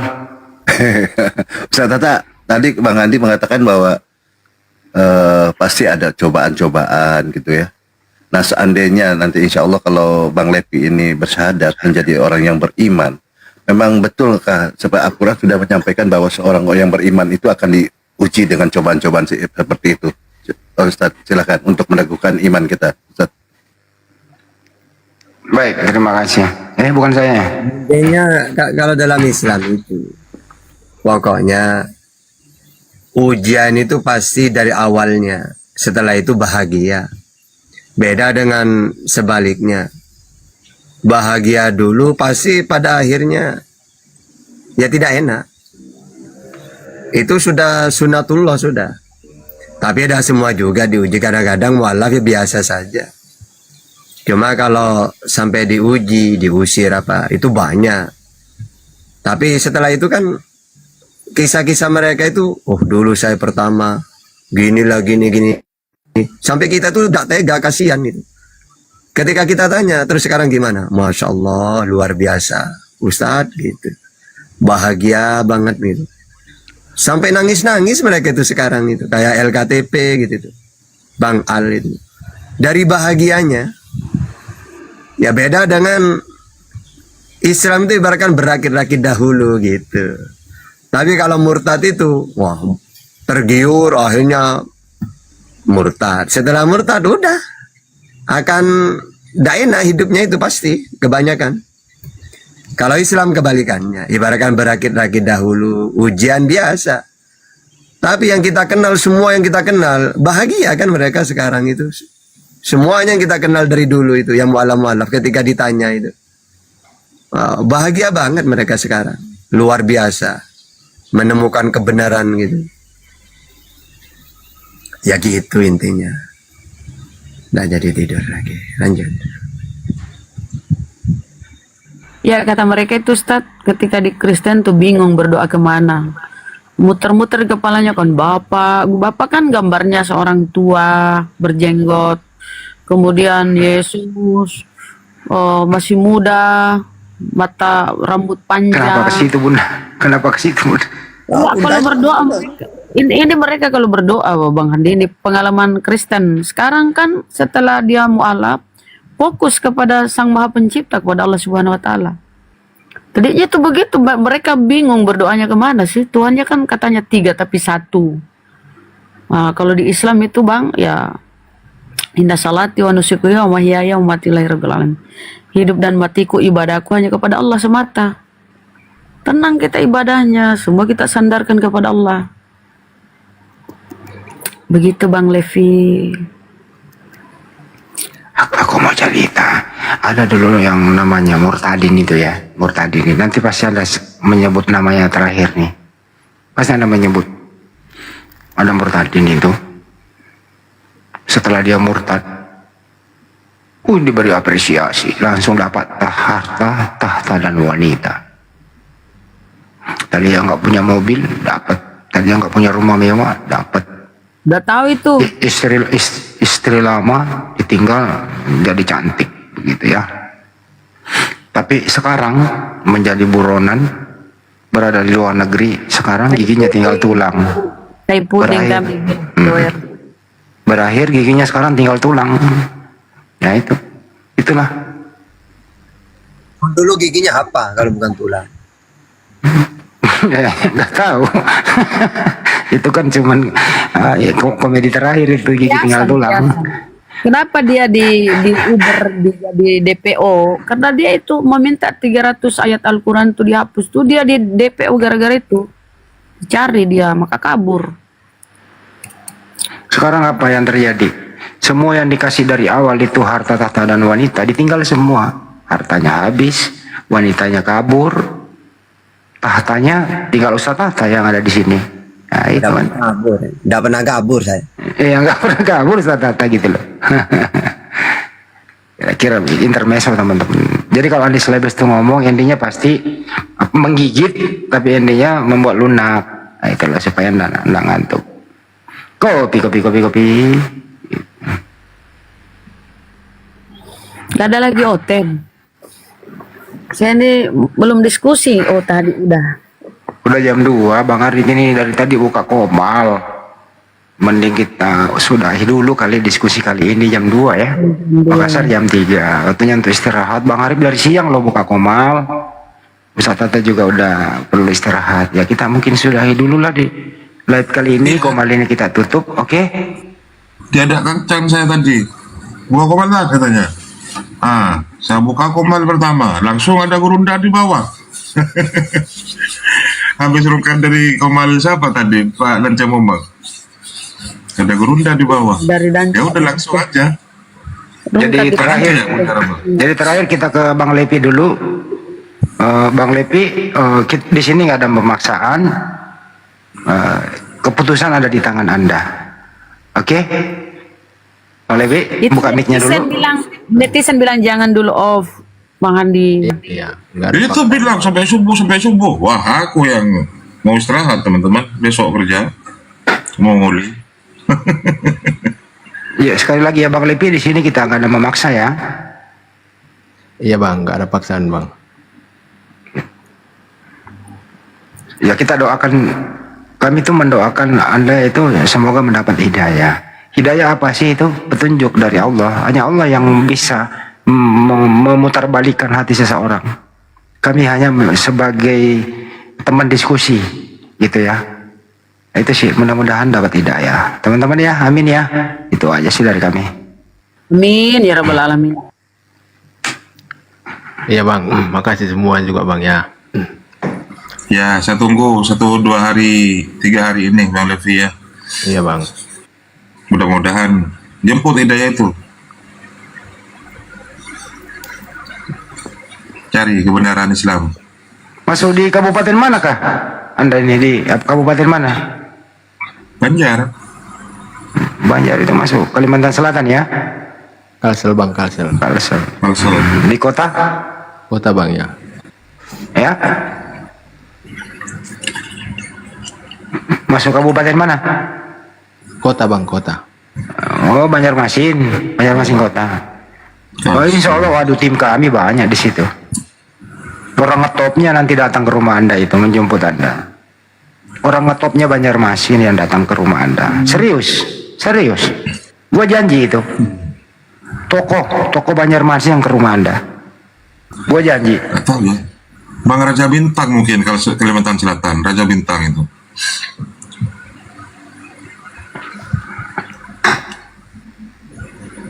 Kalau mau kabur, ayo cari kerja di mana gitu ya. Raja Bintang, Ustadz Arif, Raja Bintang itu suka buka kombal juga tuh. Iya, cuman apa ya, mensupport teman-teman ngasih apa korun gitu bener. Iya, itu mantap itu beliau. Kalau ini nih, kalau di Banjarmasin itu pejabat tinggi di Banjarmasin akan saya berikan kesempatan Anda bertemu dengan dia. Gubernurnya saudara adiknya Bang Raja Bintang, Bunda. Oh, masya Allah, pantas. Teman-teman yang di bawah ya, dengarkan ya, pejabat tinggi yang akan menemui Anda kalau di Banjarmasin. Jadi nggak usah diketik-ketik di bawah. Yang ada masuk pejabat tinggi nggak?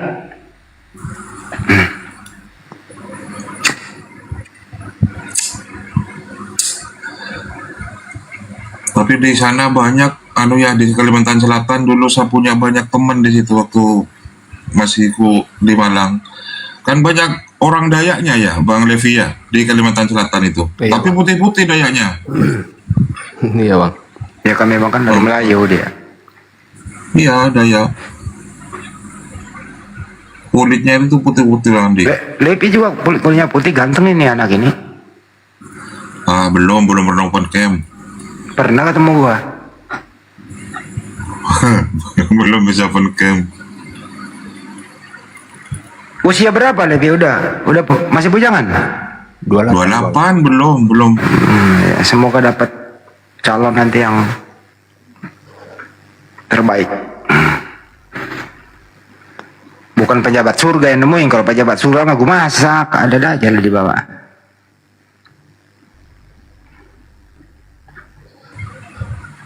Bentar ya, saya telepon. Tapi di KTP masih Katolik apa Kristen?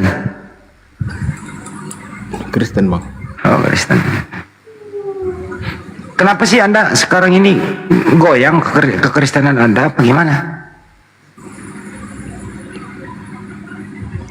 Itu tadi bang, kawan satu kerjaan Muslim dia bang. Oh, sering interaksi sama dia. Iya. Anda melihat dia sholat gitu? Sering lihat dia ibadah bang kan. Oh itu. Anda tergerak. Buka Al-Qurannya juga. Anda tergerak gitu. Siapa namanya? Temannya Anda itu? Ya. Rizky bang namanya. Kristi? Kawan sekerjaan bang Rizky. Oh Bang Rizky, Masya Allah Bang Rizky. Kalau Bang Rizky mendengarkan di sini, ya terus interaksilah sama Levi. Jadi dakwah itu teman-teman nggak perlu juga banyak ngomong, cukup dengan sikap. Pasti orang melihat. Itu juga bagian dari dakwah. Ya itu metode yang dipakai Rizky gitu kan. Dia nyaranin bang kan, diarahkan. Oh, Kamu buka itu aja dulu YouTube katanya. Banyak debat-debat di situ katanya bang. Oh. Dari situ buka. Terakhir kayak mana masuk ke sana? Aku bilang bang. Terus diajarin ya bang, inilah. Coba masuk langsung interaksi sama orang abang ini kan.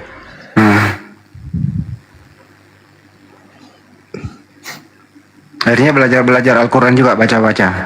Iya, baca terjemahnya bang. Ya alhamdulillah kalau begitu. Tapi Anda udah mengakui Nabi Muhammad? Percaya? Sekarang percaya bang. Udah tinggal ikrar kalau udah percaya itu mah. Banyak malam ini percaya Nabi Muhammad, percaya Allah gitu ya. Tinggal ikrar tapi belum mau ya. Nah itulah, nggak ada paksaan di sini kok. Tadi Lukas juga gitu ya, Lukas ya. Bang, tadi ada Lukas juga kayak gitu.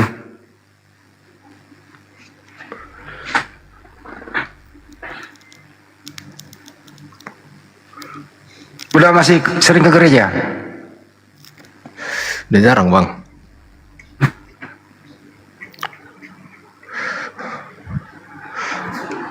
Sebenarnya bang, yang mental itu cerita sedikit bang ya. Ya. Yang kental itu ibuku itu orang apa? Itu orang Tarutung. Levi. Sumatera Utara. Levi. Bapak yang orang Dayak. Oh, bapaknya orang Dayak. Levi kerja di mana sekarang Levi? Di Lesing bang. Lesing sini. Hah? Di Lesing. Di Lesing katanya Bang Raja. Sampai bisa carikan pekerjaan yang lebih bagus ya? Hah? Coba sampean ke Komargo. Bisa nggak? Belum tidur, Abi? Ya coba ya. Ini Bang Raja Bintang, Bang Hendy. Siapa tahu bisa mengangkat pekerjaannya Levin. Ya udah naikkan aja aku gantian sama saya. Bentar, kalau sampean jangan. Biar Bang Billy ya, nanti. Yang biasanya terbang akunya Bang Raja Bintang banyak, Lotus. Nah ini, bentar Bang Billy pinjam kursinya Bang Billy ya. Mau alap dulu ya. Enggak, Bunda. Multibi. Raja Bintang mau kenal sama dia, satu kampung, Bunda. Enggak, bukan itu kampung. Cuman kalau nggak ada pekerjaan mungkin bisa kan Bang Raja Bintang orang beliau adiknya gubernur kan. Oh, saya putuskan dulu HP-nya. Bang Raja, assalamualaikum. Waalaikumsalam. Di sebelah Abi ini, Levi ini. Ini yang ngelap. Ya, si Levi ini sudah 90% katanya. Levi di mana? Di Banjarmasin. Di Banjarmasin atau di Kalteng? Halo, Levi? Levi, silakan Levi. Iya bang. Di Banjarmasin apa di Kalteng? Di Banjarmasin bang. Begawe di situ kah? Iya bang. Begawe di situ kah? Di Kalsel bang. Kerja di situ? Iya di Lesing bang. Yamaha di sini bang. Oh, Yamaha Banjarmasin. Aku di Kalimantan Tengah. Nanti aku minta ini ya, minta nomor handphonenya ya, kotak-kotak ya kita ya. Insya Allah Banjarmasin pulang ke dekat kok. Iya bang ya. Ya, sebagai saudara itu nggak boleh diinikan, nggak boleh dilepaskan. Bagaimanapun bentuknya, ketika ada niat baik, saya itu bertanggung jawab. Kan? Iya bang. Kita kan satu Kalimantan kan, kalau di Banjarmasin dekat Palangkaraya kan, 3 jam aja. Nanti aku minta ini ya, nanti aku minta nomornya ya. Iya bang ya. Aku kita Ustaz Arif dulu. Di follow dulu Levi, Bang Raja, kemudian DM. Di follow dulu. Nanti DM ke Bang Raja nomor HP-nya atau ke saya nggak apa-apa.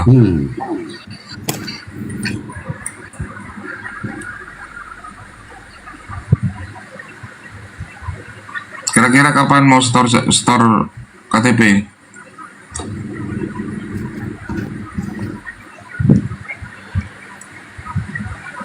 Mungkin seminggu inilah bang ya.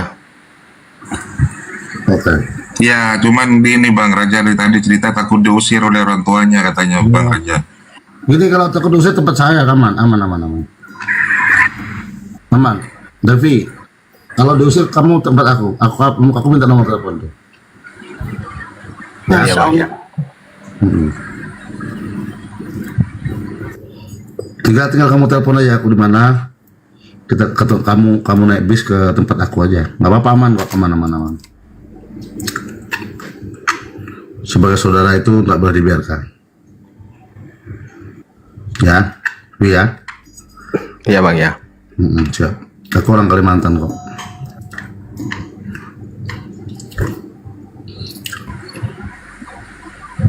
Tapi bahasa Kaltang bukan ulun ya Bang Raja? Bukan ulun-ulun itu. Ulun-pian juga.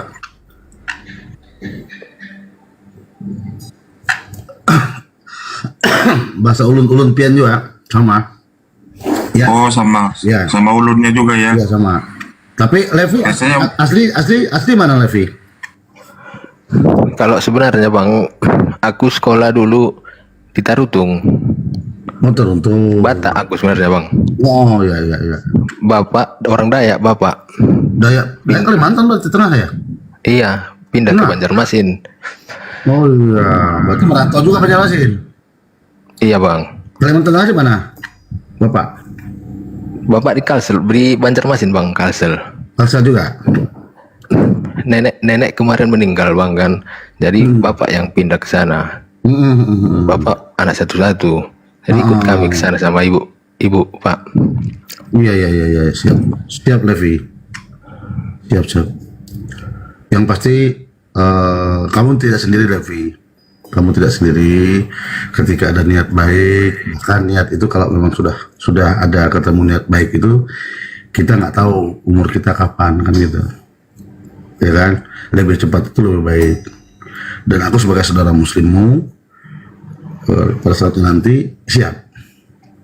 Insya Allah kamu lihat di foto-foto aku itu. Iya bang. Oh iya kah, Kapuas nih, ada orang Kapuas ya. Aku Palangkaraya, Setaji. Abang mana di Palangkaraya bang? Palangkaraya, Setaji. Oh Kapuas, siap Kapuas.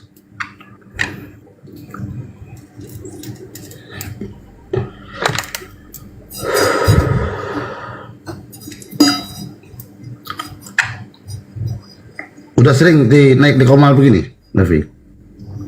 Baru lagi bang, baru. Kira-kira. Ya, tapi sering sudah 3 kali di Komal ini. Komal ini sering. Kemarin itu siapa namanya itu? Bang Dito namanya ya? Ya, Bang Dito. Ya, Kang Dito. Nah, Kang Dito. Ini ada Ustaz Hatta dari tadi. Dari tadi nanya-nanya ke Ustaz Hatta ini, Bi. Oh gitu.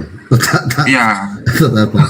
Tadi atas itu baru naik Komal beliau. Sombong gitu Abi. Menguasai Bible, Al-Quran, Taurat. Nah, kalau mau belajar sama Ustaz Tahta itu, Bang Juma itu sudah di luar kepalanya itu masalah Bible itu. Tapi jawab pertanyaannya apa aja tuh lengkap dia, nggak ngeliat dia.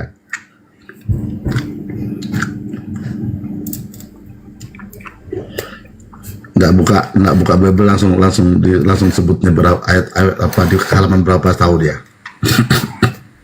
Kalau Bang Levi misalnya diusir nanti itu langsung hijrah aja ke tempatnya Bang Raja. Beliau punya banyak. Siap itu Levi. Emang ayam diusir. Iya kan kita katanya kan takut diusir 10%-nya Bang Andi. Enggak.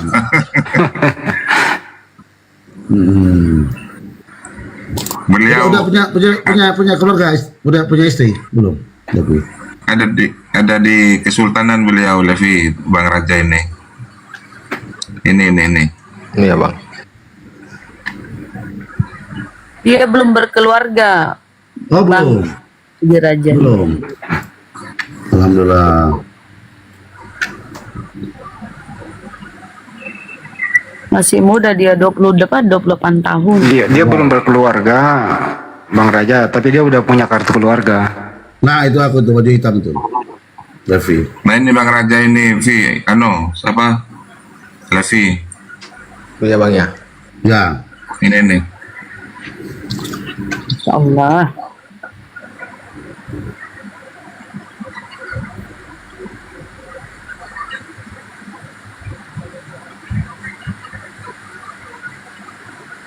Nah, di sebelah kiri itu aku itu, Levi.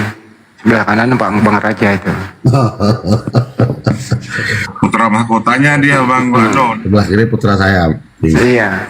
Kebetulan Masya jadi Putra Bang Raja kan saudara saya, jadi saya juga jadi putra. Gitu loh.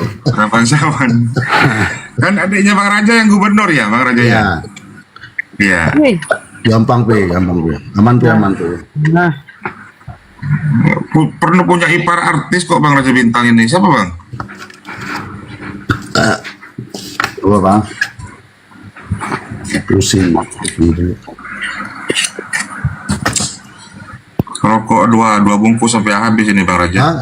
Long dari tadi asar. Rokok dua bungkus habis ini. Punya Bang Hendi tinggal tiga ini. Tinggal dua lencer. dua batang. Dua batang. Kalau saya nggak pernah kehabisan rokok. Kenapa? Karena rokok itu saya pegang doang, saya nggak bakar. Nah, sama dan saya masuk di kuping gitu kan. Aduh. Saya taruh di kuping. Itu lengkap tuh nama saya, keturunan saya dari mana itu lengkap tuh. Jadi terahnya jelas. Itu sekarang putranya Bang Raja kan di legislatif ya, di DPR ya Bang Raja. DPR. Iya. Jadi sekjennya PDIP. Kalau gua modelnya beda. Nah? Beda. Tampilannya yang dikirim ke gua beda. Oh gitu ya Bang Edi. Iya beda. Ada ini ya. Benar. Oh iya, Bang Andi dulu kan minta nomornya Bang Raja Bintang kan. Iya. Oh, mana sih?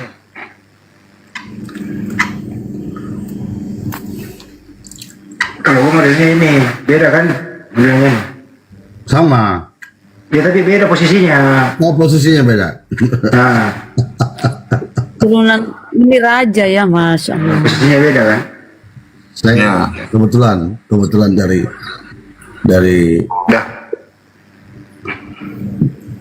darah biru katanya. Cuma tetap namanya Bunda merah juga darahnya. Siap Bang. Jadi akunya Bang Raja Bintang ini Bunda, bukan hanya Raja Bintang, Lotus. Banyak lah. Jadi beli yang Lotus. Iya. Ya Allah. Sering mensupport kemal-kemal Muslim kok, tapi sembunyi-sembunyi beliau. Akunnya banyak dia. Iya benar. Allah. Ternyata dari Raja Bintang 202 ya, Pak Abi ya. Berarti banyak natur ya. Kayak Tuhan Nyoten. 6 natur. Kalau Rama mah kalau ngomong nggak nyebrang gimana gitu Bunda.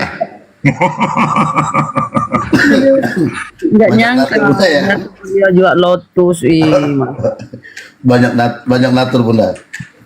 Iya. Iya yang Lotus itu juga akunnya beliau Bunda. Sehat selalu lah Bang ya. Oh sehat selalu Bunda. MKRB juga Bang Raja Bintang itu. Alhamdulillah, terima kasih Bang ya sudah sering support.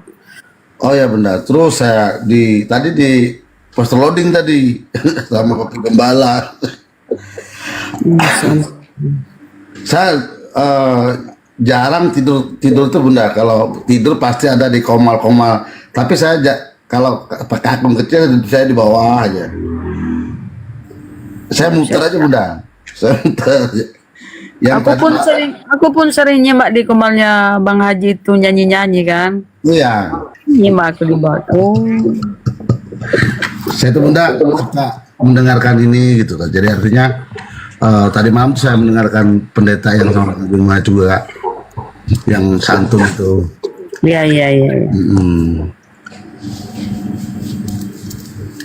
Nah, yang model debat gimana yang Bang Haji seneng itu? Yang slow, yang debat atau yang gimana? Jadi kalau saya bisa memberikan pengamatan saya bunda, belum tentu ini benar, tapi pendengaran saya sendiri nih, bukan mewakili orang lain ya, pendengaran saya yang pasti bahwa oten-oten itu semua rata-rata bunda, rata-rata itu kebanyakan tidak tahu tentang Biblenya, tapi dia sudah mau menjelaskan. Itu pertama. Nah, ketika banyak yang pengen belajar bunda, tapi ketika diketawain bunda, dia itu terjun bebas. Kita tanya kue, dijawabnya pisang. Sebenarnya itu bentuk daripada ketidaksukaannya ditertawakan itu bunda. Itu menurut pemahaman saya ya. Tapi tidak banyak seperti itu. Tapi rata-rata saya mendengar ketika ada kita tertawakan karena lucu kan. Nah ada yang pengen belajar bunda yang di bawah itu. Sebenarnya di tempat saya juga banyak yang mualaf ya, yang tidak mau diekspos ya. Karena memang mendengarkan komal ini, tapi mereka dengan kita tertawakan tadi tuh bunda, mereka tuh melawan dengan terjun bebas, melawan itu dengan terjun bebas itu yang penting aku menjawab gitu bunda.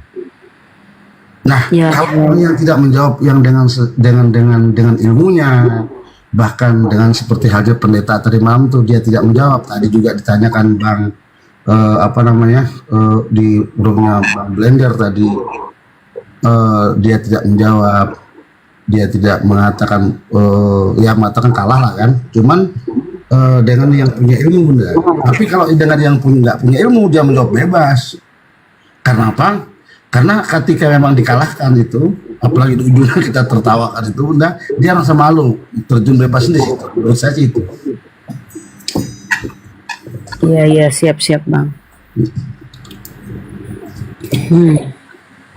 Banyak akunnya beliau Bunda Rahma. Ada Pangeran Indra. Oh ini kebetulan ada Bang Indra juga. Mensupport Komal juga ini Bang Raja Bintang di sebelah Bang Raja ini. Oh betul, Bang Indra. Bang Indra tapi NTB beliau. Salam kenal Bang Indra. Ya kalau Bang Haji Indra ini aku udah pernah ketemu beliau. Oh Ustaz. Iya. Oh iya, waktu di Jakarta kemarin ya. Iya. Waktu di Milad 2 itu kan. Milad iya. Iya, video callan kan sama saya kemarin dengan Bang Handi. Oh. Saya yang bangunin Bunda Rahma, coba kalau nggak saya bangunin. Nanti dikasih amplop. Alhamdulillah. Kasih Bang Handi. Terima kasih yang apa Next ya? berikutnya Bang Raja kalau ke Jakarta ya. Kapan ke Jakarta Bang? Saya posisi sekarang Oh masih di Jakarta kan Nabi? Masih di Jakarta hari ini. Bisa ketemuan Bang Andi. Besok lah. Tangerang tapi beliau. Insya Allah Bang Andi. Ya kalau arah ke pusat lah besok. Saya di Tangerang sekarang. Nggak ada rencana ke Jakarta Pusat? Rencananya lusa Bang Andi. Bang Andi ada acara di situ. Mau ke ini apa namanya? Di apartemennya Bang Andi di beliau. Besok aku di Hotel Mercure Kemayoran sih. Kemarin kan Kemayoran. Tempat makan siangku di situ gratis. Tadi siang makan siang di situ. Besok lagi. Iya Bang. Iya. Ada Bang Arif kan di situ. Saudara di Jakarta juga? Iya Bang. Enggak, bukan Arif saya Bang Raja. Bukan Arif saya, Bing. Arif Hidayat. Oh iya, iya. Lusa ya bang ke pusat ya? Ya, Lusa apa besok? lusa. Nanti kotak-kotak bahan dia. Siap, lusa insya Allah. Insya Allah kita belum pernah ketemu kan, soalnya. Belum bang. Makanya. Sebelum balik ketemu dulu bang. Iyalah. Kalau abang balik terus nggak ketemu, gua doakan abang dapat rezeki yang banyak. Amin. Amin ya rabbal alamin.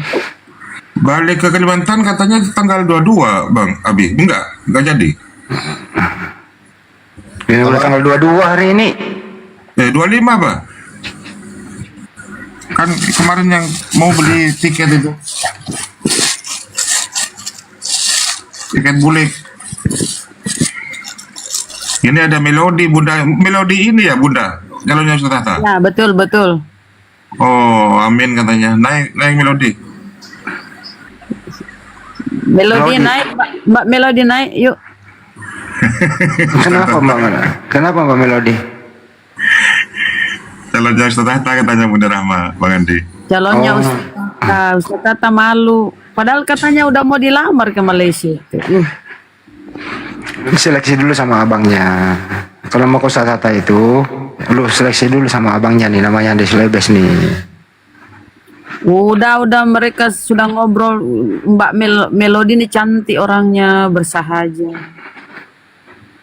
Sudah Ustaz Tahta itu nyerahkan semua ke saya Bunda. Gitu. Tapi biasanya pura-pura tidur Ustaz Tahta ini. Ustaz Tahta, monitor Ustaz. Bukan pura-pura tidur, dia belum tidur kok. Masih rokokan barusan. Iya, orang lagi di atas di lantai 2 rokokan. Cuma rokoknya tinggal 3. Hati-hati habis. Paham gua.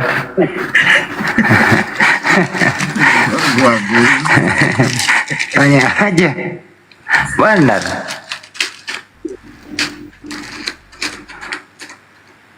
Mbak Ala aja belum tidur kok. Kalau Abah Indra nih, Abah Indra udah tidur Bang Andi?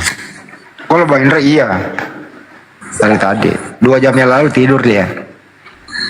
Iya makanya Ustaz Tahta naik. Nggak tahu mungkin beliau. Iya, tapi Bang Indra itu tidurnya di bangunan. Loh, Bang Raja kan punya akun Pangeran Indra juga Bang Raja. Ada. Itu nama asli apa gimana? Pangeran Indra itu? Nama ini saya kan kalau Gusti itu belum jadi pangeran. Kebetulan saya sudah jadi pangeran, jadi diganti namanya itu. Oh iya. Saya juga sudah jadi pangeran, jadi belum selesai jadi dimasukkan di apa namanya itu perubahan nama itu. Kesultanan ya. Ya, jadi kalau nama pangeran itu Gustinya ditinggalkan.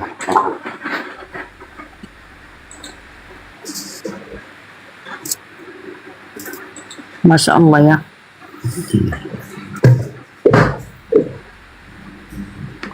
Makanya itu juga bilang kalau Levi ini mau syahadat ya pas pejabat tinggi, tenang aja. Aman tapi aman. Kesultanan. Tadi ada Pak Haji Ferry juga ke sini Bang Raja. Betul. Ya itu ke Bang Suma itu. Ke Gurunda itu. Kan ada Pak Haji Ferry di situ.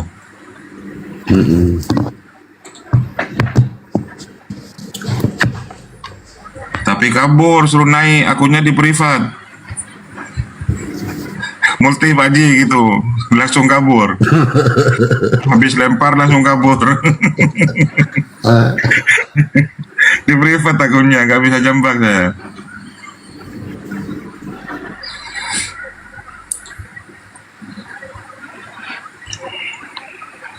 Ana mau beli rokok dulu, benar-benar habis nih gua. Besok ketemuan dengan Bang Raja. Levi, lusa. Levi, kau nomor handphone ada kan, Levi? Nah, Turun dia. Jaringan kayaknya jaringan. Bang Raja Tangerang Kota ya? Tangerang di Tang City, Bang. Oh, BSD.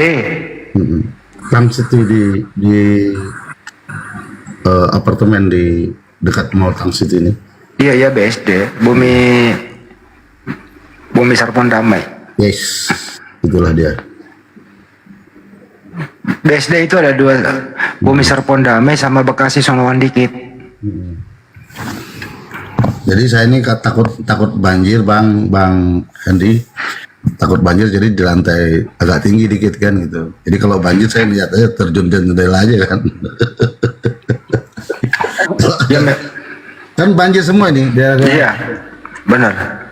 Karena beberapa hari ini Jabodetabek itu nggak ada matahari, Bang. Iya. Saya juga, sebetulnya saya tuh mau pulang, Bang Andi. Tapi keadaan cuaca seperti ini, bahkan ada pesawat kemarin, saya tuh takut, Bang Andi. Karena memang, jangan dulu, Bang.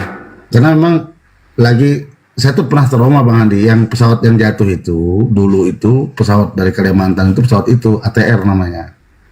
Nah, pesawat itu saya pernah terbang dari Kalimantan Tengah ke Kalimantan Barat waktu itu. Waktu itu pesawatnya ada pesawat yang besar, bannya bocor. Jadi menunggu ban dari Jakarta lama.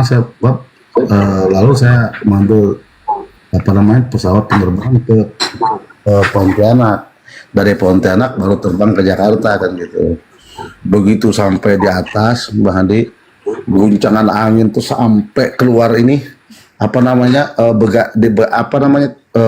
di atas itu kan ada bagasi tuh, kita tuh jatuh semua, Mbak Handi. Nah, di situ semua yang penumpang itu semuanya muntah, dan saya ikut di situ. Nah, saya udah beli tiket itu dari Pontianak ke Jakarta, naik lain tuh. Terus saya sampai di Pontianak itu saya nggak berani naik lagi. Biar aja saya bilang besok aja, saya nggak berani ke hari ini. Udah. Nah, penglihat cuaca seperti itu lah, Mas Andi. Karena saya memaksakan pada saat itu. Nah, ketika melihat cuaca seperti ini, teman saya orang kaya di Kalimantan, anak orang kaya ya, sampai sekarang tuh nggak mau naik pesawat. Nggak mau. Pasti. Nggak mau naik kapal. Pesawatnya apa namanya, Bang Haji, Bang Raja? ATR. Bukan yang kemarin yang jatuh, bukan ya? Iya pesawat itu. Saudaranya itu. Itu dia tabrak gunung itu karena cuaca berkabut. Itu kasihan.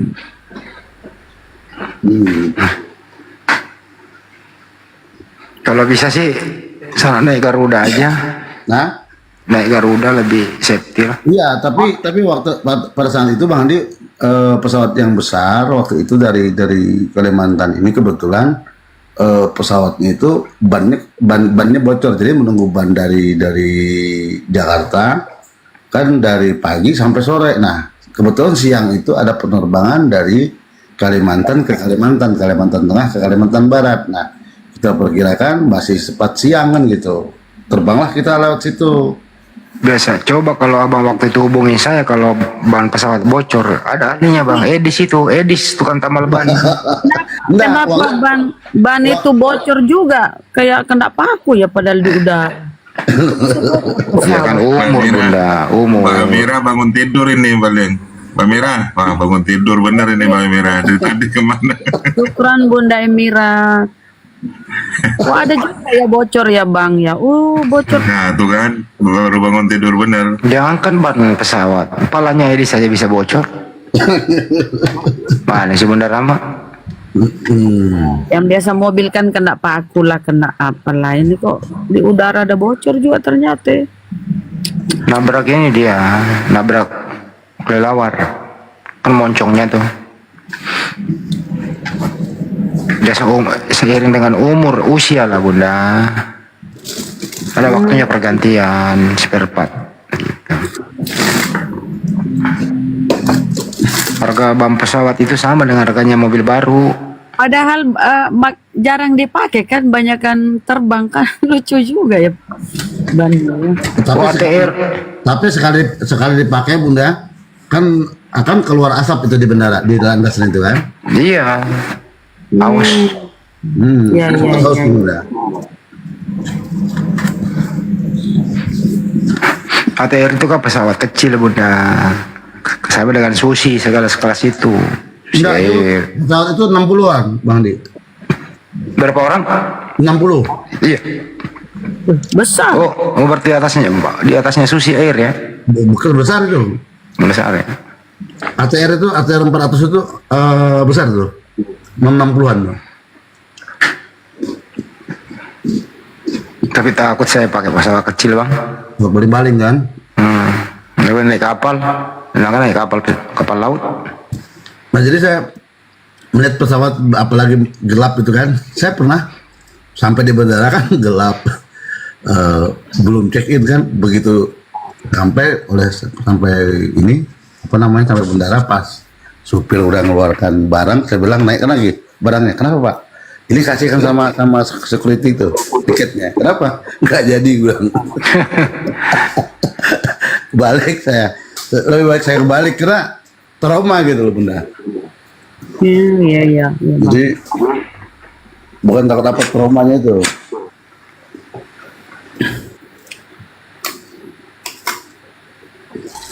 Yang aman itu naik Garuda itu. Gurunda itu pasti Garuda dia pakai kalau ke mana-mana. Iya Bunda. Pastilah artinya pesawatnya kan misalkan Boeing atau Airbus itu kan sama aja sih sebenarnya, cuma itu merek aja kan. Cuman intinya bahwa kalau memang di cuaca yang kurang baik Bunda, memang luar biasa. Yang namanya pesawat baling-baling itu kan ketinggiannya lebih rendah kan dia kan, nah anginnya kencang. Pasti terbawa angin ya, baling-balingnya. Iya. Sama lah yang kemarin yang jatuh di sini ya, dekat-dekat tempat saya ini di Bulu Saraung tuh. Sepertinya kita mau haji kan, apa namanya, pesawat kan besar. Di atas itu kan nggak ada goyang kan, karena memang ketinggiannya lebih tinggi dari kita yang biasa. Oh. Iya. Mereka kan diatur di situ Bunda. Artinya pesawat ini kan diatur lalu lintasnya, nggak boleh sembarang juga. Karena ketinggian mereka kan diatur. Yang namanya pesawat-pesawat yang terbangnya 8 jam, 10 jam gitu tuh rata-rata kalau kita 8.000 kaki katanya, kalau dia tuh 16 sampai 20.000 kaki lebih tinggi. Tapi banyak loh saudara-saudara kita tuh yang takut naik pesawat. Ustadz Tate tuh takut naik pesawat. Bang siapa lagi? Bang Ardi. Nggak mau dia katanya apa ya? Pokoknya nggak mau naik pesawat. Bang Handi udah pernah ya? Bang Handi udah ini.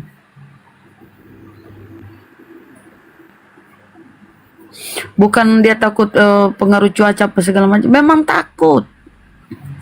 Ternyata ada juga laki-laki penakut ya. kalau pernah terjadi seperti saya itu Bunda, bukan laki-laki perempuan lagi, pokoknya langsung krut semuanya. Perahu mah ya Bang ya, Bang Haji.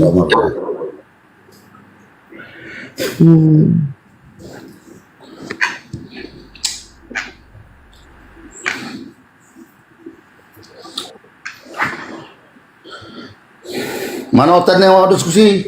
Naik Bang. Sudah. Ini kita naikkan nih. Sudah. Siapa? Jangan. Bang Andi sudah mau istirahat jam 3 sudah Bang. Oh iya. Oh iya, betul. Oke lah. Siapa tahu tetangga ini coba disapa. Oh Muslim. Mujaton. Udah tidur kepencet ya Mujaton. Udahlah turunin aja. Udahlah, kita istirahat aja. Bang Andi. Bang Andi, Ustaz Tata monitor, Ustaz. Ustaz Tata. Tata nggak mau di ini masalah melodi, maka dia diem. Lah tapi kemarin kan 1 komal Bunda ya? Iya 1 koma. Mereka naik ke komal kan? Iya naik tuh. Mereka ngobrol di atas.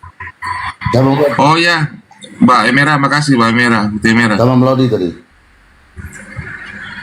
Melodi Malaysia. Iya.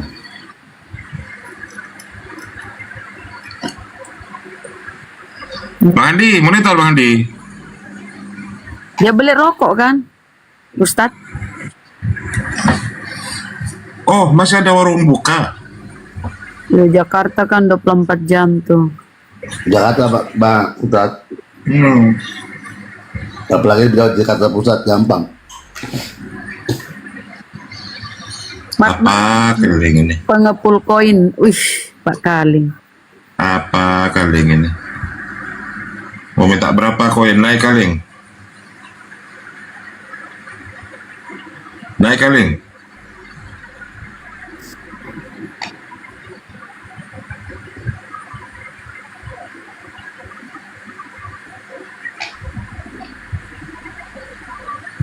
Di Jakarta warung Madura 25. Wah, mana ada 25 jam. Jangan ngadi-ngadi lah. 24 jam.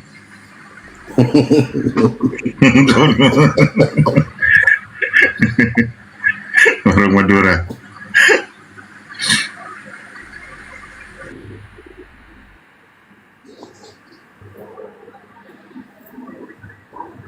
Oke Ustaz, kita turun dulu ya. Tutup aja Ustadz. Oh iya ya, Bang Ya, Haji, Bunda. Bang Raja.